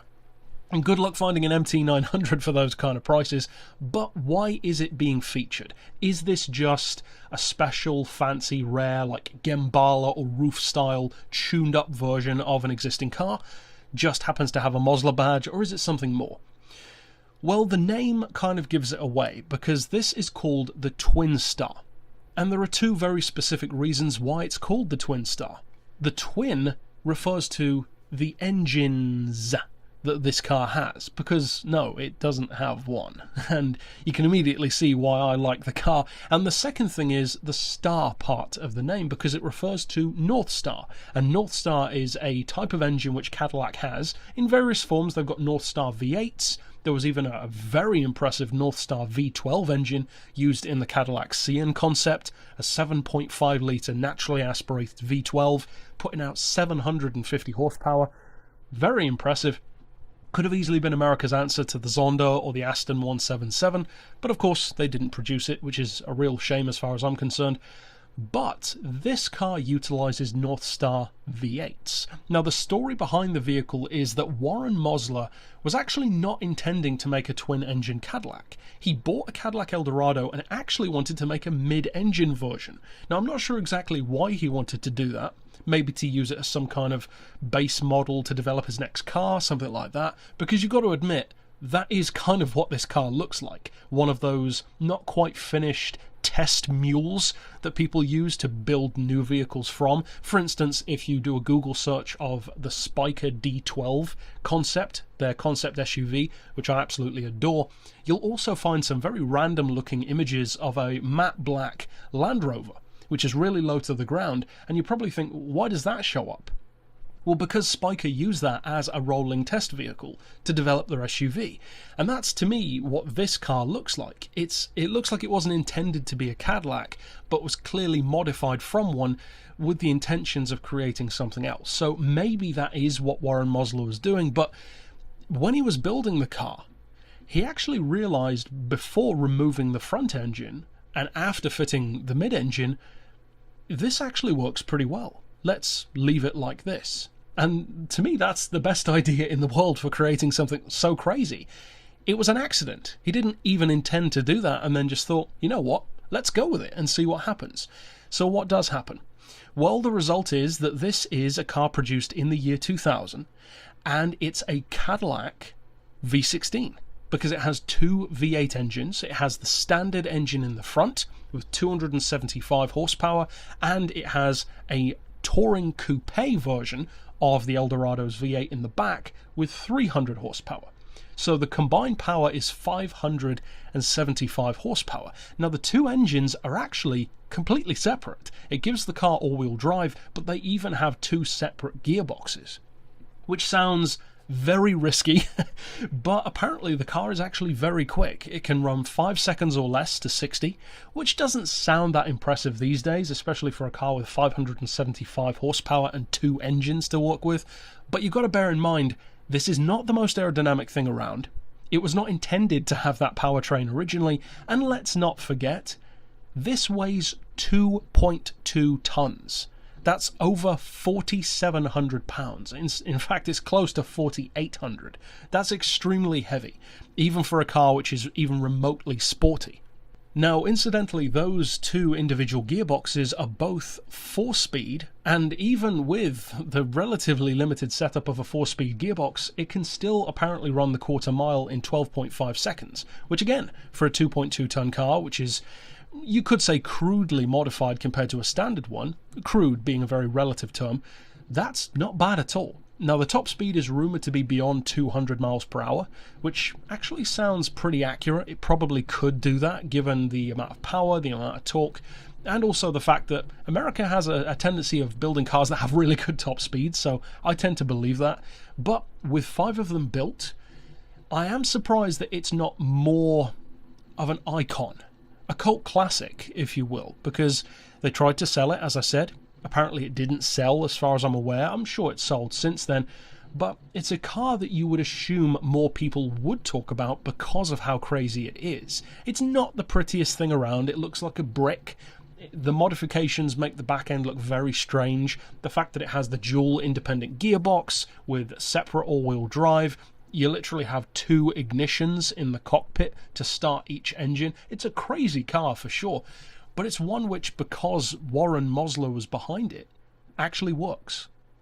Because many people could try something like this and fail spectacularly, but because it's a brilliant guy like him and his company behind it, it did work. Because as far as I'm concerned, Warren Mosler is basically the modern day Jim Hall of Chaparral. He is an entrepreneur. He's a brilliant mind when it comes to the car world. Definitely one of my favourite guys in the car world, because just look at all the different vehicles he's made. The original Consulia was brilliant, dominated in its own way. The MT900 dominated in motorsport. And look at this. It's a car which shouldn't even work. Why would you even want to build it? And yet he built it, he made it work, and it's one of the craziest Cadillacs ever. And certainly one of the quickest Cadillacs around for a number of years before and after this. In fact, you could argue it's probably still technically the fastest factory-built Cadillac on the street, at least until the CTS-V was produced much more recently. So, to me, this is the exact kind of car that deserves a place in Unsung Heroes. It's crazy, it's understated, it's often forgotten, and it's not the only car that is kind of crazy and left field from Warren Mosler, or at least from that kind of little empire of Mosler as a whole. So we're going to be returning to the world of Mosler in the future of this series, but for now, this one I think is an amazing car, and it definitely deserves a place here. And you can add it to the little group of twin-engine vehicles that we seem to talk about every so often often hear, like the MTM Bimoto TT Quattro from Audi. But that's it for this installment. Of course, if you do want to check out all of the previous episodes of this series, and if you're checking it out later, future episodes as well, then click through here on screen. And for now, as always, thanks for watching. One of my favourite kinds of vehicle that we talk about in this Unsung Heroes series is concept supercars. And there are some really remarkable ones. We've discussed a few. More recently, for instance, the Peugeot Oxia, which would have been the fastest car in the world had they actually produced it. Pretty remarkable from Peugeot of all places. Then you've got others like the Bentley Hunaudieres and a couple of others too, like the late 90s Chiron, even the Volkswagen W12 Nardo, which is one of the best known examples, which directly led into the Veyron. So many different vehicles from different manufacturers within the Volkswagen AG group, which birthed the Bugatti Veyron project. Then, however, you have some which aren't quite as well known, and I would say that this is probably one of those, because over the years, Audi has produced quite a few concept cars, and a lot of them have ended up either in production or heavily influencing production, and that's something which I really appreciate from Audi, because a lot of companies, and Volkswagen is a prime example of not doing well in this regard, they produce these great concept cars which have little to no bearing on their actual production vehicles. Stuff like the Eco Racer, the GX1, the W12 Nardo, the W12 Synchro, the W12 Roadster, and of course you've got some tangential connections like the Veyron connection using the W12 engines in the Phaeton, but they're very, very tangential. There's nothing too direct. Whereas with Audi, there are some very direct ones, and this is a perfect example of that. Because the car in question is the 1991, yes, it's actually that old, Audi Avus Quattro. Now, Avus is a racetrack, and this car is, of course, named after it, and it's pretty clearly a supercar. So why haven't you heard of it before? Unless, of course, you have, and doubtless some of you guys have, but this does tend to be one of the Audi concepts, especially Audi supercar concepts, because there have been a few which gets a little bit forgotten. Maybe because it's slightly older, it's not necessarily as pretty as some of their others, but it does have a very classic supercar look to it. It would have looked pretty great alongside stuff such as the EB110, the Porsche 959, even stuff like the Ferrari F40 and the McLaren F1. It certainly would have suited that time period, and for a car that was built in 1991, the design holds up very well, and I think one of the reasons why is probably the finish, that very distinctive, non-painted chrome look. Now there's a very specific reason for that, because it's actually not chrome, it's aluminium, or as Americans would say, aluminum. Why is it aluminum, and why is that significant? Well, because this car kicked off Audi's very distinct trend of using a lot of aluminium construction in many of their actual production cars. For example, the A2, and stuff like the S8 even. These are significant cars in the brand's history which use this same kind of technology. Now, the body on this car is only 1.5 millimeters thick. It was actually hand beaten, and it holds up real well. It looks amazing for its age, and of course, being aluminium, it's light. The whole car only weighs 1,250 kilos, which puts it on par with stuff like your Pagani Zondas, some Nobles, Ascari A10 kind of territory, even Mosler territory. That's impressive, especially for a car that does have a well-equipped interior and all-wheel drive. What about the engine? Well, the engine's a bit of a tricky one, because you will sometimes hear people talk about the specs of this car. They'll say stuff like, oh, it's got a 6-litre, 500 horsepower, but technically it actually doesn't. The car doesn't actually have an engine at all, because it was just a show car and it was never actually driven. But the engine which was theoretically involved was indeed a 6-litre W12. Again, that W12 connection in that kind of sphere of the Volkswagen and Audi group would come into play much more so in the later 90s and again culminate with the Veyron. This was way, way earlier than stuff like the Nardo and the Hunaudieres and the Chiron though, almost a full decade beforehand. Now, the engine is actually made of wood, of all things, so it doesn't produce any power at all, of course, but it was just to show what it would look like in the car. You can see the engine in this video and some of the images. And for an engine that's made of wood and covered in plastic, it certainly looks legit. Maybe a little bit too simple to be a production engine in terms of its appearance, but believable for sure. Now, of course, with a fake engine, if you will, the performance is highly theoretical, but based on the fact that it's very lightweight, it has a 6-speed gearbox, all-wheel drive, and is pretty obviously very aerodynamically efficient, it would have been quick.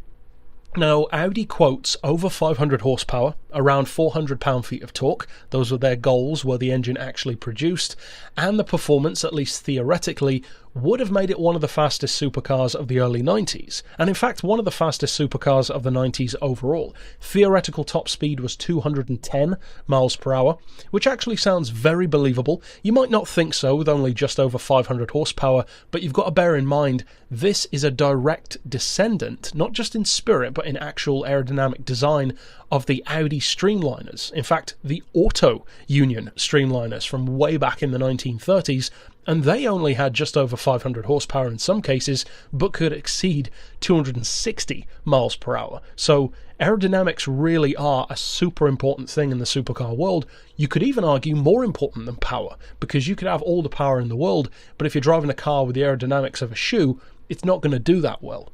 Likewise with the 0 to 60, when you couple the 500 horsepower with the existing facts that it has all-wheel drive and the low weight, well, of course it's going to be quick. Again, Audi quotes 3 seconds to 60. Now, would it have actually done 3 seconds? It's literally impossible to say because they didn't do it. You can talk theory all day long, but unless it's proven, you cannot say for sure. However, again, I believe them. I think it probably could have done that. It clearly has a lot of thought put into it, a lot of effort put into it, and even though it wasn't a running model, they had clear ideas of what they wanted this car to achieve, and being Audi behind it, I think they probably would have done exactly that.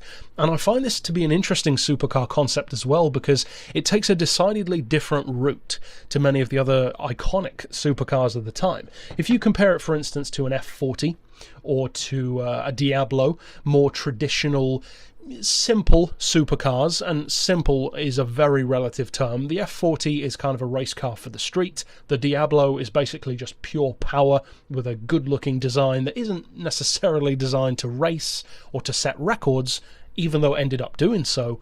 Then you've got stuff like the 959, the McLaren F1, very technically advanced, very well engineered. And then you've got stuff like the Avis, or I would say its best rival would have been the Bugatti EB110. These cars, which are completely different to the rest of the pack, really over-engineered to the point of perfection, especially for their time, combining luxury with all-wheel drive grip, to some degree racing or rally heritage in this case, and doubtless great performance. I think this would have been a perfect rival to the Bugatti EB110, and being an Audi, probably a more stable one in terms of production and the money behind it. So overall, this car, I would say, is worthy of being in Unsung Heroes for 2 big reasons. One is how directly the aluminium construction went from this car into their production vehicles. So it really did have a lot of relevance for the company. It wasn't just Audi flexing their muscles and never doing anything with the technology. They really did. And the second thing is, it's a car which, had it been produced, it would have been up there with the absolute best of them. So for me, this is one of the most notable Audi concept cars of all, even though it tends to be one of the less talked about, especially when you compare it to stuff like the R8 V12 TDI with the notable diesel engine, or even the Rosemeyer concept, which is, you could say, another unsung hero. But just like the Rosemeyer, it has clear racing heritage inspired into its design. It would have doubtless been extremely fast, regardless of what its actual performance would have been, and it's a car which had real relevance for the company. And down the line, you could even say some of the stuff that they learned here probably bled through even to the Audi R8, and look how successful that's become. So overall, I think the Avis is a very, very interesting supercar concept. I personally don't find it to be the best looking thing around, but I can understand if people do like it. To me, it's a little bit blank looking, but again, the aerodynamics dictate that. And overall, I think it definitely deserves a place here. But that's it for this pick. Of course, you can click through here on screen to see all of the other episodes in this series, and there are some pretty cool cars to check out. But for now, as always, thanks for watching. When it comes to the world of high-performance minivans or people carriers or MPVs or whatever people call them in your neck of the woods, there's not exactly a huge amount to choose from. There are some, and the ones that are produced actually tend to be very popular, and they sell very well, which clearly shows that the public does have a demand, albeit a niched one, of course, but a demand nonetheless for high-performance, sporty, kind of exotic even, minivans. And I'm not just talking about the obvious one, the Renault Espace F1. Of course, that is the most obvious choice. It's still the fastest minivan ever produced, at least in a kind of one-off sense. But in a production sense, you could argue that something like a Mercedes R-Class AMG is kind of a people mover. It's certainly more of a people mover than it is an SUV, and in a very unarguable sense, the Vauxhall Zafira VXR literally is a high-performance minivan or high-performance people carrier. That is not arguable, and it's one of the quickest out there. Likewise, with its predecessor, a car which I actually like even more, the previous generation Zafira GSI, with around 200 horsepower, kind of the Honda Integra of minivans. They are popular. People really like them. Owners love them. They have cult status because there are so few minivans that are genuinely fast and desirable. There are some with big engines. I'm pretty sure you can get like a 3.5 litre Renault Espace in a production sense. But it's not exactly quick. It's just got uphill power or a bit of overtaking power. It's not fast in a traditional sense.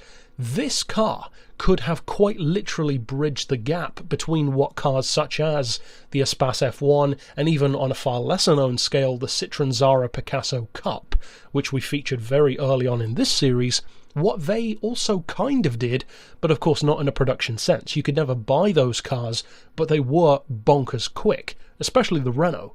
This one could have reached production, and unfortunately it didn't. Even more unfortunately, it wasn't even intended to, which is a real shame because it makes you think, well, if the company and the designers behind it had no intention right from the start of producing it, why did you even bother to do it? That seems like such a waste of time. Even if it's just a promotion for the brand, if the brand doesn't even offer that product, it's a very strange kind of clickbaity way of marketing. And it predates YouTube by a couple of decades, because this car, the Lamborghini Genesis, or more technically the Bertone Genesis, but it's often referred to as a Lamborghini for reasons that we'll get into in a second, is one such car. Now, it was a concept vehicle, I mean, you'd never guess, right? Produced in 1988 and presented in that same year at the Turin Motor Show. And the reason why it's commonly linked between Bertone and Lamborghini is fairly obvious. Designed by Bertone, uses Lamborghini parts. Now, it shares a lot of commonalities with Lambos beyond just the obvious one of its engine. Because yes, this does have a Lamborghini engine. A Lamborghini-engined minivan. That's awesome. I don't care what Lamborghini engine it is, even if it was a Lamborghini tractor engine, that would still be kind of awesome. But it's not a tractor. It's a Countach, just like the LM002, probably my personal favourite Lamborghini. This car has that same 5.2 litre, 455 horsepower, 6 Weber carbureted V12. Now, it's front mounted, which might be surprising. You could quite easily envision this as being a mid-engine car in some weird Nissan Serena kind of way, but no, it's a front-engine rear-wheel drive vehicle, and unfortunately it comes from the Chrysler era of Lamborghini, so it has a 3-speed automatic gearbox with gearing that is way too long for its own good, and when you couple that with the fact that it weighs 1,800 kilos, which is 1.8 metric tons, or for our American friends, about 4,000 pounds, it wasn't exactly quick. However, it wasn't quick against a Countach. For a minivan, it was real quick, and even by today's standards, it could easily outrun the best that pretty much most companies have to offer when it comes to that kind of thing. Easily on par with the Zafira, if not quicker, maybe not on the same level as the Mercedes R-Class AMG, but that's a much newer car with a gearbox that actually works, so can you blame it? Now, as far as design goes, I personally think this is a very intriguing car. It's a weird one because I'm a huge fan of it, but I think I'm a fan of this vehicle more so because of the thought behind it, and the kind of car that it is, rather than the actual way it looks. Because I wouldn't say it's a particularly pretty car, but I do think it has an intriguing design. The back end is actually, funnily enough, very reminiscent of the modern-day Chrysler Delta. Again, similar connections there. Italian design, Chrysler oversight. Interesting. The front end is kind of unique, but also similar to other Bertonis of the time, and very dated. You can see its age for sure. It has gull-wing doors.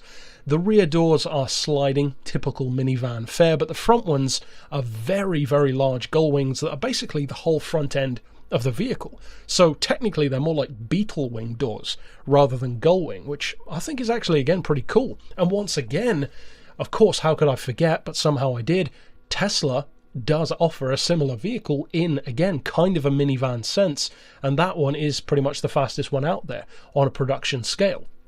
Now, as far as this one being a production car, of course it didn't end up like that, but personally I really wish it had, because imagine a slightly redesigned but still dated in its late 80s kind of way version of this on a production scale on the road.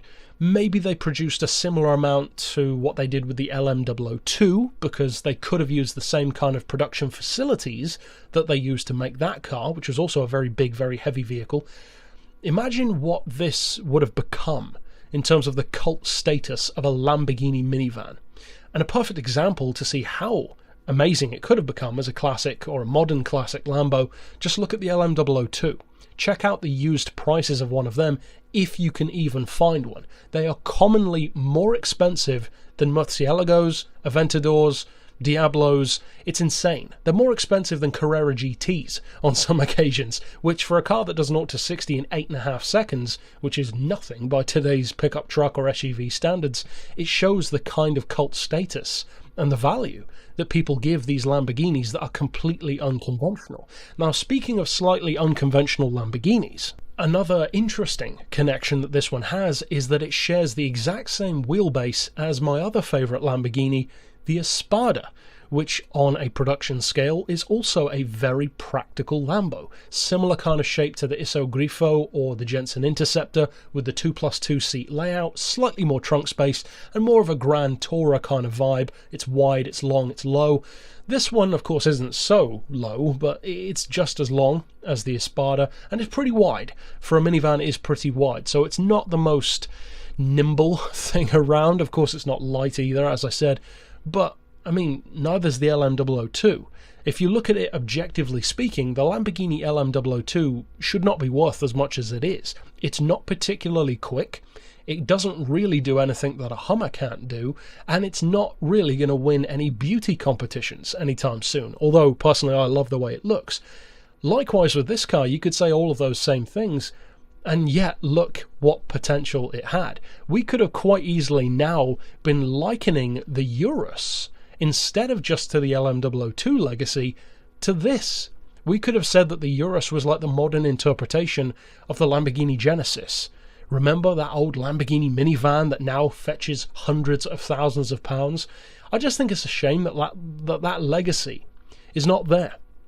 And it's a shame more so than anything else, because they never even intended it to be. This wasn't a failed project. They just didn't even let it happen. And to me, that's even more of a crime than if it had failed. So overall, certainly not a car that will appeal to everyone, but most definitely an unsung hero. Such a cool car in concept, and it would have been one of the only true exotic minivans ever. And, I mean, if that doesn't qualify it to be here, I don't know what does.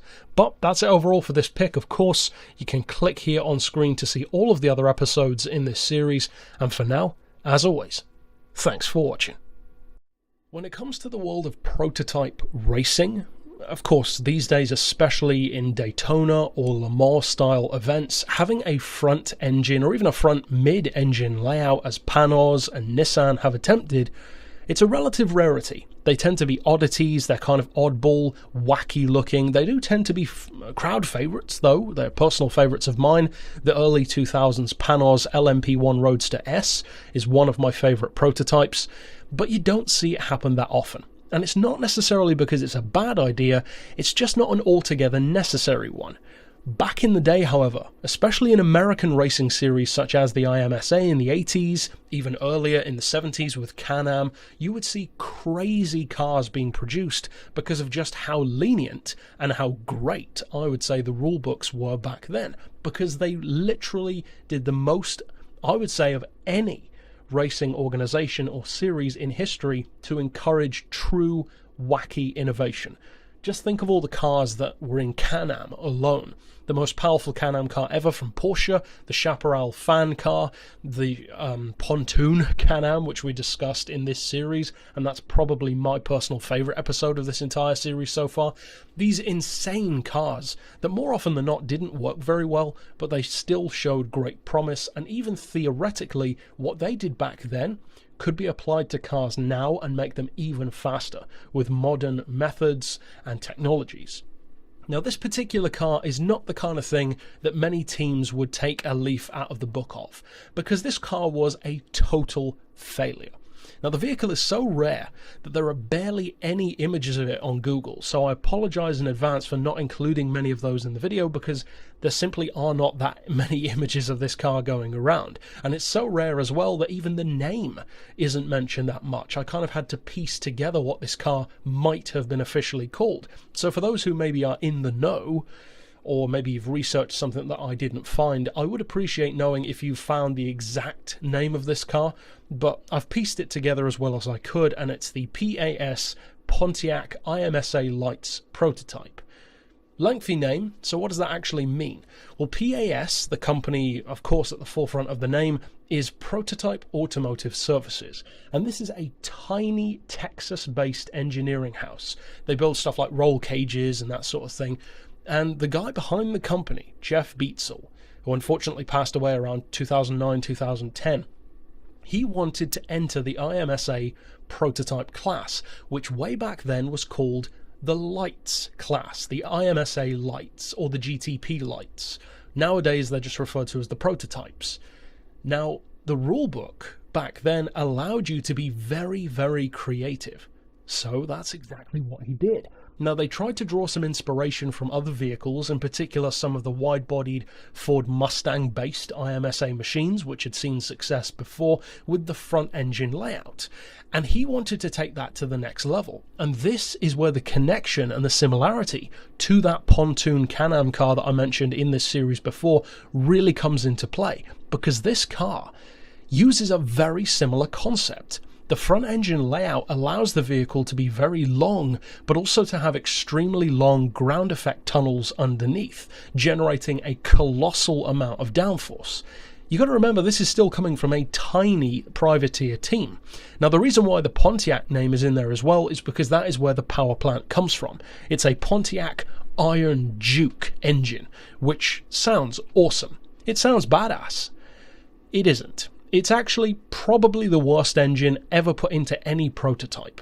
And I can say that fairly confidently because it's a 2.4 litre, 4-cylinder with no turbo, no supercharger from America in the 80s. That's not a great engine to be working with. Now, I'm not sure exactly how much power it had, but reportedly, the fact that this car had such a massive, a truly mammoth amount of downforce combined with next to no power and torque meant that the top speed was a mighty 110 miles per hour. That's kind of ridiculous for a prototype race car, even in 1987.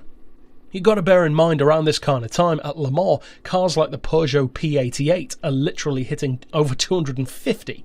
So for this car to do 110, it's slow. There's no other way of looking at it. Muscle cars going around a track will be doing better speeds than that. So you're probably thinking, how on earth could you even hope to race a prototype that can only do 110 miles per hour? Well, here's the interesting thing. The car did not do very well. And I know that's an absolute shocker. You probably didn't see that coming. Yeah, it was a total failure. The car raced twice, both in 1987. The first event was the 12 Hours of Sebring, and the second was at Riverside. And the one commonality between the two is that it didn't even qualify. In fact, at Sebring, this car was a whopping 38 seconds slower than all of the other cars on the grid. It didn't even qualify. That's insanely slow. In fact, it would be difficult to try and make a prototype that was that slow. But here's the cool thing, and this is the reason why I'm featuring it, because of course, tons of cars lose races, tons of cars don't even qualify for races, etc. So why am I still featuring such a colossal failure? A slow race car, which seems so counterintuitive. Well, the reason why I'm featuring it is because, yes, it could only do 110, but here's the cool thing. Turn 1 at Sebring, that left-hand turn, it's almost 90 degrees through that corner. Not only could this car do 110 on the straights, it could do 110 through that corner. So in other words, you had a car that was insane through corners, and the guys involved in it at the time, and even some of the drivers, said that it was remarkable. It was insane, the amount of grip that this car had. It was perfect through corners, but it just didn't have the straight line power. And as a result, they kept on just pulling to one side for other cars to overtake more easily, and it, as I said, didn't even qualify. So as far as being plagued, this car didn't go through some kind of financial trouble, in a general sense at least. It didn't have some catastrophic crash or a tyre blowout like Toyota in the late 90s at Le Mans. There was nothing like that. There wasn't some intrigue behind the company like the MG SVR. It was just a case of a car having, on the one hand, a truly brilliant idea, but then next to nothing in terms of the engine to actually back up that idea. And that is such a shame, because a car that has the potential that this one does, it's not just different for the sake of it, it actually did work well. So well that it was insanely good through corners. It's just such a shame that the engine could not keep up. Even if they'd have used something like a Mustang engine, like a 4.6 V8, even with like 250, 300 horsepower, it would have probably still been the slowest thing on the grid, but at least it might have actually qualified. And the car would have got, I don't know, maybe 5 or 10% more recognition than it actually does. It's such a shame, because the car, I think, is an amazing little unsung hero. It's one of the most obscure cars we've ever talked about, one of the wackiest to look at. It almost looks like a drag car. It looks like it shouldn't be taking corners at all, and yet that's the ironic thing. It's amazing through corners and hopeless on the straights, the exact opposite to what the car looks like it would be good for. Now, in terms of... So ultimately, it's a car which is so rare that, as I said, you can barely find any images of it on Google. Even the name is difficult to find the exact way to say the car's name, like the car's name itself, the team, the engine, what kind of name configuration or title configuration you should give it. So hopefully I've got it right in the title of the video. But for any who are involved, of course, feel free to correct me if you know it for a fact. But overall, I think it's an amazing little idea. A car that could have done so much more. It's almost like the equivalent of taking a Peugeot 908 LMP1 car and fitting a Volkswagen Polo Blue Motion engine into it. I mean, it's not bad, but it's not exactly designed for that, so of course it's going to be slow. This did that exact same thing. You had one of the most radically advanced aerodynamic race car concepts of the time, something which was not just completely different, but actually very good, worryingly good had it been faster, and doubtless it would have been more famous, but then fitted it with this hairdryer of an engine which just neutered its chances completely. Such a shame that it only got the chance to race twice. I'm surprised that the guys involved never actually did try to fit a larger engine, unless they did.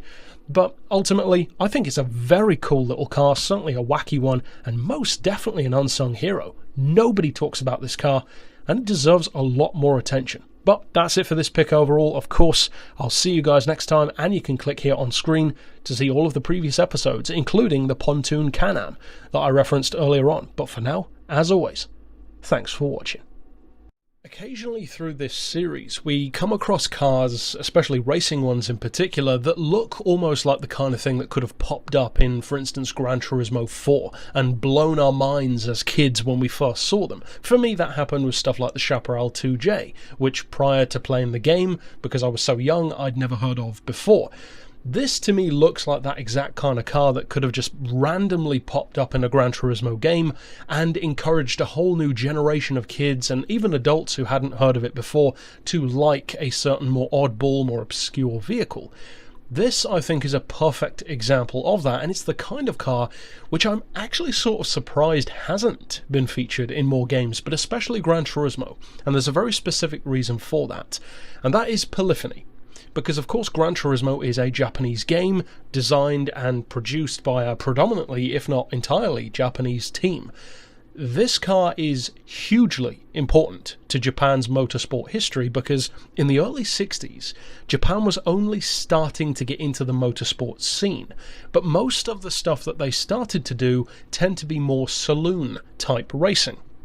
Because at the time, Japan was producing mostly high-volume, low-cost, everyday cars. Saloons, if you will, as they were called back then. Because saloon back then is not what it meant now. Nowadays, that's like a four-door car, whereas back then a saloon could even mean a two-door vehicle, but generally it was like a boxy, daily driver kind of thing. Think Nissan Bluebird or Renault 4, that kind of stuff. Now, this company, called Hino, a Japanese brand, predominantly produce vehicles like that. They even produced their version of the Renault 4 under license from Renault themselves, and some of those were used in racing.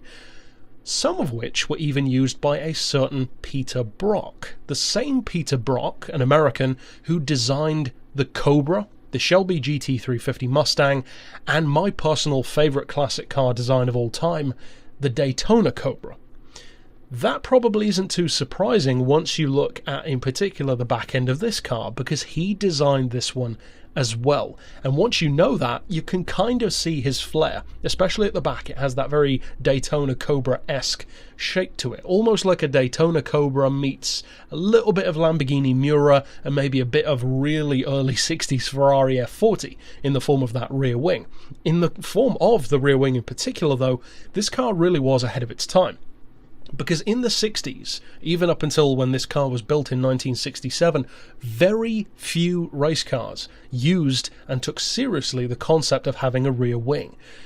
Now, Japan was not doing that much in the racing world in terms of purpose-built prototype machines, so this car was kind of important for the time, you could say, and although it had radical looks, it didn't really have radical power or even radical straight-line performance. It was powered by a 1.3-litre straight-four engine, very high revving, over 9,000 RPM, putting out about 110 horsepower, which by today's standards doesn't sound like a huge amount. That's like a Fiat Panda 100 HP level these days, which is a 10 grand hot hatch. But back then, and even a good 2 decades onward, that's a very impressive amount of power for such a small classic engine to be putting out. Unfortunately, that in part, some other things as well, caused the car to not exactly be the most reliable thing around. It would eat camshafts, its brakes failed as well, it even blew entire engines in its run in SCCA racing. But it was a good idea. Fundamentally it had some issues, but it was a good race car. Unfortunately though, there's a reason why it's in this series, and it's not just that it was forgotten. Predominantly, it was plagued by issues, and one of the dumbest issues was what prevented it from actually racing in the entire purpose-built series that it was intended for in the first place. And that was Japanese sports car racing, because the rules dictated, or at least some, let's just say, iffy interpretations of the rules by those who were checking out the car before the race began, said that the car could not race, because it was, and I quote, too low to the ground. They really turned up the BS faucet to the max for that ruling. What a ridiculous idea that a race car could be too low to the ground, but for that reason, it couldn't race. And it really was as simple as that. And such a shame that a car that was still so important to Japanese motorsport and could have been even more so were it actually allowed to race, reliability or otherwise, they could have improved that over time. It just never had that chance. Now, thankfully, there is a golden lining, if you will, on this slightly somber story of the car's history, because I said that it did indeed have the chance to race, but more so in SCCA class racing, where it actually did really well. In fact, in its category, it had more than 25 first-place finishes, more than 12 second-place finishes, and in the course of a 4-year racing history in the SCCA, it never placed lower than 5th. That's very impressive for a car with such a tiny engine, such a small amount of power, which was originally entirely denied its birthright, if you will, of being this iconic forefront of Japanese motorsport at the time. it kind of is a phoenix story to some degree. It went into the ashes in its kind of homegrown racing, but then rose to prominence in other forms. But in a similar way to other companies like Mosler, for instance, despite their great success, they're still not exactly a household name. And that's funny when that happens, because it deserves to be. And this car, I think, definitely does. It looks stunning, certainly is a timeless design. It's a collector's piece, that's for sure, and it is currently owned by a collector in America. It changed hands a few times. Peter Brock himself actually purchased it at one point, then sold it on to a Japanese collector. So the car certainly has appreciation by those who know of it, who know of its history, and who appreciate it. But it has an interesting history, for sure. And there's certainly more that you can look into if you decide to research it for yourself. So if you are the kind of person who loves the meaty backstory that we get into in this kind of episode of this series, then I would urge you to Google this car and read up about it, because there's tons of interesting information from multiple sources out there about its history, about the modifications and changes that it underwent. For instance, the engine issues, having engine supplier issues, trying to build the engine to actually cope with that kind of power and revs and performance. But there's plenty out there to look up if you are interested. And if there was ever a car that deserves looking into, I think it's this one. It's an amazing little hero of a car as far as Japanese companies go, and at least it had some chance to shine, which is more than you can say for many of the other cars that we've talked about.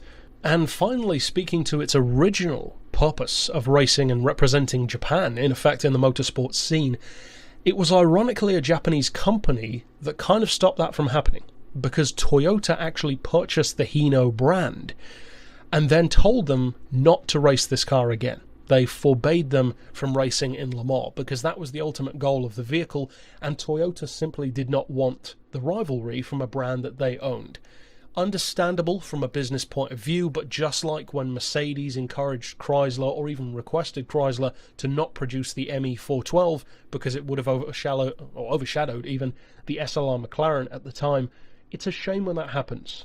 Understandable, as I said, from a business point of view, but still a shame nonetheless, because it strips away these opportunities for truly remarkable cars, and this was one of those. At least, though, as I said, it did have that chance to race, albeit under different circumstances, different rule books, and in different parts of the world. But overall, very cool classic, certainly an undervalued and underappreciated one, and what a cool little car from a guy who's far better known for his other creations, like the Cobra, the Daytona Cobra, and the GT350. But overall, that's it for this installment. Of course, if you are new to this series, we've done a ton of really interesting cars, so you can click here on screen to see those. And for now, as always, thanks for watching. If you've been following this series for some time, you'll have probably noticed that we don't tend to talk about SUVs or even crossovers, minivans, that kind of stuff all that often. It tends to be supercars, race cars of multiple types, for obvious reasons. Most of the cool, forgotten vehicles tend to be in those kind of categories. Prototype race cars, Can-Am cars, rally cars sometimes, concept supercars, and just occasionally we do talk about something that's a little bit more practical. The Genesis, for instance, from a few weeks ago, which is essentially a super minivan, in the vein of the Espace F1 and the Zara Picasso Cup. Another one, a very early episode in this series, in fact. A category that we don't look into very much, though, is SUVs. And there's a reason for that. The vast majority of high-performance, really good SUVs, in other words, are pretty well known. In fact, as soon as I mention that, you can probably think of some. Your Porsche Cayennes, Volkswagen Touaregs, Mercedes AMG models of the ML and the GL and the G-Wagon, numerous others, Jeep, Dodge even with trucks, Ford with the Raptor. It's a huge market, to the point where companies who would have never admitted to even considering the idea of producing something like that have changed their minds completely, purely because the demand in that market is so high. Companies like Rolls-Royce, Bentley, even Maserati with the Levante, Aston Martin, Ferrari currently in development, and Spyker, of all people. I mean, who would have ever thought that Spyker would make an SUV? Now, to this date, at least at the time of releasing this video, they haven't produced one, but they did make two different concepts, which have recently come into being my personal favourite concept car, just edging out my former favourite of the Cadillac 16 concept. And I would actually say that I love the Spiker SUV so much, the D8 and the D12 respectively, depending on the engine, to the point where it would actually be my dream car over the Ferrari FF had they actually produced it. But they didn't. That category of vehicle, not just Cayennes and Tuaregs and Range Rovers, but the ones from Bentley, from Maserati, from Rolls-Royce, these SUVs can sometimes, very, very rarely, move over into another category of SUV entirely, one which very few people talk about because there are very few of them out there. And that is SSUVs, Super Sport Utility Vehicles. Now, a Super Sport Utility Vehicle is not just an SUV with even more power, because they've been doing that for years. Every time a facelifted SUV comes out, it gets a bit more power, a bit more performance. That's not what the case is here. This is an SUV which goes above and beyond in every way. You're talking supercar levels of power, super sports car levels of performance, even six-figure price tags with the kind of attention to detail and exclusivity which would typically never have been associated with an off-road vehicle, such as Ferrari, Spiker, Maserati, Bentley, probably most notably to date with the Bentayga. Rolls-Royce is so new on the scene there that Bentley, I would say, still has the edge. Aston Martin and Ferrari are still finding their feet, and Spiker is taking their time. So Bentley kind of has that market covered with the Bentayga very, very well. It is an SSUV. However, many of those SSUV concept or production cars, and even performance SUVs in general, have a lot to owe and a lot to thank to this car, even though chances are you've probably never heard of it. Now, the vehicle is technically a Canadian-American SUV or an SSUV, even though it wasn't marketed as that at the time, because this car was so far ahead of its time that they didn't even call it that. They just called it a lifestyle vehicle. And it was built not necessarily to try and encourage a new vehicle in the market, but in a much more simple way, the goal was to show what the companies involved had to offer to some of the biggest established car manufacturers in America, North America as a whole, such as Ford, Chrysler, etc. And these companies, which are in the name, of course, Magna Weimar, they're actually technically two and the same, because Weimar is a subsidiary of Magna anyway. Weimar is based in Michigan and Magna is based in Ontario, Canada. They're kind of a big deal because as of 2014 they are the single largest parts manufacturer for cars in all of North America and Canada, or in other words in all of the states and Canada, North America combined. Over 160,000 employees. That's kind of a big deal for a company who you probably haven't spoken about or necessarily even heard of before. Now, they don't usually build cars, and that's probably the reason why. They build parts for cars. They have contracts to build vehicles for other companies. They've worked with BMW, they've worked with Volkswagen, many of the ones that I already mentioned, like Ford and GM. But this was them showing that they could literally do it all. They could build a car from the ground up using all of their different subsidiaries and all of those sub-skills to in-house create their own vehicle to potentially dominate the market. And that's where this car comes in, the Torero. Because for one thing, it certainly looks the part. Whether you like the look of it or not, personally I do, but I could fully understand why somebody thinks it looks weird, because it kind of does. It's dated, let's be honest. But it's a vehicle which would have certainly stood out on the market. Doubtless it would have changed a bit to a production scale, but the level of effort put into this car's production, at least the one that was produced, is very impressive. This was no hollow plastic show car with a wooden engine. This is a fully working prototype, to the point where it was almost production ready. Now, the car is overhauled in every way compared to what it needed to be. The engine, for instance, is a drag technology derived all aluminium, naturally aspirated 8.1 litre V8. It puts out over 530 horsepower, 570 pound-feet of torque, and an automatic gearbox, 14-inch four-wheel drive. When you put that into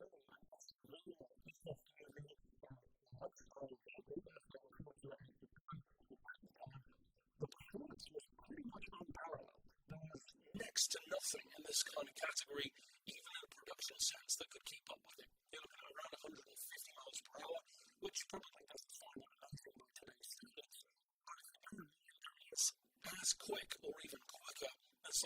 Volkswagen Touareg V.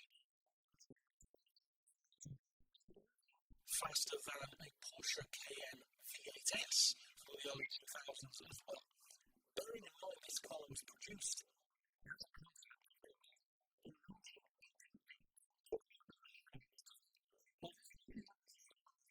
first SUV, you could arguably say that that's the Lamborghini LM002, which was just a tiny bit earlier, but it's pretty cool between the two. Scale rather than just military use. This one kind of has the Lamborghini etched out there. And in terms of the effort put into the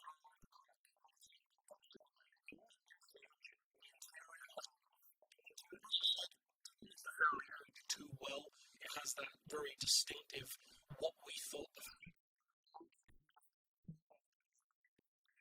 very bright, which is kind of popping in a bad way.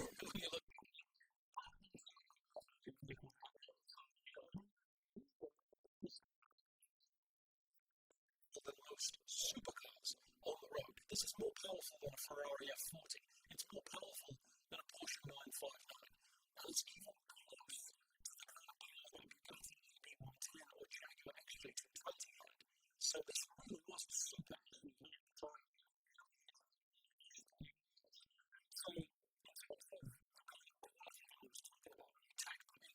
this car had stuff like hands-free phone kit.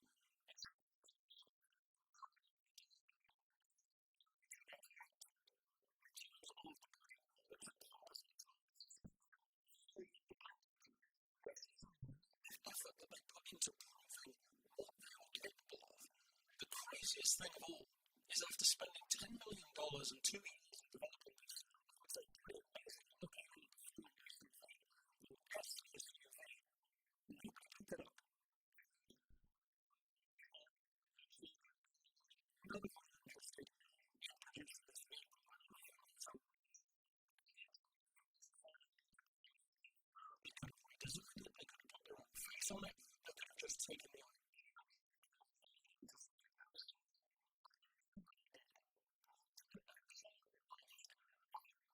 cool car. Because even if you don't think it's the prettiest thing around, it's very significant. This car is arguably the uncredited granddad of SUVs and definitely SUVs, and it deserves to be talked about more. So far, I love SUVs, I mean, especially really even if I end up forgetting the name by the time tomorrow, which I probably will, which was unfortunate because it ain't the catchiest name.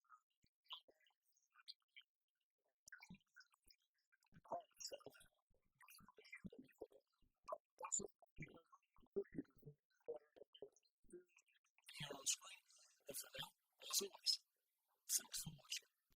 Chances are, if you're a fan of Unsung Heroes, as I know many of you guys are, you probably did a bit of a double take as far as this episode goes, both in terms of the title and probably initially the thumbnail as well. Because for one thing, how is the Nissan Serena an unsung hero? And then secondly, the title doesn't say Unsung Hero, it says Unsung Villains. So what's this all about? Well, this is actually based on a suggestion for a series, actually, but I decided to implement it as more of a novelty kind of episode within Unsung Heroes, because in a similar way to the Dark series that I did for Gran Turismo 6, there aren't really enough cars for me to actually trash out there, because at the end of the day, jokes and satirization aside, every car that gets you from A to B is accomplishing its role. So to say that something is a bad car is a fairly unrealistic term. It's more just a case of personal preference.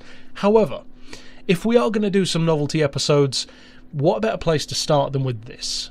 The mighty Nissan Serena, a vehicle so expertly engineered that you would never believe it could come from the same company that made something as iconic as the Nissan GTR. Because what Nissan did for the Serena is actually quite remarkable. They took about 40 to 50 years of motorsport history, from the GTR, from later on the Silvia, in the drift world even, with privateer teams building up those vehicles and using them as forces to be reckoned with, building stuff like the Stager, which took Skyline technology and put it into a more practical package, various other vehicles too that developed this wealth of high performance cars, and then they did nothing with it at all. They decided to make this car, which somehow manages to have a turbo engine, a mid-engine all-wheel drive layout no less. It's kind of the Lamborghini Gallardo of people carriers, and they managed to make it accelerate from 0 to 60 slower than an Amoeba. Now that is not an easy thing to do, but somehow Nissan managed to do it. And I feel qualified to talk about this car in particular because my family used to own one, and I can say that the car was perfectly acceptable. It was spacious, it had 8 seats, 5 doors, because for some reason Nissan only thought you needed a sliding door on one side, because of course, flip onto the left-hand side of the car and the kids are screwed. They're not going to get out. They're going to burn to death, because again, brilliant engineering is what Nissan does best. Now, the fact that this car is pretty much the slowest accelerating thing ever in England, apart from the country itself moving through the water, if that were even possible, it's a feat. It really is. Nissan managed to outdo themselves for sure when it comes to the Serena. In terms of visual design, it's one of the most stunningly atrocious things out there. It looks like a shoebox, which sometimes can work. The Hummer is extremely square, Volvos are very square, Saabs are very square, but there's a certain charm to having a square vehicle. The Serena has the charm of a cinder block. And that's kind of an insult to a cinder block, because at least that accomplishes a goal. This is basically just a van with a bunch of seats put in the back. And although minivan tends to be a term that's thrown about a lot when it comes to vehicles like this, it's usually in jest. They're not really minivans. They are purpose-built people movers with all the kinds of tech and accoutrement which people, such as families, would want for their kids on a long journey to keep them occupied. I mean, I don't know what the kids in the back of a Serena are supposed to do to keep them occupied on a long journey beyond setting fire to the plastic seats or playing with the threading that could probably cut your eyes out because it's so sharp. But the vehicle is clearly not designed with a huge amount of thought behind it. I've never looked into the actual performance specs of a Serena or stuff like the safety tech. What a laughable concept. It probably has none. But I have no doubt that it would be as spectacularly disappointing as everything else on the car. It's a piece of trash, and it's a wonder that Nissan ever produced the vehicle at all. Now, one of the greatest things about the vehicle that we had was that we realised one day that it seemed to have a bit of trouble driving uphill, especially for a vehicle with a turbo. We then removed the cover to take a look at what might be going on underneath, and there was no turbo. Well, that explains what the problem was. I'm not sure if that was a factory option to have the non-turbo Serena, but it wouldn't surprise me. You probably have to pay more to not have the turbo, kind of like Mercedes offering a glove box as an optional extra. So as far as vehicles go, the Serena is a pretty abysmal one. And when it comes to carting families around, you would probably be better off getting a bus ticket, maybe a taxi, because at least in a taxi, you can claim, well, it's not my car, I'm just getting a lift. And in a bus, it doesn't have any kind of pretension to be anything other than just a big box that moves people around. With this, it's a Nissan. I mean, they have a brand to uphold, and somehow they completely forgot that they were doing that when it came to this, because I don't know what marketing team, if anyone, was behind this car, but whoever it was, I hope is not working at Nissan anymore. Because since then, we haven't really seen anything else like this from them, thankfully. It's the kind of car which makes a Pontiac Aztek look pretty interesting visually. It makes it look like a work of art, in fact, in comparison. And in terms of performance, as I said, from experience, I can say I have never before or since sat in or experienced the G-forces quite like this. In fact, the G-forces were so remarkable that I felt like I could probably walk quicker to the destination. And as far as vehicles that we talk about in this series typically go, they tend to have rivals, sometimes direct rivals, sometimes rivalries that last decades in the motorsport world or in the production world, or going back and forth with world records such as between Bugatti and Koenigsegg, or the rally legends from Mitsubishi and Subaru, or the motorsport rivalries of Porsche and pretty much everyone else, or Corvettes and Vipers. The Nissan Serena is in this remarkable position that I've never really seen from any other car, wherein its nearest natural rival is castration, because that's pretty much the only thing that's a worthwhile option instead of needing to have a car like this for as many kids as you chose to have. But all in all, of course, all of this is in jest. It still does the job. I actually found it to be quite a well-designed car in terms of the interior. Not that it was pretty or overly well equipped, but for its age, it did the job. And it was actually quite a nice place to be in the back. So of course, I always have to temper my attacks on cars or companies by saying that at the end of the day, it's a car that does a job. But it is still an interesting idea to have these kind of anti-episodes of the series. So for those of you guys who would be interested in this kind of thing coming back, I'd love to hear your thoughts down below. And if nothing else, it's just a fun little experimental episode. But that's it for this installment. If you'd like to hear some actual serious episodes of this series, then click through at the end. And for now, as always, thanks for watching. When it comes to this series, there are certain episodes in particular which you could say really pop more than others. Vehicles which weren't just weird or wacky or oddball or spectacular failures, but ones which were genuinely brilliant and for one reason or another unfortunately didn't have the chance to shine. Recently, I would say a perfect example of that would be the Peugeot Oxia, which, as I covered in that episode, would have been the fastest car in the world had Peugeot actually produced it. Not just the fastest supercar, but the fastest production car to that point. But it didn't get the chance. This is another example of a vehicle which deserved so much more of a chance than what it was given. And had it just been created, say, even 1 decade later, but even more so today, this car would be much more of a success. And the car in question is, as you saw from the title, a Yamaha, of all things. Now that alone makes it kind of unique to begin with, because it's almost as if Rolls-Royce would announce that they were making a superbike. It's not necessarily a bad thing, but we really don't have much to quantify what they could do in that field, because it's not their field of expertise, generally speaking. Likewise with Yamaha, when you think of Yamaha, you don't really think cars, and you certainly don't think supercars. You think very good motorbikes and electronic equipment. So this was a radical departure. So what was the idea behind it? Well, the idea actually stemmed in 1989, when Yamaha started producing and building engines for F1. Because then, in 1991, they developed an engine called the OX99, a 72-degree cylinder bank 3.5 litre V12, putting out about 560 horsepower, well over 10,000 RPM, and that's still less power than Honda had at the time, but that was their engine. Then what they decided to do was to apply that to a road car, in a similar way to other companies would, such as Ferrari with the F50, more recently Mercedes with the AMG Project One.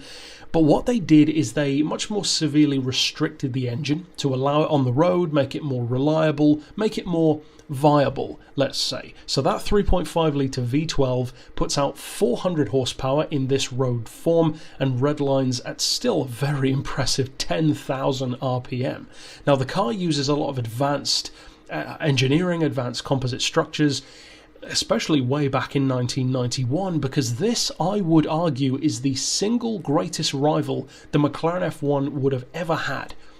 Quite literally, nothing would have come as close to the McLaren in terms of not just having that F1 derived power plant for a start, but also the amount of engineering prowess and thought and unique design put behind this vehicle, which was ultimately called the OX9 911. Now, only 3 were built, and the main reason is actually fairly understandable, and it's not really a reason that you could get really angry about. compared to some others. It's not like the Peugeot Oxia that I mentioned where they just didn't make it. This was a victim of the financial crisis, unfortunately, in Japan. They believed that customers would not spend the $800,000 which the car would have probably cost at the time, which is a whole lot more when you adjust that amount for inflation, way beyond the McLaren F1, I believe, at the time. So that's a huge price, especially from a company that just doesn't do stuff like this. Now, they actually used a couple of different companies to build the car for them. Yamaha built the engine, but then Ypsilon and IAD, which is a company that we're going to talk about again in this series down the line, a British motorsport company who helped develop various things, they had these two companies working together to produce the car. But some discrepancies arose between Yamaha and IAD about the production costs of the car. So they entrusted the building of the car then just to Ypsilon instead of IAD as well, and gave them a 6-month deadline to produce the car or shelf it.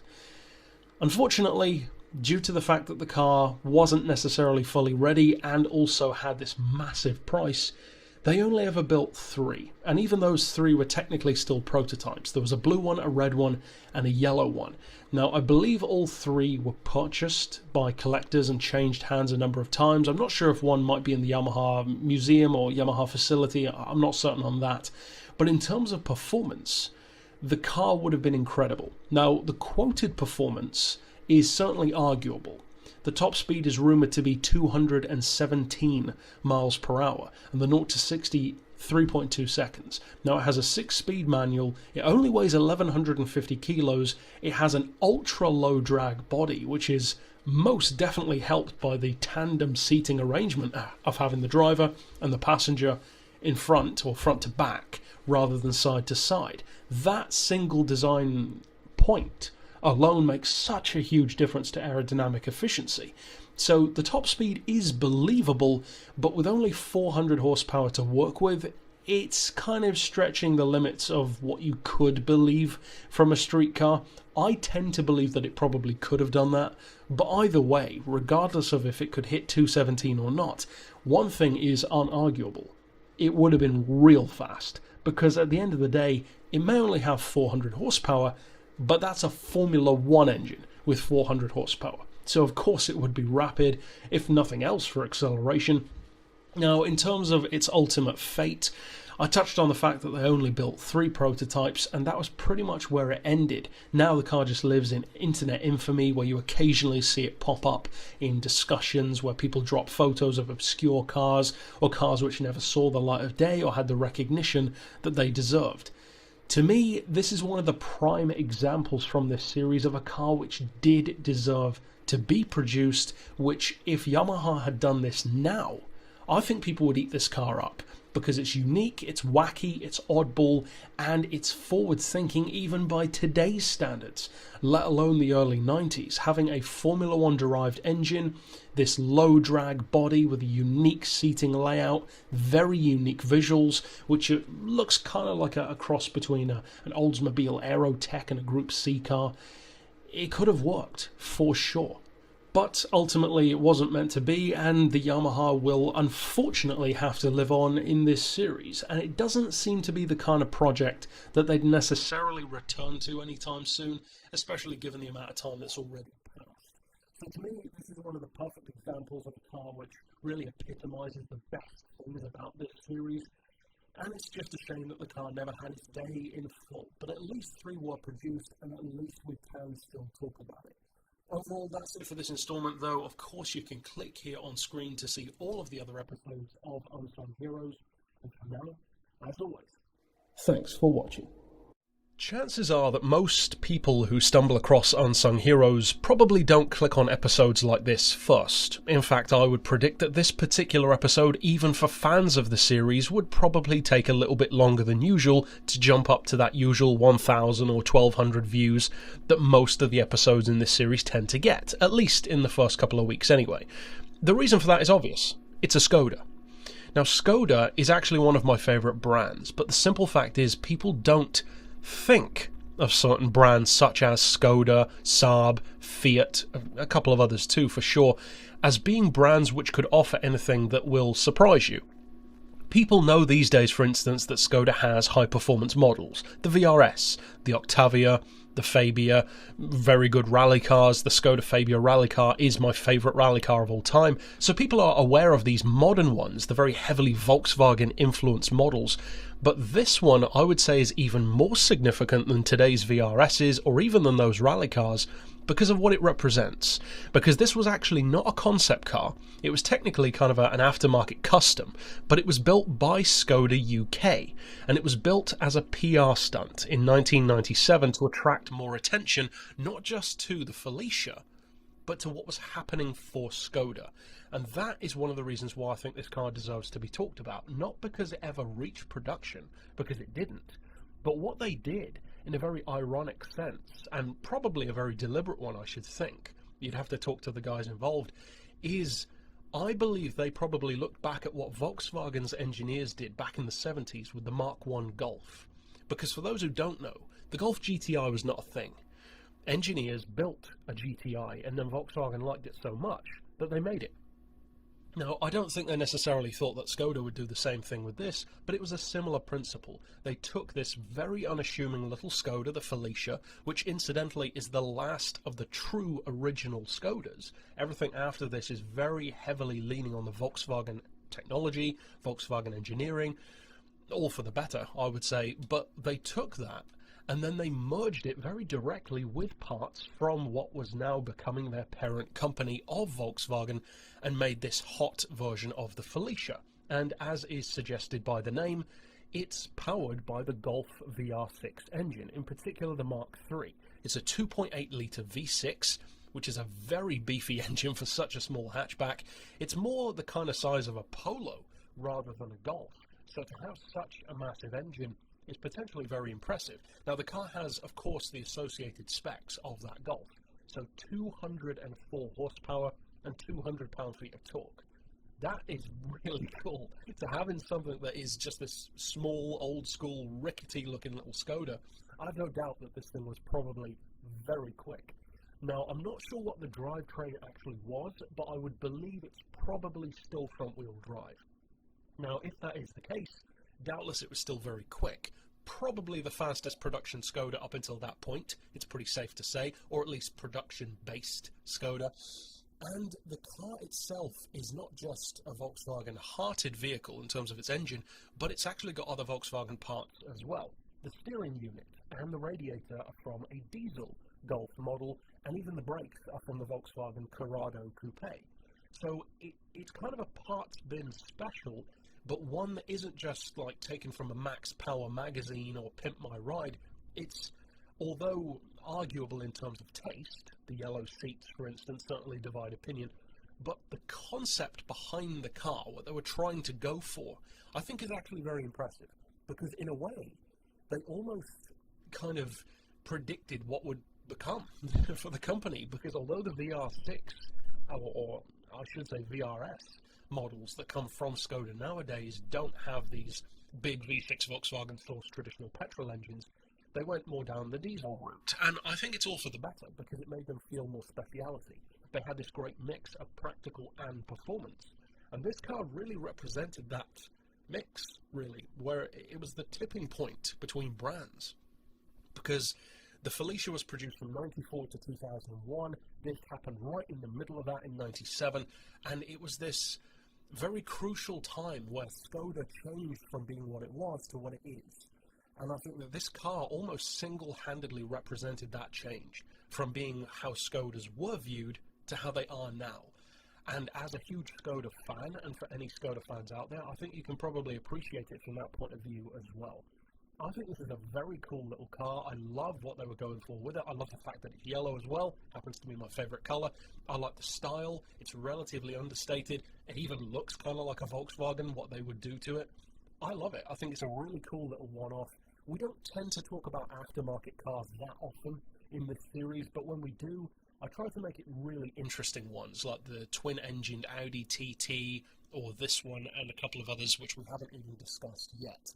So this one is probably one of the slowest cars we've ever discussed, but I still think it's a very cool little car in its own way. And, for those who are wondering, it wasn't stripped down, used for parts, or crushed or put in a museum, it was sold.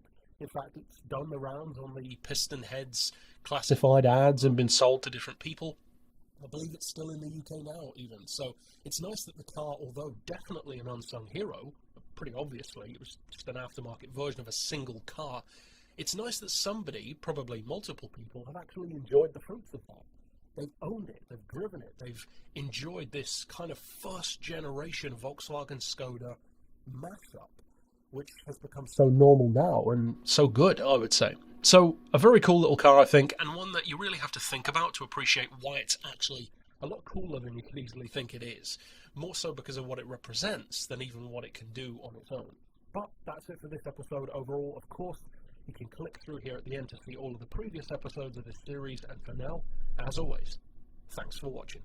For a lot of the vehicles in this series, you can kind of understand why they maybe failed, or were forgotten, or just aren't talked about more. Take last week, for instance, the Skoda Felicia VR6. It wasn't a failure by any stretch, because they didn't even try to produce it, but it's understandable why a car like that wouldn't be talked about all the time. It's a Skoda, it's a small hatchback, and it has a pretty cool engine, but beyond that, it's not exactly going to rock the world. Other times, though, there are cars which definitely do deserve to be talked about more. And for me, my favourite episode of this whole series was the Pontoon Can-Am race car from probably a couple of dozen episodes back now. But that car is so radically different and yet doesn't have anywhere near the kind of exposure that certain racing games such as Gran Turismo have given cars like the Chaparral 2J or various others that do have a lot of exposure, that are talked about a lot, because to me, stuff like the Pontoon Can-Am car, even though it was objectively a failure, which, by the way, so was the Chaparral, it never even won a race, that's not fair to me, because those amazing cars go above and beyond just being forgotten. They are really impressive, and to me this is a third perfect example of that alongside the Chaparral and that Pontoon Can-Am car. The car here is technically more than one that we're going to talk about. We might go more in depth into certain vehicles mentioned in this episode in the future, but for now, we're going to take an overarching look at this vehicle. Now, the car in particular is called the Biciluro Tarf, or the Tarf Biciluro technically, and there were different versions of the car, even other companies making homages to it, taking the concept and trying to run with it, and we're going to mention those briefly throughout the episode. Now, before we get into the first iteration of the car itself, we need to talk about the guy behind it. Now, his name was Piero Taruffi, and he was a racing driver from 1930 to 1957. That was his racing career, and he was very successful. Numerous wins. He raced for Mercedes, Maserati, Alfa Romeo, Ferrari, and he had, as I said, multiple victories. He won the Panamericana in 51, the Mille Miglia even in 57, and he also wrote 2 books about racing. He was an industrial engineer, and he also had a brainchild, as certain race drivers have when it comes to designing their own vehicles. We've seen it before, especially in more modern times. Mosler, Callaway, various others, Noble being one of the most successful examples with multiple different cars there, from Ascari, Noble, various other iterations. This one is much less talked about and much less known. And part of that comes from its era. It's such an old vehicle compared to many of those modern examples. Now, his idea was to make a car which was this Biciluro design, because what that means in Italian is twin torpedo, or two torpedo. That is an interesting concept, and when you see the car in this video, it certainly stands out. It's a very memorable looking design, and chances are if you've googled weird cars on the internet before, you've probably seen this one pop up or some version of it. But it doesn't necessarily look like a good idea. It looks like a very, very flimsy little car, which might just break apart mid-race. Again, referencing stuff like that Pontoon Can-Am, a car which was technically so good that it became bad. It's a weird loop that can happen, almost a paradox.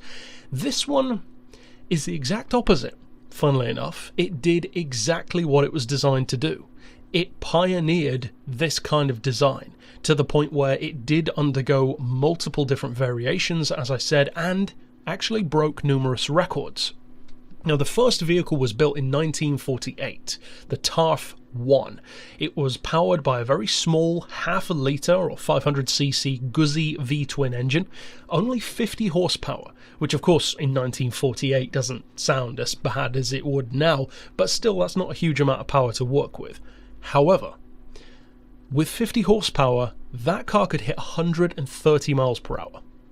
That is very impressive, especially for 1948. For a car in general back then, that's really good, but for a car with barely any power, that's even more impressive. Now, he patented a design which he never actually used called the Trisiluro. Now, Bisiluro, or Bisiluro, as I said, means twin torpedo. So, Trisiluro, or Trisiluro, of course, by nature of the name, means 3 torpedoes.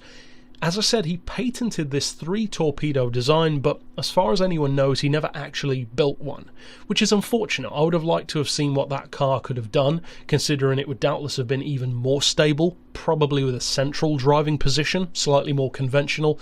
This one, though, had a fairly obvious layout when you look at the car of having the engine on one side and the driver on the other. So the weight difference isn't too ridiculous, but considering the sizes of the engines, that could very easily change. You slap a big V8 in it and you're going to notice a difference real fast.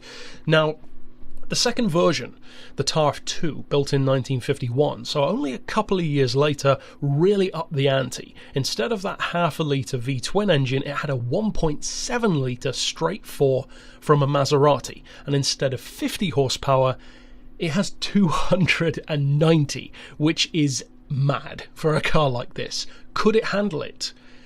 Well, yeah, boy could it handle it, because this car went on to break so many different records between 1951 and 1957, even with multiple engine changes throughout that time, including setting a running mile record of 185 miles per hour and a running kilometre at 180 miles per hour.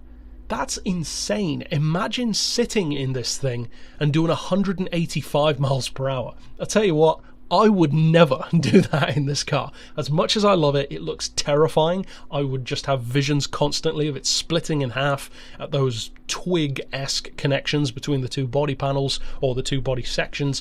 But it wasn't just about the aerodynamics. This car had so many impressive things for the time. That version from 1951 in particular, the TARF 2, also had independent suspension. It had chain drive, interestingly, between, of course, the engine and the rear wheels.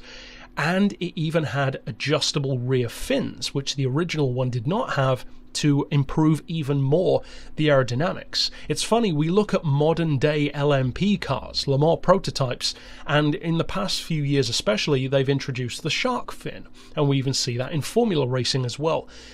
We think of that as being the cool thing. This car did it in 1951, and of course there were even earlier examples than that, but having adjustable ones is relatively rare. It tends to be more of the Jaguar D-type deal, where it's just a fixed buttress kind of design behind the driver's head. Whereas this one was kind of like active aero, although of course it didn't change in driving. You'd set it before the race or before the run, and then it stayed like that. Now, speaking of racing, that was exactly what Taruffi wanted to do with this car. He wanted to race it in a wide variety of things. He was quoted as saying that the importance of my car is that it embodies many new principles that will become standard in automobiles 10 years from now. And that was in 1952, so of course it didn't happen. But that's the weird thing. For a car that accomplished so much, even in just a couple of years, it is strange that it didn't become more common. Now, I spoke earlier on about a couple of different versions that tried to be made or tried to use the same idea, and probably the most notable is a red 1955 car built by Carlo Molino using the same technology, but with a slightly more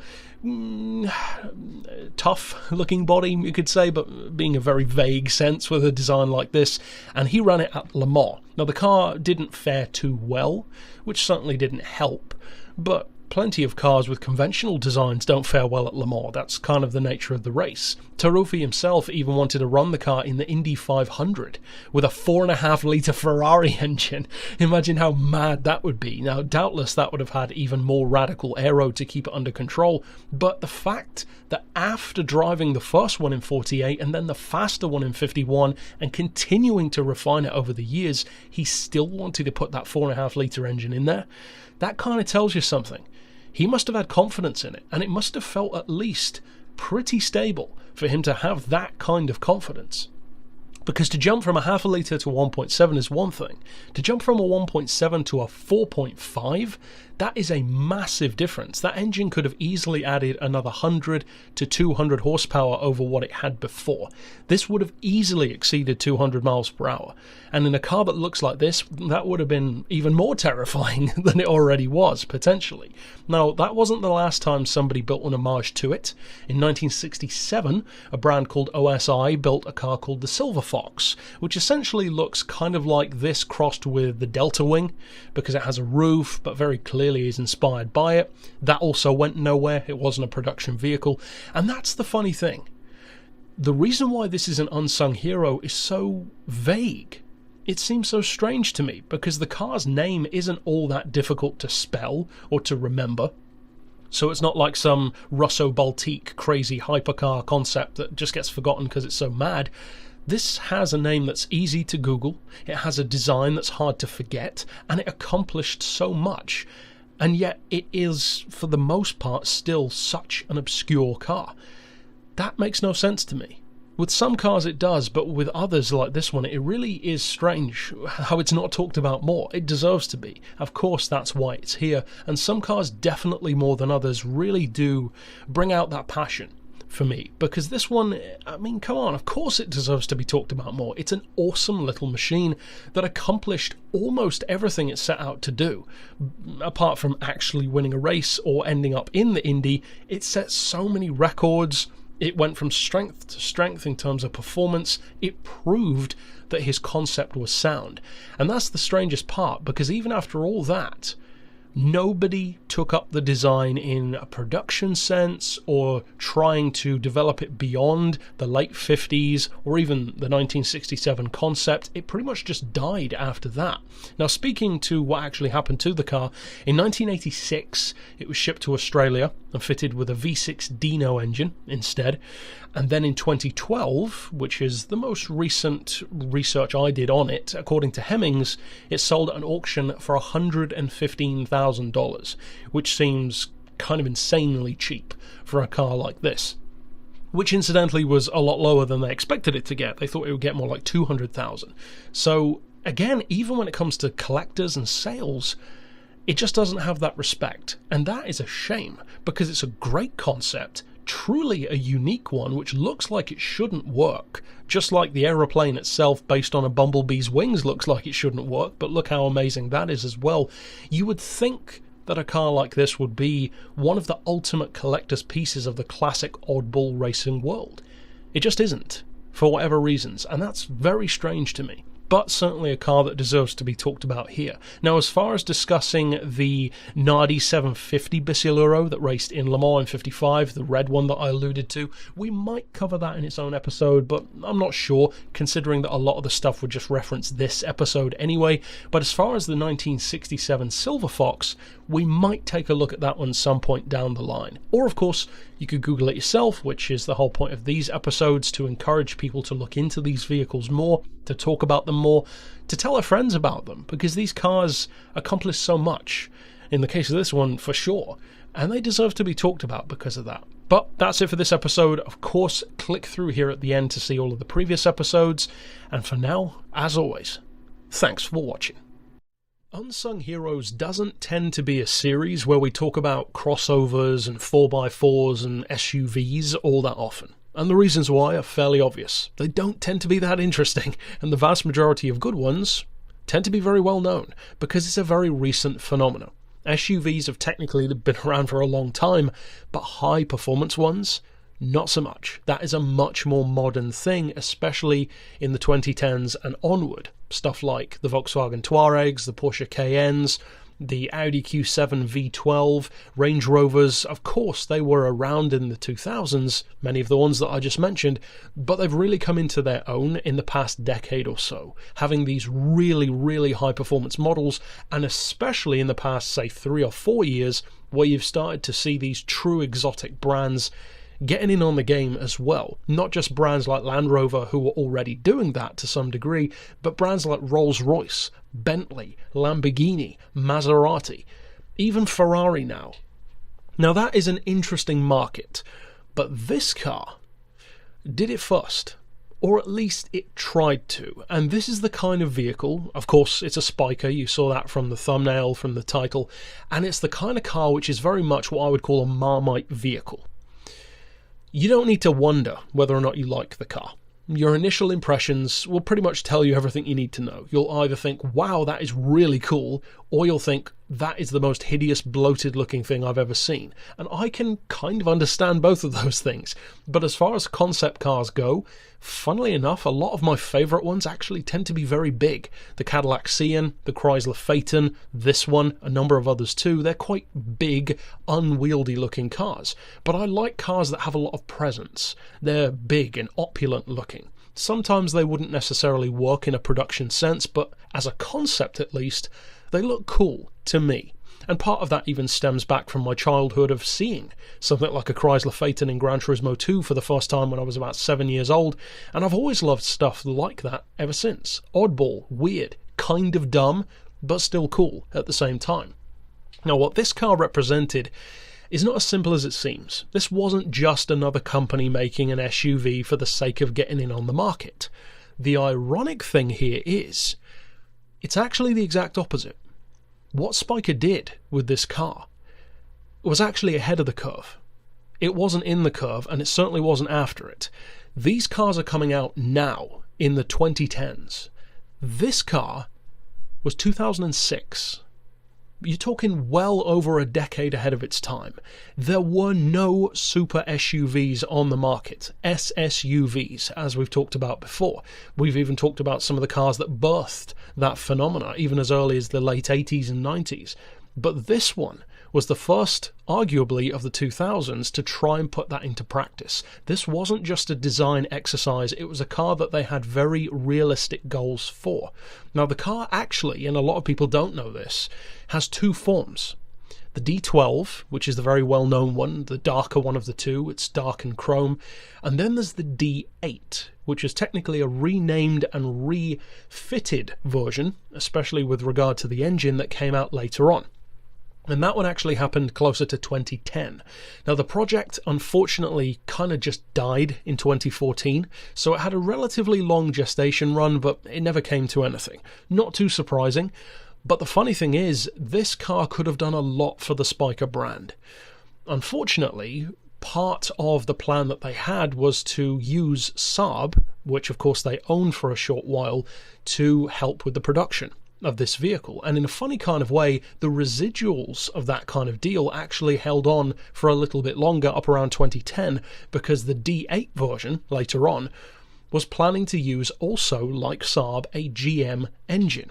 From Cadillac though, but we'll get to that in just a second. Now as far as the initial car, this 2006 D8, or technically the D8 Peking to Paris concept, it's named after something which a lot of people, especially younger people, don't know about Spyker, and that is that they've been around for a long time. This is not a company like Koenigsegg or Pagani, which is one guy's garden shed supercar that happened to become successful. As great as they are, of course, I love Koenigsegg and Pagani. No, Spyker is an old brand, a very old brand. They actually go as far back even as the 1800s building carriages, before engines were even a thing. So, of course, having a car that references a race from 1907 kind of ties into that, because that event, the Peking to Paris rally, wasn't just some Colin McRae style rally stage. It was a 3-month event. And a Spyker, which was barely even modified way back in 1907, finished second overall in that event. That's impressive for a brand which is typically thought of as being more of a luxury mark, and they still are. That's very impressive for the car to have that kind of durability, so it pays homage in a very appropriate way to one of the most successful cars they've ever built.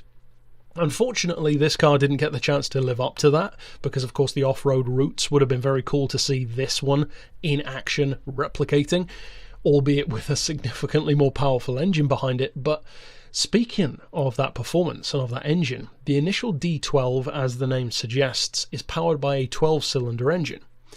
Interestingly though, not from Saab, not from GM, initially from Volkswagen, which again, in a funny kind of way, ties into a different connection that Spiker continue to have, and that is the Volkswagen AG group. Before Saab and GM and all that kind of stuff, they were hand in hand to some degree with the VAG group because they use Audi engines. The C8 Laviolette uses an Audi V8, various others, the Aileron even, and others too. This one was using a 6-litre bi-turbo Volkswagen W12, a similar engine to what you can find in the Phaeton W12 and the Touareg W12, both of which are very fast, so a pretty hefty engine. Now that engine produces 500 horsepower, and again, you've got to bear in mind 2006, 500 horsepower SUV in 2006.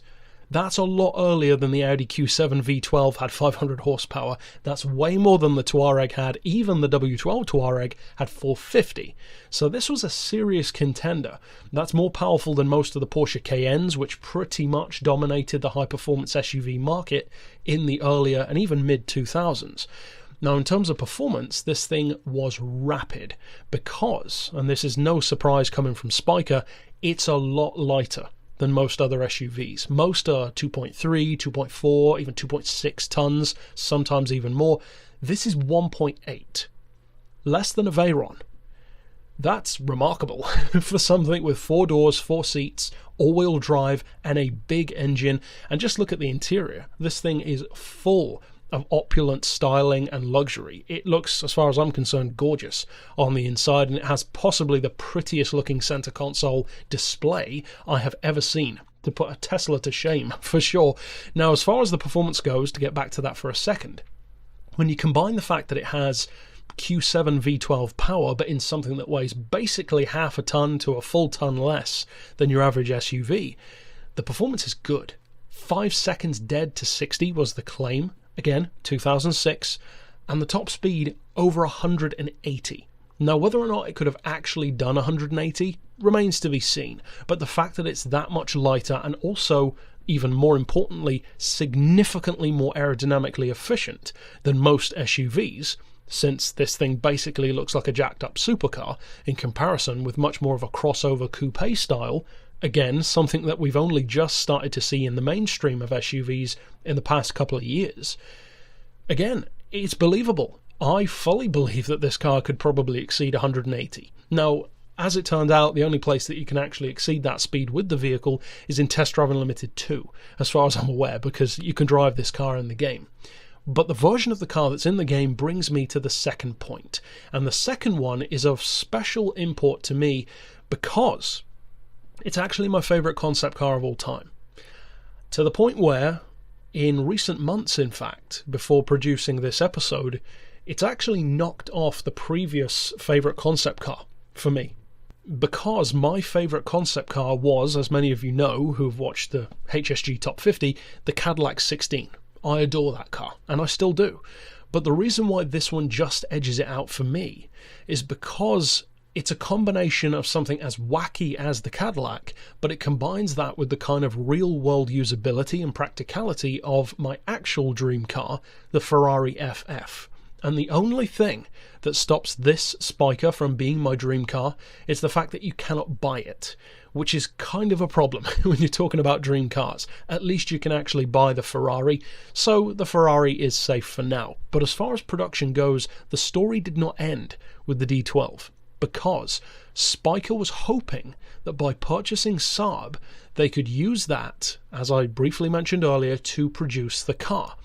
And through those GM connections, they were planning to use a Cadillac-sourced CTS V-Spec V8 around 2010. So in a funny kind of way again, it could have ended up having more power than the original W12 would have had, considering that nowadays those Cadillacs are putting out about 640 horsepower from those 6.2 litre V8s. So this could have been a pretty monstrous SSUV. The performance easily would have matched what they originally claimed, maybe even more, because think about it, instead of this big, heavy, very complex, very costly W12 engine, they've got this easy to produce, easy to work on, far cheaper, far faster to assemble, and far more tunable GM V8 engine. That's a win-win. It's not as exotic as a W12, but it's a great option and a very smart business move. Unfortunately, Spyker almost went bankrupt in 2014, and that's where the car ended, because they decided to rein it in and to keep their focus on what they were already doing well, and that was selling supercars and super sports cars. And unfortunately, for now at least, they haven't really looked back since. To me, that's a real shame. And one of the biggest reasons why I think it's a shame, and this especially is directed toward the people who might say, well, it's a stupid car, I'm glad they never made it, they received over 100 customer orders to purchase this car when it was first seen in 2006 at the Geneva Motor Show. Over 100 people just at the show put down deposits or wanted to put down deposits to buy it. That shows you that even back then the market was already there. The spark of super SUVs, which we're really still getting into right now with the brands like Lamborghini and Ferrari. Well over a decade later, this car did it way before the curve. And even if you don't like it, you simply have to respect it for that. It's a car that almost predicted the market before there even was that aspect of the market. That's remarkable. I love it apart from that, but that to me, in combination with just how oddball it is to see a car this radical come out of an otherwise fairly traditional but very impressive exotic car company, it's wacky, but they could have made it work. I just think it's a shame that it never had the chance. Part of me still hopes that it does, because the design itself is timeless as far as I'm concerned. Just update it with a more recent Spyker look, and you could easily produce it now. In fact, now more so than ever. But whether or not we will is another question entirely. Overall though, that's it for my thoughts on the Spyker D12 and the D8. My dream concept car. And of course, if you want to check out previous episodes of this series, you can click through right here at the end of the video. But for now, as always, thanks for watching. As you've probably noticed, if you are a follower of Unsung Heroes, we don't talk about aftermarket tuner cars all that much. Not because they're bad, but because they just don't tend to fall into the category of car which we usually discuss. We talk about cars that are generally a concept or a race car or a record attempting vehicle of some kind that maybe just didn't achieve what it was going for, or had some kind of catastrophic failure, or just was forgotten into the annals of the automotive world. This, though, transcends the gap. It is an aftermarket tuner car, but I still would definitely call it an unsung hero. And it's not the first time we've discussed a crazy aftermarket car like this. The one that always jumps out to me first when I think of cars like that is the bright yellow twin-engined MTM TT Quattro, the Bimoto. It's a crazy car.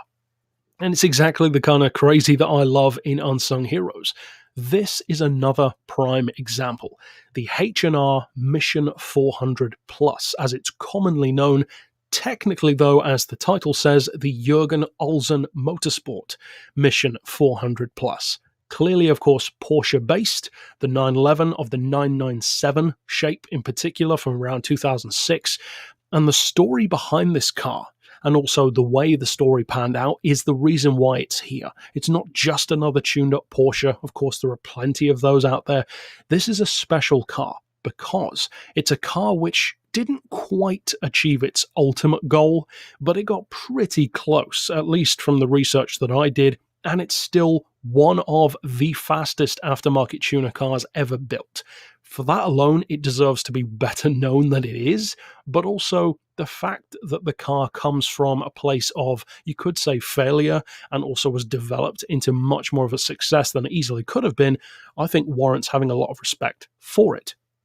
Plus, it's another typical example of a car being victim to a rival, and we'll get to that rival toward the end of the video. Now, the idea behind the car and its inception came from around 2006, because a company called Jürgen Olsen Motorsport, who the owner of which is Jürgen Olsen, is a motorsport team who field 911 GT3s in endurance races at the Nürburgring. And in one particular 6-hour endurance event, their car crashed on lap 2 and was unable to finish. A crushing result, so early on as well. However, the result was that Jürgen Olsen sat down with Hardy Vonderbreek, who was the, I believe, marketing director, if I recall correctly, of H&R Springs, at least at the time. I'm not sure if he's still in that role. And they discussed maybe some kind of alternative way that they could continue their multiple years of business together in a way that still partners the brands, but also does it in a different way than just motorsport. Try something different, something more eye-catching that appeals to a wider audience than what they already do. That was where the inception of this idea came from.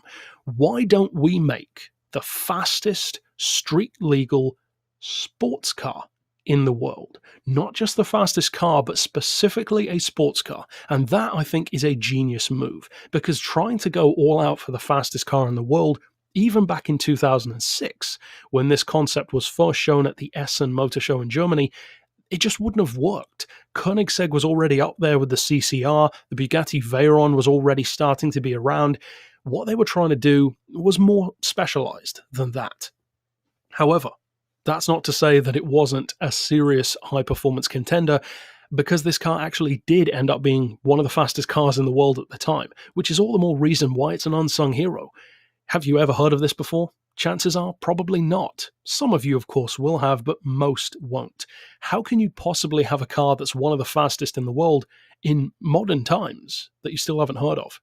Here's a prime example. Now, as far as how the car was actually developed, they took some parts of stuff like their GT3-based 997, but predominantly a 997 turbo-based model with a lot of major changes. Now, the third company that was involved, as well as Jürgen Olsen and H&R Springs, was RS Tuning. Now, Jürgen Olsen built the car itself. H&R Springs covered, surprise, surprise, the suspension side of things, and RS Tuning covered the engine. Now, the engine itself was taken from, of course, the 3.6-litre 911 turbo of the time. Flat-six engine, already twin-turbo, very, very impressive performance car. But for this one, the engine is still in the back, of course, rear-mounted. Instead of all-wheel drive, it's rear-wheel drive with a 6-speed manual gearbox, and they heavily overhauled the engine. You're looking at improved cams, bigger twin turbo, bigger intercoolers, uprated exhaust, multiple other things that I'm not even going to list in the video, because you can look it up on Google if you want to know the full spec sheet. And the end result was a car which actually had a bigger engine than it started out with, bought out from a 3.6 litre to a 3.8, and huge numbers. 1,054 horsepower at 1.5 bar of boost and 760 pound-feet of torque. Now, considering that the car has aluminium suspension components, Lexan windows instead of glass, it has carbon fiber doors, the engine cover, the trunk on the front is carbon fiber as well, stripped out interior, doubtless it's a lot lighter. Plus, of course, it's not all-wheel drive, saving even more weight. I don't know what the exact weight of the vehicle is, and it may be possible to find it out there, but I didn't in my research.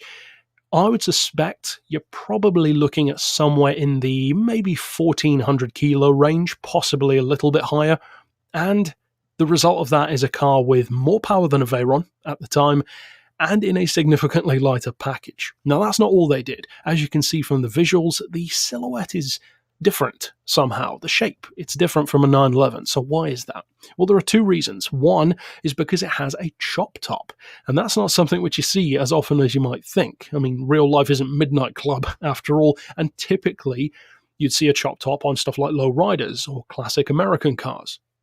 In this example, though, it's an obvious choice. It lowers the center of gravity, improves the aerodynamic profile, makes the car that much more efficient. So they gave it a 3-inch chop top, angled the A pillars by 5.5 inches further, and then, of course, adjusted the B and C pillars accordingly as well. So the car is lower, it gives the appearance of being wider. It also is actually slightly wider with more aerodynamic fenders, and the rear of the car is slightly longer as well, giving it an ever so slight long tail appearance with kind of that integrated ducktail, of course, all for aerodynamic reasons. It's also sporting quite a hefty amount of camber, as you can see, which again is of course about the stability, given that it doesn't really have conventional downforce, at least as far as a massive wing or something like that. So, the goal, as the name suggested, was 400 kilometers per hour. They wanted to make a Porsche 911 based street legal sports car, which I might add meets Euro 4 emission standards, literally 1,055 horsepower, and it's still road legal for emissions, which in its own right is a reason to respect the car, that can also hit the same speed that the Nissan R92CP race car did at Fuji Speedway, 248 miles per hour. Now that's technically what they were going for. What they actually wanted was more than 400. They wanted over 250. Now they didn't, from what I can tell, actually achieve that. It looks like, based on actual YouTube footage that you can go and check out if you want to, the car actually achieved 388.77 kilometers per hour.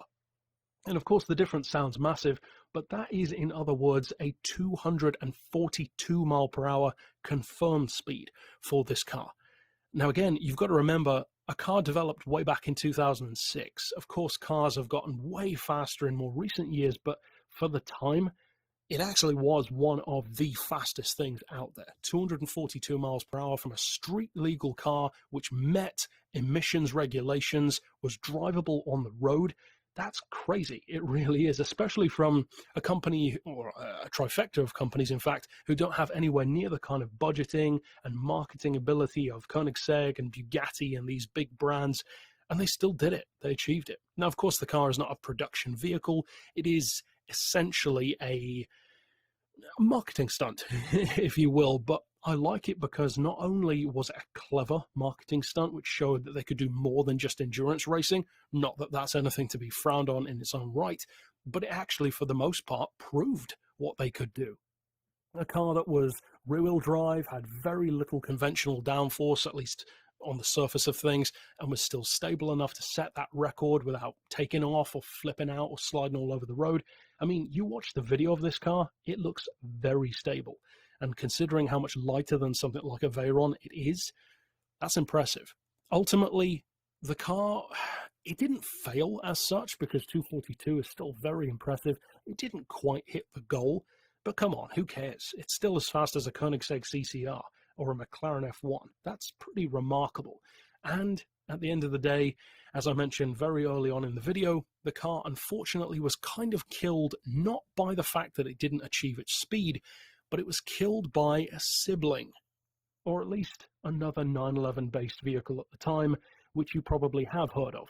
A little car known as the 9FF GT9, which unfortunately for this car has far better styling, it's far more memorable, has an easier name to remember, and was actually faster. So ultimately the car was just unfortunate when it came out rather than what it did. Had they done it maybe even a couple of years earlier, it would probably have more fame than it does. At the moment, it's a car which is predominantly known within aftermarket tuning aficionados, and that's a shame. It deserves more recognition than just that. This needs to be a car that not just tuners are into, but that petrol heads are into. It's an awesome performance car. It achieved, for the most part, its goal, in the very least, of showing what the guys were capable of. Who cares about 6 miles per hour of difference? And at the end of the day, it definitely earns my respect. Ultimately, I hope you guys enjoy this car, and of course, if you want to check out other episodes in this series, you can click right here on screen. And trust me, if you haven't watched them already, there's some pretty crazy ones in here. But that's it overall. Of course, I'll see you next time, and for now, as always, thanks for watching. With the vast majority of the vehicles that we talk about in this series, they tend to fall into one of two categories. They either end up in museums and private collections, or Funnily enough, the total opposite. They get lost to time, sometimes destroyed, sometimes accidentally, sometimes in a race, sometimes they just rot in a barn somewhere. This could have easily been one of the latter, but thankfully this year, in fact, the car was discovered again. And that's why it's not exactly in mint condition in a number of the recent images that you can see of it, included, of course, in this video. So what's the story here? Because the BMW M1 is only an unsung hero in a very vague sense. A lot of people know about it, a ton of people respect it, and it's already a hero because it's arguably still the only true BMW supercar, at least for its time. Of course, by today's standards, it would be more of a sports car, but back then, it was a great rival to stuff like Ferrari, Porsche, Lambo, Maserati, etc. But this is far from being just an M1. And of course, it's Unsung Heroes, it can't just be an M1. So what's the story here? Well, in 1979, a BMW M1, a regular one, just rolled off the production line and did its thing. It got purchased by whoever bought it back then and toddled on for a couple of years doing its thing. But then comes along a chap named Harold Ertl, who is an Australian journalist and racing driver who I've only heard about since researching this car, but I like the guy already because way back in 1976, he was one of the people who helped Niki Lauda get out of his burning Ferrari Formula car. This same guy, a journalist, I might add, went on to start as a driver 19 F1 events himself, and he even won the 1978 DRM Championship, which, in case you're feeling that sounds a bit familiar, it was in fact the predecessor to the DTM Touring Car Championship, and he won in a BMW. Now, later on, in late 1980, his racing career was winding down. So he turned his sights to other things, and he wanted to break some kind of speed record. No amazing fresh news there. It's the kind of passion that a lot of petrol heads would have. But the difference was he didn't just want to take out some crazy rocket car or a turbine-powered monster. He wanted to have something tangible, something that would have more real-world implications to road cars, to production cars, and to technology which could actually bleed through in a much more realistic sense than something like a jet car ever could. So, he decided to pick up a BMW M1 and team up with BP, no less, who were trying to roll out at the time a new product, an LPG product for vehicles known as autogas. And so they teamed up and modified, very heavily I might add, this used 1979 BMW M1. So it's very much like a garden shed operation at this point. They bought a used car, they aftermarket modified it. It wasn't some massive team, it was just this guy, a successful guy, but still basically one guy with some help, obviously. But it doesn't sound like the best of starts for a speed record. However, the car was tuned with twin KKK turbos and put out 410 horsepower in its final form, also with heavily redesigned and modified bodywork, as you can see, much larger chin splitter, huge side intakes, almost a completely different back end with the integrated wing. I personally think it looks way better than a normal M1, and it actually looks kind of like a cross between the also highly unsung Dodge M4S, which we'll probably talk about in this series in the future, and a little bit of Countach in there as well, which of course is appropriate when it comes to the M1. Now, what this car could do was proven beyond a doubt in October of 1981, because it set the world record for the fastest LPG-powered car ever. 301 kilometers per hour, which works out to 187 miles per hour. Now, 187 miles per hour from a 410 horsepower car is impressive by today's standards, let alone in 1981.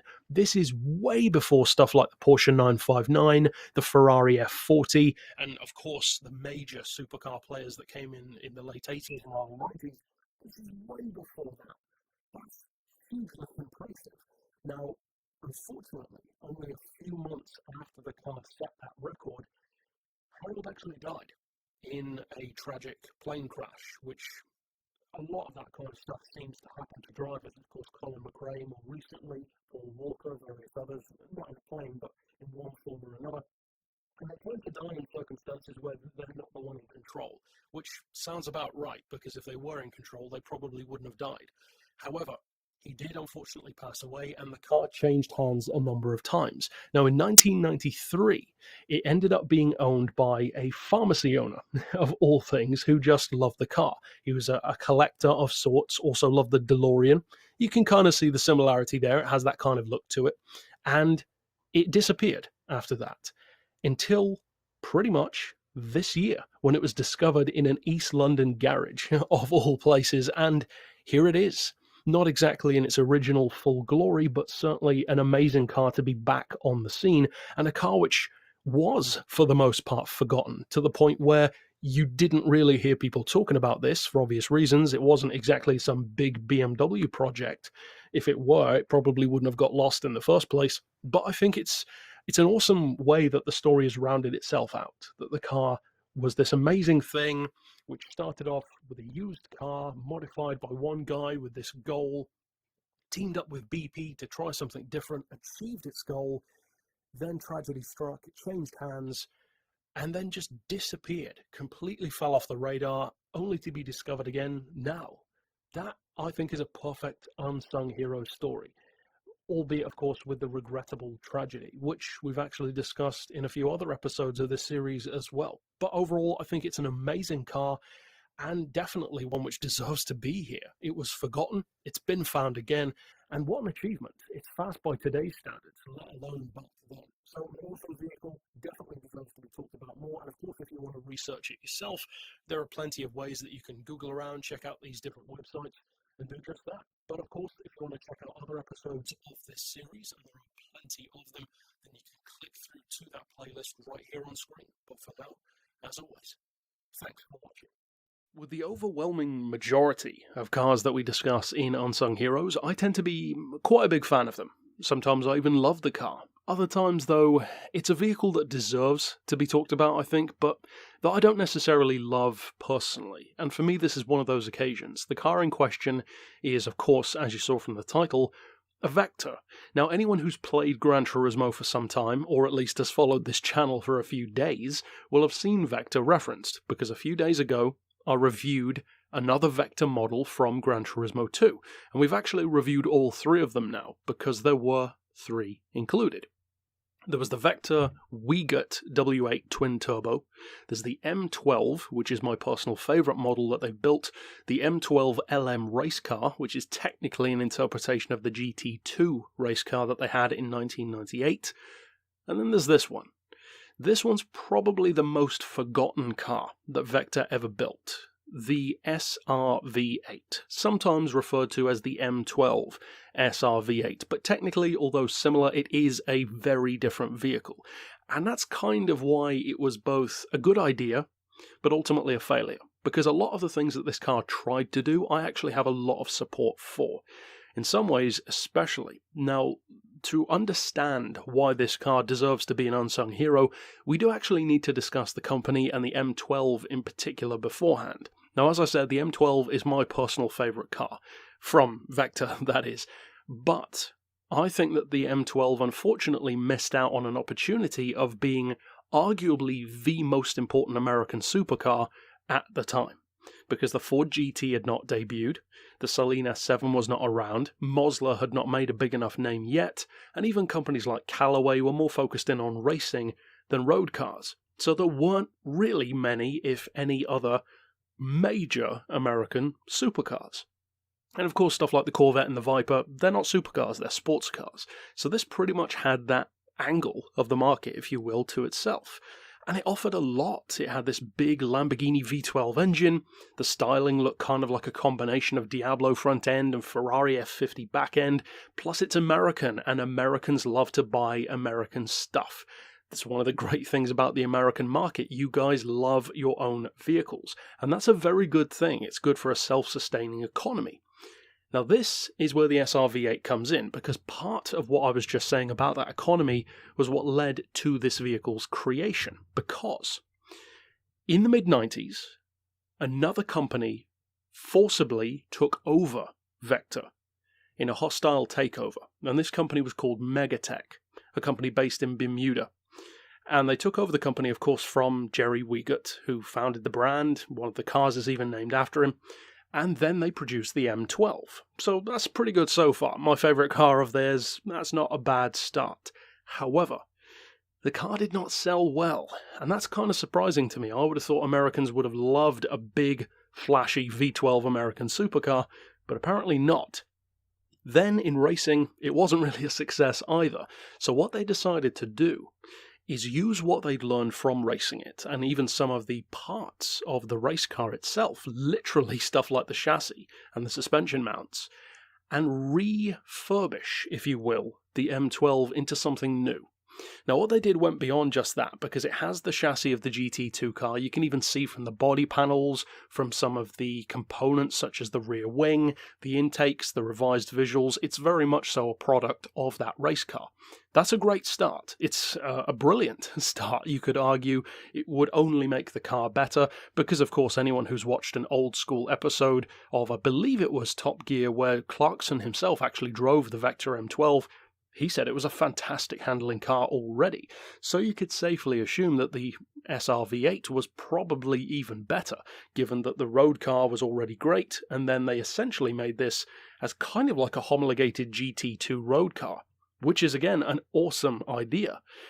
But it went beyond that, because potentially they went one better. Instead of using this big 5.7 litre Lamborghini V12, they kept the same capacity of 5.7 litre, but they brought it in-house, if you will, to a GM-sourced LT1 Chevy engine. In particular, the Corvette engine of the 90s.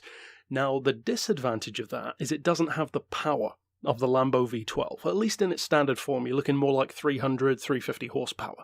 Not exactly supercar territory, but the vehicle was lighter, had a race-derived chassis, more downforce. All of this is great stuff. Once again, Mosler, for instance, with the MT900, also from America, didn't have a huge amount of power when it first came out, but it was a fantastic exotic. But in particular, the main choice behind this swap from an Italian V12 to an American V8 was not too surprisingly because it was cheaper and easier to manufacture, while keeping an exotic car in the range. Unfortunately, though, the reason why this car was mostly forgotten is because within literally days of making this prototype that you can see in the video, the company shut down.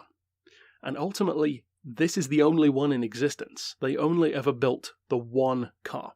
So technically, it's actually one of the rarest supercars ever built, and also one of the most desirable American supercars ever built. Now, I'm not sure what the actual power output would be, because it depends if they tuned that engine.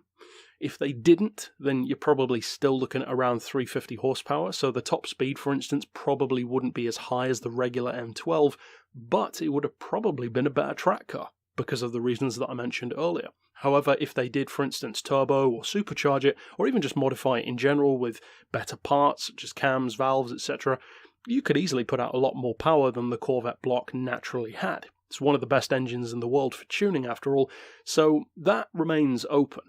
But ultimately, I think it's a strange situation because I'm actually not really a fan of this car itself in terms of its appearance. I think it has a very tacky interior, and ultimately it's some of the worst aspects of the 90s in terms of style. But I do love that they tried to make it more marketable, to make more of a success. Instead of just scrapping the M12, they saw that it was a good idea, just not necessarily executed in the right way. Unfortunately, this car wasn't really executed apparently in the right way either, because the company went down, and the car never had the chance again.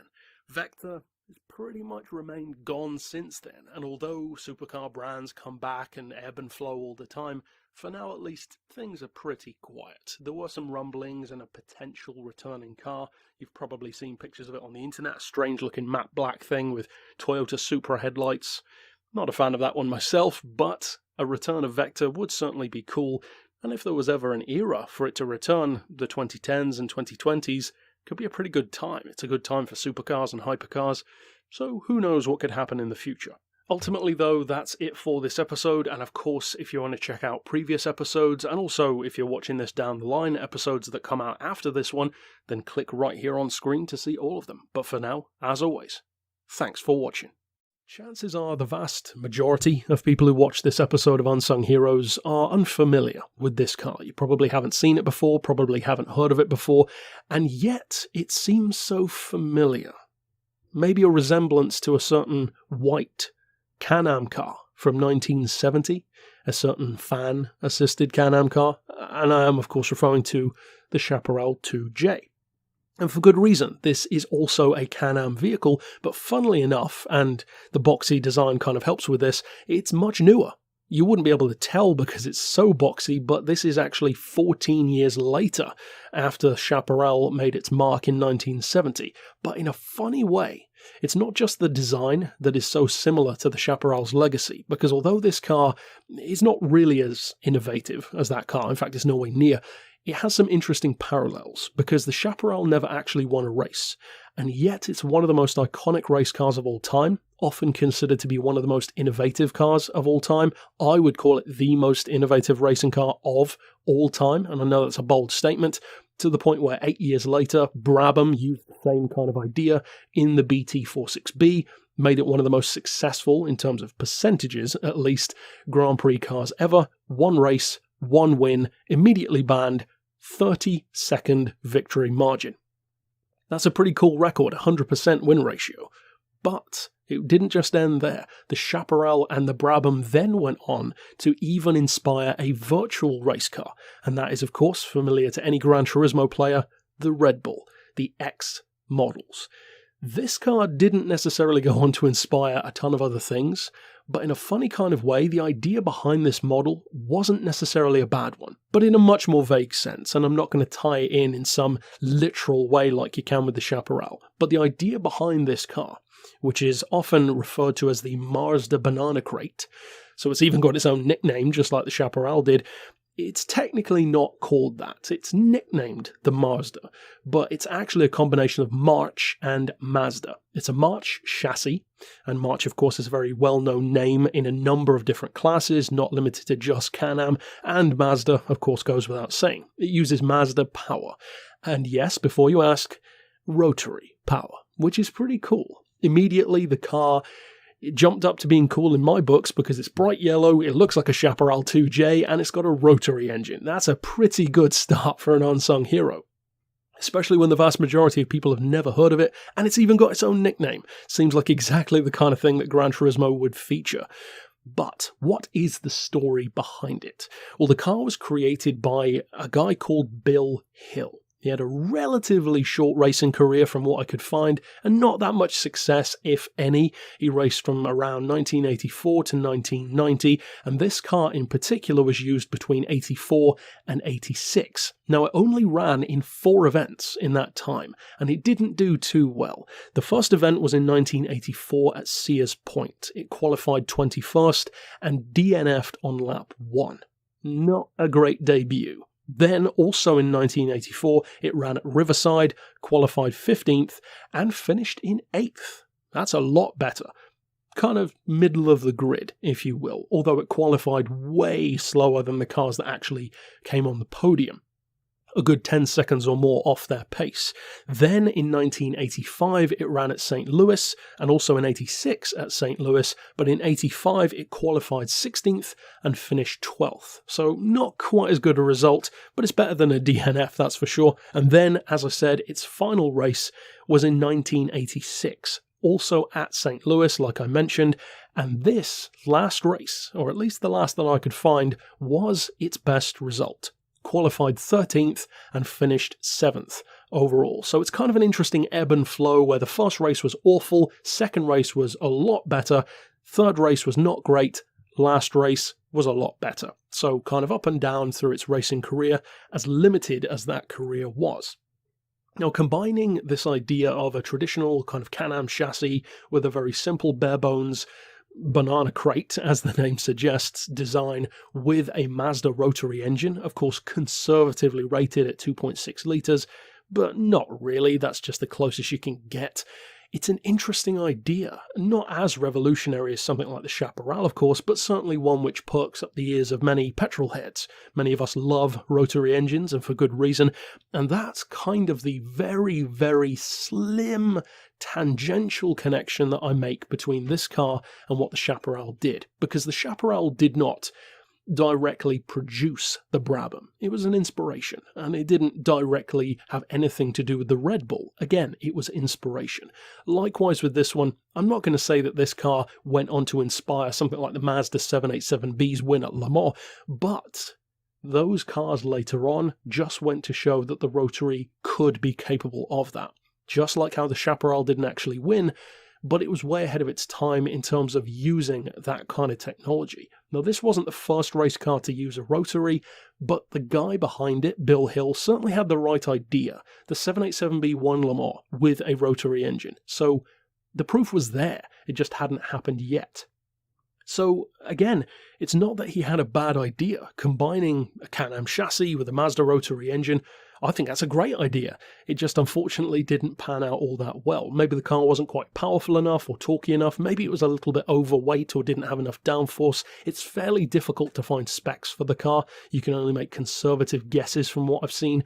But it's a car with an interesting, short, and not particularly successful history that, although it didn't really revolutionize anything, it's just one of these episodes of Unsung Heroes that I think the car deserves more attention, because it's one of those vehicles that you could definitely imagine being featured in Gran Turismo, because they do often show love for these kind of cars, these unsung heroes of motorsport history, especially games like Gran Turismo 4, where we started to see Gran Turismo do that with the Chaparral 2J and some others as well. So for me, this was just an episode for a car that I think is pretty cool, that more people deserve to know about. The driver, incidentally, Bill Hill, went on to race in 1990 in the SCCA World Challenge in a Mazda RX-7, funnily enough, but also didn't do particularly well.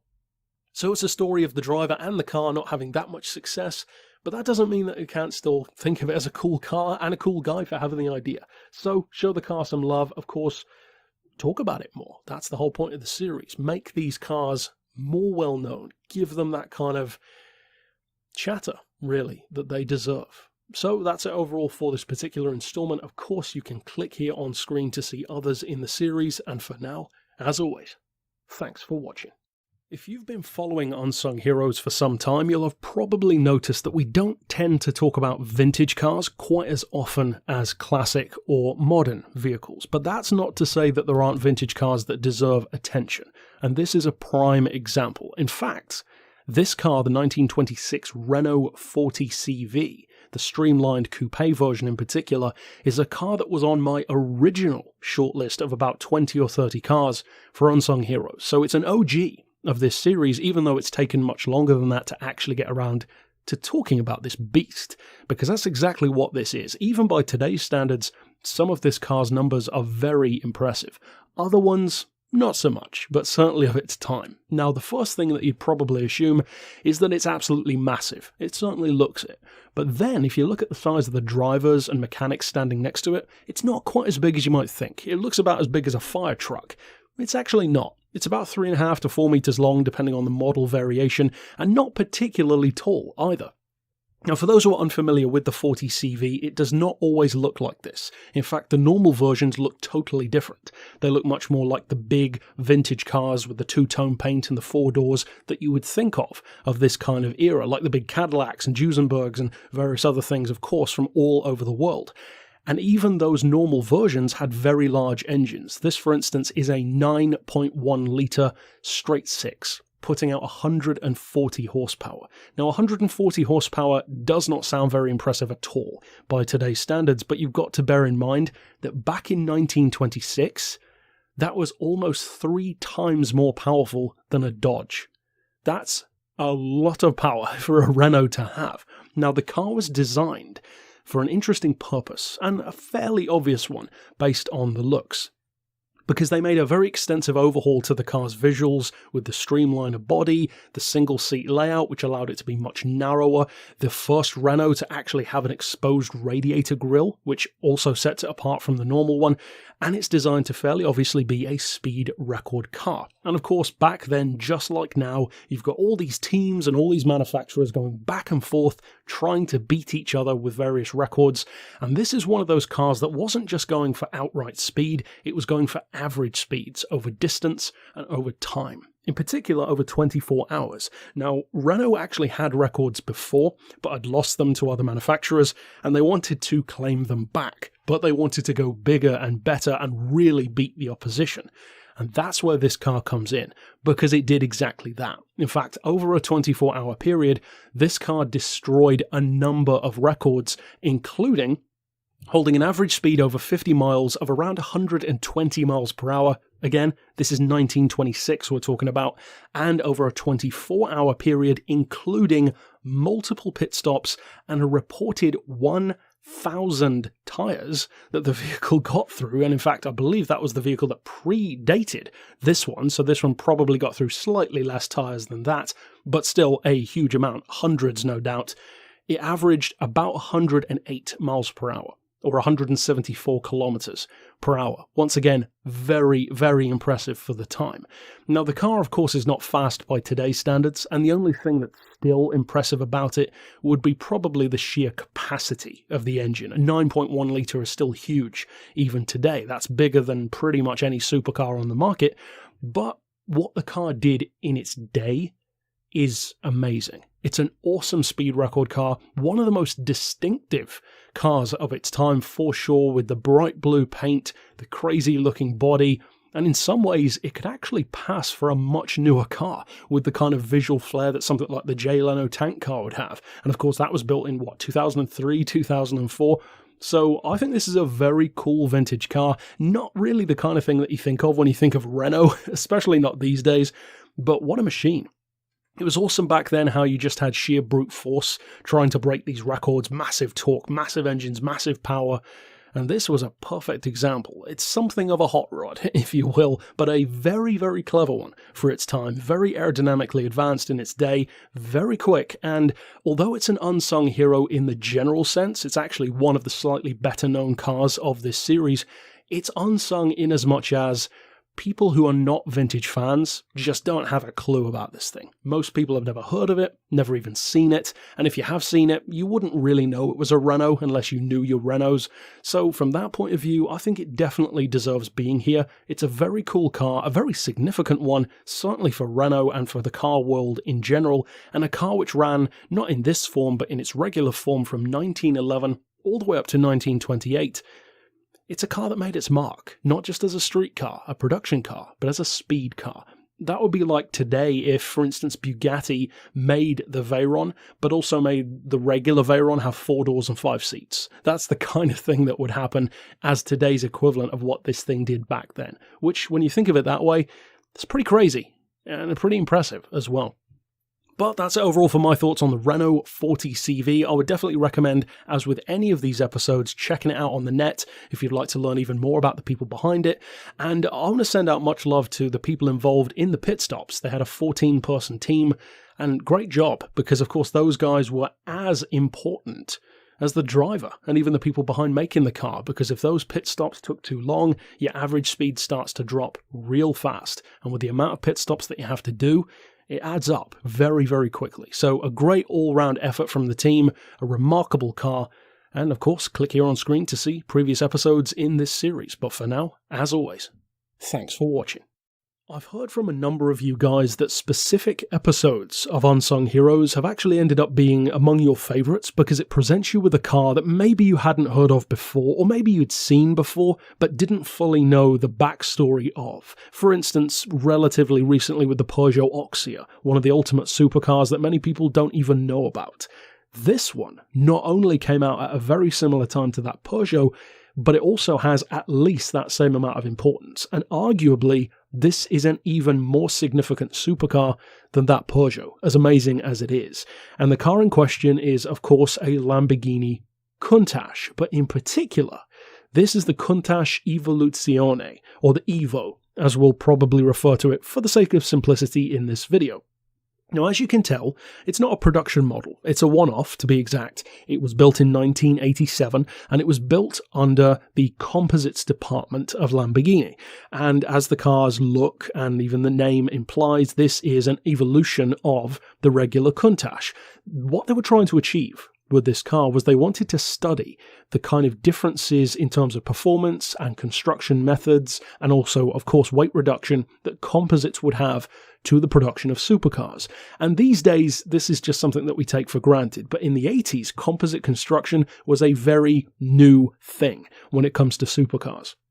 And of course, the Ferrari F40 ultimately got a lot of the credit for that, being, I believe, if memory serves, the first fully carbon fiber production supercar, or at least in terms of its shell, I think it was, and of course also the first road production vehicle to break 200 miles per hour.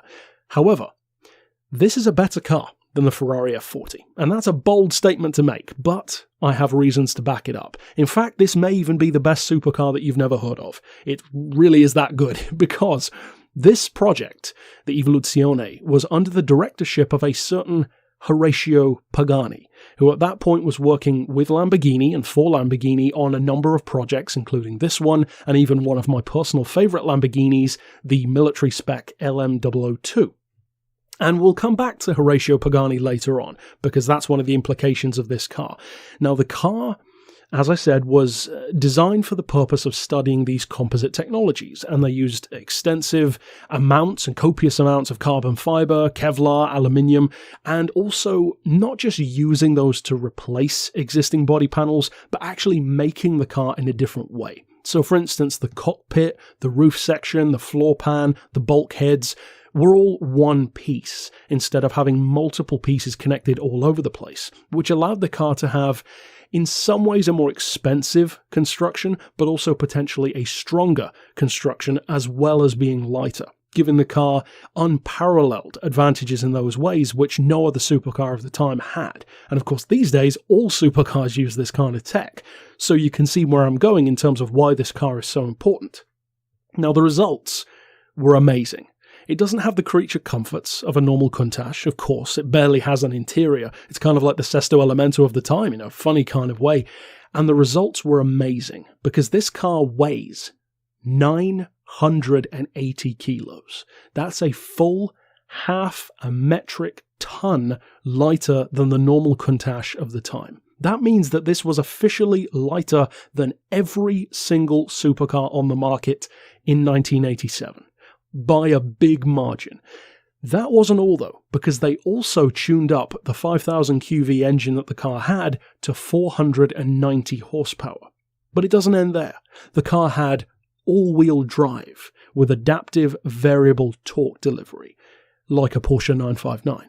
It also had ABS brakes, electronic dampers, and adjustable ride height. It's essentially a race car at this point, but a very technologically advanced one. And essentially what you end up with is something that is more powerful than every other production car that Lamborghini had built up until that point. It has the all-wheel drive advantage of a Porsche 959, and it just so happens to be the lightest supercar ever built. This is shaping up to be quite an amazing Countach.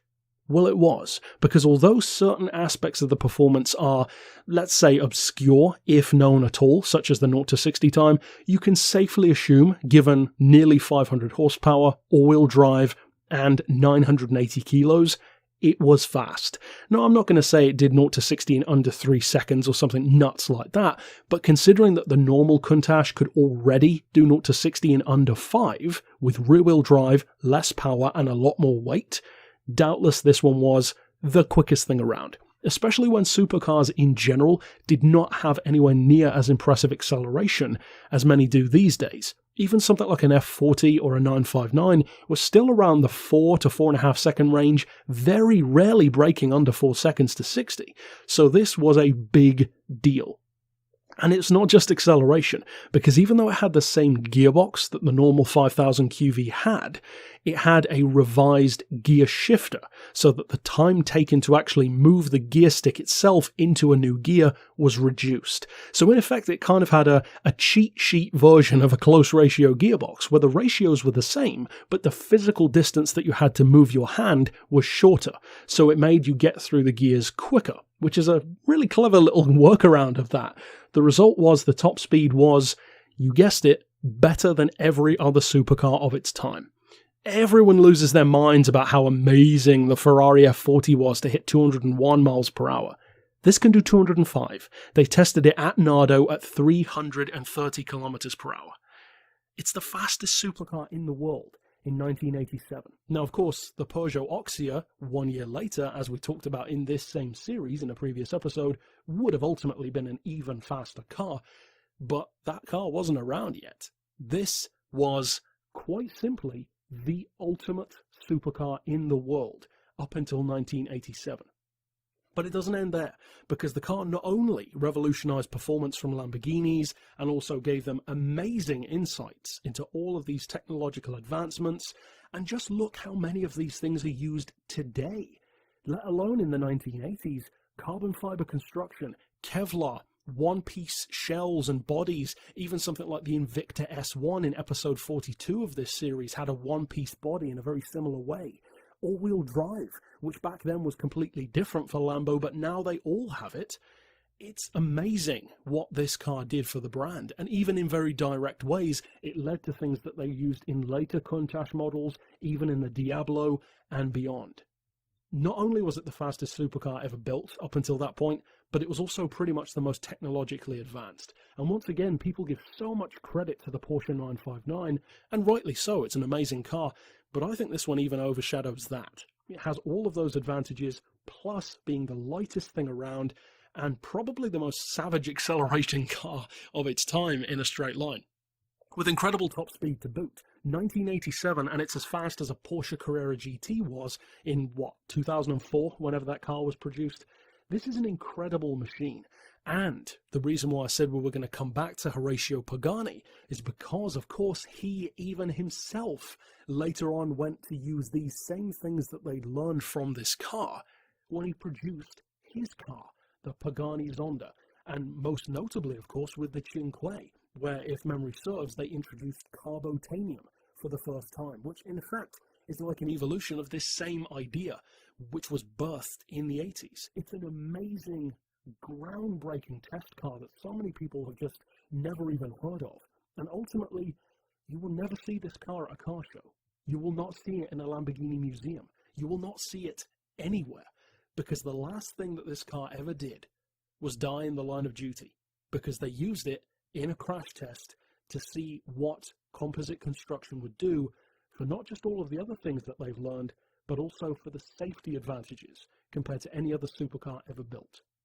So from its inception to its performance, even to the car's death, it accomplished so much in terms of revolutionizing what a supercar could be capable of.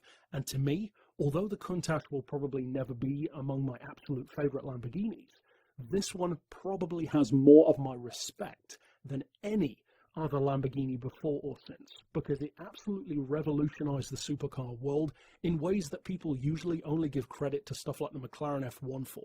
But even compared to that, this did all of that even earlier. It's an incredible machine, an amazing test bed, and one which even in crashing and burning probably proved what the future of the supercar would be. I mean, talk about an unsung hero. This is one of the greatest cars of this entire series, as far as I'm concerned. And so, ultimately, that's it for this installment. I hope you guys have enjoyed learning about this car if you hadn't heard about it before. Certainly not the prettiest thing around, but at the end of the day, it's an absolute example of the means to an end. Function over form to the utmost degree. An amazing car, and of course, if you want to check out lots of other bonkers and crazy cars, some that were amazing and some that maybe failed, you can find that by clicking on screen and checking out the previous episodes of this series. But for now, as always, thanks for watching. For those of you who actually decided to take a chance and click on this episode, first of all, I want to thank you. Because if you're familiar with Unsung Heroes, chances are you wouldn't find something like a classic Beetle particularly enticing. But at the same time, if you know me, if you know the kinds of cars that I love and the kinds of cars that I like to feature in this series, you might be able to guess that there's got to be something more to this than just a classic Beetle. Trust me, if you decided to click on this episode, you are not going to be disappointed, because not only is this arguably the ultimate racing Beetle of all time, which doesn't sound like that big of a deal, but trust me, it is.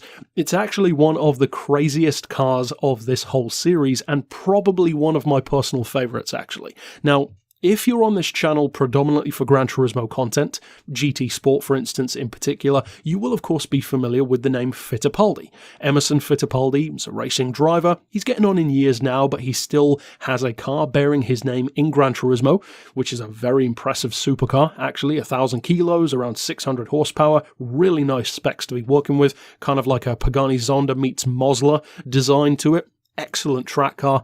This one is one of his more obscure creations, though, and in fact, most people who are aware of the brand in Gran Turismo have probably never heard of this. It's not exactly the kind of thing that you would Google. So what is the story here? Well, basically, Emerson Fittipaldi, way back in 1969, went back to Brazil to do some racing. But the race that he wanted to enter was the 1,000 miles of Guanabara, an endurance race, of course, as the name suggests, but one which had some really, really heady competition. I'm talking Lola T70s, Ford GT40s, Alfa T33s, serious GT/prototype level stuff. The peak of the time, in fact. And he took in a Beetle. So, of course, it's got to be a pretty special Beetle. So what he did was actually, ironically, very similar to what Beetle tuners even were doing on the street back then, which is taking a regular Beetle, of course a 60s Beetle at the time, and they would bore out the engine to around a 1600, or 1.6 litre, in other words, and that would allow the car, with certain tuning done to it, to put out about 130 horses, which is really healthy for a Beetle at that time. That's very impressive, especially when the car itself is not very heavy at all, and it only had about 50 horsepower before the tuning. Now, a 130 horsepower Beetle might sound good on the street, and it was good on the street. On the racetrack, against a, 400 horsepower GT40? Maybe not so much. So it had to be something more than that. Well, this is where they really turned it up to 11, and this is where it goes from interesting Beetle to awesome Beetle, because they put two of them into this car. But it doesn't end there, because they tuned it even further. In fact, when they first built this car, they took two of those bored out 1.6 litre Beetle engines, each of which of course are flat fours, air-cooled, about 130 horsepower apiece, and not particularly heavy, and they mounted them together into one chassis, which they modified to not be one engine in the front and one in the back, as you would expect, but both engines are connected in the middle of the car. So it's still a mid-engine Beetle, except now it's a 3.2 litre air-cooled flat 8 260 horsepower Beetle. And here's the kicker. It weighed 407 kilos. That is insane. In fact, that means that this car is over 100 kilos lighter than a Grand Prix car. In fact, a lot more than 100 kilos lighter. And they're not exactly the heaviest things around to begin with. So you've got this crazy little hot hatch level, like modern hot hatch level of power in something that weighs literally 1/3 of what a modern day hot hatch would weigh. And combine that with the fact that they altered the back end of the car to be a tubular frame.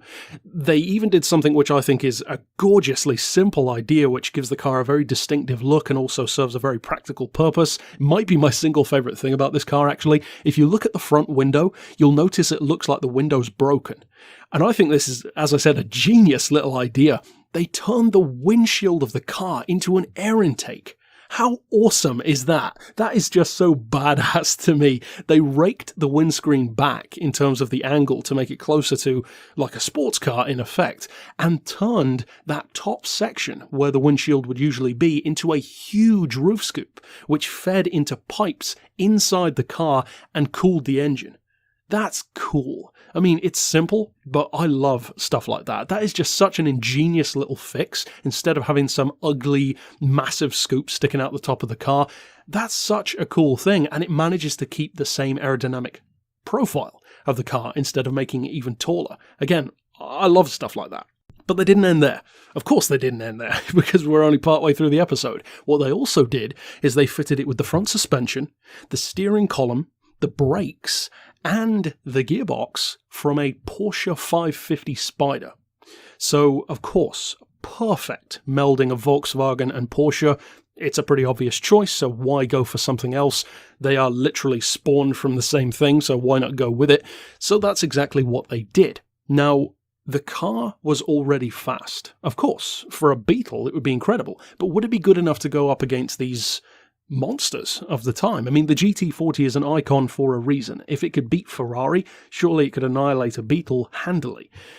But they weren't finished, because the car was bored out even more. They bored out each of the two engines from a 1.6 to a 2.2 litre. This thing ended up being an air-cooled, carburetted 4.4 litre flat 8 with 400 horsepower. This, in other words, is a 1960s Beetle with around 800 horsepower per tonne. Which is just about the most nuts thing I have ever heard, and I love it for it. You've got this Porsche gearbox, twin engine, roof scoop in the windshield, 400 horsepower, 400 kilos, absolutely bonkers. And they tested it for the first time at Interlagos. Now, when they actually took it to the 1,000 miles of Guanabara, this was the moment of truth. Guess what? It qualified third on the grid. Against Lolas, Alphas, GT40s, it qualified third. That alone is amazing. In fact, it qualified faster than all of the Lola T70s on the grid. The Lola T70 is not exactly some little ho-hum sports car of the time. So what about in the actual race? Well, it is an unsung hero, so of course don't get your hopes up too much. However, this car had a fantastic run. In fact, it managed to hold that third place for an hour of racing, and it even moved up into second place during the event for a short period. And unfortunately, the only thing that killed the car is the transmission broke, which is not too surprising given the twin engine setup. It even had crazy little details like an 8-into-1 exhaust system, which I, again, love. Of course, it has an 8-into-1 exhaust, because why have 8 pipes sticking out the side of the car when you can just have one at the back? It's all of these brilliant and cool and badass little details that add up together to make this so much more than a Beetle. This is an amazing little car. And it's one which, to me, definitely deserves a place not just in Unsung Heroes, but it deserves a place of respect in the mind of any petrolhead. You don't need to like the car, you don't need to like the Beetle, you just need to look at this thing and marvel at the fact that they made a Beetle, essentially just a little tin shoebox of a car, into something that could worry the ultimate race car of the day. The most iconic Le Mans winning car of the 60s, a Ford GT40. This little Beetle almost did it. The little Beetle that could, if you will. And apparently even Volkswagen themselves talked to Fittipaldi after the mishap and the race to actually see how he'd managed to make this work, because apparently even they were surprised that you could do that with a Beetle. And of course, there was very little pure original Beetle left, but at the end of the day, it's still 2 Beetle engines that they were working with, so what a remarkable little car. What an amazing achievement. Who cares if it didn't even finish the race? To even keep up for that long is incredible. It's almost like a time attack car, in effect, instead of a traditional race car. And one of the reasons why it did succeed is because of the brilliant minds behind it. So I would encourage you to do even more research into this on Google if you are interested in the car, but that's the overview of pretty much everything you need to know about this particular Beetle. An absolutely nutty little car. I love it. Easily one of my favourite episodes of this series so far. And that's it. So speaking of episodes, of course you can see all of the previous ones by clicking through here on screen, and for now, as always, thanks for watching. If you were to mention the name fan car to the average petrolhead, chances are they'll probably say one of two things, either, huh? Or, yes, because the fan car is arguably one of the greatest innovations of the motorsport world, and somewhat ironically, also one of the most underused, because it has a tendency of being banned very, very quickly. And of course, its inception was way back in 1970 with the Chaparral 2J, never actually won a race and was banned after 1 season, but the car showed what it could be capable of. Incredible performance, amazing downforce thanks to fans underneath the car, which literally suck the car to the road, in conjunction with a Lexan skirting system, creating almost a complete seal between the underbody of the car and the road below it. and literally removing air from underneath, creating that vacuum effect and giving you incredible downforce regardless of speed. And that is the real key to why the system is so good. Because for those who are unfamiliar with aerodynamics, what a rear wing does on a race car, put into very simple terms, is it forces the flow of air travelling over the vehicle to curve upwards, which has the effect of pushing the car down into the road. But the problem with that system, and you can definitely notice this on certain vehicles more than others, the Caparo T1 and even a Formula car being a perfect example, is that you need a lot of airflow. So by definition, they don't work all that well at low speeds. The faster you go, the more downforce you have. And even then, they also become inefficient at extremely high speeds, because instead of producing downforce, they ultimately turn into more of an air brake, literally dragging through the air and slowing the car down. So the spoiler is a great invention in its own right, but at the same time, it's a very limited one in terms of its actual use. It's good at what it does, but it has a very narrow window of effectiveness, and it tends to be average to mid speeds. Really high or really low speeds, and it quickly becomes ineffective. And that, of course, is where the fan car comes in, because having those fans running at all times means 100% downforce, regardless of speed, and that is very, very competitive. Now, as I said, the Chaparral was banned after one season, then 8 years later we saw the iconic Brabham BT46B, which actually simplified and I would say improved the system, where instead of having a separate engine like the Chaparral had, it instead had the fans running off of the flywheel of the car, which is lighter, simpler, more reliable, and the results spoke for themselves. It was banned after one race, but at least it did actually win the race at the hands of Niki Lauda, and it won that Grand Prix event by 30 seconds. That's a huge margin for a Grand Prix race. Now, after that, things went pretty quiet. Now, I'm sure there are people with garden shed creations or custom hill climb cars that have occasionally tried to use fan car technology and just haven't really got the press. And I may even find some and discover them in the future and feature them in this series, but most people tend to know only of those two, because it's not exactly that widely used, because it often gets banned. So what's the point? Well, before we get to the vehicle in this episode, the other important thing that needs to be said is that actually there is technically kind of a third fan car that many people do not realise is one, which I would say technically isn't, but it's close to it. And that is the McLaren F1. And a lot of people don't realise this, but the McLaren F1 actually does have fans underneath to manipulate the airflow underneath the vehicle. So it's very close to being a fan car, but the reason why I would strongly argue that it is actually not a fan car is because, for one thing, it does not even attempt to seal the underbody to the road, and the whole point of a fan car is to do that. The McLaren is a fan car in as much as it tries to manipulate airflow underneath the vehicle and use it to its advantage. That's not what a fan car does. A fan car tries to eliminate airflow underneath the car by creating, by definition, a vacuum. They are two very different things. So of course I can understand why people would say that about the McLaren, and it's certainly closer than most street cars would get anyway, but that's about it. And of course in Gran Turismo we saw the Red Bull series, beginning with the X2010, which of course is a fan car, but doesn't run like that in real life. And that interesting juncture is where this little monster comes in, because in a couple of years' time we are going to see Gordon Murray's new T50 fan car, which will be on the street. But for now, this is about as close as we have ever gotten to having an actual fan car as a production or road-going vehicle. And the vehicle in question is of course based very obviously on the Ariel Atom. It's built by Ariel. It's a test prototype or a concept called the Aero P. And this car was designed and conceptualized with the help of two companies, Delta Motorsports and Total Sim.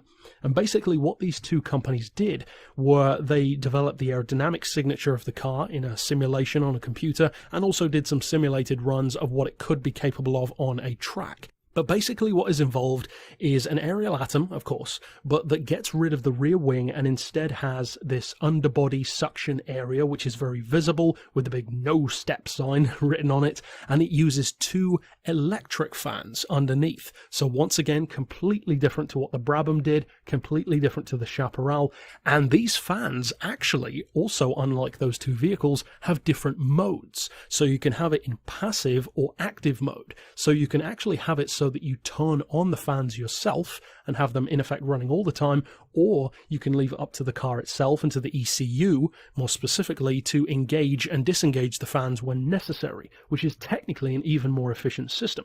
So for instance, the fans will work under heavy braking, heavy turning, or under heavy acceleration.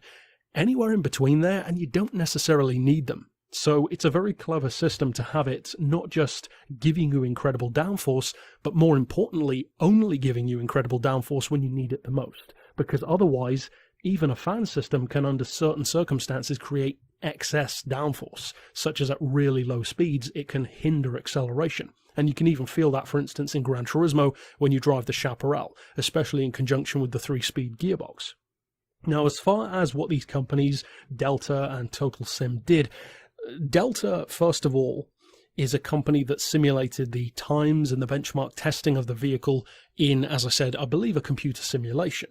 Total Sim, on their side of things, did what they call CFD, which is computational fluid dynamics, basically working on the aerodynamic signature of the car and mapping out how this system would affect the car's stability, its downforce, the reduction in drag compared to a wing, all that kind of stuff. And they actually have roots in Formula 1, so there are a couple of different things for sure. Now, everyone have actually said that this system makes the car 15% more aerodynamically efficient than it is with a rear wing. That's a big difference. 15% is more into the system. And even for performance, although no official times, as far as I know, have been announced in terms of like acceleration or lap times or anything like that, what we do know is that it's fast, very fast. And they said that they were very pleased with the results. They said it produces significantly more downforce. In fact, the quoted number is 3 times the amount of downforce that their rear wing usually produces, except the difference is it produces that for 0 miles per hour.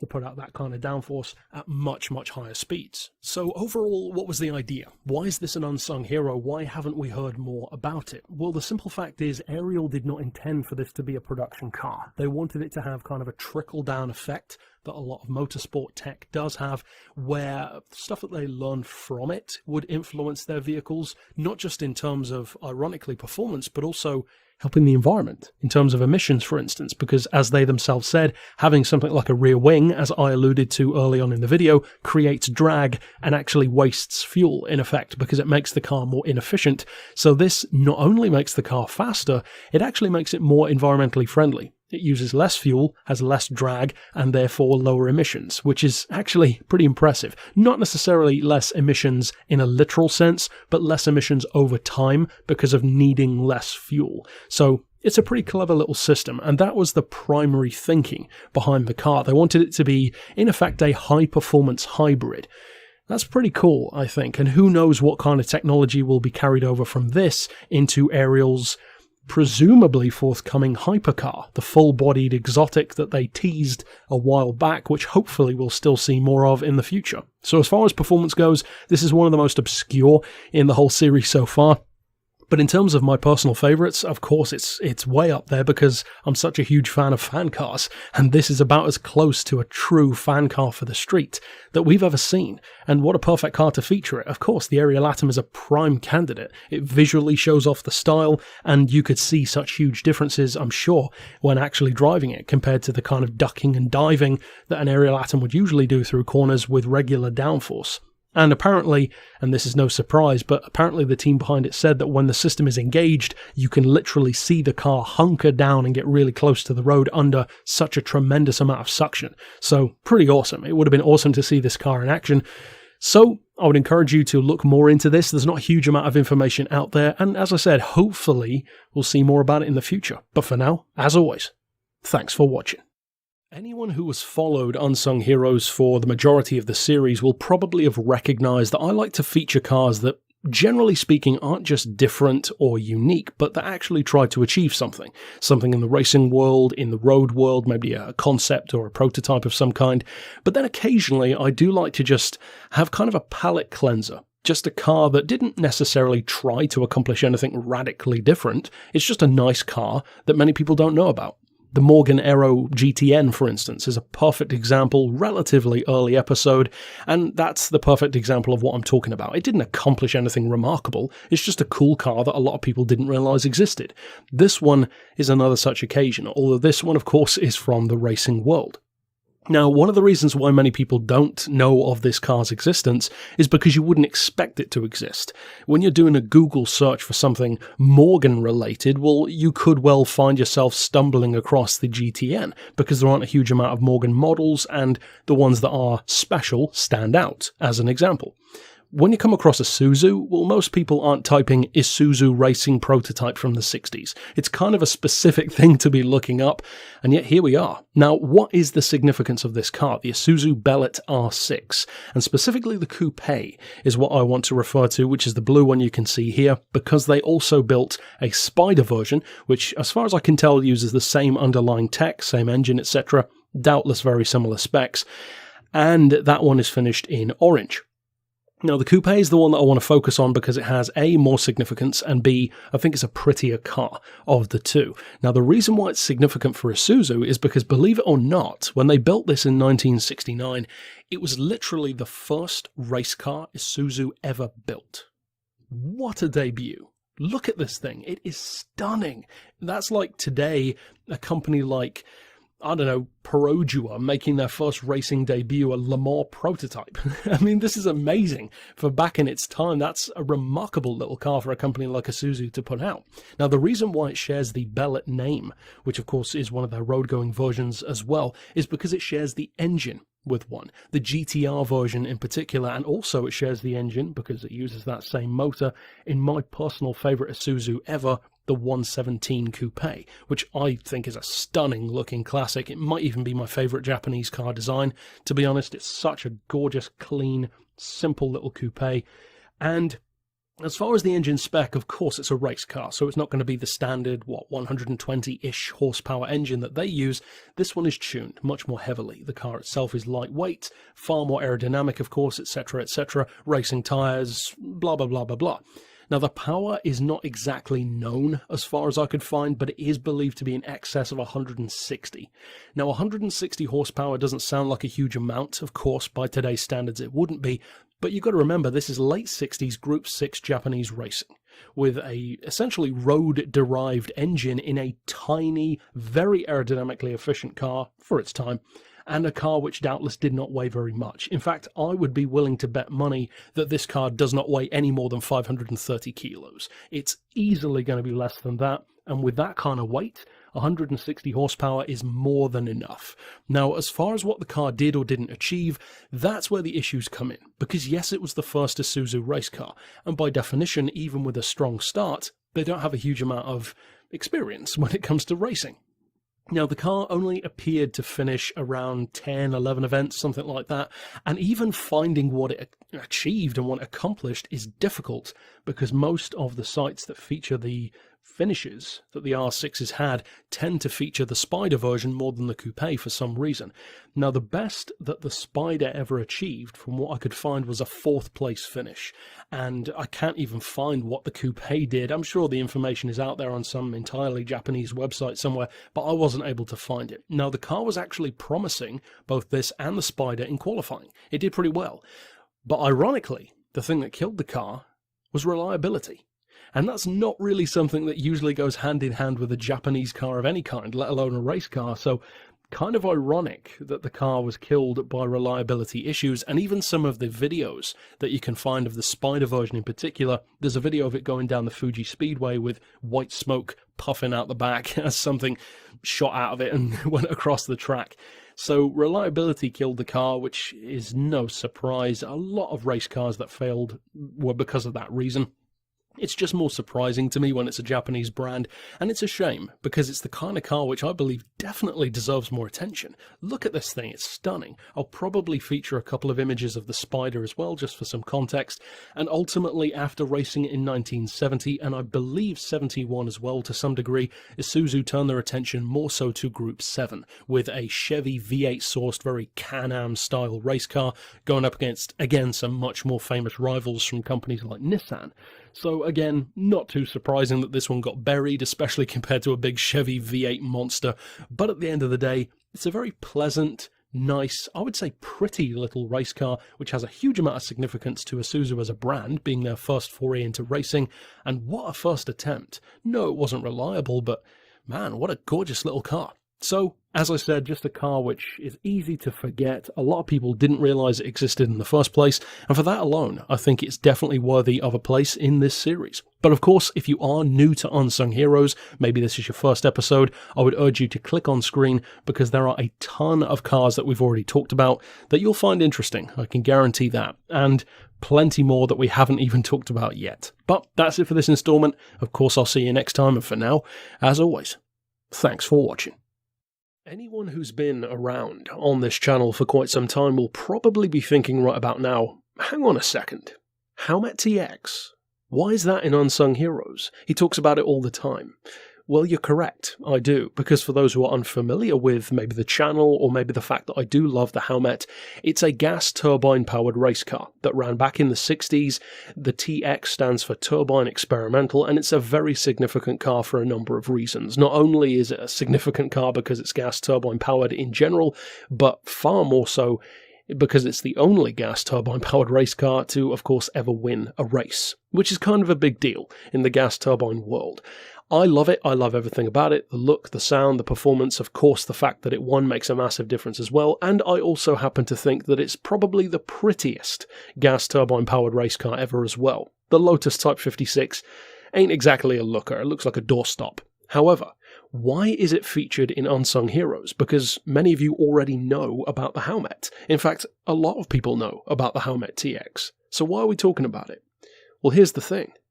There are two Howmets. And many people don't realise that. Not just two different versions, two different chassis numbers, because there was that too, but actually a distinctly different second iteration of the Howmet TX, and that is what many people don't realise. Now, the original version, the coupe if you will, the Group 6, the famous one, which you'll sometimes see in blue, sometimes see in red, was chassis number GTP1 and GTP2. Now, at the end of the car's run, after they deemed it to be too costly and too complicated and not reliable enough to continue racing it, which are all unfortunately very familiar things to heard said about a gas turbine powered car, they decided that after all they had a victory under their belt, so before they had to give back the Continental turbine engines to Continental, of course, because for those who don't know, they actually never owned the engines, they were leased from the company and only allowed to use while they were racing the cars, they decided, well, if we're going out on a high note, why not try and go for some speed records? Because again, it's a clever idea. There aren't exactly a lot of rivals out there for a car like this. There is not a lot of competition in the gas turbine world, so why not take it on? The Lotus 56 is a completely different vehicle. The Rover BRMs from back in the day are hardly a rival for it, so why not? You've got a car right there with gas turbine power. Go for it. So that's what they did. They took chassis number GTP2 and actually rebuilt it as an open-top, I would say very Chaparral-esque, actually, Can-Am style vehicle, which kind of looks like an open-top version of the Chaparral 2D in particular. Now, what they did then is made the car very light. It weighs only 1,000 kilos or thereabouts. That's 2,200 pounds, aka 1 metric ton. It still puts out about 350 horsepower, of course, up around 60,000 RPM redline, and the performance was very impressive for Group 6, at least in a straight line. Of course, low-end speed can be a bit sluggish. And then what they did is they took it to Talladega and broke 6 records with it for gas turbine vehicles. And what they did as well was also clever because they thought, well, while we're here, why not go for multiple classes of gas turbine by adding ballast to the car? So what they did is they ran in Class 2 and Class 3 records, Class 2 being between 500 and 1,000 kilos, which is, in other words, between half a ton and a ton, and then Class 3 is for vehicles over a ton.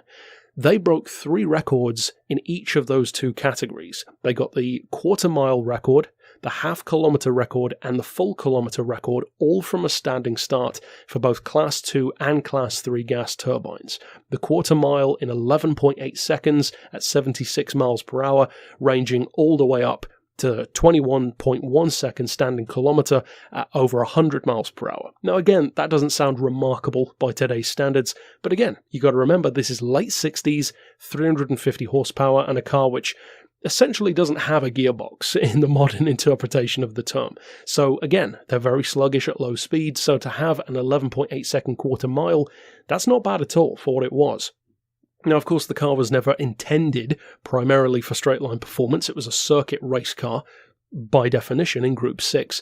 So these speed records are a big deal. Now, I haven't checked as to whether or not any of these were beaten later on, but I wouldn't be surprised if they never have, because once again, we haven't exactly seen a huge amount of rivalry in this category. I mean, what would be the closest thing? I guess the Lotus Type 56, and that's about it. Beyond that, I can't think of many others after this date that I'm aware of that could have even rivaled it if they wanted to, let alone cars that were actually built. So ultimately, it's a car which certainly doesn't have the pedigree of the Mark I, if you will. It doesn't have the racing exploit that it had with that single victory, and it's certainly not as well known. But at the end of the day, that's kind of the point. That's why it's here. I think it's a very cool car. I certainly don't have the same love for this one that I do for the regular coupe. I personally think the hardtop version looks better. Of course, it's more significant, and it's just, the original. It has that certain purity to it, but it's still very cool, I think, that there is even a completely different second helmet model from the first one that kind of spawned from it, which many people don't even know about, that many people haven't seen. So ultimately, that's it for this pick. Relatively brief episode, partially because I don't want to go over a ton of information that I've already discussed about the helmet anyway, because as I said, I have talked about it on the channel before. So if you would like to know more about the TX, the original one, then I've put probably at least 2 links in the description. I'll have to check while I'm editing the video, but there should be at least 2 links down there to my HSG Top 50 series and my Gran Turismo 7 wishlist series, where I talk about the car, the original that is, in a more in-depth way for those who maybe are not familiar at all with helmet. So overall, that's it. Very big deal for me, of course, this episode, since I have so much love for them. And of course, if you are new to Unsung Heroes, you should click right here to check out all of the previous episodes that we've done. And as you can see from the thumbnail, we've done quite a few of them. And don't worry, there are plenty more to come. In fact, there are more to come than the ones we've already done. So that's it overall. I'll see you guys next time, and for now, as always, thanks for watching. The first thing I want to say as we get into this particular installment of Unsung Heroes is thank you for clicking on it, because I know that many of these episodes, especially ones that feature classic and vintage cars, don't necessarily have the wider appeal, especially for younger viewers, that many of the spicy, newer, for instance, Le Mans cars or Formula cars or supercars do have. They just intrinsically attract a lot of attention, whereas something like this from the 50s in IndyCar racing, it just doesn't have the same kind of wide appeal. And let's be honest, that's one of the main reasons why a car like this should be here, because it's exactly the kind of vehicle which deserves a spot in Unsung Heroes. Now, as you saw from the title, this is a diesel race car. Now, a lot of people are not fans of diesel. I mean, they're not called diesel heads after all, but as many of you know, I have a ton of love for diesel performance cars. I love the Volkswagen V10 diesels. I love the Audi V12s. Of course, I love the Le Mans diesels from Audi and Peugeot as well. This one is a much, much earlier example. Way before they were even on the scene in that kind of way. These Cummins diesel Indy cars were making their presence known, because there is actually not just one. Now, I would actually go so far as to say that this particular vehicle, although not as visually exciting or certainly not as well known, I would definitely put on a similar pedestal to stuff like the Chaparral 2J, the Brabham BT46B, the Mazda 787B, and a number of other cars that many of us here on the channel do know about, and that we do have a lot of love for, simply because we know about them more. This car doesn't get that kind of press, and unfortunately part of that is probably because it's a diesel. The reality is, though, the story behind it is actually very similar to many of those cars that we love for being so oddball and so radical. So what is the story?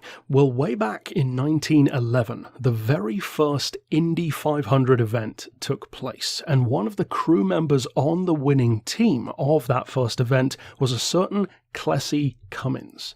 And this Clessie Cummins would go on to actually found Cummins diesels in 1919 in Columbus, Indiana, incidentally. Now, Cummins did not enter the Indy only once with this car. They actually built 5 different cars and entered the Indy 500 itself at least 4 times, from what I could find in 1931, 1934, 1950, and 1952. Now, as far as I could tell, it was never done again, not by them or anyone else, and you can probably guess why, considering a lot of the cars that I referenced, like Chaparral and Brabham, but of course, we'll get to that later. So where does this car come in? Well, those previous cars from 1931, 34, etc., they were all very impressive cars in their own way, and with each new variation of IndyCar rules, each new vehicle that Cummins built, and each new independent manufacturer like Duesenberg, on this occasion Curtiss Craft, that they paired with to build these vehicles, they got better and better. And although they didn't win,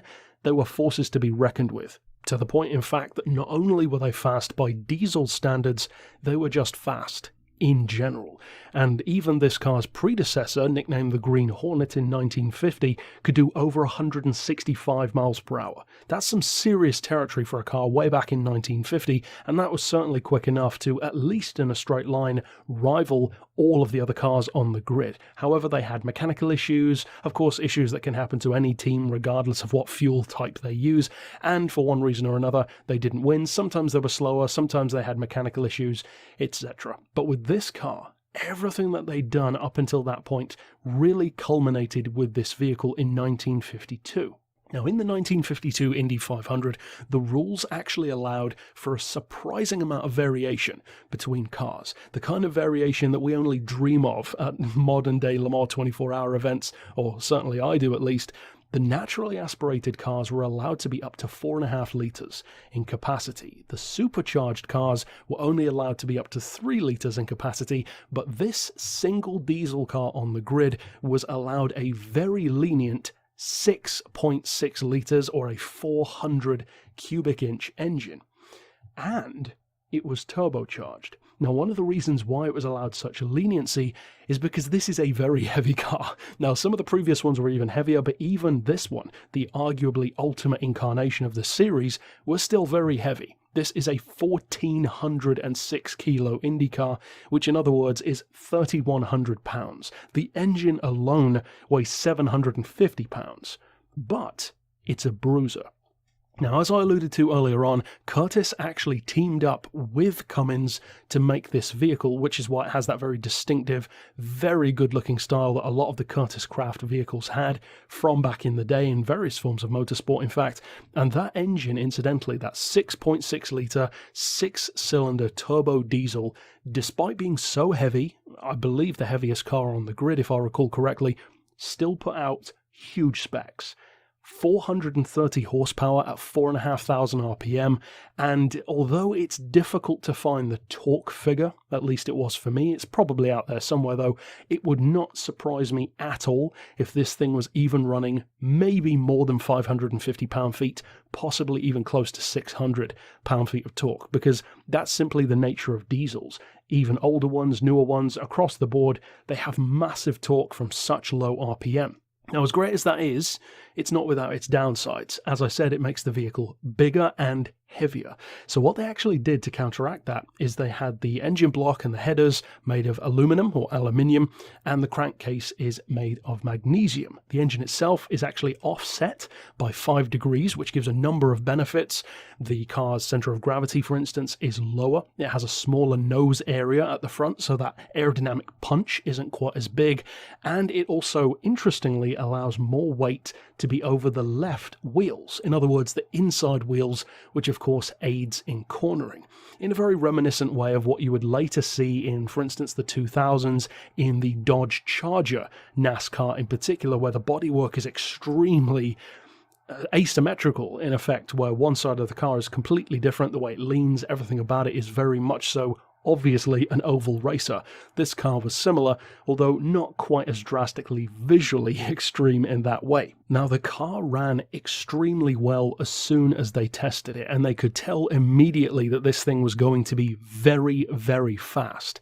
And in a very clever move, ultimately it would be proven that they would have been absolutely right. They didn't want to prove too much of what this car could do in fear of, well, basically whatever happens to any car like this, as we saw from Chaparral, Brabham, and a number of others where it either gets banned before it even gets the chance to race, or banned very quickly after, regardless of if it wins or not. So they started to get very, very quiet about what this car could do, and even in the actual qualifying, there was never a single lap during all of the testing time and the qualifying time where the driver even used full throttle for a full lap. He deliberately, in effect, sandbagged with the car, which of course was much easier to do back then. They didn't exactly monitor the cars electronically like they do now, but they basically fooled everyone into thinking, oh, the diesel's nothing to worry about. It's bigger, it's heavier, and it's slower to boot. Plus, given the track record of some of their previous cars, which were also on occasion slower on the grid, it wouldn't have been anything new. Not really that much to worry about, in other words. So, what actually happened is in qualifying, 15 minutes before the qualifying period ended, the driver pushed the car to its limits. He hit 139 miles per hour on the Indy Oval and even beat everything on the grid in terms of qualifying time. They qualified first in a diesel car. They got the pole position and even beat the 4-lap average speed record by over 1 mile per hour, which doesn't sound like much, but of course an average speed is a much bigger deal than just an outright speed. So in actual fact, a difference of only 1 miles per hour over those 4 laps is a very big deal. Now ultimately, 2 cars later on, I guess in that 15-minute window, did ultimately qualify higher, but the car entered the race. It was so close to the event that they couldn't exactly outlaw it already, and the car did run. Now, the car already presented some potential issues. One, for instance, was that massive torque that I mentioned, and in the testing and qualifying, the driver would occasionally push it so hard that the tread would literally tear off of the wheels, which is awesome. I mean, I love it. It's very impractical and it's awful for racing, but it just sounds so cool. You've got this diesel car with so much torque that it literally shreds its own tires. That's just badass across the board. But in the race itself, it actually was doing well. It was keeping up with the pace. The average speed was up with the pace. But unfortunately, after 180 miles of racing, which in other words is 71 laps, where they were keeping up with the other cars, they were actually still maintaining 5th place on the grid, which is not bad at all. The culmination of an issue kicked in, and that unfortunate issue was that the turbo inlet was getting clogged with more and more debris, including rubber and various other things from the track, and it ultimately meant that they had to retire the car after those 71 laps. Now, the car was still awarded 27th place ultimately, but the rules were changed thereafter to no longer allow diesel cars. Surprised? Me neither.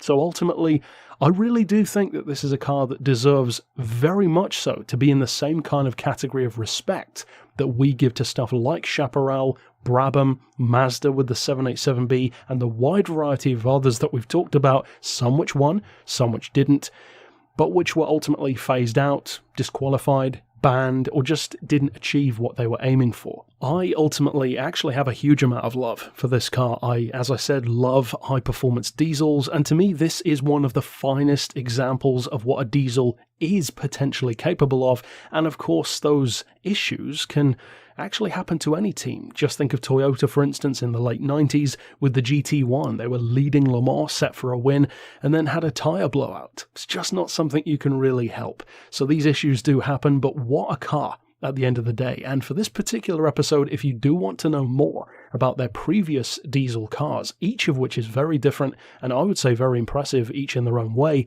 I've actually put a link down in the description to a site where you can read about all of them in chronological order. And there's a lot of very interesting stuff there if you want to check it out. But if you want to check out more episodes from a variety of other vehicles in this series, you can click right here on screen. But for now, as always, thanks for watching.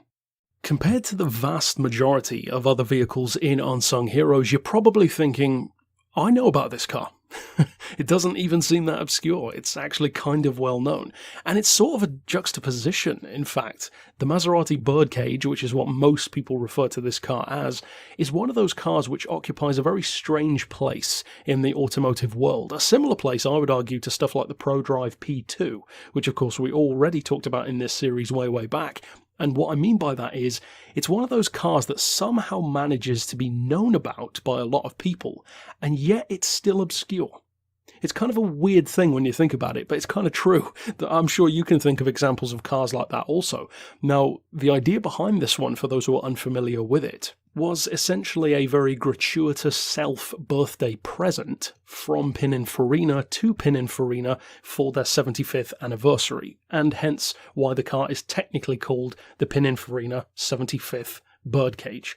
Now, that's not as catchy as Maserati Birdcage, so obviously that's why many people tend to call it that, and the Maserati logo is there, and it doesn't stop there, because of course the Birdcage name, and also certain very specific elements of the car's design, are definitely an homage and a direct nod to Maserati's own classic birdcage race car. It was also white, it had a very minimalist, simple, smooth, curvy design, and also that kind of central canopy design, which gives it kind of a black and white look, with some exposed mechanicals in there as well. But the connection doesn't end there, because to me the most amazing thing about this car is that the design looks like it could have come out tomorrow, let alone yesterday. Because for those who are unfamiliar with the car, and maybe you have no idea what this is or what it's about, or what it's powered by or anything like that, if I were to ask you, when do you think this car came out, considering that the LaFerrari came out in 2013? Well, you'd probably think, well, it kind of looks like a LaFerrari, or at least the Maserati equivalent to it, in a similar way to how the MC12 was the equivalent to the Enzo. The Enzo came out in 2002. It took about 2 years for the MC12 to come out in 2004. So if a similar thing happened then, with the LaFerrari coming out in 2013, surely this one would have been scheduled for maybe 2015, possibly 2016. And you would be correct in thinking that from a design point of view, because it certainly does look like that. But what if I told you that actually, this car came out in 2005? That to me is insane. Look at the design of this car and how well it holds up. The headlights look like a current generation Maserati. The grille, the curve of it even looks like the grille on the Levante. Even the rear lights look similar to the Gran Turismo, as do the wheels. So for a car that is well over a decade old, far more, almost 15 years old in fact at this point, it holds up insanely well as far as I'm concerned, considering that this literally was a concept car from only 1 year after the MC12. Now that is probably going to get some of you thinking, well that's probably why they didn't do it, in a very similar way to the Chrysler ME412 situation, where, for those who don't know, it wasn't produced because Mercedes, who of course at the time were partnered with Chrysler, asked Chrysler not to make it because it would have overshadowed the SLR McLaren at the time, which is absolutely true because they are two totally different kinds of exotic. The SLR is a gorgeous car, I love everything about it, it's one of my favourites, but the ME412 is just a completely different kind of machine. It's a Koenigsegg level or Bugatti level hypercar.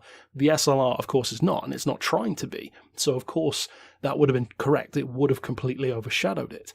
So almost in a more internal way, you can certainly see why maybe they didn't produce this car immediately after the MC12, given that it would have definitely overshadowed it, especially when the car was initially planned to be potentially built to order with a price tag of somewhere between $2.5 and $3 million a piece, which these days doesn't sound so crazy. Back in 2005, there weren't many, if any, cars with that kind of price tag on a production scale, but now you've got crazy stuff like the Bugatti Divo and various others that are that kind of price.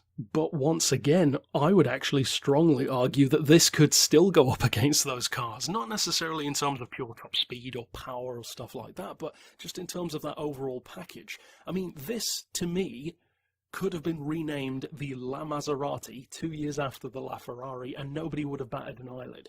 Not in a negative way, at least, because it looks like a La Maserati. It looks like the Maserati equivalent of the LaFerrari, and imagine how cool that would have been, especially in like 2015, because we're so far removed from the MC12. Maserati hasn't had a supercar in a long time, and they don't really have any plans to that we currently know of either. So this would have been amazing as a La Maserati, or maybe even call it the MC12 again, or something like that. But what's underneath? Is this just an empty shell show car, as some of them are, or does it actually work? Well, the answer to that is thankfully, yes, it does, which is very cool. It's always better when the car is a full working model with a real engine, real specs, all that kind of stuff. So what are the specs? Well, underneath, they built it on a fantastic base. Not too surprisingly, the chassis is shared with the MC12, which of course is itself a derivative of the Enzo, so a brilliant trio to work with there. The engine is, again, not surprisingly at all, also from the MC12, again, technically from the Enzo. It's a Ferrari F140 Series V12, 6 litre, but the difference really comes in when you look into the tuning level and the output spec of the car, because I already mentioned that this could easily pass as a La Maserati, which I would argue it could. But at the same time, this could have very well been Maserati's Huayra, because the specs are a fantastic rival for the Pagani.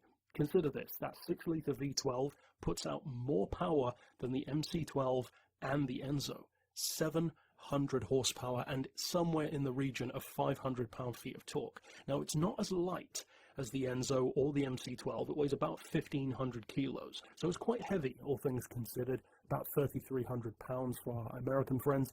But at the same time, that's actually not a crazy weight. That's basically similar to most production Lambos, so it certainly wouldn't have been too heavy to get the job done. And if you look at the performance that both the MC12 and the Enzo have, you could make some interesting educated guesses on how quick this could have been.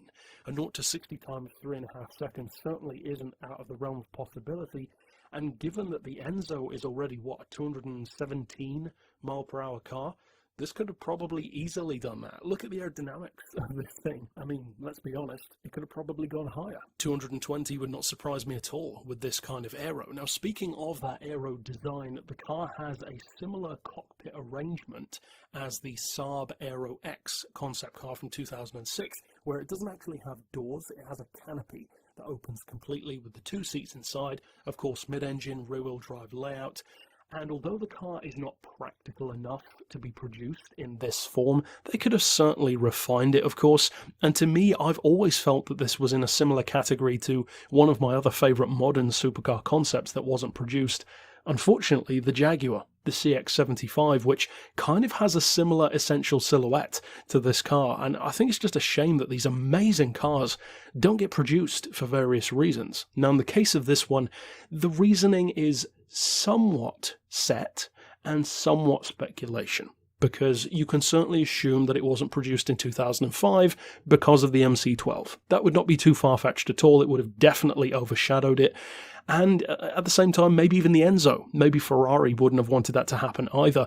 But apparently there was actually some contention between Maserati and Pininfarina about the car's final form and its production. So that could well have put the final nail in the coffin, unfortunately, for the car to not be made. So to me, this is unfortunately just one of those occasions where a truly incredible supercar concept was made, and it simply was not given or allowed the chance to shine, and it joins the ranks of some other incredible cars like the Bentley Hunaudieres, the Peugeot Oxia, the Peugeot 907, the Volkswagen Nardo, and a number of others, even the Cadillacs that I mentioned.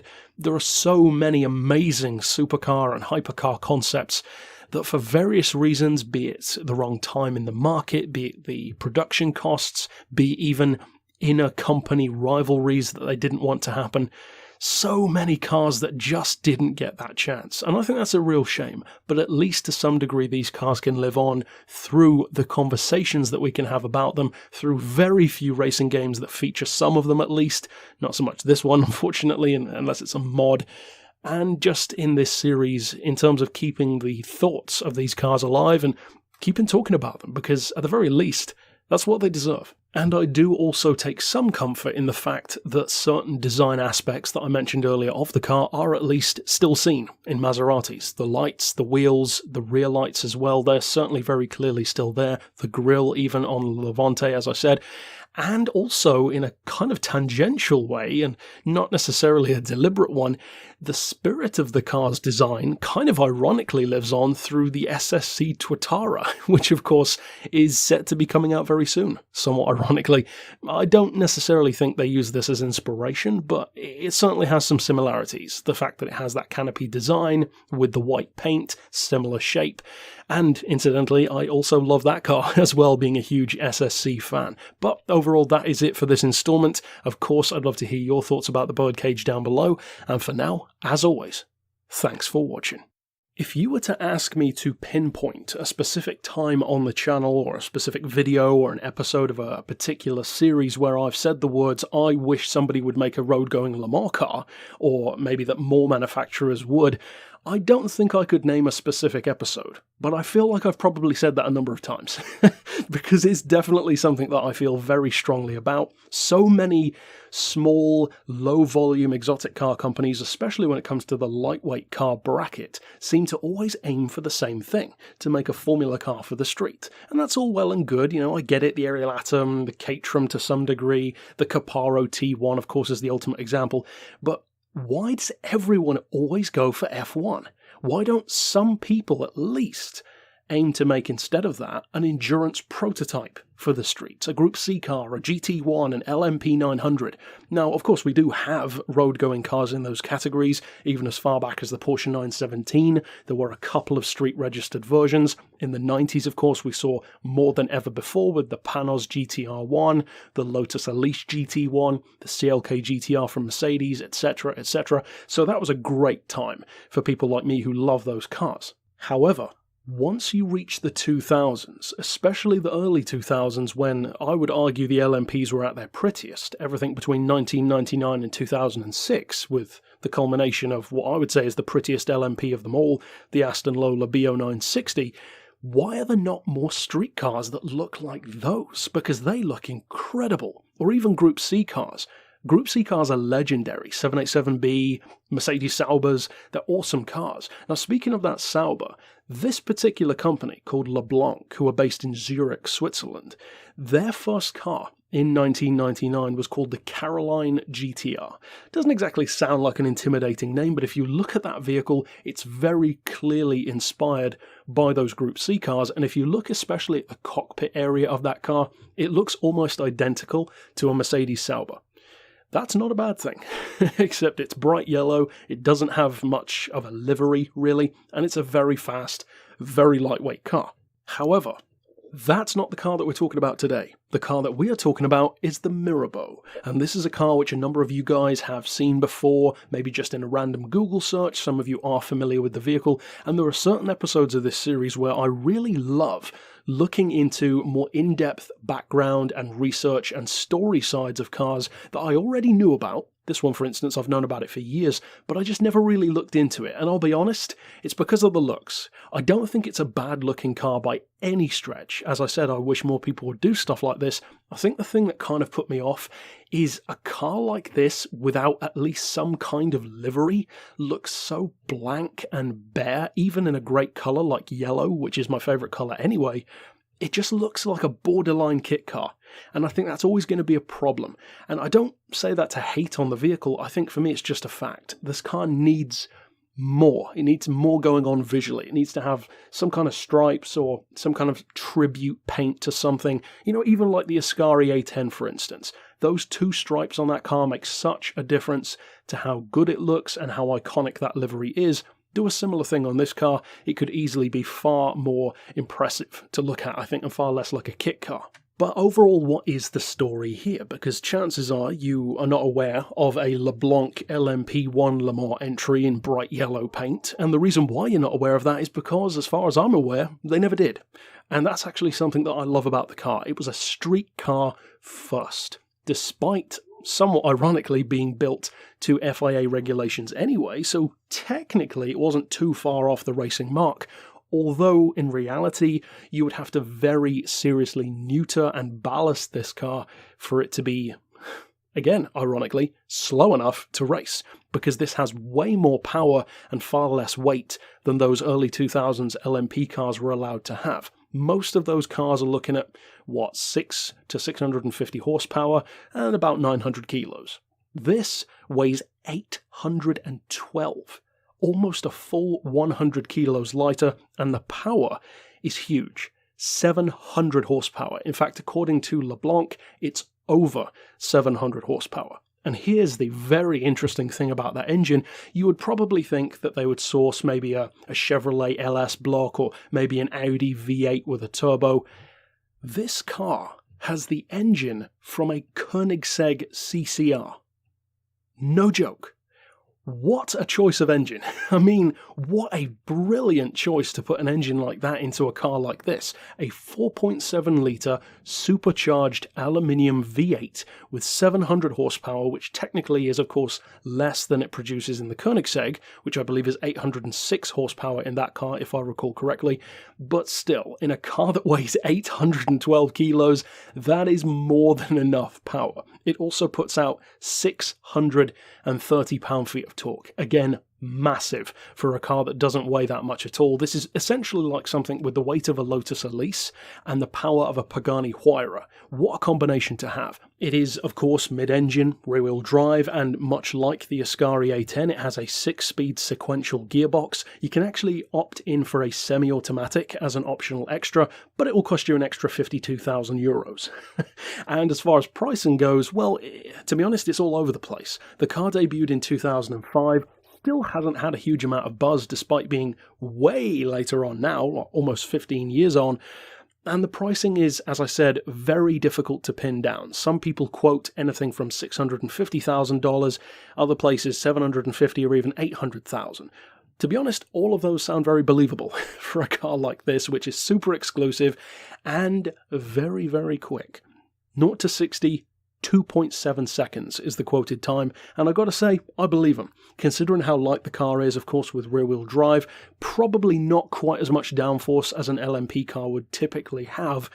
Well, it wouldn't surprise me at all if this thing is, let's say, prone to wheel spin, so you probably can't really give it the full beans off the line. But as far as top speed, well, it's a monster. It's not quite as quick as a Koenigsegg, but 230 miles an hour is real fast. In fact, this is one of the fastest cars that most people have never heard of. It's faster than the B Engineering Adonis, it's almost as quick as the Ultima GTR 640, and that is pretty nice territory to be in. It's far faster than the vast majority of iconic supercars from this era. I mean, think about other cars of the time. You had the Ascari A10, the Gumper Apollo, even some of my favourites like the MC12 and the SLR. Even stuff like the Enzo, which most people considered to be pretty much the quickest thing before the Veyron came out, even that pales next to this. The only cars that could beat this in the early 2000s, on a production scale at least, would be the Koenigsegg itself, the CCR, the McLaren F1 from way before, and of course the Veyron. That's pretty good company to be in for a car like this, which would never usually take on cars like that. To have performance which is even in the same ballpark as those vehicles is remarkably good. Now, I mentioned earlier on, of course, that the optional semi-automatic gearbox was an extra 52,000 euros, but that's actually not the only optional extra. It also has the curious option of a roof, which I've never actually seen, and I don't really see how that would work. Maybe they mean it's just a fixed hardtop instead, like a closed-top prototype, Bentley Speed 8 style. It's possible, I guess, but I've never seen that one. And other options include upholstered seats instead of bare carbon, and air conditioning, so win the Le Mans style, and with a bit of comfort as well. Interesting options to have on a car like this, but once again, those are the kind of comforts and extras that you would never even need on a race car, let alone have on the road. They make all the sense in the world. It's the kind of car that you could, in a very 90s sense, potentially drive to the track, put different tyres on it, win, and then drive home. It's a shame that the regulations wouldn't allow that kind of thing, but it's a very McLaren F1-esque vehicle in that sense, and for that alone, I think it deserves a lot more credit. So essentially what you've got at the end of the day is a very pretty, blonde, Swiss exotic. Kind of like my ex. But overall, it's a car which is awesome, I think, in every way. Kind of let down by the fact that it has visuals which could easily be mistaken for a maybe much more affordable, let's say, kit car of the highest order, Not that that's an insult to kit cars, of course, it's just not necessarily the kind of looks that you'd want from your $650,000 supercar, but it's cool that Switzerland has a car like this, and if you're going to make a supercar, go big or go home. And they certainly did. What a remarkable car, fantastic performance, and again, this vehicle, the Mirabeau, definitely does not deserve to be an unsung hero. More people need to know about this car, so keep the conversation alive, tell your friends about it, and of course do some extra research yourself on Google, as always, if you want to maybe do some more digging about the car yourself as well. But for now, as always, thanks for watching. What if I told you that there was a car that you've probably never seen before that has Mercedes components, better aerodynamics than a brand new Tesla and the vast majority of supercars ever built, is almost as wide as a Hummer, has 7 seats, has a top speed which is more than double its power figure, and yet you've probably never heard of it before, and definitely have never seen it in person? Well, that is this car, and it comes from the 1930s. There are some amazing vintage and classic cars, some super obscure ones, some very oddball ones for sure, but more often than not back then, most of the oddball cars, be it one-offs, coach-built vehicles, concepts, whatever the case may be, they tended to very heavily focus on aerodynamic testing and ideas and concepts, and that is exactly what this is. Because the vehicle in question, called the Schlurwagen, which was named after its designer Karl Schlur, he was a German, as you can kind of tell, a designer of course, and he initially proposed the idea behind this vehicle in 1936.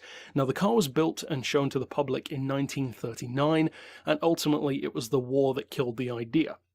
However, Karl Schlur actually died not too long ago, in 1997. He was incidentally born in 1911, and what he wanted to achieve with this car was to design a vehicle that was on the road based on existing mechanicals, but that had the aerodynamic design of essentially an aeroplane wing. And that's something which will be very familiar to anyone who is a petrol head, because there are a number of cars throughout history, even way later in like the 60s for instance, with the Lamborghini Miura as a perfect example, which did that exact same thing, basing a car's design to be pretty for sure, but also as aerodynamically efficient as they thought it could be at the time. Now the disadvantage sometimes, such as with the Miura, is by designing a car that's based on a wing, you by definition create something that creates lift, which isn't exactly ideal. In the case of this car, that wasn't really an issue though, because unlike the Miura, it was totally based on the top of the car rather than having that unslung underneath section that the Miura has as well, creating said lift.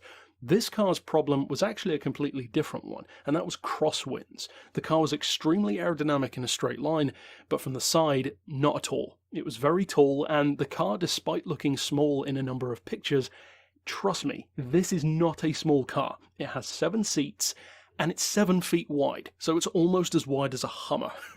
So it certainly isn't a small vehicle despite the cute names that people tend to give it. Now the engine of the car is, as I said, based on a Mercedes. In fact, it essentially is a Mercedes underneath, a 170H model, which is incidentally a rear engine, rear-wheel drive Mercedes. And this car actually has the chassis and the engine from that car. It's a 1.7 litre inline 4 with a mighty 38 horsepower. Now here's where things get impressive, because that aluminium body allows this car to improve the top speed essentially of that Mercedes that's underneath the body from the existing speed of 65 miles an hour, which is what the Mercedes could do.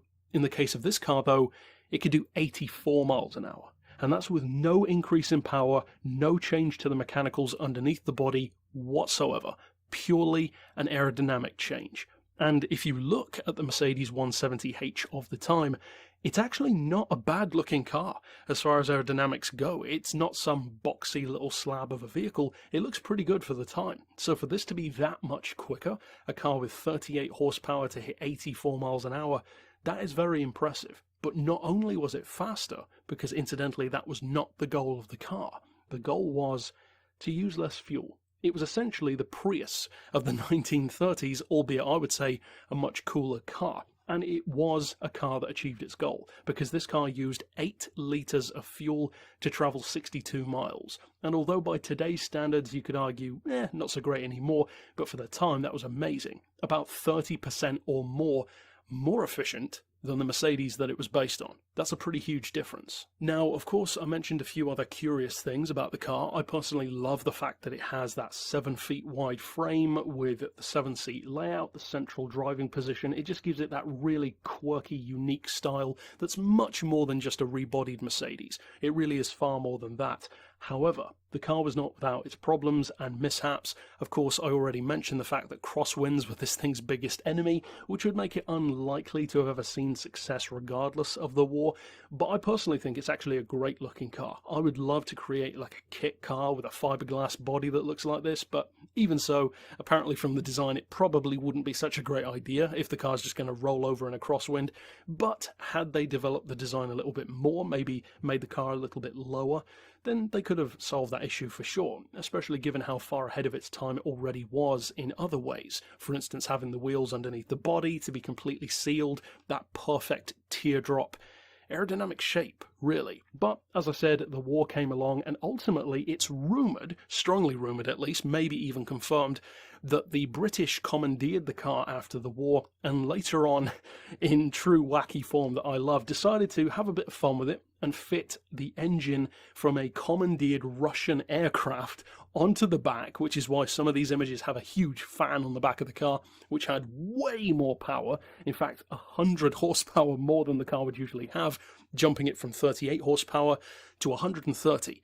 Now doubtless the car was very quick, but at the same time, when you take something that is, yes, very aerodynamic, but then swap it out from being gear-driven, in other words, through a normal drive shafts and gearbox, etc., to being thrust-driven by the fan instead, well, that could cause issues, especially when the car is, as I already said, not exactly ideal when it comes to crosswinds. It was tested. I wasn't able to find much, if any, information as to how quick it actually was with that engine on the back. I should imagine pretty good in a straight line, but of course with any thrust-driven vehicle of any kind, be it a jet engine, a fan, whatever the case may be, it's not exactly ideal for cornering, because the car just wants to go straight all the time as soon as you give it throttle, and although you could argue that's the case with any car, you can really feel that problem a lot more, especially when you can't exactly slow the fan down in the same way as decelerating a normal car. Now ultimately, the vehicle was lost to time, and although the body was damaged, it is believed that it's possibly just gone into some garage or private collection somewhere, or it could have just been scrapped for whatever reasons. Maybe they didn't consider it to be worth keeping around, especially with the kind of attitude people would have had towards the Germans at the time. Kind of understandable if that happened. It's a shame though. I think this is a gorgeous looking little car. I know it's probably a controversial thing to say that I do think it looks good, but I actually really do. Then again, I'm also the kind of person who thinks the AMC Gremlin looks pretty good, so I know that my opinions certainly are out there as far as car design, but for me, I love the idea behind this thing. I love the fact that it was faster and more efficient and extremely practical for seating. Not so much for size, but certainly it was big enough to lug around the whole family and plenty of shopping potentially if you went out to the store. But a couple of issues, both historically and mechanically, ultimately killed the car, and that's a shame. But that's it for this particular installment. Of course, you can click here on screen to see all of the previous episodes that we've done, and there are certainly some other very crazy aerodynamic designs that we've looked at, be it in the form of downforce or drag coefficients, and various other things as well. But for now, as always, thanks for watching. For those of you guys who are long-term fans of Unsung Heroes, or maybe even if you're more recent to the series but enjoy watching older episodes, you can actually have a hand in the 100th episode of Unsung Heroes. And the way that you can do that is by clicking the link down below, going over to the official Discord server for this channel, and then voting on what your favourite cars have been from this entire series. And the reason why we're doing that is because at episode 100, I'm going to do a top 10 countdown of the community pick of the 10 favourite cars of Unsung Heroes. And then we'll probably repeat that in future as well when we get to the next milestone. But as far as this particular episode goes, this is easily one of my favourite vehicles that we've ever talked about. It's a car which is extremely obscure. Chances are you won't find any footage of it driving, let alone racing, and we'll get to why later on, of course, and it's certainly one of the most ambitious cars that we've ever discussed. Now, certain things about the car are fairly obvious. You can tell, of course, it's a probably late 60s Indy car. It has very little in the way of aerodynamic downforce, at least, which is not unheard of for that era of Indy, and if we're talking about it at all, there's got to be something special here. Now, the name of the car kind of gives you some clues, the appearance of the car as well, so let's consider what we have and see if we can figure it out. Well, you've got a car which has a very space-age appearance. It's much longer and wider and heavier looking than an Indy car would typically be, so that could indicate a large engine, or maybe just a unique visual style for aerodynamic purposes. It has some very distinctive air outlets and intakes on the body.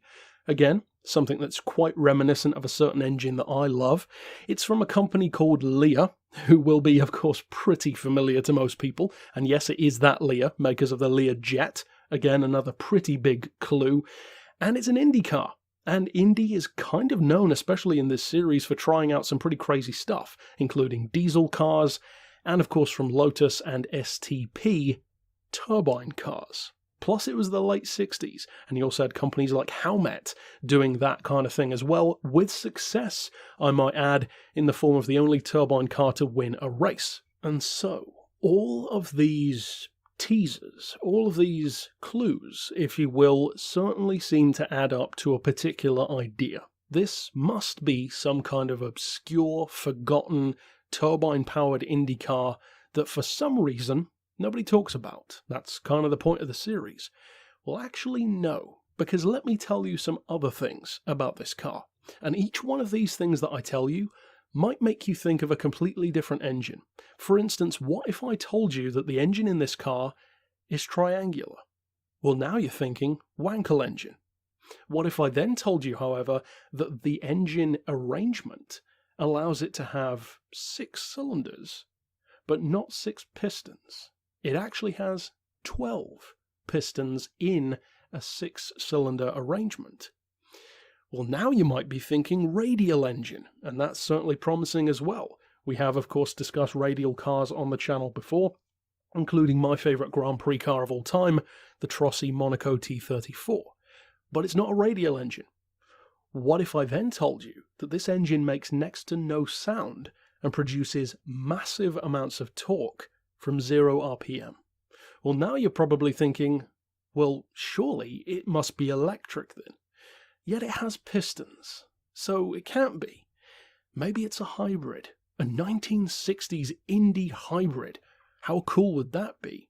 Well, it's not that either, because what this car actually is, to me, is far cooler than all of those engines, at least from an Indy car point of view, and I would argue that this may well be the most ambitious Indy car I've ever heard of, because this was in fact intended to be the very first steam-powered Indy car.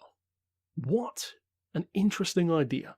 Now, steam was successful back in the day, but not for racing. It was regular road cars back in the era of well before the war, where cars were electric, some were steam, some were piston engine, but it wasn't as much of a dominated market as it became later on. You did have more steam cars around. The Stanley Steamer, of course the fastest of them all, the Doble E20, which is my favourite steam car.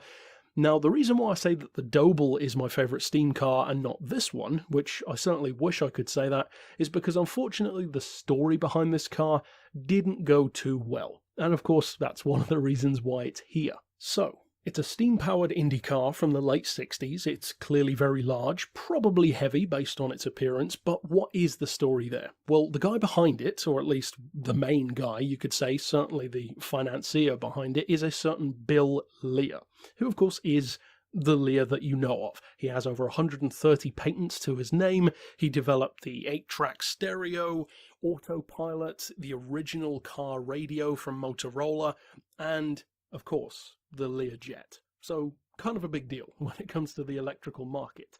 And although you tend to think of Lear when it comes to stuff that's up in the sky rather than on the road, he certainly had his sights set very intently on steam. Now, unfortunately, he could have probably achieved what he wanted to do if he'd have been a little bit more restrained in the way he went about it. Not just financially, which is the obvious way, and that was one of the issues, but also because he went straight in at Indy. If he'd have aimed at something like a more regular street car, it might have gone a bit better. Because, of course, back in the day, they made that work all the time. There were plenty of street cars that all worked very, very well, in fact. They were some of the best cars at the time. So why did this one fail? One of the reasons why, of course, is because those steam cars had a puny amount of power by today's standards and even 60s standards, and they were not designed for performance. They were basically like the Renault Zoes or the smart cars of the time. They were not intended to go really quick, which is why something like the Doble stood out so much. This one, on the other hand, was a car that he wanted to have 1,000 horsepower from, or at the very least, match the other Indy cars on the grid, which would have still meant over 500 horsepower. At the same time, though, one of the inherent issues, not necessarily an issue as such, but more just a requirement, really, of a steam car, is that you need a very large boiler. And the boiler in this car is over 6 feet long, which is one of the reasons why the car itself is so big. Now, that boiler is not the engine. You have to have the engine as well. And that engine, as I mentioned, is a 6-cylinder, 12-piston, technically 2.3-litre unit, which is in itself a very curious-sounding engine arrangement, but it's an engine which had a ton of potential. Unfortunately, though, the car was built by a massive amount of people, which wasn't a bad thing in its own right, but of course that meant that the costs, especially when combined with a vehicle that was very experimental anyway, so there was very little to go on, and it's not exactly like you could take apart some of the rivals and see how they work. The car was very expensive. In fact, Leah spent 350 grand a week developing this car, and that's in the 60s. And that 350 grand is without even mentioning that the car was developed in a disused air hangar, which cost Bill Leah $1.3 million to buy in the first place. Now, ultimately, the strong rumours, in fact, were that the development of this car, the Vapordyne, were in excess of, sit down please, $13 million spent on this vehicle. And it never raced. That is a pretty huge failure. In fact, from a monetary point of view, it's one of the biggest racing failures of this entire series, because at least most of the cars that we talk about get the chance to run, even if they don't finish the race. This one never even got to the track testing phase. Now, the car did still, and the team behind it, of course, did still try to at least put in some public appearances, and funnily enough, you can actually still see the car to this day at various events like Pebble Beach, Concurs, that kind of stuff. But interestingly, you'll never see it running, and that's because, unfortunately, it doesn't. And one of the reasons why is because it was way too advanced for its time, because what they were trying to do was essentially take technology which was being used, as I said, in the era when 4-brake horsepower sounded like a big deal, and they were trying to immediately update that to 500 plus horsepower in a car that had to do over 200 miles an hour, potentially, and certainly that's what they wanted it to do at the Brickyard. That is a huge jump. Even turbine cars weren't aiming that high, because Rover BRM had already at least done some looking into it at Le Mans and raced their own cars, so there was at least something to draw on from that side of things. And the diesel Indy car that we spoke about, that came from a line of diesel Indy cars, so again, they'd refined the idea over time. This didn't have any of that benefit. This was essentially a vehicle built from square one. A lot of the components did not have the kind of fitment that they should have had, and all of this was even with a team of over 130 people from multiple countries, some of the best minds that you could have possibly had on the job, hence why it ended up being so expensive, and even they couldn't make it work. Now, there are some rumours that they ran the car once at night, but let's be honest, no they didn't. Because of course they would want to rumour that to get at least some kind of story out of it, but let's be realistic, the car didn't run, at least not properly anyway, and one of the issues seems to have been that producing the kind of power that they wanted it to have, and the kind of performance and the temperature and the pressure, which in excess of 1,000 degrees Fahrenheit and 1,000 psi was a big deal to achieve. Again, for the same reasons that I spoke about, they simply couldn't make that work. And in order to make it work, they would have needed a boiler which, if my research is correct, would have been larger than the vehicle itself. So it would have never worked with the technology of the time anyway. Now today, You could theoretically make it work in some different ways, better components, ceramic stuff instead of metal in some cases, that kind of thing. But of course, nowadays there's no point really in doing it anymore. It would be interesting, though, to see a reimagination of the idea to some degree, but it doesn't seem that any of the owners and guys who still display the car do that. It seems to just be essentially a rolling chassis. And even on that point, they wanted to show it to the public, which they did, I believe in 1970, if I recall correctly, but it was literally just a rolling car. So they mocked it up, last-minute build kind of thing. They put a driver in it to roll it out of the, not so much factory, the hangar, if you will, and he turned left, and the car went right and smashed into a wall. Because they were so rushed that they'd actually put the steering rack in upside down by mistake. So the car, throughout its entire development and production, or lack thereof, phases, just went from one failure to another. But in a weird kind of way, it wasn't so much a failure, it was just constant setbacks, which are those really annoying setbacks, and I'm sure you guys can think of things like this as well, even for yourself, where you think, oh, that's what I did wrong. Well, maybe if I just change this a little bit, then it might work. Those are the deadliest setbacks to have, because those are the setbacks that waste years of your life and thousands of dollars on ideas which you should just drop. And unfortunately, because of Bill Lear being the eccentric figurehead behind the car and having a team who were as nuts about it as he was, which sounds like a perfect scenario, but it wasn't in this case, unfortunately it did ultimately culminate in that insane price tag of $13 million for a car that couldn't even roll properly, let alone perform as well as they wanted it to. And I think that's a real shame, because the guy behind it was interesting.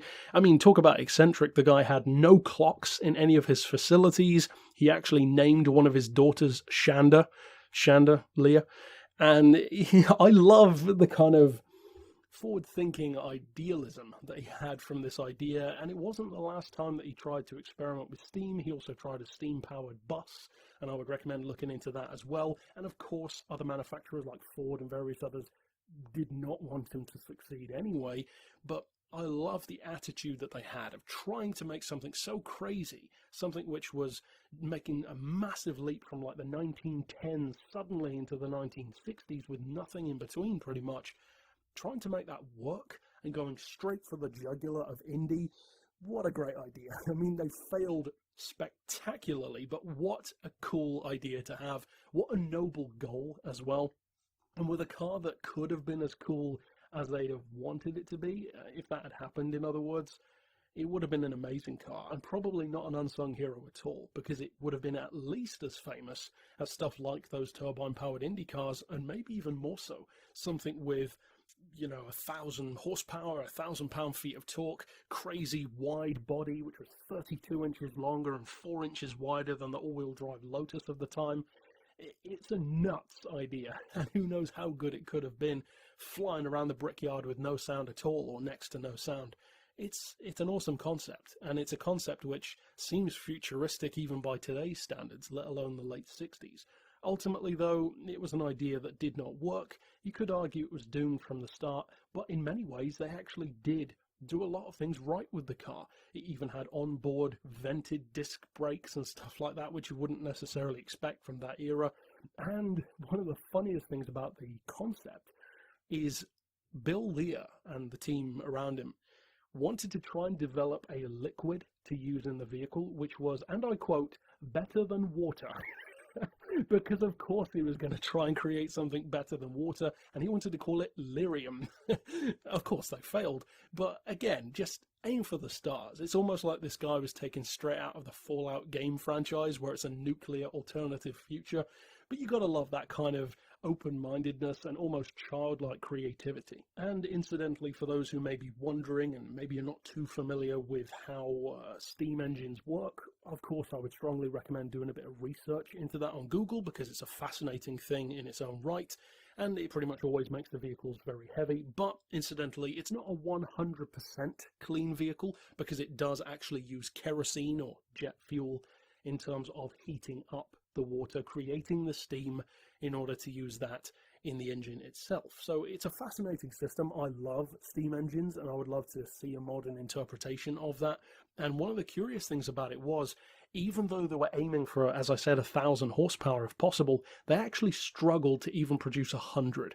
However, interestingly, torque was never an issue, according to the guys behind it. A particular guy named Bud Fraze was even quoted as saying that it had enough torque to literally twist truck drive shafts like they were pieces of licorice. And I have to say, I believe him on that, because even the Doble E20, which was a success story of the steam car, although that had only 150 horsepower, it did actually put out 1,000 pound-feet of torque. And that, on the other hand, was in 1925, which is, of course, kind of insane. And incidentally, the Vapordyne was also an all-wheel drive car, with twin diffs, limited slip diffs no less, and a 40-60 split with a rear bias. So a groundbreaking car in some ways, in others just a very forward-thinking failure. Overall, of course, it was a failure, and that's a shame, I think, because what an idea, what a goal to strive toward, to make a truly amazing IndyCar if it had actually come to fruition. But that's it ultimately for this episode. Of course, don't forget to go over to the Discord and vote for your favourites, and if you are new to the series, click here on screen to check out all of the previous episodes. But for now, as always, thanks for watching. It's not all too often in Unsung Heroes where we get the chance to talk about a car that's not necessarily just designed for straight-line performance, but is actually designed for more than that. For instance, to be a multi-purpose or practical vehicle. This is one such occasion. In a similar way to some others, you could say the ZIL E167 being the earliest example of that in Unsung Heroes, and this particular one is a car that I think probably some of you are familiar with, but the vast majority of people probably aren't. It's a British car from around 2009, or at least that's when the one that was built. And interestingly, it's not a concept. There's just only one. So if you're unfamiliar with the Scamander RRV, or Rapid Response Vehicle, which is what that stands for, what's the story here, and why are we talking about it? Well, just before I get into that, I do want to say once again that if you are new to Unsung Heroes, you should definitely click the link down below, jump over to the free Discord server for this channel, and vote on what your favourite episodes of this series are. And then, as I've said in previous weeks, for the 100th episode of this series, we will be doing a community pick of the 10 favourite episodes of the entire series. So make sure you go over and do that. Vote for this one at the end of the video if you like it as well. So to get into the backstory of the car, as I said, if you are completely unfamiliar with it, we'll take that approach. So, who's behind this car and what was the goal? Well, it wasn't some massive company, but it is a very significant guy. And that single guy just so happens to be Peter Wheeler, who, for those who don't know, founded TVR. So, kind of a big deal here in the UK, and unfortunately he has passed away, and we are going to return to that point later on in the video. Now, his idea behind this car was actually birthed almost immediately after he sold TVR to a Russian developer, I believe it was, in 2005. That allowed him, according to him at least, in a quote to Evo magazine back in the day, to pursue his idea for this rapid response vehicle, a recreational vehicle which could drive on a track, on a road, off-road, and even in water. As you can kind of tell from the visual style, even when you don't see it in water, it has that amphibious look to it. So what was the idea behind it? Was it just some rebodied Land Rover Defender or a Jeep, which would have been the simple approach to do it, and also kind of a British one, taking something and repurposing it is kind of what we do best. But that wasn't the goal here. In fact, in many ways, this is a sports car that happens to go in the water because it has an aluminium frame with a plastic body around it. It has a central McLaren F1 style seating position. It's rear-wheel drive, not all-wheel drive, and it weighs 1,100 kilos, 2,400 pounds. That's insane, and it certainly doesn't look like it should weigh that little. But when you actually look at the car next to Peter Wheeler, or whoever happens to be standing next to it, it's actually not as big as you'd think. It looks like this massive moon rover sci-fi type machine, but it's actually not all that tall. The proportions of the RRV which are more impressive are the width and the length, as you can tell from some of the images. Now, as far as the engine goes, Peter Wheeler was planning to ultimately use a similar setup to what he had in a lot of TVRs, which is a Rover V8 of about 4.6 litres, and it would have been, of course, a lot quicker had he done that, and it would have been interesting to see this thing potentially getting its tail out around a track, given that it is rear-wheel drive. Unfortunately, though, that never happened, and it ended up with a Ford 2-litre Zetec engine, which was basically just the running prototype engine to prove what it could do, and that is the engine that's being used in the car, but don't call it a car, in the RRV, when it was being tested basically by Evo magazine and in all of the Google images that you can see. Now, as far as the seating layout and the practicality side of things, I already mentioned that it has that central seating arrangement like a McLaren F1. Behind that, you've got 3 more seats, so it's a 4-seater overall, again, very sports car style, and behind the passengers, you've got an enclosed kind of pickup truck bed at the back where you can lug stuff around if you need to. Plus, the car was actually remote controlled, so that if you were, for instance, out on a boat in a lake or wherever, you could bring the car to you without being in it, which is a pretty cool feature to have, considering that that's kind of the point of the vehicle. Now, incidentally, the body of the car, as well as being plastic, as I said, wrapped around that aluminium frame, is actually foam-filled plastic tubs located all around the vehicle, which of course does 2 things. It saves weight and also adds to the buoyancy of the vehicle for the aqua driving, if you will. Now, the purpose behind the car is fairly obvious. I already mentioned it to some degree, but even more specifically than that, it was because Peter Wheeler enjoyed going on the track, but also shooting and sailing. And he wanted a vehicle that could basically do all of that in one. You could kind of think of this as being sort of like a TVR Cerberus and a Land Rover and a boat all in one. And that's an interesting idea. I actually love vehicles like this that have really crazy, outlandish, sci-fi kind of looks, that have this, as I said earlier, moon buggy kind of look to them. And from a conceptual point of view, the RRV has a lot of commercial promise. It's the kind of vehicle which you could fully imagine people buying as just that, a recreational vehicle that can go on the road, off-road, and no road, as the saying goes. And with Peter Wheeler behind it, and only a team of 8 engineers involved in making this prototype, or single vehicle, even if you don't want to categorize it as a prototype, I think it would have been probably quite affordable as well, given his track record with TVRs being amazing value if you're looking for bang for buck. Unfortunately, the reason why this car has ultimately remained an unsung hero is because of the death of Peter Wheeler. Because, as I said, he only had a small team involved in building the vehicle. It ran somewhere between 2005 to 2009 as far as developing it, and he funded it himself. So when he died, so did the project, and unfortunately nobody else has picked up the idea since. Maybe that's a good thing to leave it as his legacy, but it would have been interesting to maybe keep that hope and idea alive in a similar way to the story that we discussed for the McRae R4.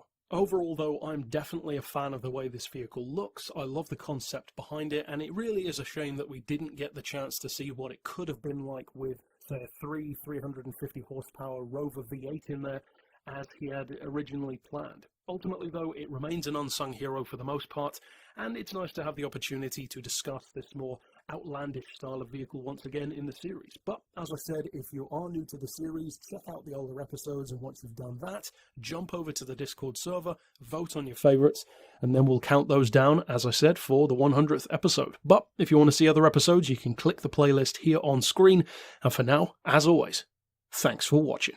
It's not all that often in Unsung Heroes that we talk about speed record vehicles. We do it occasionally, but it doesn't tend to be all that often because A, you pretty much know what they're going to do. Go very fast in a straight line, or fail at going very fast in a straight line.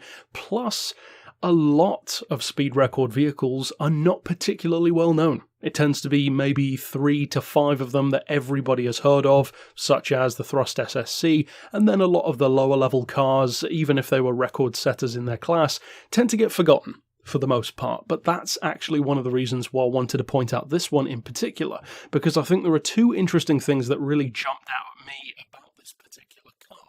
One is that it is a Russian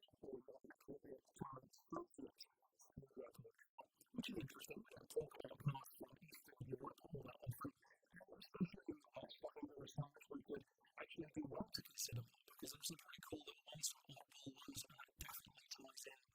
purpose of this series, oddball is welcome here.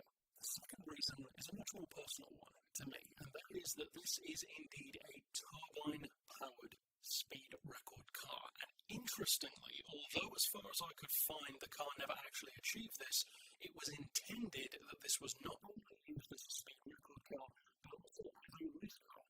Now, I'm not really I couldn't find any evidence of that actually happening, but this car was not a failure, which once again is all of the reason it deserves to be better.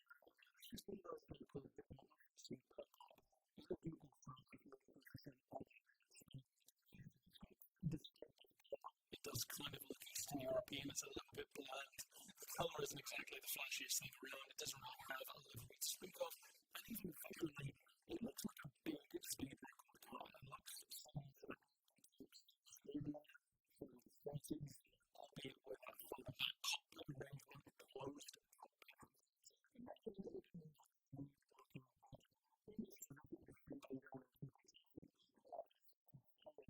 In some ways, that's not necessarily inaccurate, because this was a custom vehicle from the ground up, not based on an existing car, and it actually has two turbine engines. Now, the 1961, so it comes a long time after those German Silver Arrow races, if you will, and speed record cars from Automotive, etc. But these two engines are interesting because the turbine cells as a guarantee will be very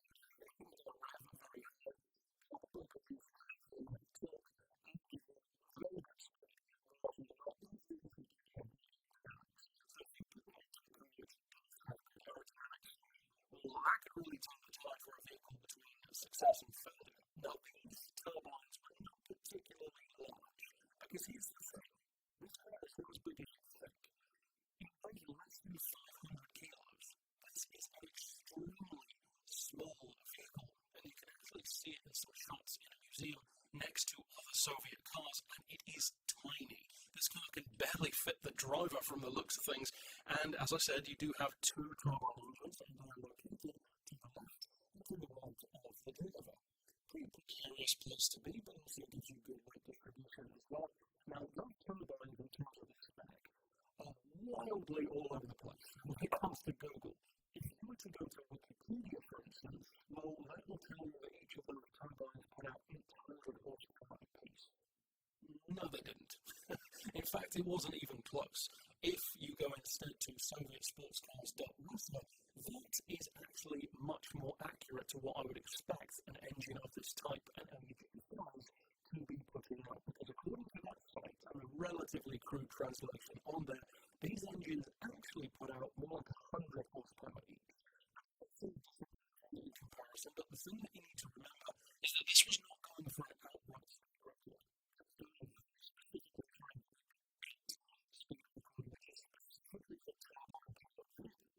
And here's the thing, you might not have heard of it before, but it was a success. In fact, between 1961 and 1972, the Pioneer 2M broke 13 speed records, not just in Russia or for Russian vehicles, but worldwide speed records in multiple classes, because originally it weighed, as I said, under 500 kilos, because of the size, turbine engines are small and that as well, the body is aluminum, which helps also. In multiple categories within the turbine setup. So originally it was under 500 kilo close, as I said, 100 horsepower per engine at 50,000 RPM apiece. So in other words, about 200 horsepower, technically combined it's still 50,000 RPM, but I like to think of it as being 100,000. And the car being so light and so aerodynamic meant that it was very fast. And which pushed out all over the place, depending on where you look. It seems that the highest speed that this car achieved was only a very respectable 194 miles per hour, which doesn't sound that great for a car with two turbine engines that weighs less than half a ton, but the thing that you've got to remember is it's only got 200 horsepower, and even in its own once again according to SovietSportsCars.Russia, even in that most powerful performance is still only looking at 320 horses. That is not very much, especially by the 60s standard. So to do 194 miles an hour from that, that's actually really impressive.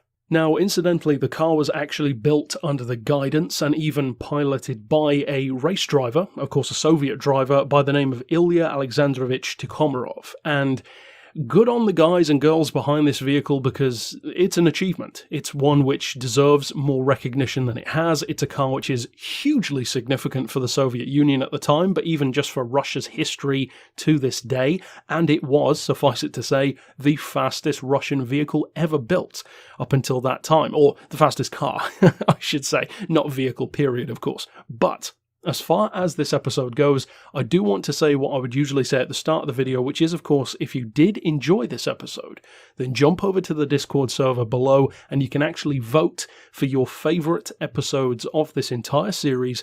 And then when we hit the 100th episode, I'm going to be counting down the top 10 community choice picks of your favourite Unsung Heroes. So if you like this car, jump on over there, give it some votes, and also, of course, vote for others that you like as well. But to me, this is a car which definitely, of course, deserves more attention. I love the fact that it is this wacky, super lightweight, tiny little speed record car, which typically is not the way they are. Usually, most of the speed record cars that we know of tend to be very big, with full-size, jet engines sticking out the back. This is surprisingly modest, especially for a Soviet car, actually. The twin-turbine engine, of course, appeals to me. The records are fantastic, and they should be proud of the car, especially considering that, as I said, it was a ground-up creation specifically designed for just that. So overall, that's it for this installment. Of course, if you want to check out other episodes of Unsung Heroes before you go to vote on your favourites, then click the playlist right here on screen. And until then, I'll see you next time. But for now, as always, thanks for watching. The vast majority of cars that we discuss in Unsung Heroes tend to be from one of two places, either some big, well-known, well-established name, or a much smaller privateer-style team. This car, though, is kind of neither of those things, because this comes from, of all places, a university. This car was built by the Delft University of Technology on campus. That inherently to me is pretty cool to begin with, and before we get into the rest of the history of Force, who of course is the team behind the car, I did want to mention for those who are maybe new to Unsung Heroes, and if you've been around before you'll probably have heard me say this, for the 100th episode we're going to be counting down the top 10 most popular episodes picked by you guys. So if you are new to the series, check out the other episodes, of course, there are plenty of them. And then jump over to the Discord server via the link down below, and you can vote on your favourites. It really is as simple as that. But to get back to this car, it's called the Force 8. And it's not just a lazy name, copy my homework but change it a little bit from the Forza Motorsport series. It's actually specifically named that because their original car, which was a kart, incidentally, not a car at all, entered the Formula Zero racing series. And that is where the name Force actually comes from. Now, as the name suggests, they've built 8 different vehicles, and they ranged from that original hydrogen-electric combination of a racing kart in 2007, which entered that Formula Zero series, to a number of different vehicles along the way. Now, in 2012, they built their first actual car, and then, in 2015, they built the Force 7. Now, the interesting thing here is that this tiny team from a Netherlands university that you've probably never heard of unless you live there, they built and raced the first ever hydrogen-powered race car to race against traditional fossil fuel-powered vehicles in 2015.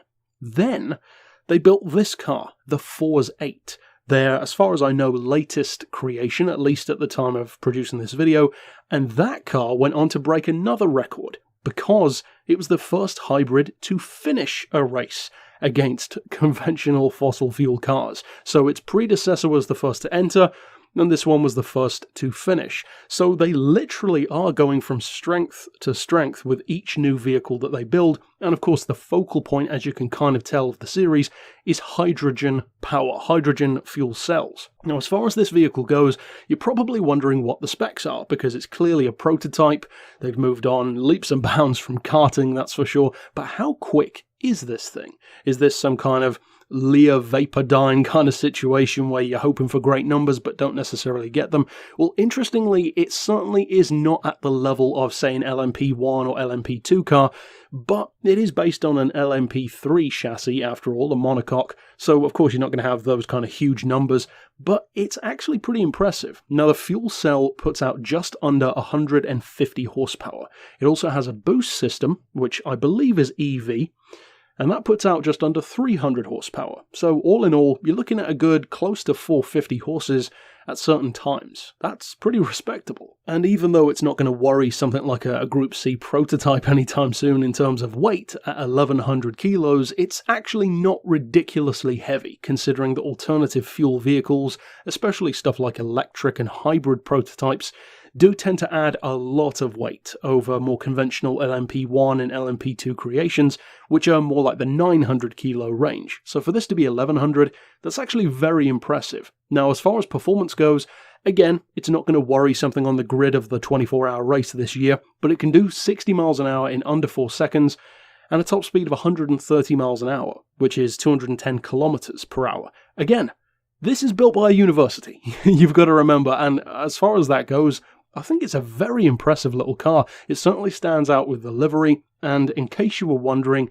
yes, the team definitely has their sights set on Le Mans, and of course there are a couple of other hydrogen racing concepts out there, but they seem to actually be making some pretty good footing in making these hydrogen cars viable, not necessarily dominating yet, but certainly fighting the good fight, and crucially, especially to this series and to my taste in race cars and road cars, bringing something new to the table, not just being hydrogen for the sake of it, trying it once, maybe failing and never picking it up again, but actually sticking to it.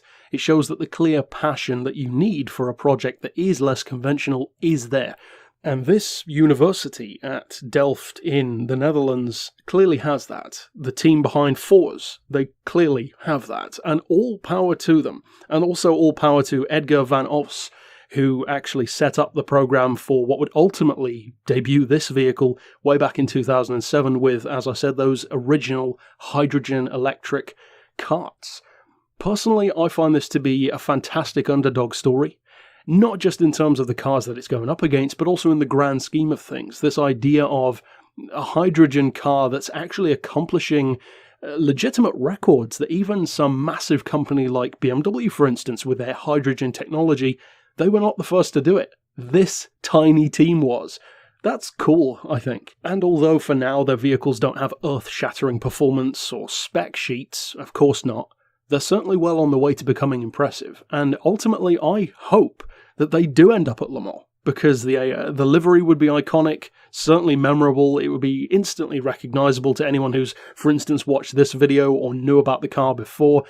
So yeah, I'd love to see them succeed. They already have, and I hope they continue to. So I'd love to see more projects like this, and of course not every uni or team can have this kind of success, but they certainly have. So if you are new to Unsung Heroes, as I said, jump over to the Discord server and vote on your favourites, and also if you are new, click the playlist here on screen to check out previous episodes as well, because we do have some very, very crazy cars that we've already talked about. But for now, as always, thanks for watching. Just before we get into the meat of this particular Unsung Heroes episode, I do want to say that if you're new to the series, you should definitely jump over to the Discord chat for this channel by clicking the link down below, and of course join in on the conversations that we have in general, but specifically when it comes to this series. For the 100th episode, we're counting down the top 10 community favourites from all of Unsung Heroes so far, so if you've joined the series today, or if you're catching up with newer episodes from the past, then jump over there and basically vote on all of your favourite ones, and then, as I said, we'll count those down. Now this car, speaking of that Discord server, was actually suggested by Maverick, who many of you of course will know. He's been here on the channel as well in collab videos, he guested in Beards and Cars as well, and he suggested this car to me. It's a fascinating engineering study, not so much a visual design study, more just a pure rolling concept, if you will, an engineering exercise which has potential, or had potential at least, for production. Now, the reason why this car is an unsung hero is pretty obvious. It's a car that most people have never heard of, and even if you did see it, unless you saw that very distinctive back end with those intakes, you probably wouldn't really take that much notice of it. It just looks like a gold 7 Series, because that's what it is. And although the car is nicknamed the Goldfish, which you would think has some kind of crazy lore or intriguing story behind it, no, it's just named after the colour. It's as simple as that. But the car is not about being legendary, really. They didn't really have those kind of thoughts at the time. This was actually a surprisingly practical exercise in engineering, because unlike the X5 Le Mans, this car was intended for production, or at least its engine to begin with. It was a rolling test bed, in a similar way to what Callaway did with the Sledgehammer. In fact, it wasn't a car built to show off, it was a rolling experimental vehicle, and that's what this was as well. Now, the minds behind it in particular were two guys, a Adolf Fischer, unfortunate name, but he was the guy behind the 5-litre V12 M70 series engine that BMW was already using in the 7 Series at the time, specifically the 750i and the 750iL, which is what this vehicle started life as, an E32, of course, 7 Series. And the other guy behind it, the creative lead, if you will, was a Dr. Karl-Heinz Lange, who was over the powertrains section of BMW as well in 1987. Now, the inception of this car's engine, in particular, occurred in July of that year, and it was first tested on a dyno in December of the same year, so it had a pretty short gestation period, but of course much of the car was already developed and they were more modifying an existing idea rather than a complete ground-up creation. Now, the engine that it already had in the production model, that 5-litre V12, was already a great motor, 330 horsepower, or 330 pound-feet of torque I should say, 300 horsepower, and as I said, it was a 5-litre V12. Great workhorse of an engine. Of course, it's a luxury car. It's not about braking lap times. It's about just effortless power, autobahn cruising, and also maybe a little bit of bragging rights as well. This one took that and definitely turned it up to 11 because it's still naturally aspirated, and they actually took that same M70 base engine but added 4 more cylinders and of course re-engineered the rest of the engine to produce more power and to cope with said power. But it had its own issues as well, not the least of which was of course size and weight. Especially size, because this V16 engine, which is what it ended up being, a 6.7 litre naturally aspirated V16, was a foot longer than the standard V12, and of course to have that in the engine bay, which is already pretty cramped in the 7 Series, would have meant a very hefty redesign of the front end of the car. And it's that design problem, if you will, that actually led to this car being so visually distinct, because it's actually the radiators that were shifted into the back end, into the trunk to be specific, and of course those ducts on the side of the vehicle, which were incidentally handcrafted fiberglass, of course took all of the radiator duties to the rear of the vehicle and also had a grille at the back instead of just the fascia, which you can usually see on the rear of a 7 Series, of course for that heat to get out. Now, the car had great specs. 408 horsepower at barely over 5,000 RPM, 461 pound-feet of torque, again, naturally aspirated engine at just under 4,000 RPM. It's a perfect engine for this flagship ultimate BMW luxury car, which of course could waft down the autobahn like it was nothing. Performance was fantastic. It could hit 60 in 6 seconds, which doesn't sound amazing by today's standards, but let's not forget it's a very large luxury car. This V16 engine alone weighed over 300 kilos, which is basically 2 small-ish motorbikes put together. Not motorbike engines, the entire motorbike. And the vehicle itself, of course, is not designed to launch off the line like a dragster. It's designed to, as I mentioned earlier, waft you up to speed like a Bentley or a Rolls or a Maybach. Kind of, not really at the time, but you know what I mean. And the top speed was fantastic, 175 miles an hour, which is pretty serious, actually. Even for a luxury car today, that's very good. That's like on par with the Maserati Quattroporte in some cases. The unfortunate problems were, though, fuel economy and, of course, the practicality of having such a large engine in that existing model. Now, as I said, it was a rolling test bed. It wasn't like they were going to start producing these exactly as it looked here. But even so, it would have, as far as they felt, ruined the lines of the car. It would have, of course, meant a completely different appearance for the 7 Series at the time, utterly different proportions, and interestingly, BMW also said that they didn't want to cause an automotive arms race, if you will, where engines got ridiculous in terms of a production spec, with, of course, the amount of cylinders being the real impetus behind that argument. And it's a fair point, because having a V12, V16, it's all well and good, but when you end up everyone's producing that, well, then the next big thing has to be even crazier. So that is reportedly one of the reasons why they backed off, but also from an engineering point of view, it's just not practical. Having the radiators in the back means you've got no trunk space. Many people would not have liked the look of the car because, of course, having huge ducts on the side is great for a supercar, but not for a 7 Series luxury vehicle. So ultimately, it was just what I said, a test bed. And it actually did share some components with the 8 Series. It inspired some engineering that would be in that model, others in the future as well. And incidentally, speaking once again about the 8 Series, the standard 750i and 750iL had 4-speed ZF automatic gearboxes, whereas this one had a 6-speed manual, which incidentally was from that 8 Series. So it was an interesting little combination of parts bin special and bespoke creation, which certainly is an amazing engine, but from a practicality point of view, from a tooling up and engineering point of view, maybe not quite as viable. But still a fascinating vehicle, certainly one of the most obscure BMW performance concepts, and I think a pretty cool one. Ultimately, it's an unsung hero that kind of makes sense, because many of them maybe failed at racing, or weren't successful on the street, or just went under from bankruptcy, or burned up in fires, whatever the case may be. This one, though, kind of makes sense. But it's still a car that deserves more attention. It's a very cool engine, and in some ways it kind of reminds me of what TVR did with the Speed 12, combining those two Cerberus engines together. But overall, that's it for this particular pick. Of course, click here on screen for the previous episodes if you're new to the series, and of course, jump over to the Discord to vote on your favourites. But for now, as always, thanks for watching. If you were to click on this episode of Unsung Heroes based on only the thumbnail, you would be forgiven for thinking this is some kind of super obscure variant of a Corvette or a Plymouth, some kind of weird old American race car that most people haven't seen, that you could fully imagine, or at least I could, popping up completely randomly in either the Gran Turismo or Forza franchise as something really expensive concept car.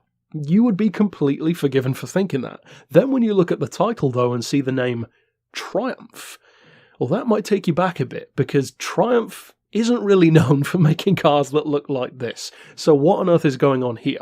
Well, the reason why the shape of this car and the style and the era is so familiar is actually because the guy who designed the vehicle has been in this series before with the episode about the BRE Hino Samurai, a very interesting little race car, and he is Peter Brock. And a number of classic racing enthusiasts will of course know that name, but for those who are unfamiliar, he designed at least a couple of cars that you probably are familiar with. He designed what would ultimately become the Corvette Stingray, and probably my single favourite design of his ever, the beautiful Shelby Daytona Cobra Coupe. Now this clearly has his design lines all over it, especially with that Shelby in mind. It's such a similar looking variant with their very small nose area, the swooping bonnet, the very straight back windscreen, but albeit with like an open top variation of a Daytona Cobra kind of shape, in some ways at least. Not necessarily quite as pretty at the back, but a lot of his designs kind of look like the back was an afterthought to some degree. And the goal behind the car was actually fairly simple, at least on paper. He wanted to have a Triumph built under the sanctioning of Triumph, which would race in the 12 hours of Sebring. A pretty interesting goal for a company like Triumph to have at the time, racing in America with a very un-Triumph-like machine, but it did have a lot of Triumph in its DNA. The chassis is Triumph, the engine is Triumph, and it also even combined that with not only American design, but also a lot of other great American racing components. The wheels on this car, for instance, were from Chaparral, who are kind of iconic for making race cars. The radiator is from a Corvette, and a lot of the ideas that they had for the machine were very good. The vehicle didn't weigh all that much, around 2,200 pounds. The engine is actually located 9 inches back in the chassis compared to the regular road-going TR250, which allowed for a much better weight distribution, and also, crucially to the design, a much smaller front end, which of course is more aerodynamic. Now, the engine is the least American thing about it, because it's not large. You would probably think, oh, it's got to have some kind of 4 or more litre, probably straight 8 or V8 or something like that, but actually no, it's a 6-cylinder, 2.5 litre Triumph engine, and as I said, it does use a Triumph chassis as well. Now, they had a very tight time frame to be able to build this vehicle, and one of the guys behind it, and incidentally the reason why the car is known as the 250K, was a guy by the name of R.W. Kasner, and he actually carried a hand-drawn rendering of this car, drawn of course by Peter Brock, back to England to show it to Triumph to get their permission and funding to build the car. And incidentally, what he also did, without telling Triumph beforehand, mind you, was go to Road and Track magazine and arrange with them for it to be a cover car on a future installment of the magazine. Now, Triumph had not even confirmed that they could do this yet, but he was clearly an enterprising guy, and Triumph did confirm and allow the design to be put forward. They gave them a $25,000 budget, which of course sounds like nothing now, but that was considerably more back then. Still not exactly what the bigger teams would have had, but decent enough, as it turns out, for what they needed to do. But even with the funding, it was very, very close. So much so, in fact, they only had time for 1 day of testing prior to travelling to Sebring for the event. Now, even that was the total opposite end of the country, because they tested the car at Willow Springs in California, and for those who don't know, Sebring is in Florida, so quite a way between the two. And when they did arrive at the event, they qualified with the car. Now, they initially had some cooling issues, but thankfully they were relatively minor as far as British reliability and all of that goes. They were able to fix that, and the car did ultimately qualify. Now, it didn't qualify amazingly well. It was 39th out of the 68 cars that started. 3-minute 20-second lap with an average speed of 93.5 miles per hour. So, of course, by today's standards, the numbers are much lower, but at the time, not awful. It wasn't the best, it wasn't the worst. It was on the lower mid-section of the grid. Unfortunately, though, and this really is, I think, the saddest part of the story when it comes to this car being an unsung hero, in the event, at around 2.5 hours in, one of those chaparral rear wheels, which had been incidentally modified to be fitted to the car, broke. In fact, it sheared, and that caused the car to spin out, and although it didn't damage any of the driving components in a conventional sense, no bodywork damage, no engine damage, it did damage the rear suspension, and unfortunately, they were not able to fix it. That ended the car's race, and unfortunately, as far as racing went, as far as I could find at least, ended its career.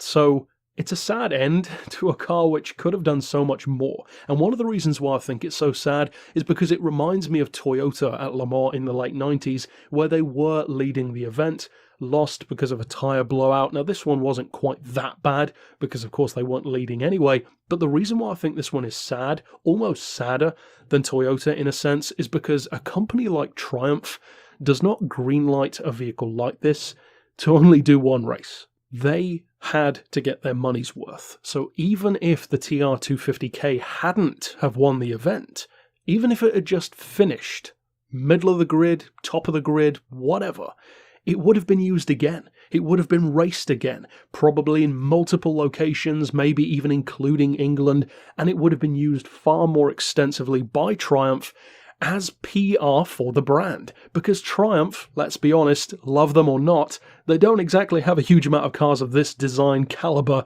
in their roster. Most people don't think of something like this when they think of Triumph. So ultimately, I think it was a shame from that point of view. This could have easily become one of, if not the most iconic Triumph race cars of all time. But unfortunately, it wasn't really allowed that, because in the race, as I said, they weren't able to fix it, and ultimately Triumph, I guess, decided not to pursue it any further.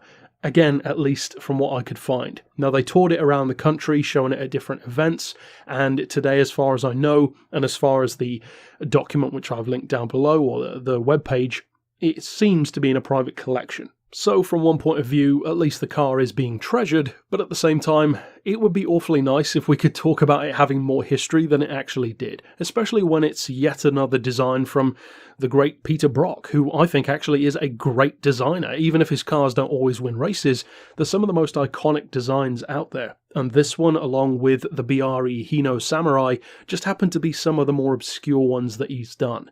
This, I think, is one of the coolest Triumphs ever built. Triumph isn't a brand that I talk about a huge amount on the channel, but I think this one is pretty stunning to look at. Overall, though, that's it for this installment. Of course, if you are new to Unsung Heroes, you should also click the link down below to jump over to the Discord chat for this channel, because you can vote over there for all of your favourite episodes of Unsung Heroes.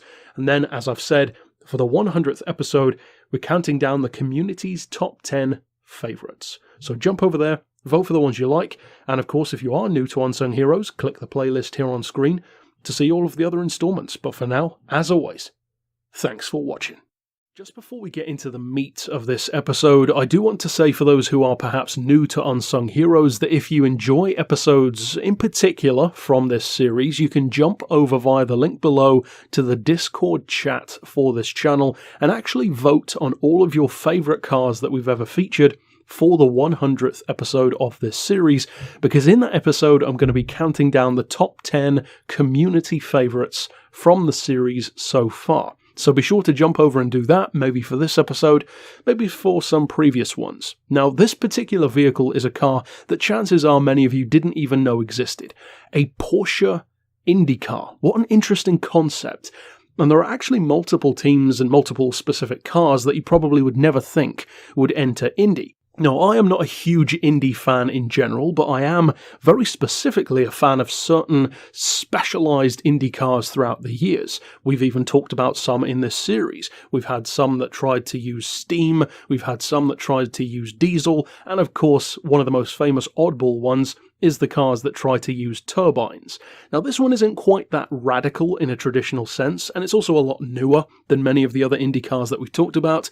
But of course, the brand which it comes from, Porsche, well, they're no one to be trifled with. When they enter a race, they enter to win, and more often than not, they do just that. Now, this era that they entered the Indy in was a very unfortunate one for them, as it would turn out, and of course this car is an unsung hero, so it can't have all gone according to plan.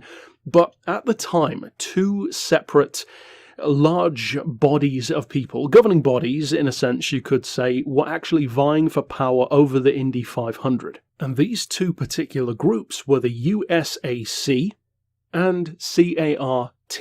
And these two were fiercely opposed to each other. Now, a number of notable drivers were on the side of CART, and a number of advantages were on the side of the USAC. Now, when Porsche wanted to enter in 1980, they decided to work with a company who they'd worked with before in a number of races not involved in Indy, more GT-style stuff, called Interscope.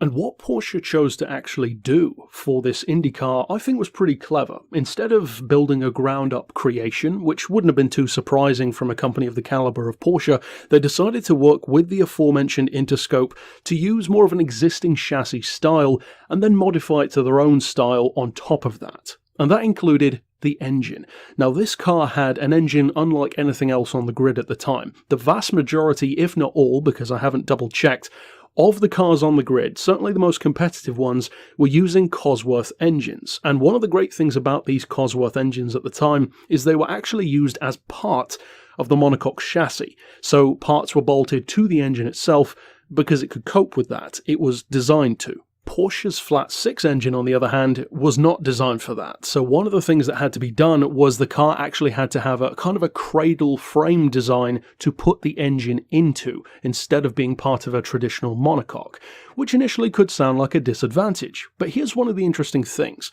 Porsche not only decided to use the engine from, for instance, their 935s in this new application, which was already a proven engine, it had won many races, but what they decided to do as well was bring over a driver, a Hawaiian driver by the name of Danny Ongase, who not only had driven those 935s and was an experienced oval racer himself, but he had won the 24 Hours of Daytona in '79 with a Porsche 935, which the engine came from. Now, of course, the engine wasn't exactly the same in this car.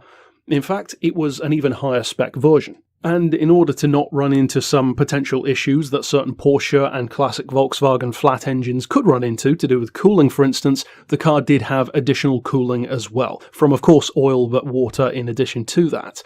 So what they actually did was very interesting, because one of the rules at the time actually allowed for not quite a loophole, but pretty close to it, wherein that cars that ran a stock block, as it were allowed to have a higher boost on the turbo and produce more power.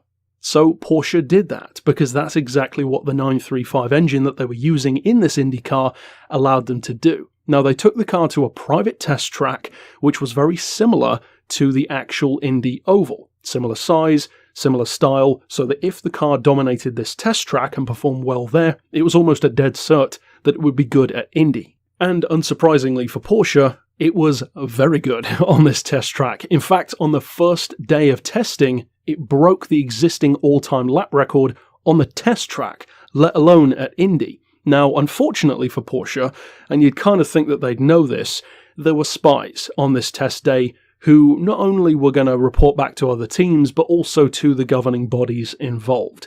And a certain A.J. Foyt, who was a name who will be, of course, pretty well known to any Indy fan of the time, didn't like this, surprise, surprise, because it would have almost certainly meant that his Cosworth-powered machine would have not won. And that's not a great feeling to have before you even enter the race. So, why does that matter? Well, as I mentioned earlier, a number of the top drivers were on the side of the CART. A.J. Foyt, on the other hand, sided with the USAC, and they could not afford to lose a driver of his caliber because of this new Porsche team entering the race. As cool as that would be, they were over the moon about Porsche wanting to compete, but not at the risk of losing a more political position for the sake of an engineering advantage and, of course, more eyes on the sport, if you will, because of Porsche being there, eyes which wouldn't usually be there.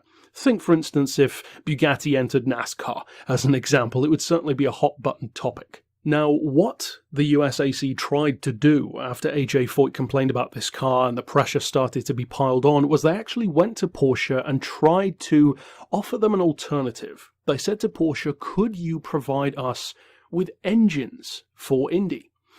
Porsche didn't really get the idea, apparently, of what this offer really meant, and they flatly refused it, apparently rather bluntly, and that rubbed the USAC the wrong way. And so they immediately did what Foyt wanted and banned that car's amount of boost, which immediately dropped the car from a dominating over 800 horsepower output to about 630, which almost guaranteed it would not score better in the race than middle of the grid. And, of course, Porsche being Porsche, that was not an option. So they responded with a single-page resignation from the event, and although they did actually come back later on, twice in fact, in 1987 and 1990, Porsche never fully got the kind of grasp into Indy that they did in many other events. Now, speaking of those two other entries that they did, they entered, as I said, in 1990, and that was actually the last time they entered.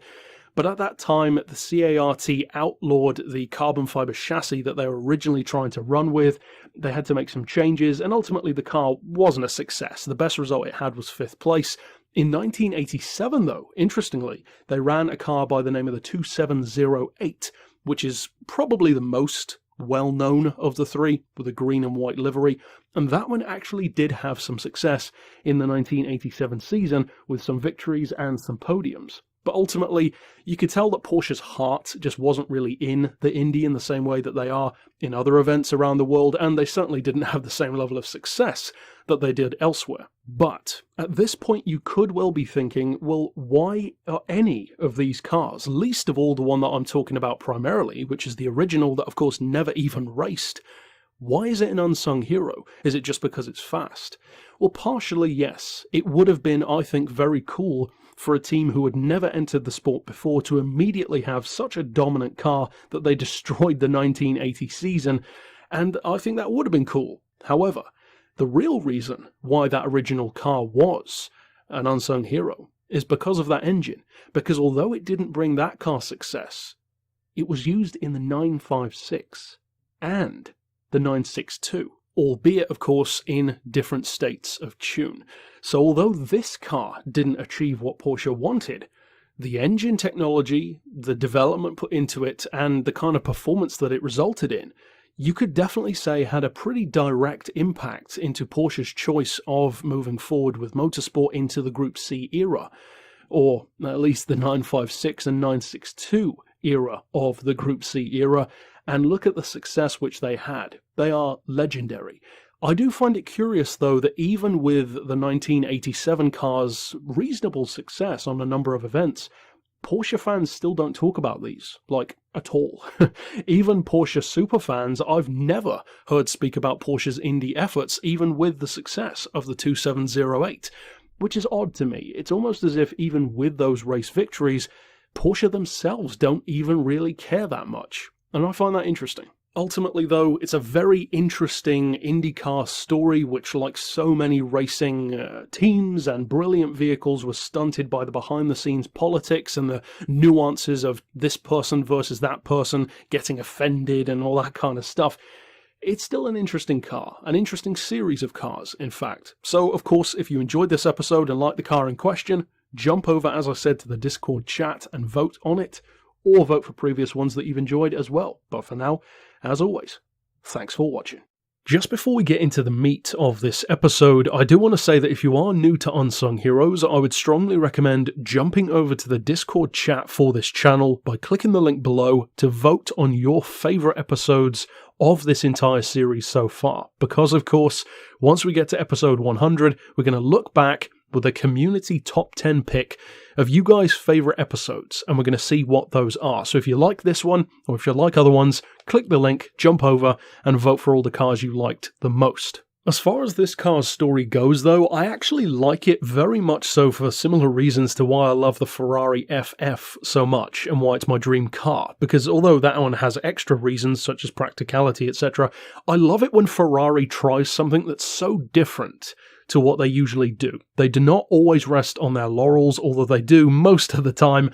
They do try things that are radical and wacky and different, and they're not always successful, but I'm glad that they try it anyway. Now, of course, that's kind of a spoiler, but this is an unsung hero after all, so it's kind of in the name. Now, in the 1970s, a number of people drove Ferrari 308 based rally cars in a number of events. And although Ferrari didn't officially enter them or even build them, they did support a lot of those in spirit. And there was one company in particular who developed a lot of these great cars, which did have a lot of success in tarmac rallies, and especially in the Italian Rally Championship, again in the 1970s. And that company was Michelotto, a Ferrari dealer and a race engineering company.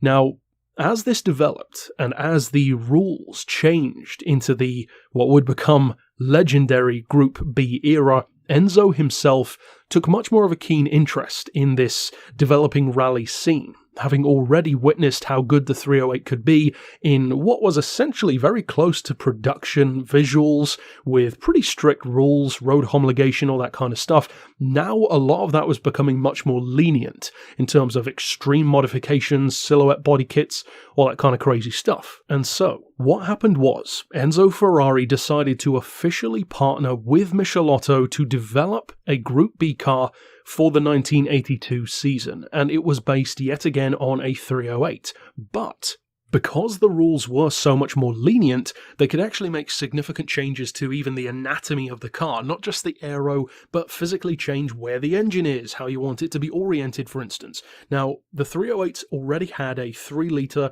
32-valve V8, and it was mounted transversely. In other words, it was sideways in the car. And although that's good for balance, it's very difficult to work on.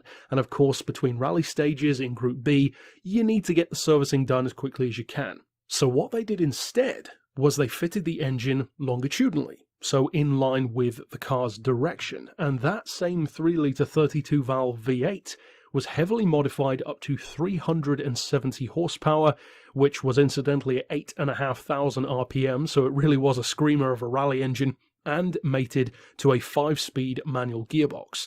Now, as you'd probably assume, the car did retain rear-wheel drive, and much of that, and this is going to come up again in this car's story, was inspired very directly by Lancia, because Ferrari took a special interest in how good the Stratos was, how dominant it had been in the 70s, and they took a lot of inspiration from that. It proved that the concept was sound, a small, mid-engine, rear-wheel drive Italian rally car. Now, of course, the engine and the gearbox were not where they stopped. The body, and this is actually one of the most impressive things I think about a car from the early 80s, was completely carbon fiber.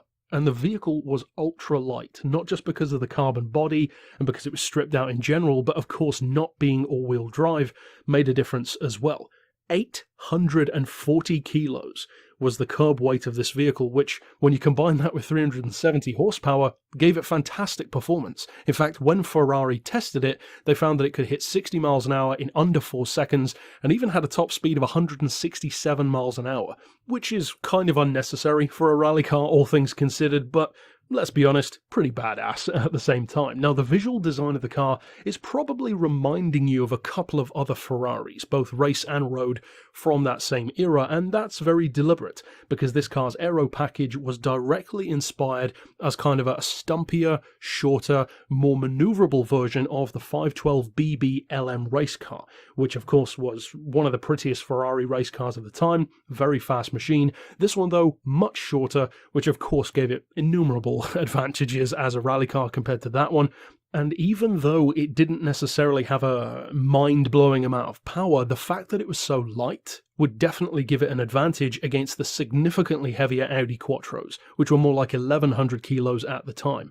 Interestingly though, because of the classification of Group B that this car fell into, it was forced to run with 120 kilos of ballast. But even then, that was still 140 kilos lighter than the Quattro, which at that time had no advantage in power. But right about now you should be thinking, well, hang on a second, this seems too good to be true. It's an unsung hero, after all, so it can't have been successful. The legendary Quattro is a legend for a reason, so this thing can't have been good. I don't even remember it rallying. Well, there's a good reason for that, because the single biggest issue that this car actually had was that the engineers from Ferrari and Michelotto were constantly getting in each other's way, arguing and changing things. And it led to the car being delayed by a massive 2 years. The car was not finished until 1984 because of all of these delays, including Ferrari testing it on their own tracks, making numerous changes, even to stuff like the wheelbase, major changes to the car. And ultimately, the car just became too old, because in those 2 years, not only did the Quattro get faster and faster, but also Enzo and, of course, his engineers witnessed the failure, in effect, of, once again, a Lancia, the 037, against the Quattro, which it just didn't realistically stand a chance. So ultimately, I find it somewhat ironic that this Ferrari not only was directly inspired by a Lancia, the Stratos, but it was also kind of killed by a Lancia. The lack of success of the 037 led to its demise. And of course, the Lancia wasn't to blame, it was the engineers, and the fact that Ferrari, in my opinion at least, meddled too much in the project. Who knows, if the car had entered 2 years prior, history could have been very different. I don't personally think it would have dominated the Quattro for obvious reasons, but it could have at least been a very interesting rivalry, because Lancia did reasonably. Ferrari doing a little bit better a little bit earlier would have been pretty cool. And I find it somewhat ironic that the only Ferrari rally cars to ever have any meaningful success weren't built by Ferrari. They were built by other people, which is kind of weird. But at the same time, Ferrari isn't a rally team, so you can't really blame them that much. Now, if you're wondering what happened to the car, actually it's not a one-off, which you'd probably assume it would be. 3 were ultimately built. The original was later sold to a good-standing Ferrari customer. It was used in a couple of rallies. Then a second one was commissioned after news of that first one got out. That one was also used in some rallies, but was crashed and then converted for road use and sold to a different Italian collector. And then a final third car was commissioned for another collector, which commonly shows up to Ferrari events and is, from what I understand, the best condition of the three. So ultimately it's a car which certainly has a very interesting story behind it, great intentions, and they took inspiration from cars that were great to take inspiration from, like the Stratos, but ultimately Italian engineering, arguing with each other, the timeline getting way too long, the car arriving too late, and really just Ferrari dabbling in something that they probably should have just left Michelotto to do, caused its death. And you're probably thinking, well, all of this is very sad, but don't fear, because the car did not die in vain. Because not only was this already inspired by an existing Ferrari, the 512 BBLM as I said, but also what Ferrari learned from developing this car very directly inspired a number of the choices and development stages of what would become the 288 GTO. So it's somewhat ironic to me as well that one of the most obscure Ferraris ever directly led to one of the most iconic Ferraris ever. Overall though, I find it a fascinating car with a great little story behind it, and as I said, it's probably one of my favourite episodes of this series, and it all came from just a tiny picture of this car that I saw in an issue of Classic and Sports Car back in like 2004.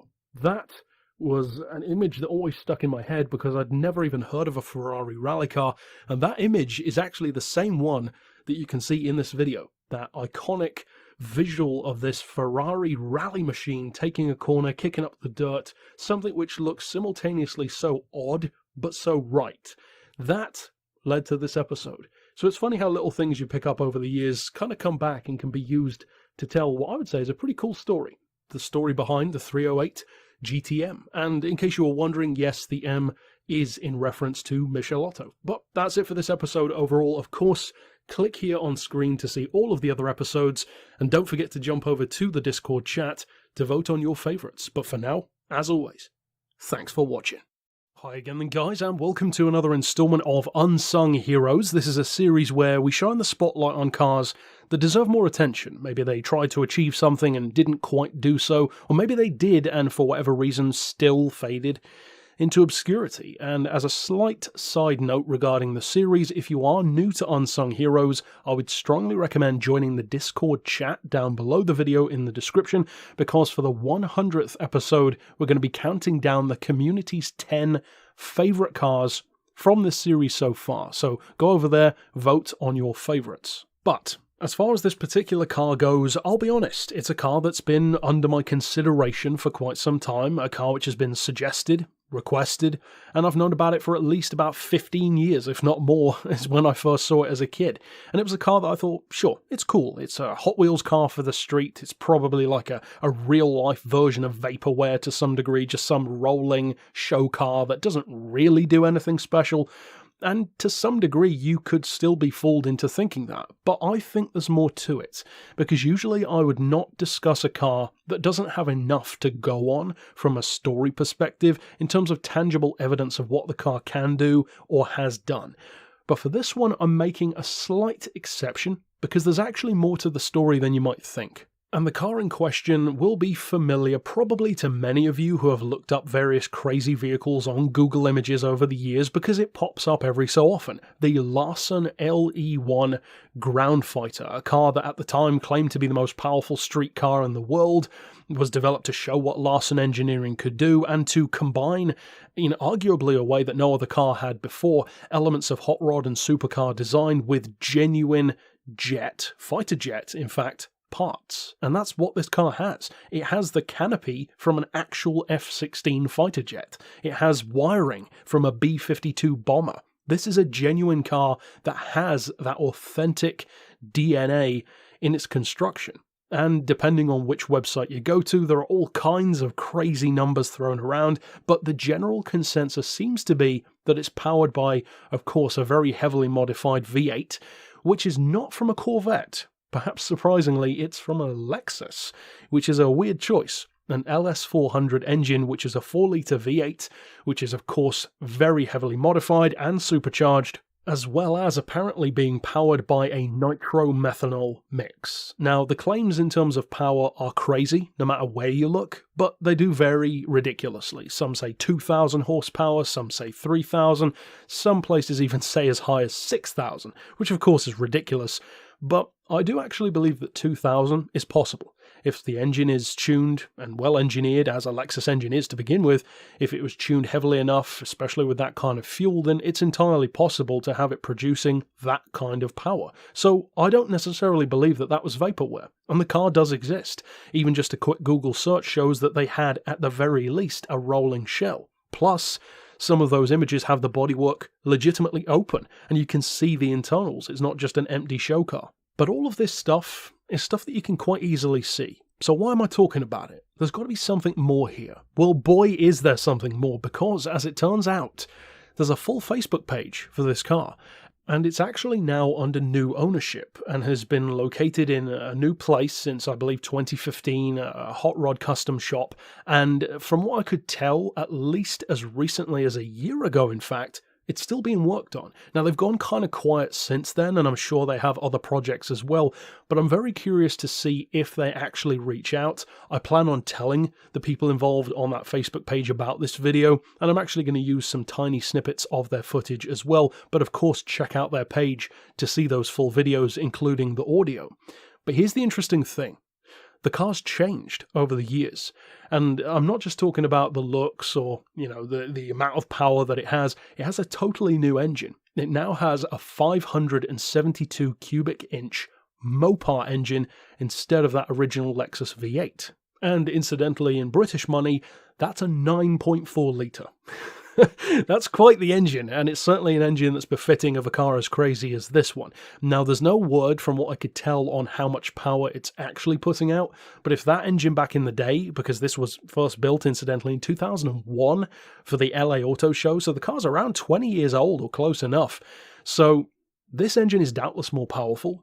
Maybe it's still a nitro-methanol mix, maybe not, but that's all conjecture. What we do know for sure is that it does have this new Mopar V8 instead, and doubtless it's powerful. That goes without saying. But the craziest thing of all actually came about when I was trying to research for footage of the car, because there are tons of images of it, but one thing that you'll notice from all of those Google images is that it's not moving in any of them. The car's just parked there, sometimes with people sitting in it, sometimes with the bodywork open, sometimes as just a show car, but nothing tangible. That was what I wanted to find out. Has this car ever even been driven? It's clearly never been proven because we would know more about it, but I needed some more evidence. And not only did I find it, it turned out that the evidence is pretty awesome because it comes from that same Facebook page. Not only can you see on that page, and as I said, some in this video, the car actually moving way back in the day, probably with that original engine, but more interestingly than that, the car has not just taken on that Mopar engine, but they fitted it with actual jet engines.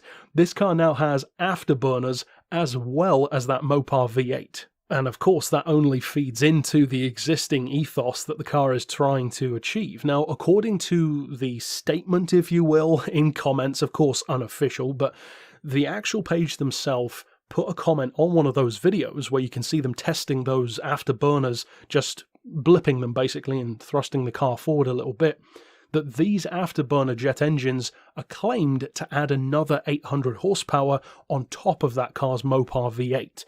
Now, that engine is doubtless more powerful than the Lexus unit. It has to be. So you're looking at a minimum of 2,000 horsepower, probably a lot more. But let's be conservative and say 2,000.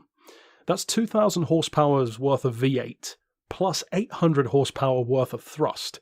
This is at least getting on for a 3,000 horsepower car at this point. Now, from what I could see on that page, they seem to have gone kind of quiet for the past approximately year or so, so I certainly hope that the project is ongoing. They seem to have been restoring the car. Mr. Larson himself has since died, I believe around 2017, so it's not under his hands, of course, anymore anyway, but it would almost be a cool way to honour the legacy of the car, to finish it and to see what it's actually capable of. Of course, the car isn't necessarily going to have a world record, if anything, that most petrol heads would care about. It's not a Bugatti or a Koenigsegg, of course, it's not a production car, so a lot of these things are out the window immediately. But if nothing else, to actually finalize this crazy concept and make it into something that can achieve those insane numbers, because of course the theoretical speeds on Google range from 300 miles an hour to 400, sometimes even more. So to see what it could actually do would be pretty awesome. And of course, it's not just about top speed either, because the acceleration on this car would doubtless be phenomenal. Now, the quoted weight isn't shown in many places, and of course the weight's going to be totally different now with a much larger engine, the addition of the afterburners, but the only quoted weight I could find in the first place was around 1,300 kilos, which actually sounds kind of realistic. So it probably weighs a little bit more than that now, unless they've replaced certain components with lighter ones, which is possible, and even stuff like the custom wheels, according to that same Facebook page, were difficult to find tyres for even. But it's cool to see that not only does the car still exist, which is more than we can say for a lot of the cars that we talk about in Unsung Heroes, but it's a car that's still getting a lot of love. And one of the most fascinating things to me is that this is a car where the book is not closed. The story is ongoing. Most of the cars that we talk about were years ago, they achieved what they wanted to do, or they didn't, or they were crashed, or they burned, or they were sold to some collection. This is ongoing. It's still under construction, and not only that, it's not just some resto mod. This is a car that's going way beyond its original spec. So I love the spirit of this car. I love the fact that it takes what we would commonly think of as vaporware, something like a Dagger GT or a Devil 16, but it makes it more tangible. Because of those three that I just mentioned, this one actually seems the most legitimate. They're putting a huge amount of money, a huge amount of effort into this thing, and I would really love to see where it ends up. If the project is ever finished, I'd love to see what it can do. But that's it overall for this installment. As I said, be sure to jump over to the Unsung Heroes voting poll on the Discord chat, and you can even vote for this car as of today. But yeah, that's it for this installment. Of course, click here on screen to see in the playlist all of the previous episodes, and for now, as always, thanks for watching. This particular vehicle in Unsung Heroes bucks two major trends that tend to pop up over and over again in this series, and they are, one, that most of the cars that we talk about tend to be a little bit older, be it the 80s, 60s, 50s, whatever the case may be. This one is not. This is, believe it or not, a brand new vehicle, a 2019 car. But the second thing is that, and this is the much more prevalent one, the vast majority of cars in Unsung Heroes, almost by definition, tend to be failures. Cars that try to achieve something, maybe win a race or set a speed record or just reach production in some cases, and they don't. They fail. And that, more often than not, explains their obscurity. But sometimes you get a car that actually didn't fail, something that has amazing success in a particular way and still just isn't all that well known. Something like the Koenigsegg-powered LeBlanc Mirabau or the Oldsmobile Aerotech, just two examples of cars which were brilliant and still aren't all that well known. This, I would say, is another such occasion, because you might be thinking that this car looks a little familiar. It's got kind of a 60s Lola or even Jaguar vibe to it. And there's a very good reason for that, because of course, as any of you older racing fans and Jaguar racing fans will recognise immediately, Écurie Écosse has of course a lot of significance to classic Jaguar racing, because Écurie Écosse featured in Grand Prix, they were in Le Mans, they won Le Mans in 56 and 57, they were a great little team, a Scottish team in fact, based in Edinburgh, and incidentally even their name, Écurie Écosse, means Scottish stable, so kind of like the Scottish equivalent of Scuderia Ferrari, if you will. Now this particular car, as I said, is brand new, but it probably still looks familiar. In fact, there's a reason for that, because this is, I think, a brilliant idea. This isn't some restored classic race car. It's not some forgotten race car from a barn somewhere back in the day. And interestingly, it's not a one-off either. This is a limited run production vehicle. And what it's designed to do is reimagine history. Because, as many of you who are Gran Turismo fans here on the channel will know, Jaguar made a stillborn race car, if you will, back in the 60s called the XJ13, a phenomenal looking British racing green car with a Targa top, a very stunning looking engine array which you can see through the glass with a 5-litre V12, just over 500 horses, and it would have been a stunning rival to Ferrari and the Ford GT40s and the Lolas at the time in 1966. But homologation rules changed, The car was never raced. Only one was built in that original spec, and it was crashed in 1971, whereafter it was restored to its original glory, and now it's in the British Motor Museum. But that is where this car comes in, because in an eerily reminiscent way of how phenomenally TWR Performance overhauled the XJ220 into the stunning XJ220S, this is a similar occasion, because what Acura Cos have done is they've reimagined history. What if that XJ13 had raced? What if it continued to race and continued to evolve under 60s authentic FIA regulations, including 25 road-going examples being produced? This is basically a modern homologation special. How awesome is that? Because this is, in effect, their idea of what an XJ13 could have ended up looking like by 1969. And that's why, of course, this car is called the LM69. Now, in terms of performance, they wanted to be as authentic as possible to the time period, and that includes the homologation and rules thereof, as I said. But that's not only producing 25 cars, they actually handcuffed themselves when it comes to engineering, because they wanted the car to be authentic to the rules of the time, but also the parts and the ability of the time. So this does not have any modern racing advantages, no active aero, no ABS, none of that kind of stuff. It's not hybrid, as if you'd expect it would be. It's an authentic, modern 60s car. And even down to the engine, it feels authentic to that original. It's still a quad-cam, mid-mounted, 5.3 litre now, V12 engine, and the option is there, should a customer choose it, to actually bore and stroke that engine out to 7.3 litres if you want to, which is a very reminiscent spec to a Pagani Zonda, but with 60s style.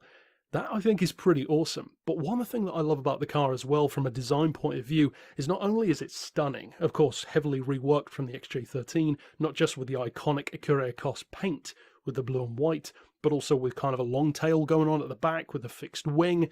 It has a fixed hardtop, the winglets on the front bumper as well. But also beyond that, this car looks authentic.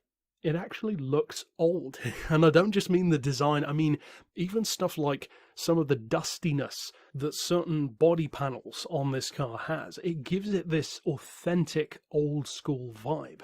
It doesn't look like a new car. It looks like it actually is 50 years old. And I think that's awesome. But perhaps the cherry on top is the price tag. Because in 1996, somebody actually tried to buy the original XJ13 from the museum, and they offered them £7 million for it. They rejected the offer, and yet this car today, with 25 produced, will cost you £750,000. That is quite the steal, in my opinion, compared to that original, given that this is faster, has a more powerful engine, better aerodynamics, and is even lighter than that original car, despite holding itself to authentic 1969 technology and regulations. In my opinion, this is one of the very few, possibly even the only one that I can think of, vehicles on the market that can actually outperform the Eagle Speedster at its own game. This idea of a modern interpretation that is faithful to the original but built to a modern standard. This does it even better, I think, than the Eagle does. That's a stunning car, a very expensive one, and a highly collectible one, but to me this just goes to the next level, because this isn't just an homage, this is a reimagining of history. And I wish more people would do stuff like this, because I think it's so cool. And as if the performance and the looks and the price weren't enough, it's also road legal, at least here in the UK, so you can actually drive this thing on the street. It just keeps getting better and better when it comes to news about this car. So ultimately, I'm kind of surprised that this car isn't better known than it is, because there's no downsides to this thing. It's an awesome, faithful reinterpretation of what could have happened, which has all the kind of pedigree, the company behind it even, the handcrafted, ultra-exclusive, and certainly expensive nature that it has. It ticks every box that you would want a car like this to have. And of course it won't be racing anytime soon, but if you are a fan of this car and of this particular episode, I would strongly recommend jumping down to the link below, which takes you over to the live chat on Discord for this channel, where you can actually vote if you love this car in the polls on there of every single car that we've talked about so far in the series, because as I said, once we reach episode 100, I'm going to be counting down the top 10 community favourite episodes of the entire series so far. So, of course, this one will be in there as an option, so if you love the car, jump over there and vote for it, and until next time, I'll see you then. But for now, as always, thanks for watching. The first thing that you could easily think when you click on this particular installment of Unsung Heroes is, hang on a second, that's not a Porsche. That's a Volkswagen.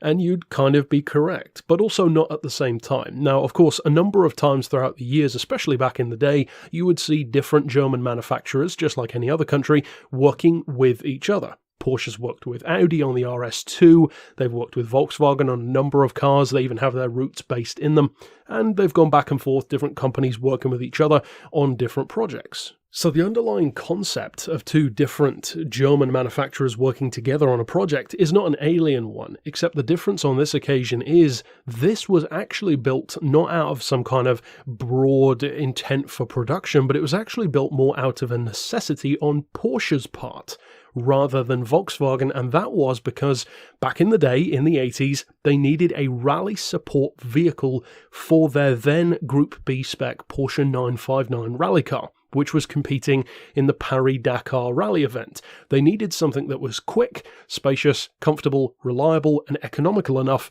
to travel the entire event and be just that, a support vehicle. So, as early as 1981, they took a Volkswagen van, or Volkswagen bus, if you will, and they modified it extensively. Now, they built somewhere between 10 and 15 of these all in all. That includes the test prototypes, so it is one of the rarest unicorns out there, but technically, you actually could buy one as a customer. They were only sold through one particular dealership, and they had a price tag of £40,000. Which actually sounds like a pretty good deal for a Porsche minivan, except when you learn what the exchange rate on that is based on inflation, because that means that this would have been, by today's money, a 120 grand minivan, which is insane, Porsche or otherwise. Now, of course, with that kind of price tag, it's got to be more than just a Porsche badge on a Volkswagen. And there aren't exactly a lot of those on the car anyway. It's still got the Volkswagen emblem on the front. However, as you can see, it does have very distinctly Porsche wheels.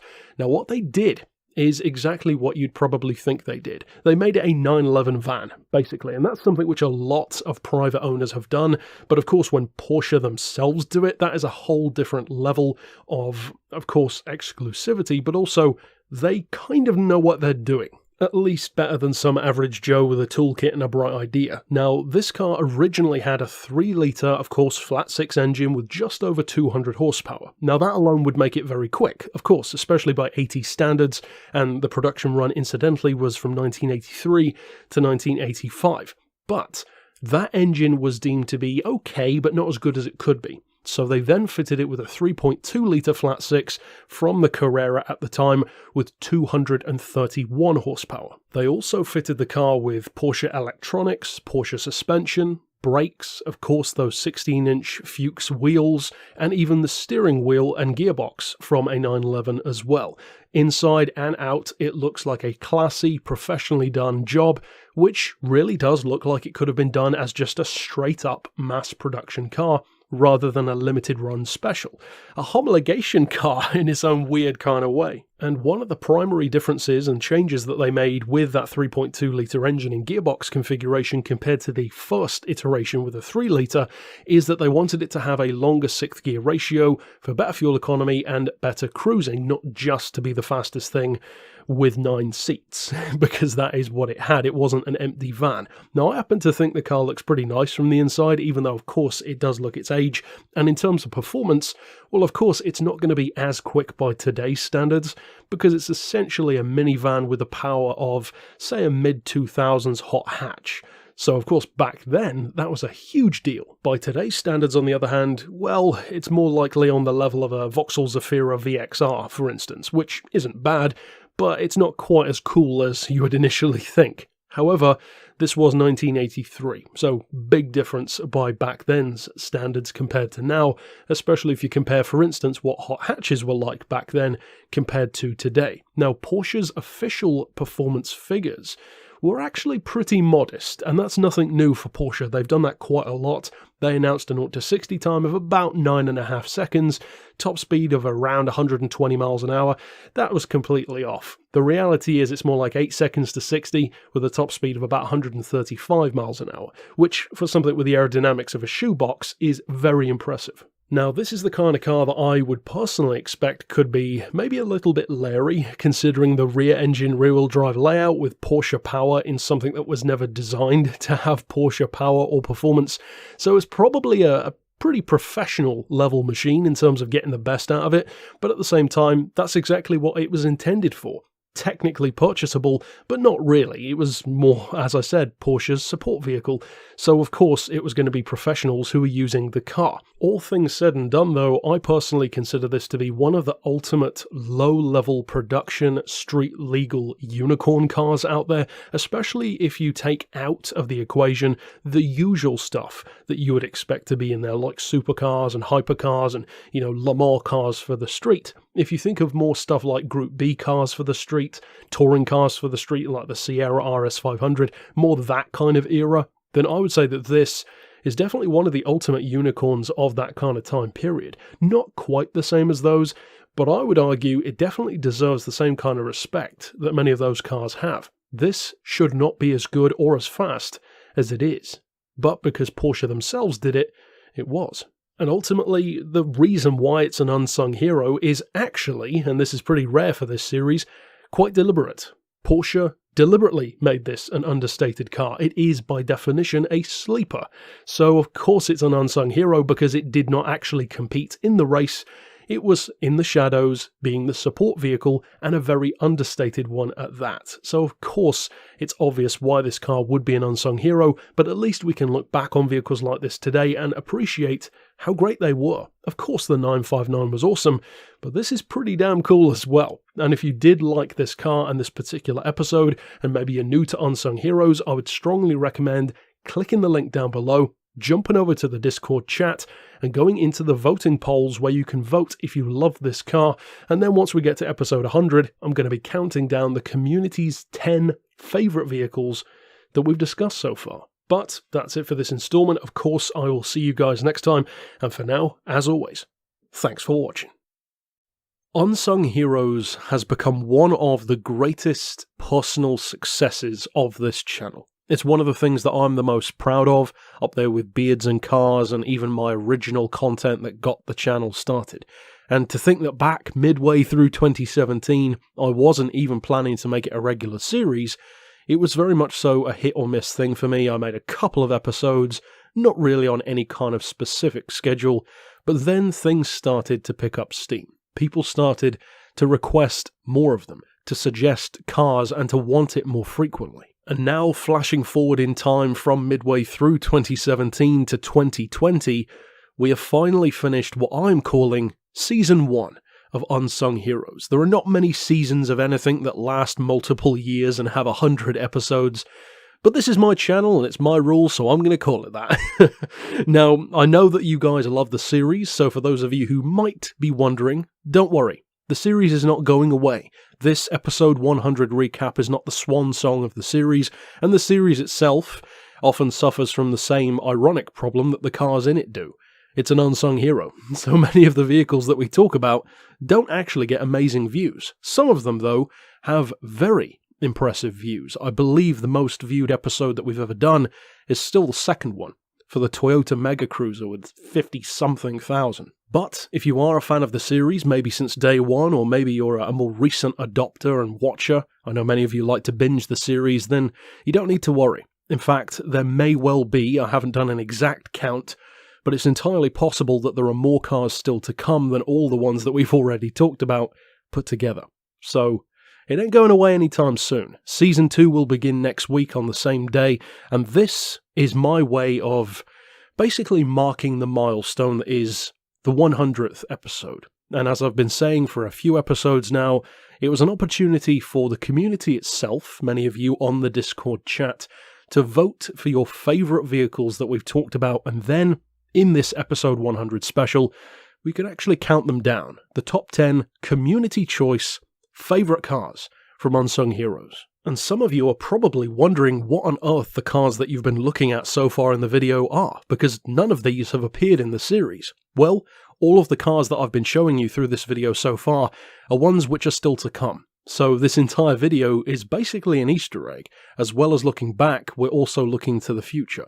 But that's it for reminiscing. Now let's actually get into the community choice of the top 10. And, spoiler alert, there are more than a few ties on this list between two vehicles holding the same spot because they had the same amount of votes. And kicking us off in the 10th spot is just that, a tie between two vehicles. Somewhat ironically, both BMWs and from the complete opposite ends of this series. One of them is from relatively near the start, and one of them is from much more recently. And they are the BMW X5 Le Mans and the BMW M8 prototype. I love the X5 Le Mans. In my opinion, it's one of the greatest unsung heroes of that kind of crazy utility performance world.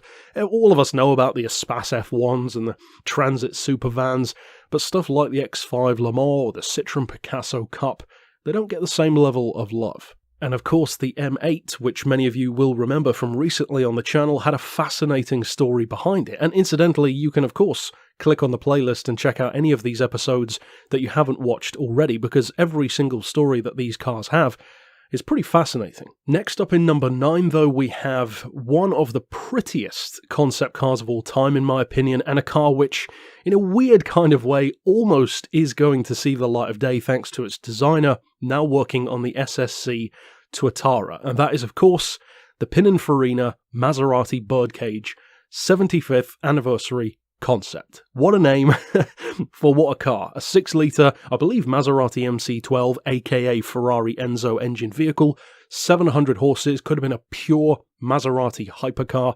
Of course, it did not reach production, but what an incredible machine. Next up in number 8, we have two racing vehicles, but on very different ends of the spectrum. The Lister Storm LMP, which actually shocks me that it's this high on the list, let alone in the top 10 at all, but fair play to it. Many of you know I do love the Lister Storm, but usually the road car in particular. The other one, which is tied with the Lister in this 8th place though, is one of my absolute favourites of the series.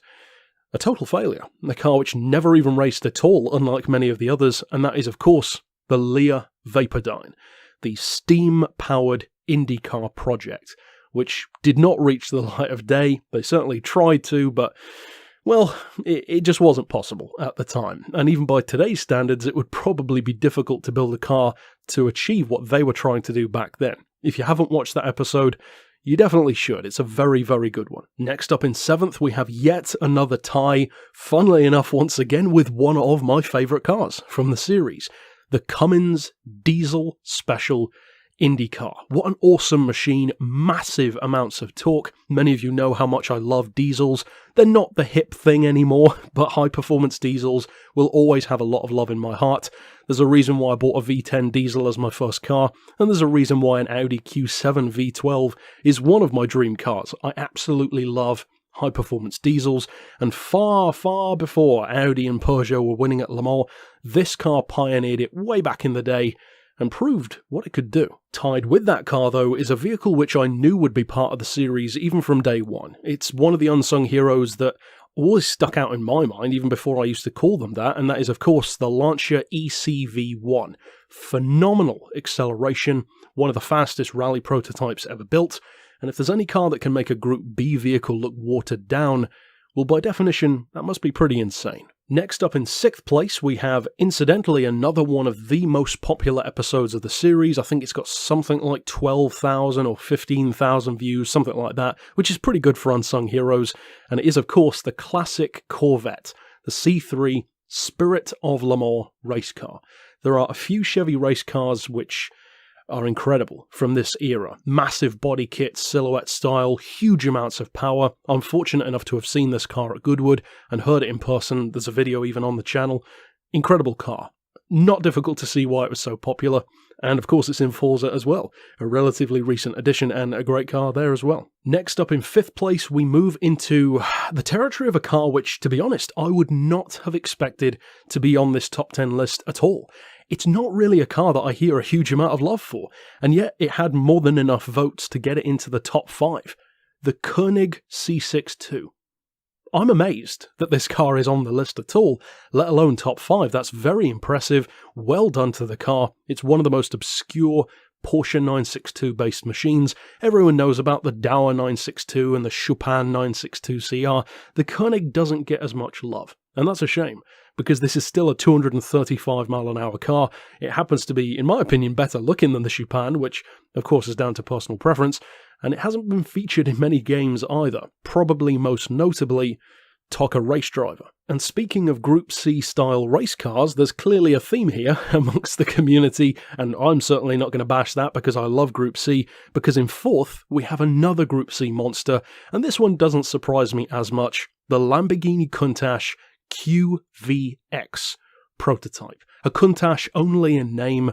What a brutal machine. I actually commissioned a player in the community to make me this livery on a Mazda 787B in Gran Turismo Sport, and it's one of my favourite liveries. It's so simple, but it's one of those liveries that not everyone needs to know what it's referencing, but if you know, that kind of thing. And even though it's certainly not as iconic as a Porsche Longtail or a Jaguar Silk Cut prototype, it is still just inherently badass, because what isn't badass about a Group C prototype from Lamborghini? Now though, we move into the top 3, and we have another tie between two very different vehicles, and two relatively recent ones actually. The incredible BMW Goldfish V16, the 7 Series with an incredible engine. This one was actually a suggested episode from Ryan. You know him as Maverick. He runs the Discord server for the channel for me, and it was a great choice. Fantastic car. I hadn't heard of it before, and what an engine. Of course I love V16s, it's one of my favourite engine types, Chazetta et al. But this vehicle clearly has a lot of love from the community because it has plenty of views as well. The other one which it ties with is a video that doesn't have as many views, but a car which definitely has as much love, and a very wacky one.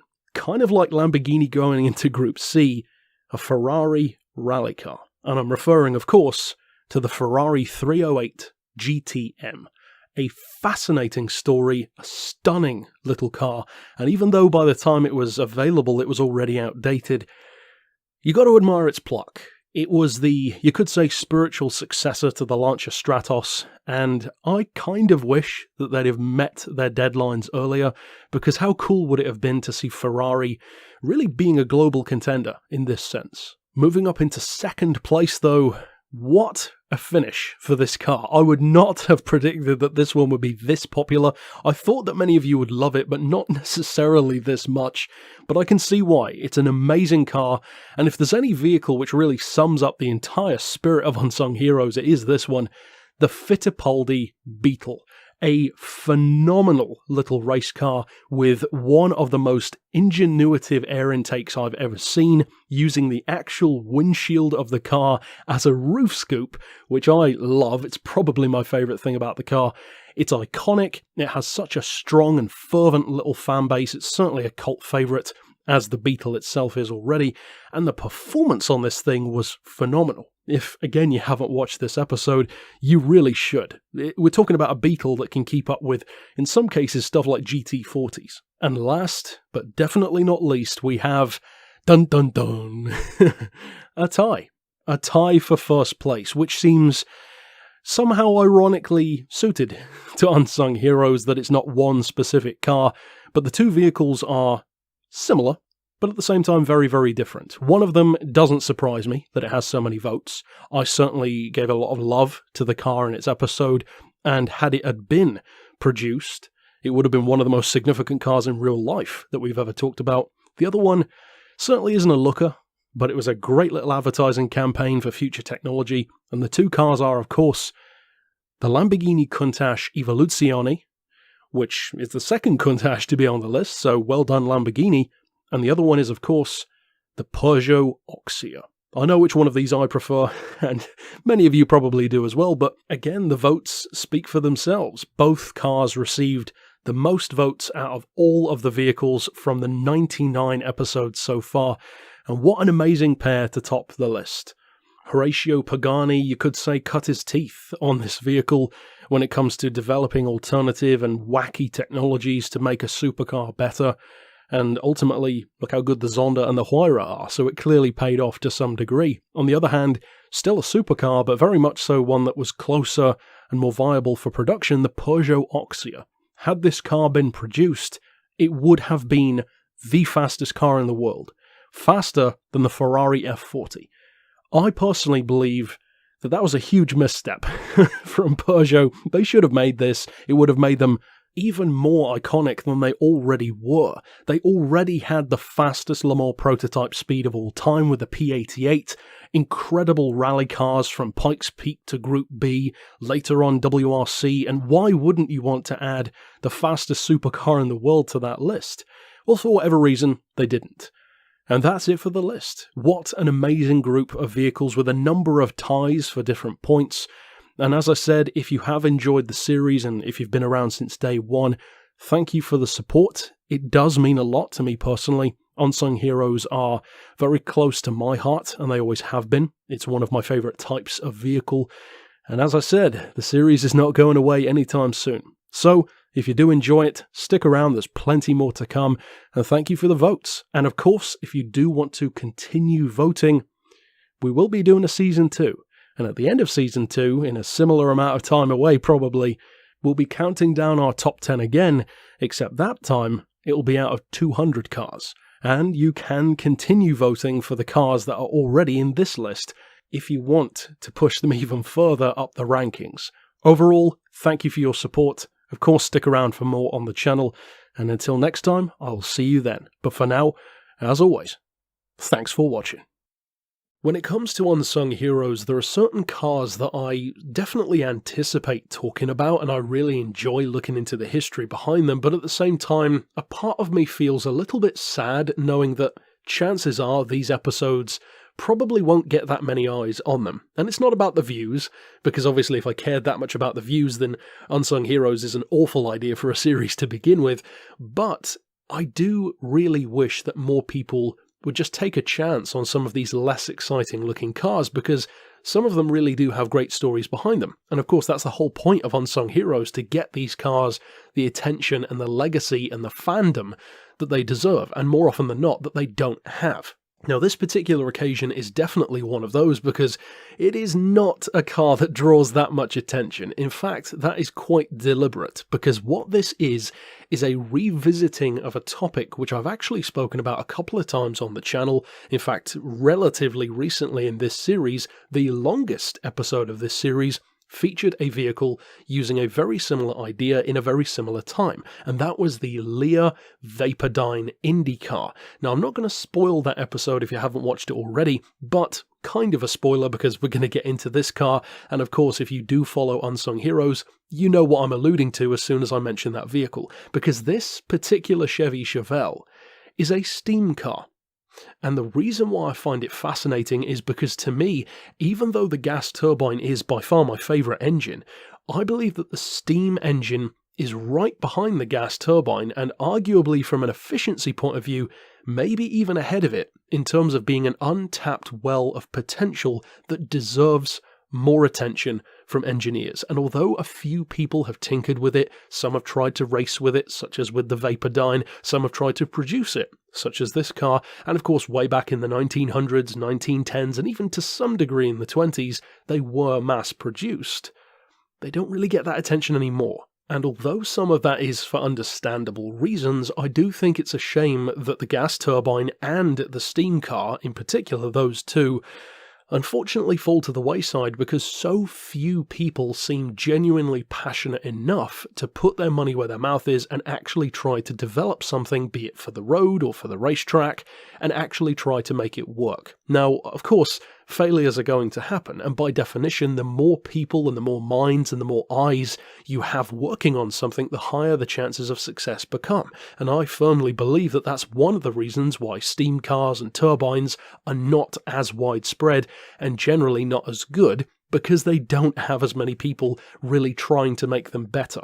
If they had the same amount of effort put in as, for instance, the electric car has had, well, look at how we've progressed there. From the mid-2000s, there being no electric cars that were taken that seriously. There were only hybrids, which were mostly the butt of a joke, such as the Prius. Now look at where we are. So many companies that didn't even exist back then are now household names to some degree, and of course Tesla, for the most part, started that in the 2000s. This vehicle, though, in fact technically a pair of vehicles that were built at the same time, could have had that Tesla effect back in the 1970s, and at the earliest the late 60s, because of course, back in the 60s in America there was the pollution crisis. Manufacturers basically had an ultimatum that they had to produce cars that put out less emissions and that were more efficient. So many tried different things: turbines, steam cars, electric cars, and ultimately we know what that led to in the 1970s, the ultimate strangulation for the most part of the American performance car. 7-litre Pontiacs that put out barely 200 horses in their standard form.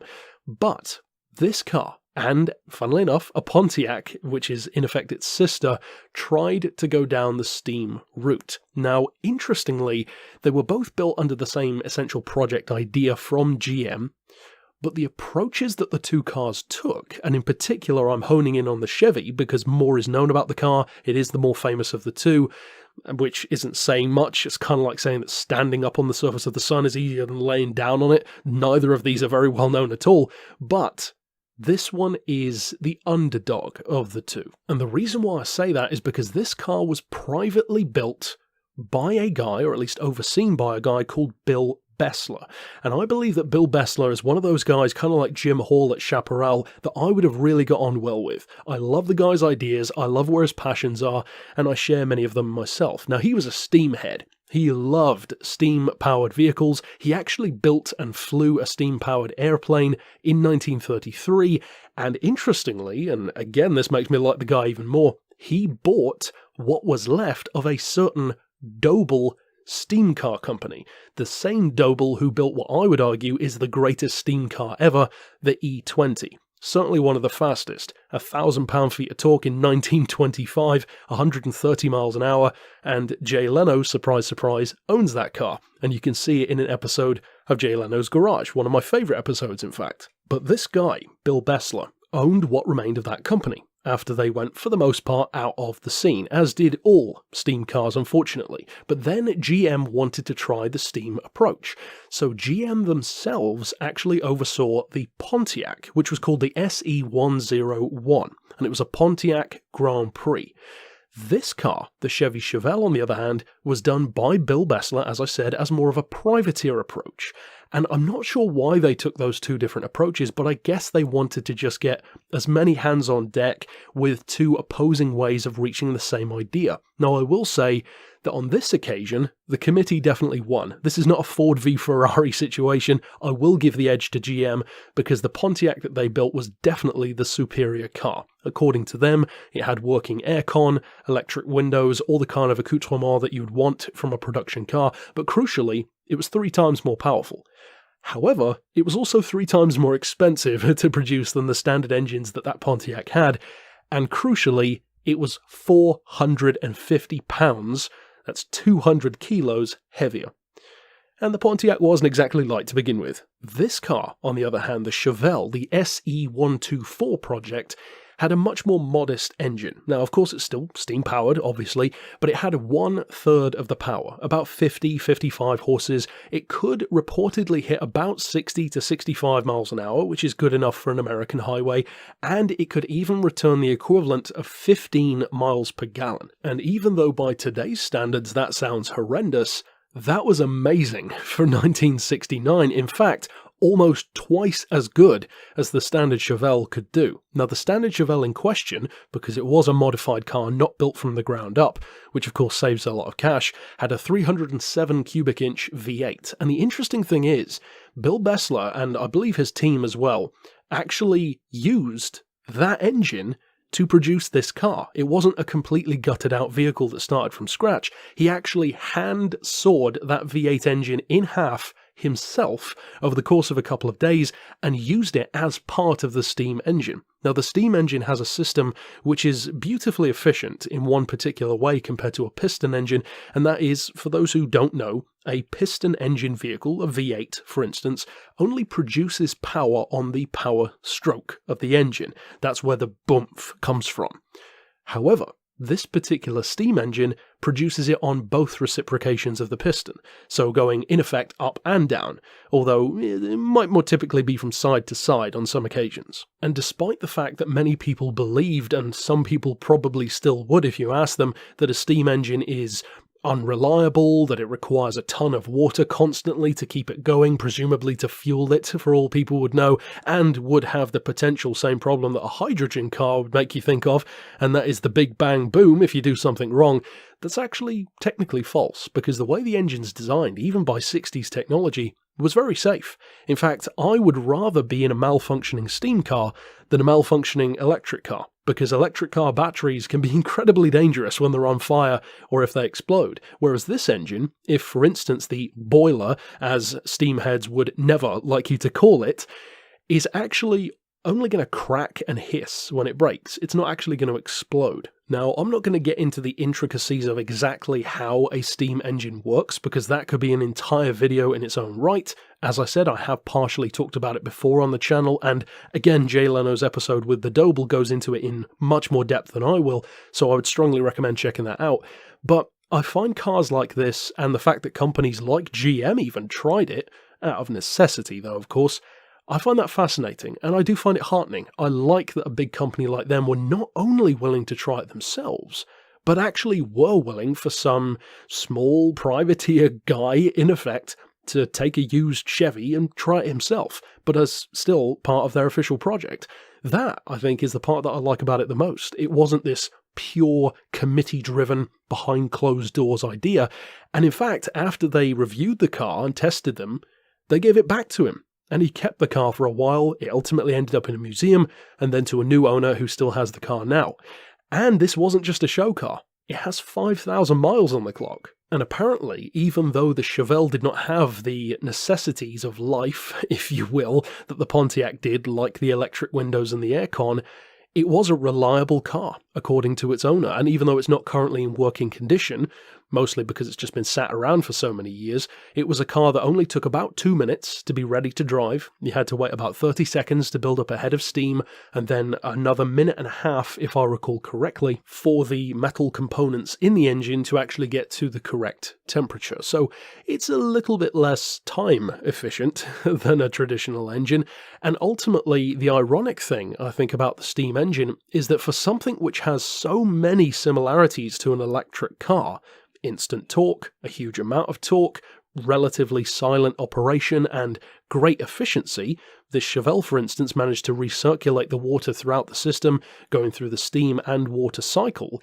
in a way that it almost had no losses at all. And incidentally, if you're wondering about the fuel economy side of things, the car technically doesn't run on water as such. It actually ran on kerosene, which was atomized in the system. And that's one of the other similarities to a gas turbine, where you can basically run the engine on various things as long as they'll burn. And obviously some burn more efficiently than others.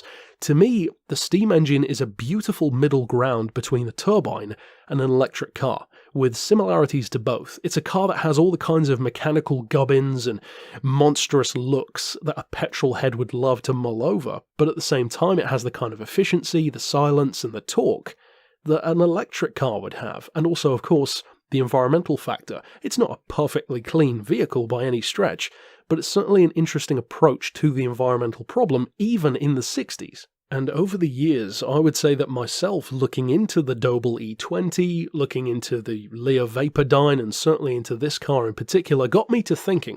And I actually have a hot take when it comes to steam engine vehicles, and if somebody wanted to make a steam-powered vehicle today, on, for instance, the road market, if you will, cars, bikes, trucks, that sort of thing, if you wanted to make one that was taken seriously, I believe that by the necessity of the way a steam vehicle works, which is that they are by definition large and heavy and require a very large and heavy vehicle to have the sheer space required, even with the best technology around, I believe that you should make a steam-powered big rig, a haulage truck, because think of all of the potential advantages. You would essentially have what Tesla has done for the electric car, but on the big rig haulage scale.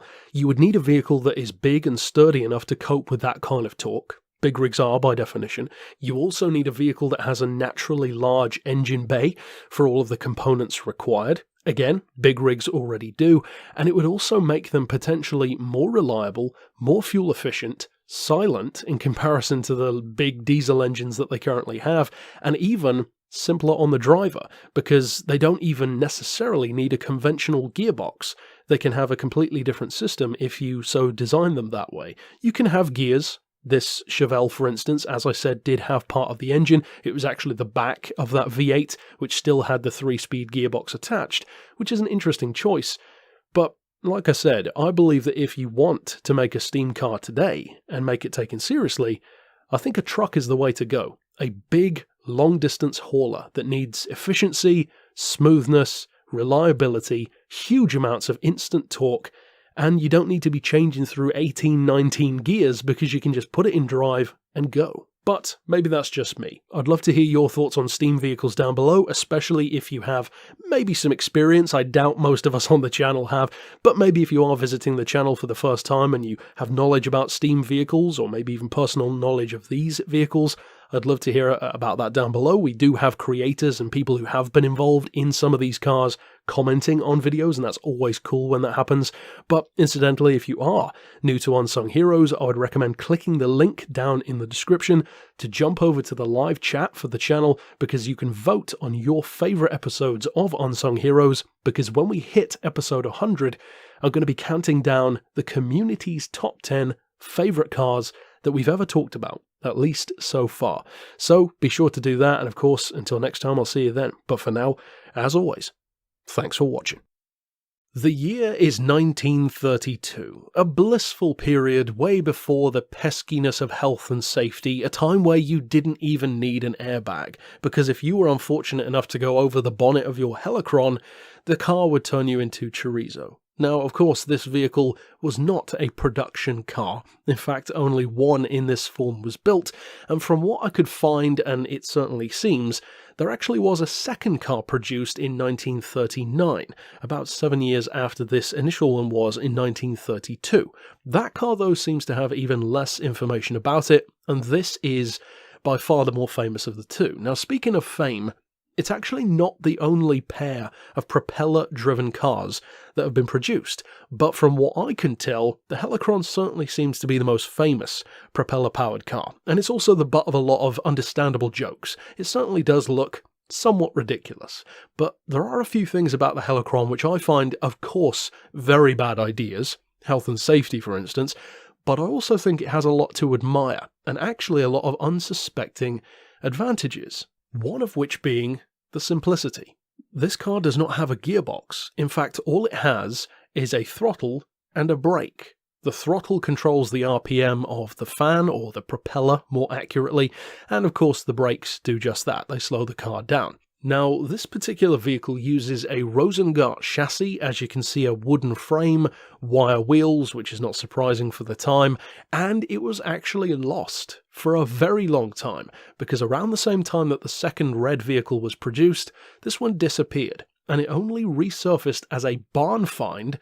Imagine the people who came across this car, especially if they already knew what it was, in the year 2000. And the craziest part about the Helicron is, believe it or not, this is actually road legal, and the current owner can still, for instance, if they so choose, drive it on the road in France. Now, it's part of a museum collection technically, but it can be driven on the street, and it seems like the kind of car that I have the vague memory of perhaps seeing at the Goodwood Festival of Speed. It might have been some other propeller-driven car, I'm not sure, but on the topic of propellers, It's always interesting to me to see a vehicle which is in fact thrust-driven, as this one is, rather than the typical gear linkages and rotational power, if you will, of a normal car, where it goes through a gearbox using that torque, through the half shafts, drive shafts, through the wheels to the street. This car doesn't do that. In fact, the amount of stress and strain on the tyres is pretty low, because the car is in effect being shot through the air by the flow of air over the vehicle as it passes through the propeller. Forcibly, of course, being the key there.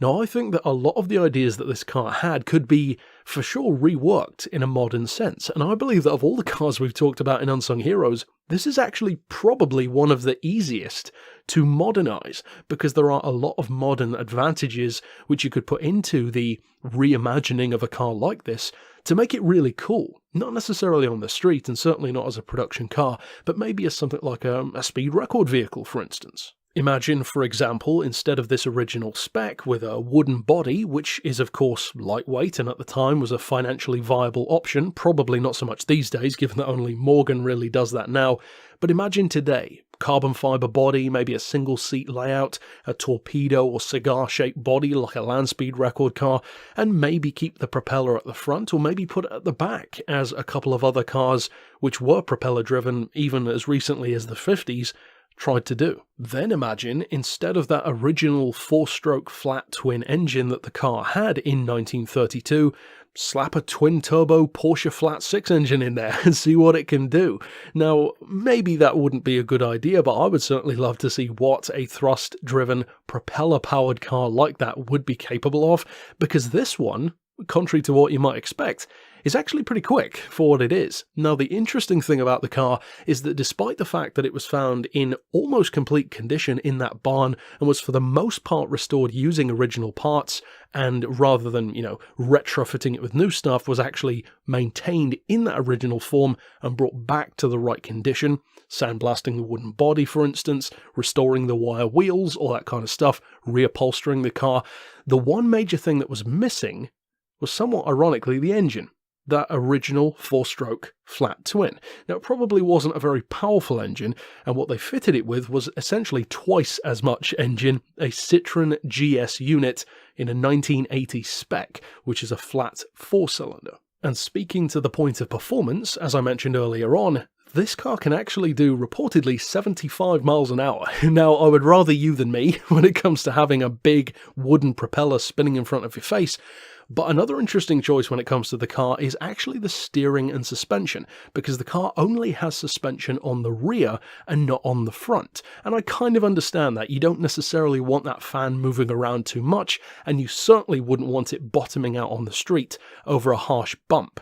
At the same time, though, the part that I don't like as much is that it's rear-wheel steering.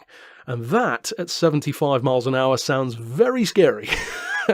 Especially in a car that's made of wood, doesn't have airbags, and as I said earlier on, will turn you into literal chorizo if you fly over the windscreen. Ultimately, as far as health and safety goes, of course it's a flawed idea, and there are certain aspects of that which are difficult to get away from. But I do find it curious that some of the other cars, in fact some propeller-driven cars that were even older than this, as early as the early 20s even, and probably even a couple earlier than that, they actually did try to overcome that, for instance having a mesh surround on the propeller instead of an exposed one as this car had. Now, the fact that there was so much wood used, and the fact that the car doesn't even have a gearbox, for instance, which again is the beautiful simplicity of the design, it means that the car is not heavy. Even though you might look at it and think, well, that probably weighs about as much as maybe a modern Volkswagen Golf or a Ford Focus, it's actually remarkably lightweight. This entire car weighs 1,000 pounds. That's 450 kilos. That's insane. It makes a Caterham look heavy in comparison, and a lot of that is due to the simplicity of the mechanical design. The wheels are essentially just freewheeling. There is no power going to the wheels of any kind, of course being thrust driven. As I said, doesn't have a gearbox. It's an amazingly simple operation, and I actually love it for that. Of course it has some major downsides, but it has some really cool upsides because of its design as well. Ultimately though, The Helicron, much like many of the other propeller-driven vehicles of history, was doomed by its own design. It's like a rotary engine, but a lot more dangerous. So don't expect it to come back anytime soon, as much as I would love to see that happen. And one thing that I kind of wish they'd have done more, maybe not just with this one, but some of the others as well, is actually embrace the idea of that airplane on the street idea even more. Don't just put a propeller on the front. Why not give it, for instance, a small radial engine as well, like an airplane, a fighter for instance, would have had. They're great engines, they're very smooth, and it's specifically designed for that job. And even the seating arrangement. Why not have tandem seats with the passenger behind the driver as a fighter plane would have had instead of side by side? You would have been able to have an even narrower body, which would have improved airflow over the body and made the car even quicker and probably a little bit lighter as well. Ultimately, of course, there's loads of things that you could do better and do differently about a car like this, but I do find it a fascinating one. I believe that it's a car which gets a little bit too much misaligned by the automotive community who are aware of it. Yes, it's a perfect prime butt of a joke, but at least they tried something different, and it doesn't surprise me at all that this came from France. Ultimately then, if you're new to Unsung Heroes, or even if you are a returning fan, I would urge you to click the link down in the description to jump over to the live chat for this channel, wherein you can vote for instance, this car, or maybe a previous episode, or more than one that you love, because as I've said before, when we reach that 100th episode, I'm going to be counting down the community's top 10 favourite cars that we've talked about so far, and who knows? This may well end up in there somewhere. But overall, that's it for this installment. Of course, click the playlist here on screen to see all of the previous episodes. And for now, as always, thanks for watching. In 2007, we saw the first incarnation of an all-electric smart car. The arguably perfect idea for a city vehicle, a small, ultra-compact two-seater with full electric drive and a relatively affordable price, especially compared to many high-end electric vehicles. But the interesting thing is, and especially when it comes to Unsung Heroes and these forgotten cars from history, is that something very similar to that happened almost 40 years before the smart car did it. And it's from Zagato, of all places, which is certainly not a company I would have ever pegged to produce something like an electric city car. But they did so for a couple of reasons. One is the fairly obvious fuel crises that were developing at the time, but more importantly for Zagato specifically, the financial threats from other manufacturers at the time who were producing and selling a lot of cars who were, in some cases, encroaching on their markets. Because for those who don't know, Zagato is, of course, an Italian design house, predominantly, and they have designed some of the most unique-looking Bentleys, Aston Martins, and various others too throughout history, and many of the vehicles that they've crafted and created are amongst some of the most collectible and most valuable cars from history, especially some of their Aston Martins in particular. But this car is totally different to any of those, that's for sure, and it's called the Zele. Now, this car was actually sold in America as well, and it was sold as the L car, so a slightly different name over there, and they actually built around 500 of these, so it's not as rare as you might think. In fact, it's not only one of the most prolific Zagato models of all time,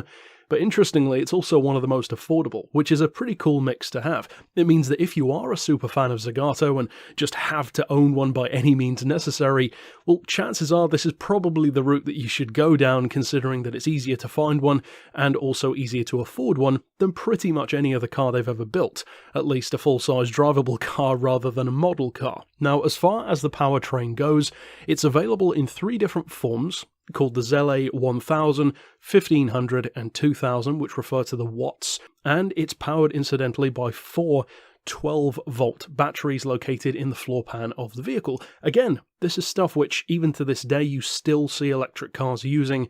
Even now, Teslas etc. still have that floor pan mounted battery design. One of the many ways in which this is not like a Tesla, though, is the drive. This is not some all-wheel drive monster performance car. I mean, surprise, surprise. It's rear-engine, rear-wheel drive. The chassis is made of steel, the body is fiberglass, it weighs less than half a metric ton, 495 kilos, which is barely encroaching 1,100 pounds, and in terms of performance, well, of course it's not the fastest thing around. The chassis, incidentally, is based on a combination of Fiat 500 and Fiat 126, but even smaller, It is only a two-seater with a bench-style seat.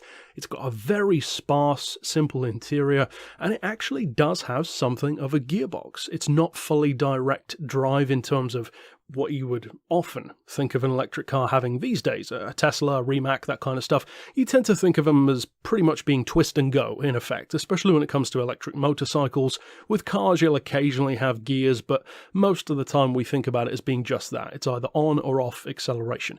This one was not quite like that. It actually had 6 forward speeds, which is kind of crazy for a car that's not all that powerful, and even 2 different reversing speeds as well. Now, don't let this fool you into thinking that it's going to be doing motorway speeds, because it certainly can't. It can do about 25 miles an hour, and you can actually put it into something of a sport mode, if you will, which actually weakens the magnetic field within the motor, producing less torque, but at the same time allowing the car to go a little bit quicker, only from about 25 up to 30 miles an hour, so it's not like it's a massive difference, and you do sacrifice a little bit of range. Now, speaking to that range, the interesting thing about this car is that even though it comes from way back in 1972, that is when the concept was first shown at the Geneva Motor Show, and it was then actually produced between 74 and 76, it can actually still do about 50 miles on a fully charged battery pack. That's not bad at all for a little city car. Now, I'm not sure exactly how long it would have taken to charge up the vehicle, but it could be done from the mains using an adapter.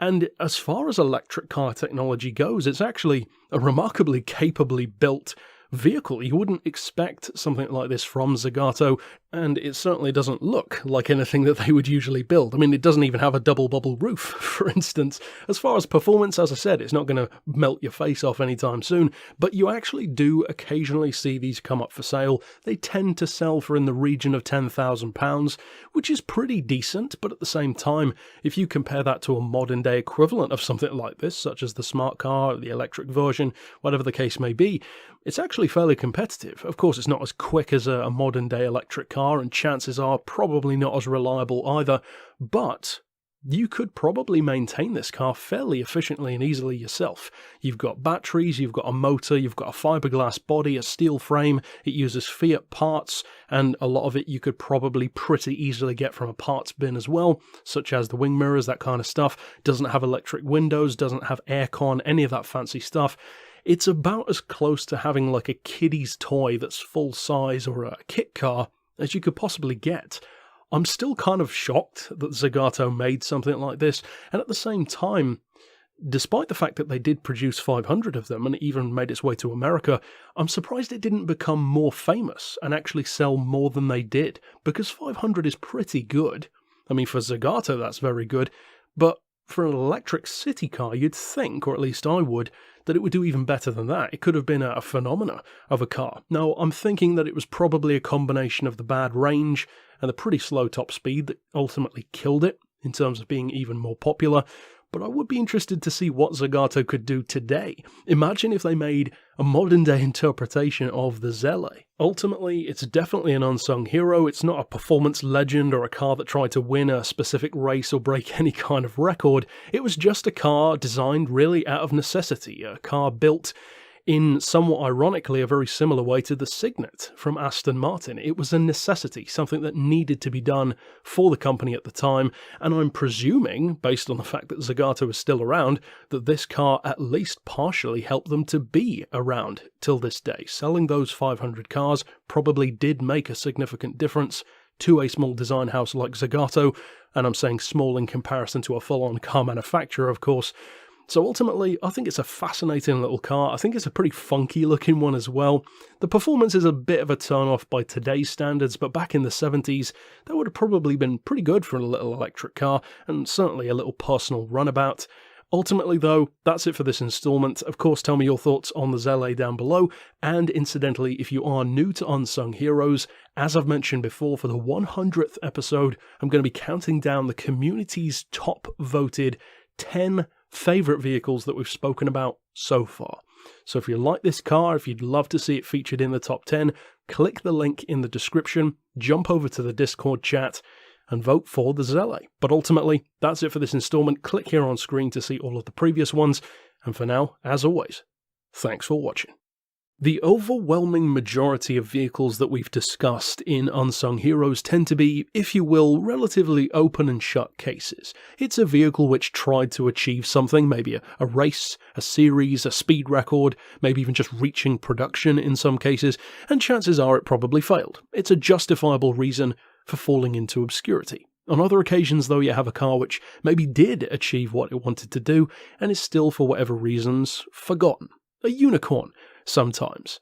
Then occasionally you have a car which doesn't really fit into any of those boxes, and to me this is one of them, because I'm not talking about this car because of what race it did or didn't win, what speed it can or can't do, or even because it necessarily has the most intriguing story behind it. The reason why I'm talking about it is because of its design, because when you first saw the thumbnail for this video and decided to click on it, chances are you thought to yourself, oh yeah, I recognise that car, it's a Ford GT in some kind of racing form. Maybe a racing form that you haven't seen before, or maybe a racing form that you have seen, maybe in a Google search, and didn't think much of it. But then you looked at the title of the video, and if you haven't already, I would ask you to do so now, because this is not a Ford GT, it's called the VBM 4000 GTC. And although that may pique your interest, there's far more to this vehicle than just not having Ford GT in its name. Sometimes stuff like that can happen. You know, a certain company might buy a chassis, maybe some bodies, and turn it into their own thing. In this series, we've even discussed cars like that. The Gunnar G99, for instance. Totally different name. Ford is essentially a modified Porsche 911 GT1. So it's happened before in this same series. But the reason why this car is so fascinating to me is because not only is this not a Ford GT, this car came out in 1995. Now that, to me, is mind-blowing, because not only is it not built by Ford, this predates the Ford GT by a decade. How is that even possible? How could this car, which clearly looks so much like a Ford GT to the point where there is no way it's an accident? The door cutouts of the roof, the windows, especially the side windows, the headlights, the body shape, everything except the back end is pure Ford GT. And yet, not only is it 10 years older, not only is it not a Ford, it's not even American. This was built in France for the French GT series by two guys by the name of Patrick Borhauser and Jean-Francois Metz. The vehicle uses essentially the same motor setup as a Venturi 400 GT, which, if I recall correctly, I believe actually participated in a similar series, if not the same one, and that is of course a 3-litre twin-turbo V6 from Peugeot with just over 400 horsepower. It has a tube frame design with a combination of carbon fibre, aluminium and fiberglass body parts, and it went racing. 5-speed gearbox. I believe it had some mixed success, not overwhelmingly capable, but not a failure by any stretch either, as far as I could tell. But it really is that design that makes no sense to me. Now, the thing that really stands out about the design, more so even than the Ford GT aspect, is that the back end doesn't fit the rest. It's nothing like a Ford GT. It looks like it was taken off of a Vector instead, and it even has the rear lights from a Fiat Brava, of all things. So it's a parts bin special to some degree, but there's a difference between being a parts bin special and being 10 years older than what you'd think it took the parts from. Now, I don't think there's necessarily some grand Illuminati-level conspiracy going on here, but I do find it curious how little information there is about why this looks so similar, because there is no way you can tell me that it was by accident. And I'm not necessarily saying that this car is the one to quote-unquote blame, if you will. I think it's without question that Ford clearly looked at this car when they designed the GT, but I think the only justifiable explanation that I can think of is that this actually was not, of course, some time travel paradox of a Ford GT creating itself, but rather was probably inspired by the GT40. And of course that does make sense of a lot of this car's design, considering that the new Ford GT was itself designed to be a modern interpretation of a GT40. So justifiably, they did a similar thing probably when designing this car. They were fans of the Ford, they probably wanted to make an homage to it. It wasn't like Ford was racing a GT40 in the 90s anyway, so who would have cared? They would have had no idea about Ford planning the GT down the line anyway, but I do find it interesting just how similar it was. And one of the biggest cues that this car has that is almost identical, if not identical, to the production GT from around 2005, is the side windows. That particular curve around where the door handle is nothing like a GT40. It has none of the shape of the original. It's an almost exact match to the new Ford GT. Now, it is possible, I mean, it's such a slim chance, but it is possible that Ford was not aware of this car. But I don't believe that for a second. I think that they absolutely knew about this car. I believe that they probably even took some cues from it when designing the GT, because this, it is a Ford GT. I mean, I don't care what anyone says, it is so similar that it's just crazy. And ultimately, even though I wish I could tell you more things about it conclusively in terms of that design, I do think that the design alone is more than enough reason to feature it in this series. In fact, it feels almost like it deserves an Unsolved Mysteries episode rather than an Unsung Heroes episode. Now, ultimately, the car was later decommissioned for racing. It was converted to road use. That was in 2002. And I find it interesting that the car doesn't get talked about more as well, because there are a number of people who have, of course, pointed out the similarities. You could not see this car and not immediately think Ford. And yet it doesn't seem to be as talked about and as, as much of an internet meme as I would have thought it would be. I mean, this car is a drivable meme of a Ford GT, except really the Ford is a meme of this because this came first. So it's just a fascinating little vehicle, which to me almost feels like this weird, eerie, shouldn't exist kind of scenario where this car seems like it's out of time somehow. But yeah, I probably find it more fascinating than many people would.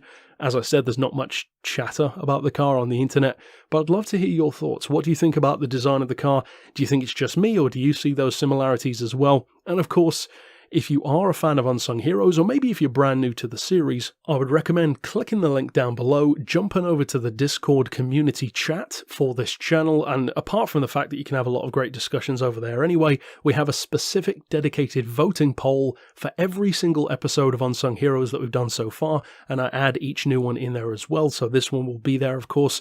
And then once we reach episode 100, we're going to be counting down the community's 10 favourite cars that we've spoken about so far. So this one could be in there if enough of you vote for it, of course, so jump over there, vote on your favourites, and until next time, I'll see you then. But for now, as always, thanks for watching. In comparison to the vast majority of cars that we discuss in Unsung Heroes, this vehicle is far from being the most obscure or the weirdest. In fact, I would wager it's probably one of the best known cars that we've talked about, certainly one of the best known supercar concepts, the Maybach Accelero. Now, for those who don't know, Maybach is, of course, a German brand. They've now re-merged with Mercedes, and back in the day, they used to be kind of like what Rolls-Royce was to Bentley in terms of Maybach to Mercedes. That just god tier of luxury, if you will, with fantastic performance as well, but basically the ultimate blend of both, especially way, way back in the day. Whereas in modern times, they tend to be compared a little bit more to stuff like Hummer. Yes, it's a statement, but is it necessarily a statement that you want to make?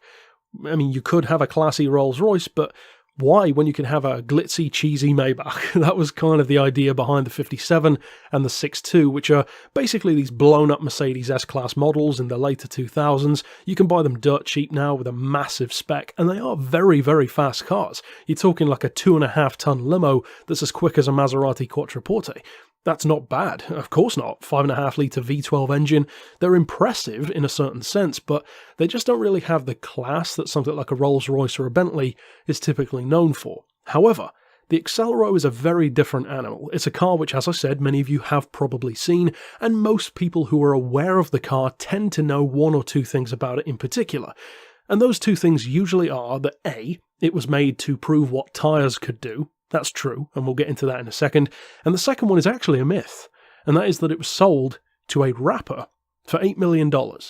That's actually wrong. It's a very, very strong urban legend, but it's totally wrong, at least according to the current owners of the car, by the name of Mechatronic in Germany.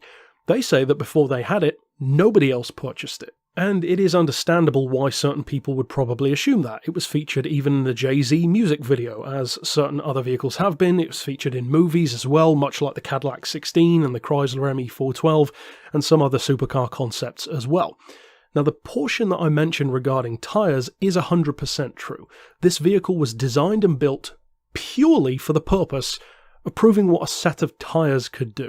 And that sounds crazy, and somewhat ironically means that this car has more in common with that absolutely crazy Citroën PLR that we talked about way back in this same series. That car was, of course, as well designed to test tyres, but in a slightly different way. This one was actually commissioned by a German company called Folder, who are a subsidiary of Goodyear, to prove what their new, at the time, Carrot Accelero tyres could do. They needed a vehicle that was large, heavy, powerful, luxurious, and fast, that could do at least 350 kilometers an hour. An autobahn storming luxury monster that could really show what these tyres were capable of. And that, of course, is what the Accelero did, because this car is an absolute beast. Now, the chassis and the platform of the car is actually based on the Maybach 57, which is usually a four-door limo, so it's no surprise that this is a very long car. It's also extremely heavy. It weighs about the same as my Touareg, 2.6 tons, in fact close to 2.7. It is a very hefty supercar, especially for a two-door two-seater. Now, in many ways, it has some similarities to the Mercedes SLR concept in particular. The original, far less pretty version of the SLR McLaren. It has, I believe, the same wheels. If not the same, they're certainly the same design. Those 5-spoke turbine wheels.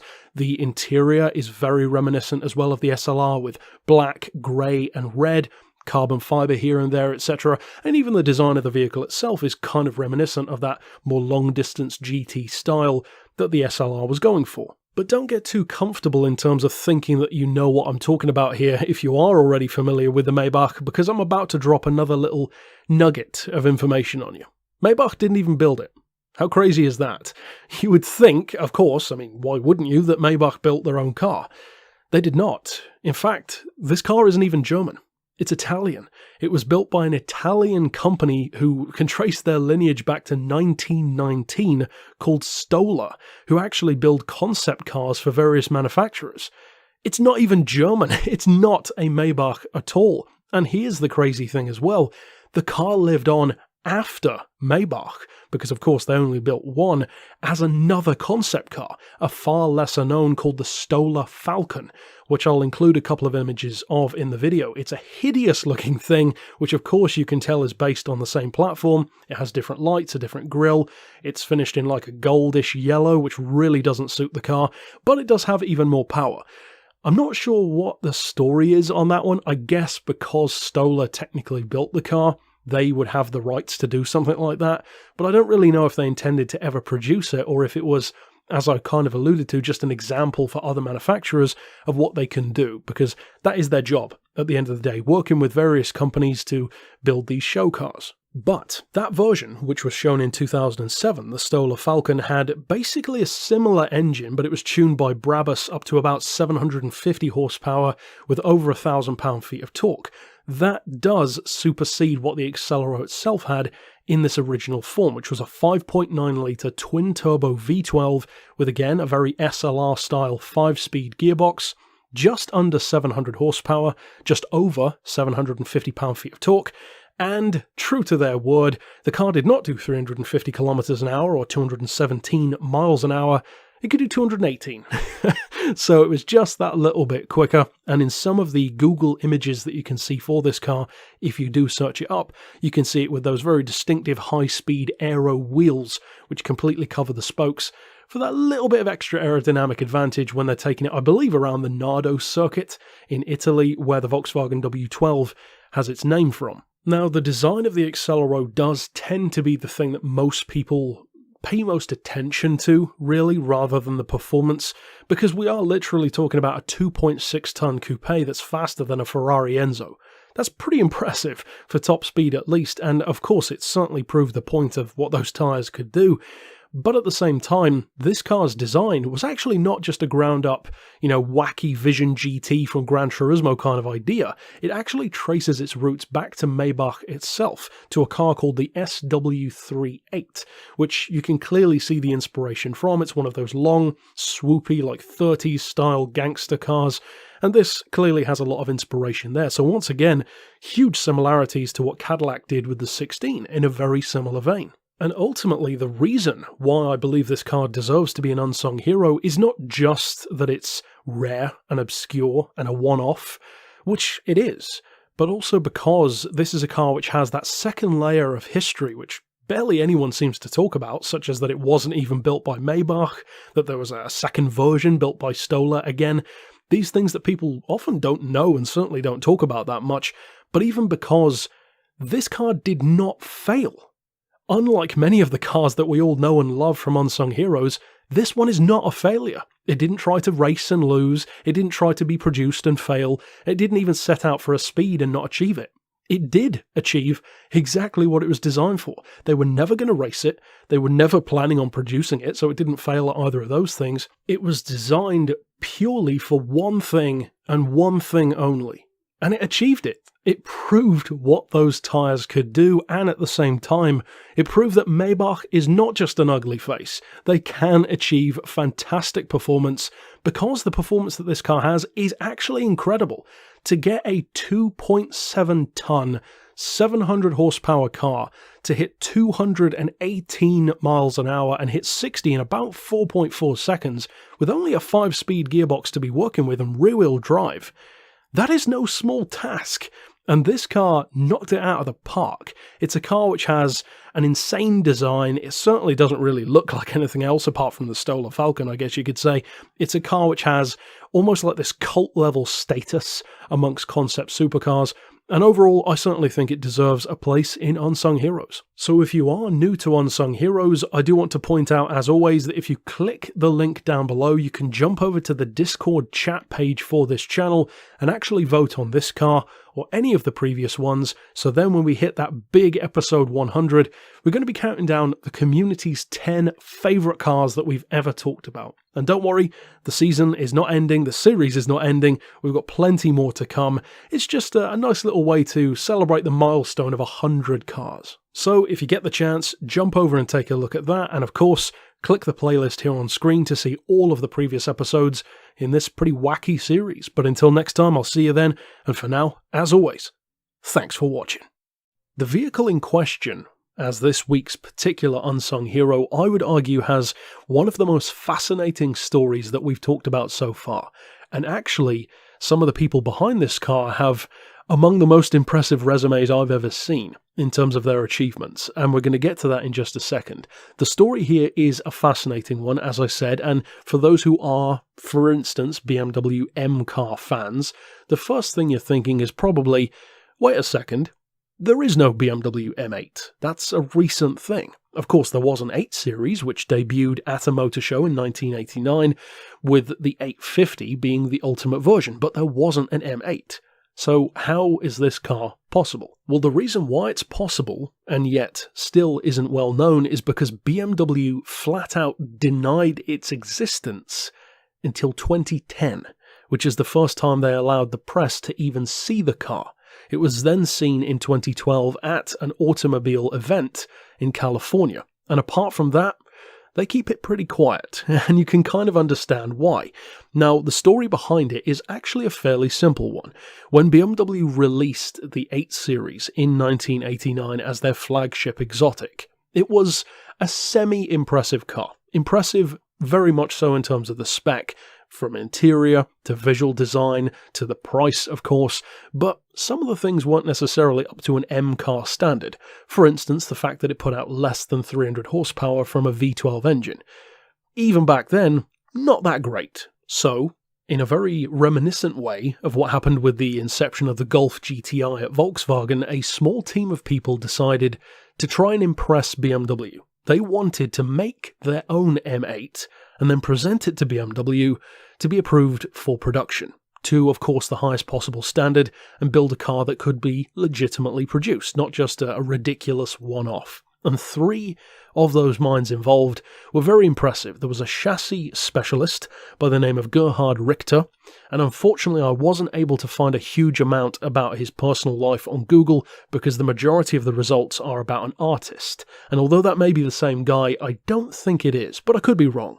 2 of the other names, though, are incredibly impressive. One is Karl-Heinz Kalpfel, and although you probably haven't heard of him, he is a massively important person in BMW's lineage, because although he'd been with the company since the early 70s, he actually became the chairman of BMW Motorsport, and in his time at BMW, they won the DTM in 1989, they won Le Mans in 1999, and they returned to F1 as an engine supplier in 2000 for Williams. So he's kind of a big deal. Then, the second name is Paul Roche. And Paul Roche is even more impressive, I would argue, but not on a business level, more so on an engineering level, because he literally was an engineer, a brilliant engine designer. And although you might not recognise his name, you probably recognise the names of some of his greatest creations. He designed the BMW M70 V12. A certain McLaren F1 used that engine and became the fastest car in the world because of it. It also allowed McLaren to win Le Mans in 1995 with that same BMW power. His V12 design also allowed BMW themselves to win Le Mans in 1999 with the V12 LMR. And as if that wasn't enough, he just so happens to also be the guy who designed the 1.5-litre Formula engine used in the Benetton B186. As I said, 1.5-litre engine that puts out 1,400 horsepower and is to this day still the most powerful Formula 1 car of all time. That's one hell of a resume. The most powerful Formula car ever, the fastest car in the world for over a decade until Bugatti came along, and a 1999 Le Mans win. When minds of that caliber get together on a project, especially a project that has all of them focused in on one vehicle, well, chances are the vehicle's going to be very impressive, and impressive it certainly was, because the ironic thing about the M8 prototype is that the engine shares almost the exact same spec as the McLaren F1. Even the cubic capacity is the same, 6064cc, a 6.1-litre naturally aspirated V12. But weirdly enough, it's not a McLaren F1 engine. It just happens to be very similar. Now, as far as power, it's not putting out the same figures as a McLaren. That would have been insane. But even though it's not borderline insane, it's not far off either, because this car was built in 1990, and it put out 550 horsepower, and in the region of 380 pound-feet of torque. And that is at a time when the ultimate cars from Porsche and Ferrari were not even close. That's 100 horsepower more than the Porsche 959, which was the ultimate Porsche at the time. That's 80 horsepower more than the fastest car in the world at the time, the Ferrari F40, with 470 horsepower. And it wasn't until 3 to 4 years later when other supercars would finally catch up to this kind of power, in the form of stuff like the Lister Storm, the Jaguar XJ220, and the Bugatti EB110, which finally caught up to that 550 horsepower level. So for power alone, purely that on-paper spec, this car is remarkable. A 6.1-litre, 550 horsepower V12. But then, when you combine that with the fact that it had a 6-speed manual gearbox, rear-wheel drive, and a stripped-out interior that didn't even have rear seats but was still production-ready. In other words, it wasn't too over the top. It wasn't a pure, non-road legal, no soundproof track day special. It was a road legal car.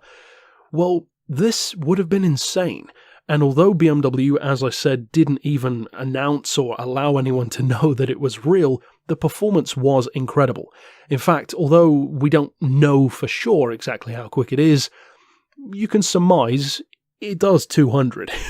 Chances are it does more. And although BMW, to my knowledge at least, never officially announced the car's weight, well, based on the fact that the standard 850 weighs under 1,800 kilos, with this car in its stripped-out form, but of course with a large engine, you could safely assume it probably weighs at least 100 to 150 kilos less, maybe even close to 200. So in other words, it would have been the ultimate supercar, and probably the fastest car in the world as well. Now, with everything that I've just said, what you should be thinking right now is, why the hell didn't they make this? Because if you're talking about a car with these kinds of minds behind it, a vehicle that isn't just a garden shed special, it's ready to go, built by brilliant people, it looks the part, it goes like hell, it would have been the ultimate marketing ploy, if nothing else, to sell normal 8 Series cars. So what happened?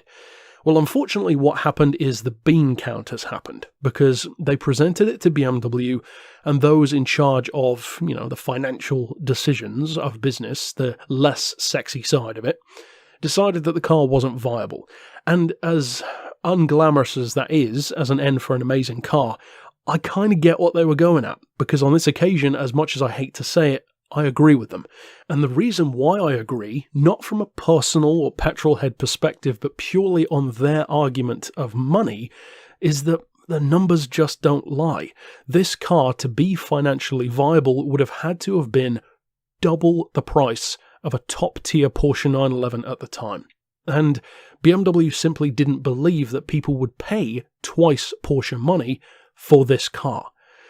And they were probably right, unfortunately, because even though we think that sounds crazy today, in the 4 years that the actual top-tier 850 CSI was produced, 4 years, only 1,500 was sold.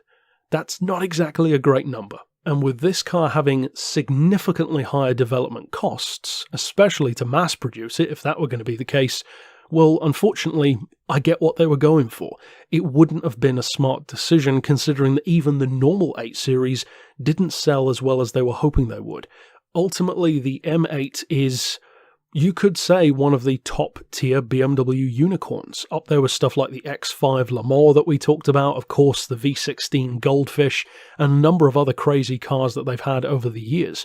It really is amazing when you look behind the scenes of many of these large companies who you might not necessarily think of as creating crazy cars most of the time, but chances are they probably have. Even companies like Skoda or Volkswagen have had some wacky cars back in their history. And even though, of course, now we do technically have a BMW M8, which, despite the fact that it has more power than this car, still is a financially viable option, it actually goes to show how different the market is today to what it was in 1990, or at least what it most likely would have been to this car, especially when in 1992 the financial crises were taking hold a lot more. So understandably the car wasn't produced, but that doesn't make it any less sad. And of course, if you are new to Unsung Heroes, you should click the link down below to jump over to the Discord chat for this channel, because there's a voting poll on there with all of the cars in Unsung Heroes. And then for the big episode 100, which is very soon now, we're going to be counting down the community's top 10 favourite cars that I've talked about in the entire series. So if you want this one to be there, jump over there and vote for it. But overall, that's it for this instalment. Of course, I'll see you guys next time, and for now, as always, thanks for watching. This particular installment of Unsung Heroes is, as I've said a number of times throughout the entire series, one of my personal favourites. And the reason why is not only because of the drivetrain of the vehicle in question, but more so because this car is a great underdog story, and one which has actually not ended yet, which might be surprising to some people who have heard of the car before. But secondly, I think that this car does one thing so well that I would call it genius, and I'm going to get into that very specifically in this video. Now, the car in question is called the Lightning GT, and for those who are not familiar with the car at all, it's electric. This is a fully EV sports car, minimum, you could say supercar, depending on your definition of the term. But the story behind it is a fascinating one. And interestingly, the story actually starts in 1999 with a vehicle that is an electric. And that actually ties in later on to my favourite thing about the car, but we'll get back to that. In 1999, a vehicle called the Connaught V8 Targa is being produced, a prototype, and it's being painted in blue to be shown at the Earl's Court London Motor Show in that same year. Now, the guy spraying the car just made an offhand comment about it looking like lightning blue, and the owner of the brand, Arthur Wolstenholme, decided to trademark the name as the name of the car, the Connaught Lightning V8. And then they showed it at that Earl's Court show in 1999, and it wowed the public. People loved it. It's a quintessentially British idea. It looks like a TVR Tuscan or a Marcos TSO, a great new little contender on the scene, and they actually did produce some cars between 2001 and 2003, but then, due to some unforeseen circumstances, they halted production. Fast forward to 2006, a guy by the name of Lane Sanderson, who was actually one of the buyers of those original cars in 2001, who was a bit disgruntled with the fact that the company wasn't really around anymore, decided to buy the company and the trademark associated with it. Then, the next year, the idea of an electric version was born in 2007, as I said, and a guy by the name of Daniel Durant, a designer, was brought on board to join the project and to redesign the car with the same essential silhouette, but with newer features and updated details. And I would say on a personal note that for the time, I think this is every bit as good looking as a Jag XK or an Aston of that same kind of time period. Just 9 months after that, in 2008, the vehicle is built and ready for a motor show. The London Motor Show, once again, and it was actually built by a company called Drive, who are an automotive agency. And in that year, at that motor show, it won Car of the Show. Things are going pretty well so far as this vehicle goes, and this is around the kind of time that I remember first reading about the vehicle. It was around 2007, 2008. At the time, I wasn't as much into electric cars as I am now, but I do recall liking the design quite a lot and thinking that it was a cool idea to have this, supercar that was electric. It wasn't really a thing at the time. And the ball didn't stop rolling, because the next year in 2009, the car attended Geneva and caused another stir. People really, really liked it. In 2010, they developed a road-legal prototype and began testing the vehicle. And this is where things start to get more and more impressive, because between 2011 and 2013, the vehicle was actually enrolled in something called the EEMS, the Environmental Emissions Monitoring System. And it was basically like a long-term group road test to determine the reliability of certain vehicles. This car participated in that. Technically a prototype, a road-going prototype, but still a prototype nonetheless. That immediately shows the kind of confidence that the company had. Not only did the car win that test, it covered more miles than all of the other vehicles in the test combined, and had a reliability rating after that 12-month test of 100%. It did not break once. Now, it's after this point that things got a lot more quiet, and it actually got quiet to the point where you don't really see or hear much about this car at all anymore, because between 2014 and 2018, it went into more of a heavy-duty testing phase, because of course, producing a car is not an easy thing, especially when it is something like an electric vehicle. It's not like there's a ton of precedent and as many people in those fields to get stuff done as there are in a traditional car company sense. And even then, it can be a challenge, and a ton of cars even don't see the light of day. But within that time period of 2014 to 2018, they took the car to test it at Elvington with a MagTech motor, and they actually achieved nearly 160 miles an hour out of the car. And this is still around the same time that Tesla had the Model S Performance, still with rear-wheel drive, around 400 horsepower. The crazy, P90Ds and all that hadn't really become a thing quite yet. Not in around the 2014 time at least. So this was impressive stuff. Rimac was not a thing yet. A ton of these companies that we know and love now, especially the more recent ones like the Aspark Owl and that kind of stuff, they weren't around yet. And of course, as I mentioned, its development continues. They didn't rest on their laurels, they didn't let the project die by any stretch, they continued testing what was already an impressive car. So far we've got a car that looks as good, I would say, as a Jag or an Aston or a Marcos or a TVR. It can do 160 miles an hour, and it had a perfect long-term reliability test. Things are looking pretty damn impressive so far, which is kind of atypical for a small British brand, especially on the reliability front. Then in 2019, so probably a lot more recent than people who have heard of this car would think, you'd probably assume it was dead by this point, or just vaporware perhaps, they announced a partnership with Continental for drivetrain and platforms of the vehicle, and they've begun plans for 2020. So the car is not dead. And for those of you who have seen or heard of the car before, maybe like I did years ago, you'd probably have thought that it was a dead idea. And for me, when I started researching this vehicle to make this episode, I actually did think that it was a dead car. I thought it had gone away. A unicorn, a victim of being too early for its time, in a somewhat ironic way considering how popular electric cars are now, in, funnily enough, a very similar sense to my thoughts on the Spyker D8 SUV concept, which again was kind of too early for its time. If that car was released this year, people would be clamoring for it, and it would have probably saved Spyker, because they're not exactly producing a lot of cars right now. But it came out too early. It was my understanding, based on the fact that there didn't exactly seem to be a huge amount of chatter, that a similar thing had happened to this car. But it hasn't. They're still around. You can read all of the timeline stuff that I just mentioned on their website, which I've linked down in the description, and it's still ongoing. They have plans for 2020. They are still, by all means, developing the car, and I am fascinated to see where this project ends up. But in terms of the performance and the spec, I covered some of it already. Of course, perfect reliability in testing, and for a prototype of any type, that's incredible, let alone electric from a small British company.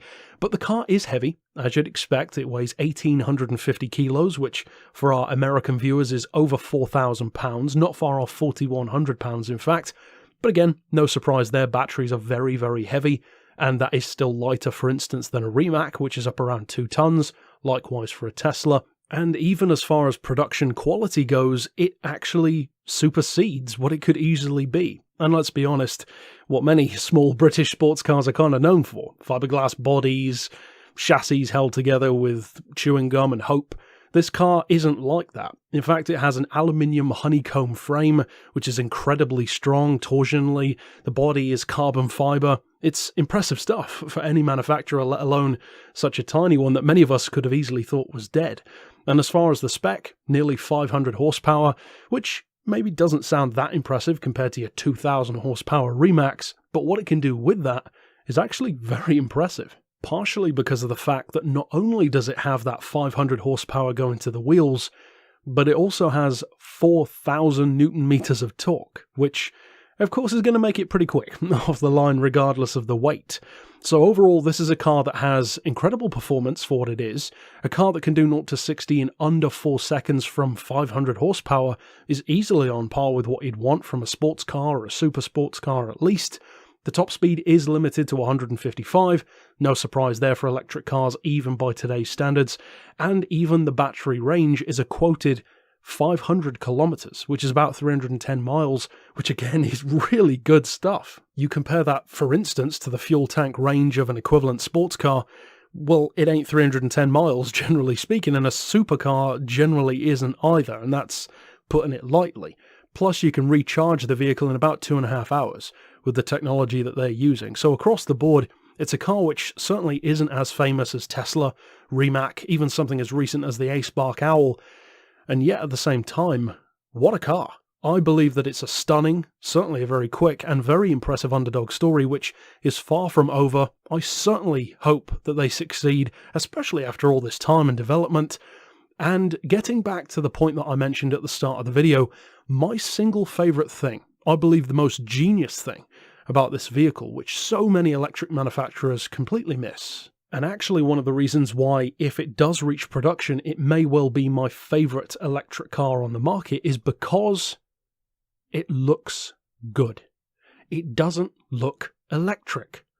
I believe that so many manufacturers, both for cars and bikes, really drop the ball when it comes to electric vehicle design. I'm not necessarily saying they look bad.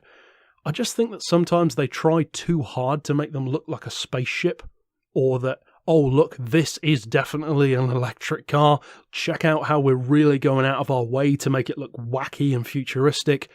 We don't need that. Many people are already disconcerted about the idea of having an electric car because maybe they've never experienced it, maybe they're nervous about how safe it is, or how reliable or how practical it is. Some people already don't like them specifically, and those designs probably often don't help. Why not help people out by making the car gorgeous to begin with? Something that doesn't look electric, it just looks good. This car could easily have that original V8 that it started with, or even a V12, and it would look right at home. That is genius. Don't make electric cars look electric. Make them look good, and that they happen to be electric is just a bonus. And as far as I'm concerned, as simple and as superfluous as that advantage may seem to be, I believe it's the strongest single advantage that this car has in its arsenal. But overall, that's it for this installment. Of course, stick around next week for the actual top 10 countdown that I've been talking about for quite a few episodes. And of course, if you want to see this car on the list, which I certainly hope it would be, then vote for it. Click on the link down below, jump over to Discord, and vote for this car in the voting polls. But overall, that's it for this installment. Of course, I'll see you guys next time, and for now, as always, thanks for watching. Unsung Heroes has become one of the greatest personal successes of this channel. It's one of the things that I'm the most proud of, up there with Beards and Cars and even my original content that got the channel started. And to think that back midway through 2017, I wasn't even planning to make it a regular series, it was very much so a hit or miss thing for me. I made a couple of episodes, not really on any kind of specific schedule, but then things started to pick up steam. People started to request more of them, to suggest cars and to want it more frequently. And now, flashing forward in time from midway through 2017 to 2020, we have finally finished what I'm calling Season 1 of Unsung Heroes. There are not many seasons of anything that last multiple years and have 100 episodes, but this is my channel and it's my rules, so I'm going to call it that. Now, I know that you guys love the series, so for those of you who might be wondering, don't worry. The series is not going away. This episode 100 recap is not the swan song of the series, and the series itself often suffers from the same ironic problem that the cars in it do. It's an unsung hero. So many of the vehicles that we talk about don't actually get amazing views. Some of them, though, have very impressive views. I believe the most viewed episode that we've ever done is still the second one, for the Toyota Mega Cruiser with 50-something thousand. But if you are a fan of the series, maybe since day one, or maybe you're a more recent adopter and watcher, I know many of you like to binge the series, then you don't need to worry. In fact, there may well be, I haven't done an exact count, but it's entirely possible that there are more cars still to come than all the ones that we've already talked about put together. So, it ain't going away anytime soon. Season 2 will begin next week on the same day, and this is my way of basically marking the milestone that is the 100th episode. And as I've been saying for a few episodes now, it was an opportunity for the community itself, many of you on the Discord chat, to vote for your favourite vehicles that we've talked about, and then in this episode 100 special, we could actually count them down. The top 10 community choice favourite cars from Unsung Heroes. And some of you are probably wondering what on earth the cars that you've been looking at so far in the video are, because none of these have appeared in the series. Well, all of the cars that I've been showing you through this video so far are ones which are still to come. So this entire video is basically an Easter egg. As well as looking back, we're also looking to the future. But that's it for reminiscing. Now let's actually get into the community choice of the top 10. And, spoiler alert, there are more than a few ties on this list between two vehicles holding the same spot because they had the same amount of votes. And kicking us off in the 10th spot is just that, a tie between two vehicles, somewhat ironically both BMWs and from the complete opposite ends of this series. One of them is from relatively near the start, and one of them is from much more recently, and they are the BMW X5 Le Mans and the BMW M8 prototype. I love the X5 Le Mans. In my opinion, it's one of the greatest unsung heroes of that kind of crazy utility performance world.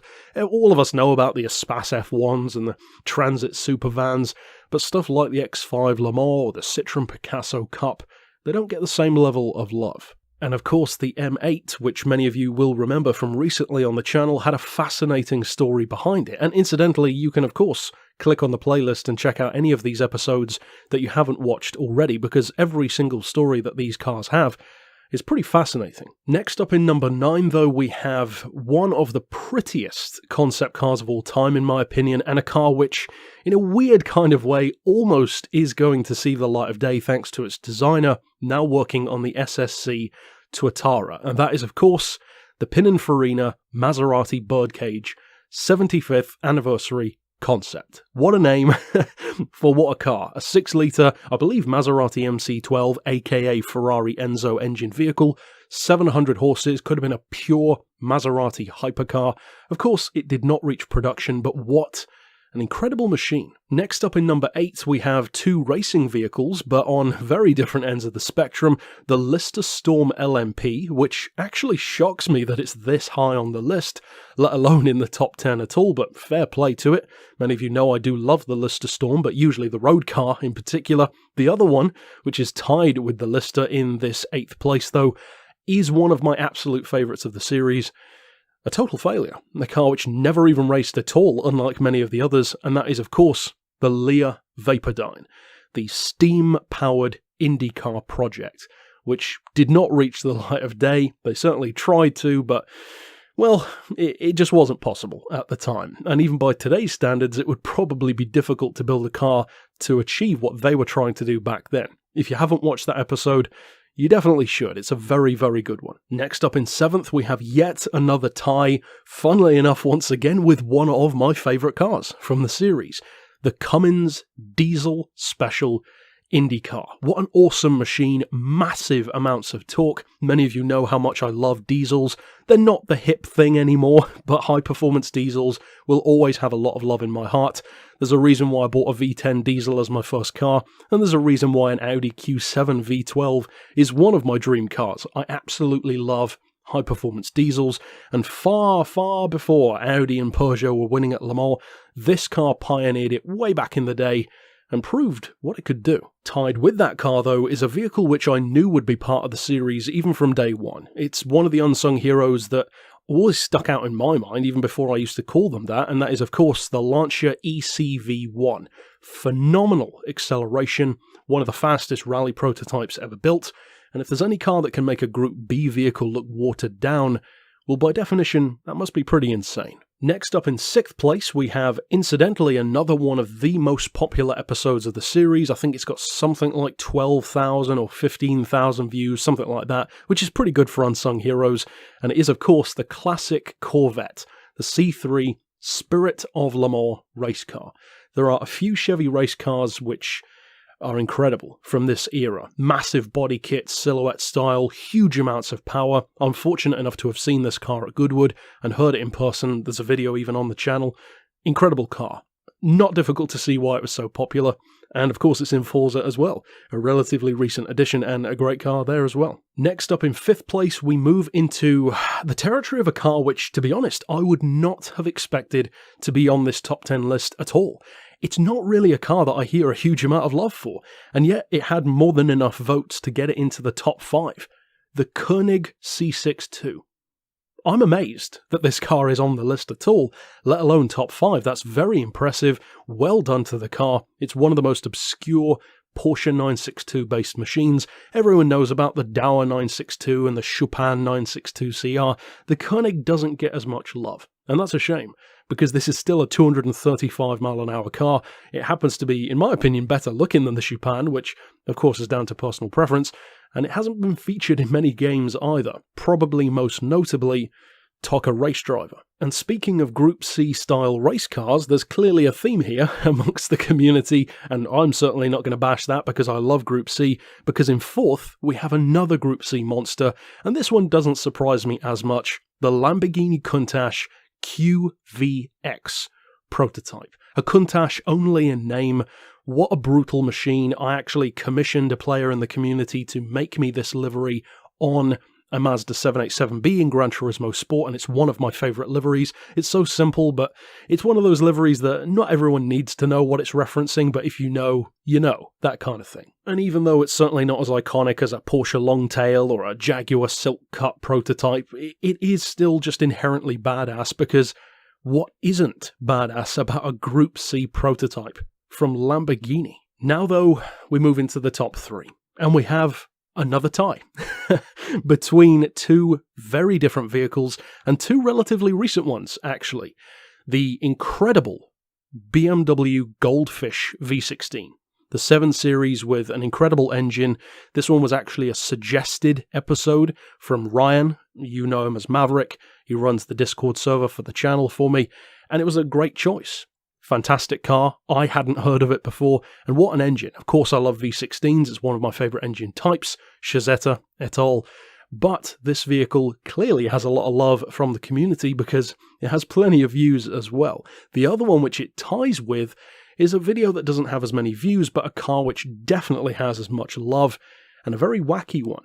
Kind of like Lamborghini going into Group C, a Ferrari rally car. And I'm referring, of course, to the Ferrari 308 GTM.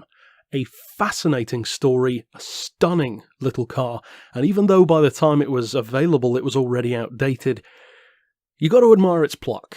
It was the, you could say, spiritual successor to the Lancia Stratos, and I kind of wish that they'd have met their deadlines earlier, because how cool would it have been to see Ferrari really being a global contender in this sense. Moving up into second place though, what a finish for this car. I would not have predicted that this one would be this popular. I thought that many of you would love it, but not necessarily this much. But I can see why. It's an amazing car, and if there's any vehicle which really sums up the entire spirit of Unsung Heroes, it is this one, the Fittipaldi Beetle. A phenomenal little race car with one of the most ingenuitive air intakes I've ever seen, using the actual windshield of the car as a roof scoop, which I love. It's probably my favourite thing about the car. It's iconic, it has such a strong and fervent little fan base, it's certainly a cult favourite, as the Beetle itself is already, and the performance on this thing was phenomenal. If, again, you haven't watched this episode, you really should. We're talking about a Beetle that can keep up with, in some cases, stuff like GT40s. And last, but definitely not least, we have, dun dun dun, a tie. A tie for first place, which seems somehow ironically suited to Unsung Heroes, that it's not one specific car, but the two vehicles are similar, but at the same time very, very different. One of them doesn't surprise me that it has so many votes. I certainly gave a lot of love to the car in its episode, and had it had been produced, it would have been one of the most significant cars in real life that we've ever talked about. The other one certainly isn't a looker, but it was a great little advertising campaign for future technology, and the two cars are, of course, the Lamborghini Countach Evoluzione, which is the second Countach to be on the list, so well done Lamborghini, and the other one is, of course, the Peugeot Oxia. I know which one of these I prefer, and many of you probably do as well, but again, the votes speak for themselves. Both cars received the most votes out of all of the vehicles from the 99 episodes so far, and what an amazing pair to top the list. Horacio Pagani, you could say, cut his teeth on this vehicle when it comes to developing alternative and wacky technologies to make a supercar better. And ultimately, look how good the Zonda and the Huayra are, so it clearly paid off to some degree. On the other hand, still a supercar, but very much so one that was closer and more viable for production, the Peugeot Oxia. Had this car been produced, it would have been the fastest car in the world. Faster than the Ferrari F40. I personally believe that that was a huge misstep from Peugeot. They should have made this. It would have made them even more iconic than they already were. They already had the fastest Le Mans prototype speed of all time with the P88, incredible rally cars from Pikes Peak to Group B, later on WRC, and why wouldn't you want to add the fastest supercar in the world to that list? Well, for whatever reason, they didn't. And that's it for the list. What an amazing group of vehicles with a number of ties for different points. And as I said, if you have enjoyed the series and if you've been around since day one, thank you for the support. It does mean a lot to me personally. Unsung Heroes are very close to my heart, and they always have been. It's one of my favourite types of vehicle. And as I said, the series is not going away anytime soon. So, if you do enjoy it, stick around, there's plenty more to come, and thank you for the votes. And of course, if you do want to continue voting, we will be doing a Season 2. And at the end of Season 2, in a similar amount of time away probably, we'll be counting down our top 10 again, except that time it will be out of 200 cars. And you can continue voting for the cars that are already in this list if you want to push them even further up the rankings. Overall, thank you for your support, Of course, stick around for more on the channel, and until next time, I'll see you then. But for now, as always, thanks for watching.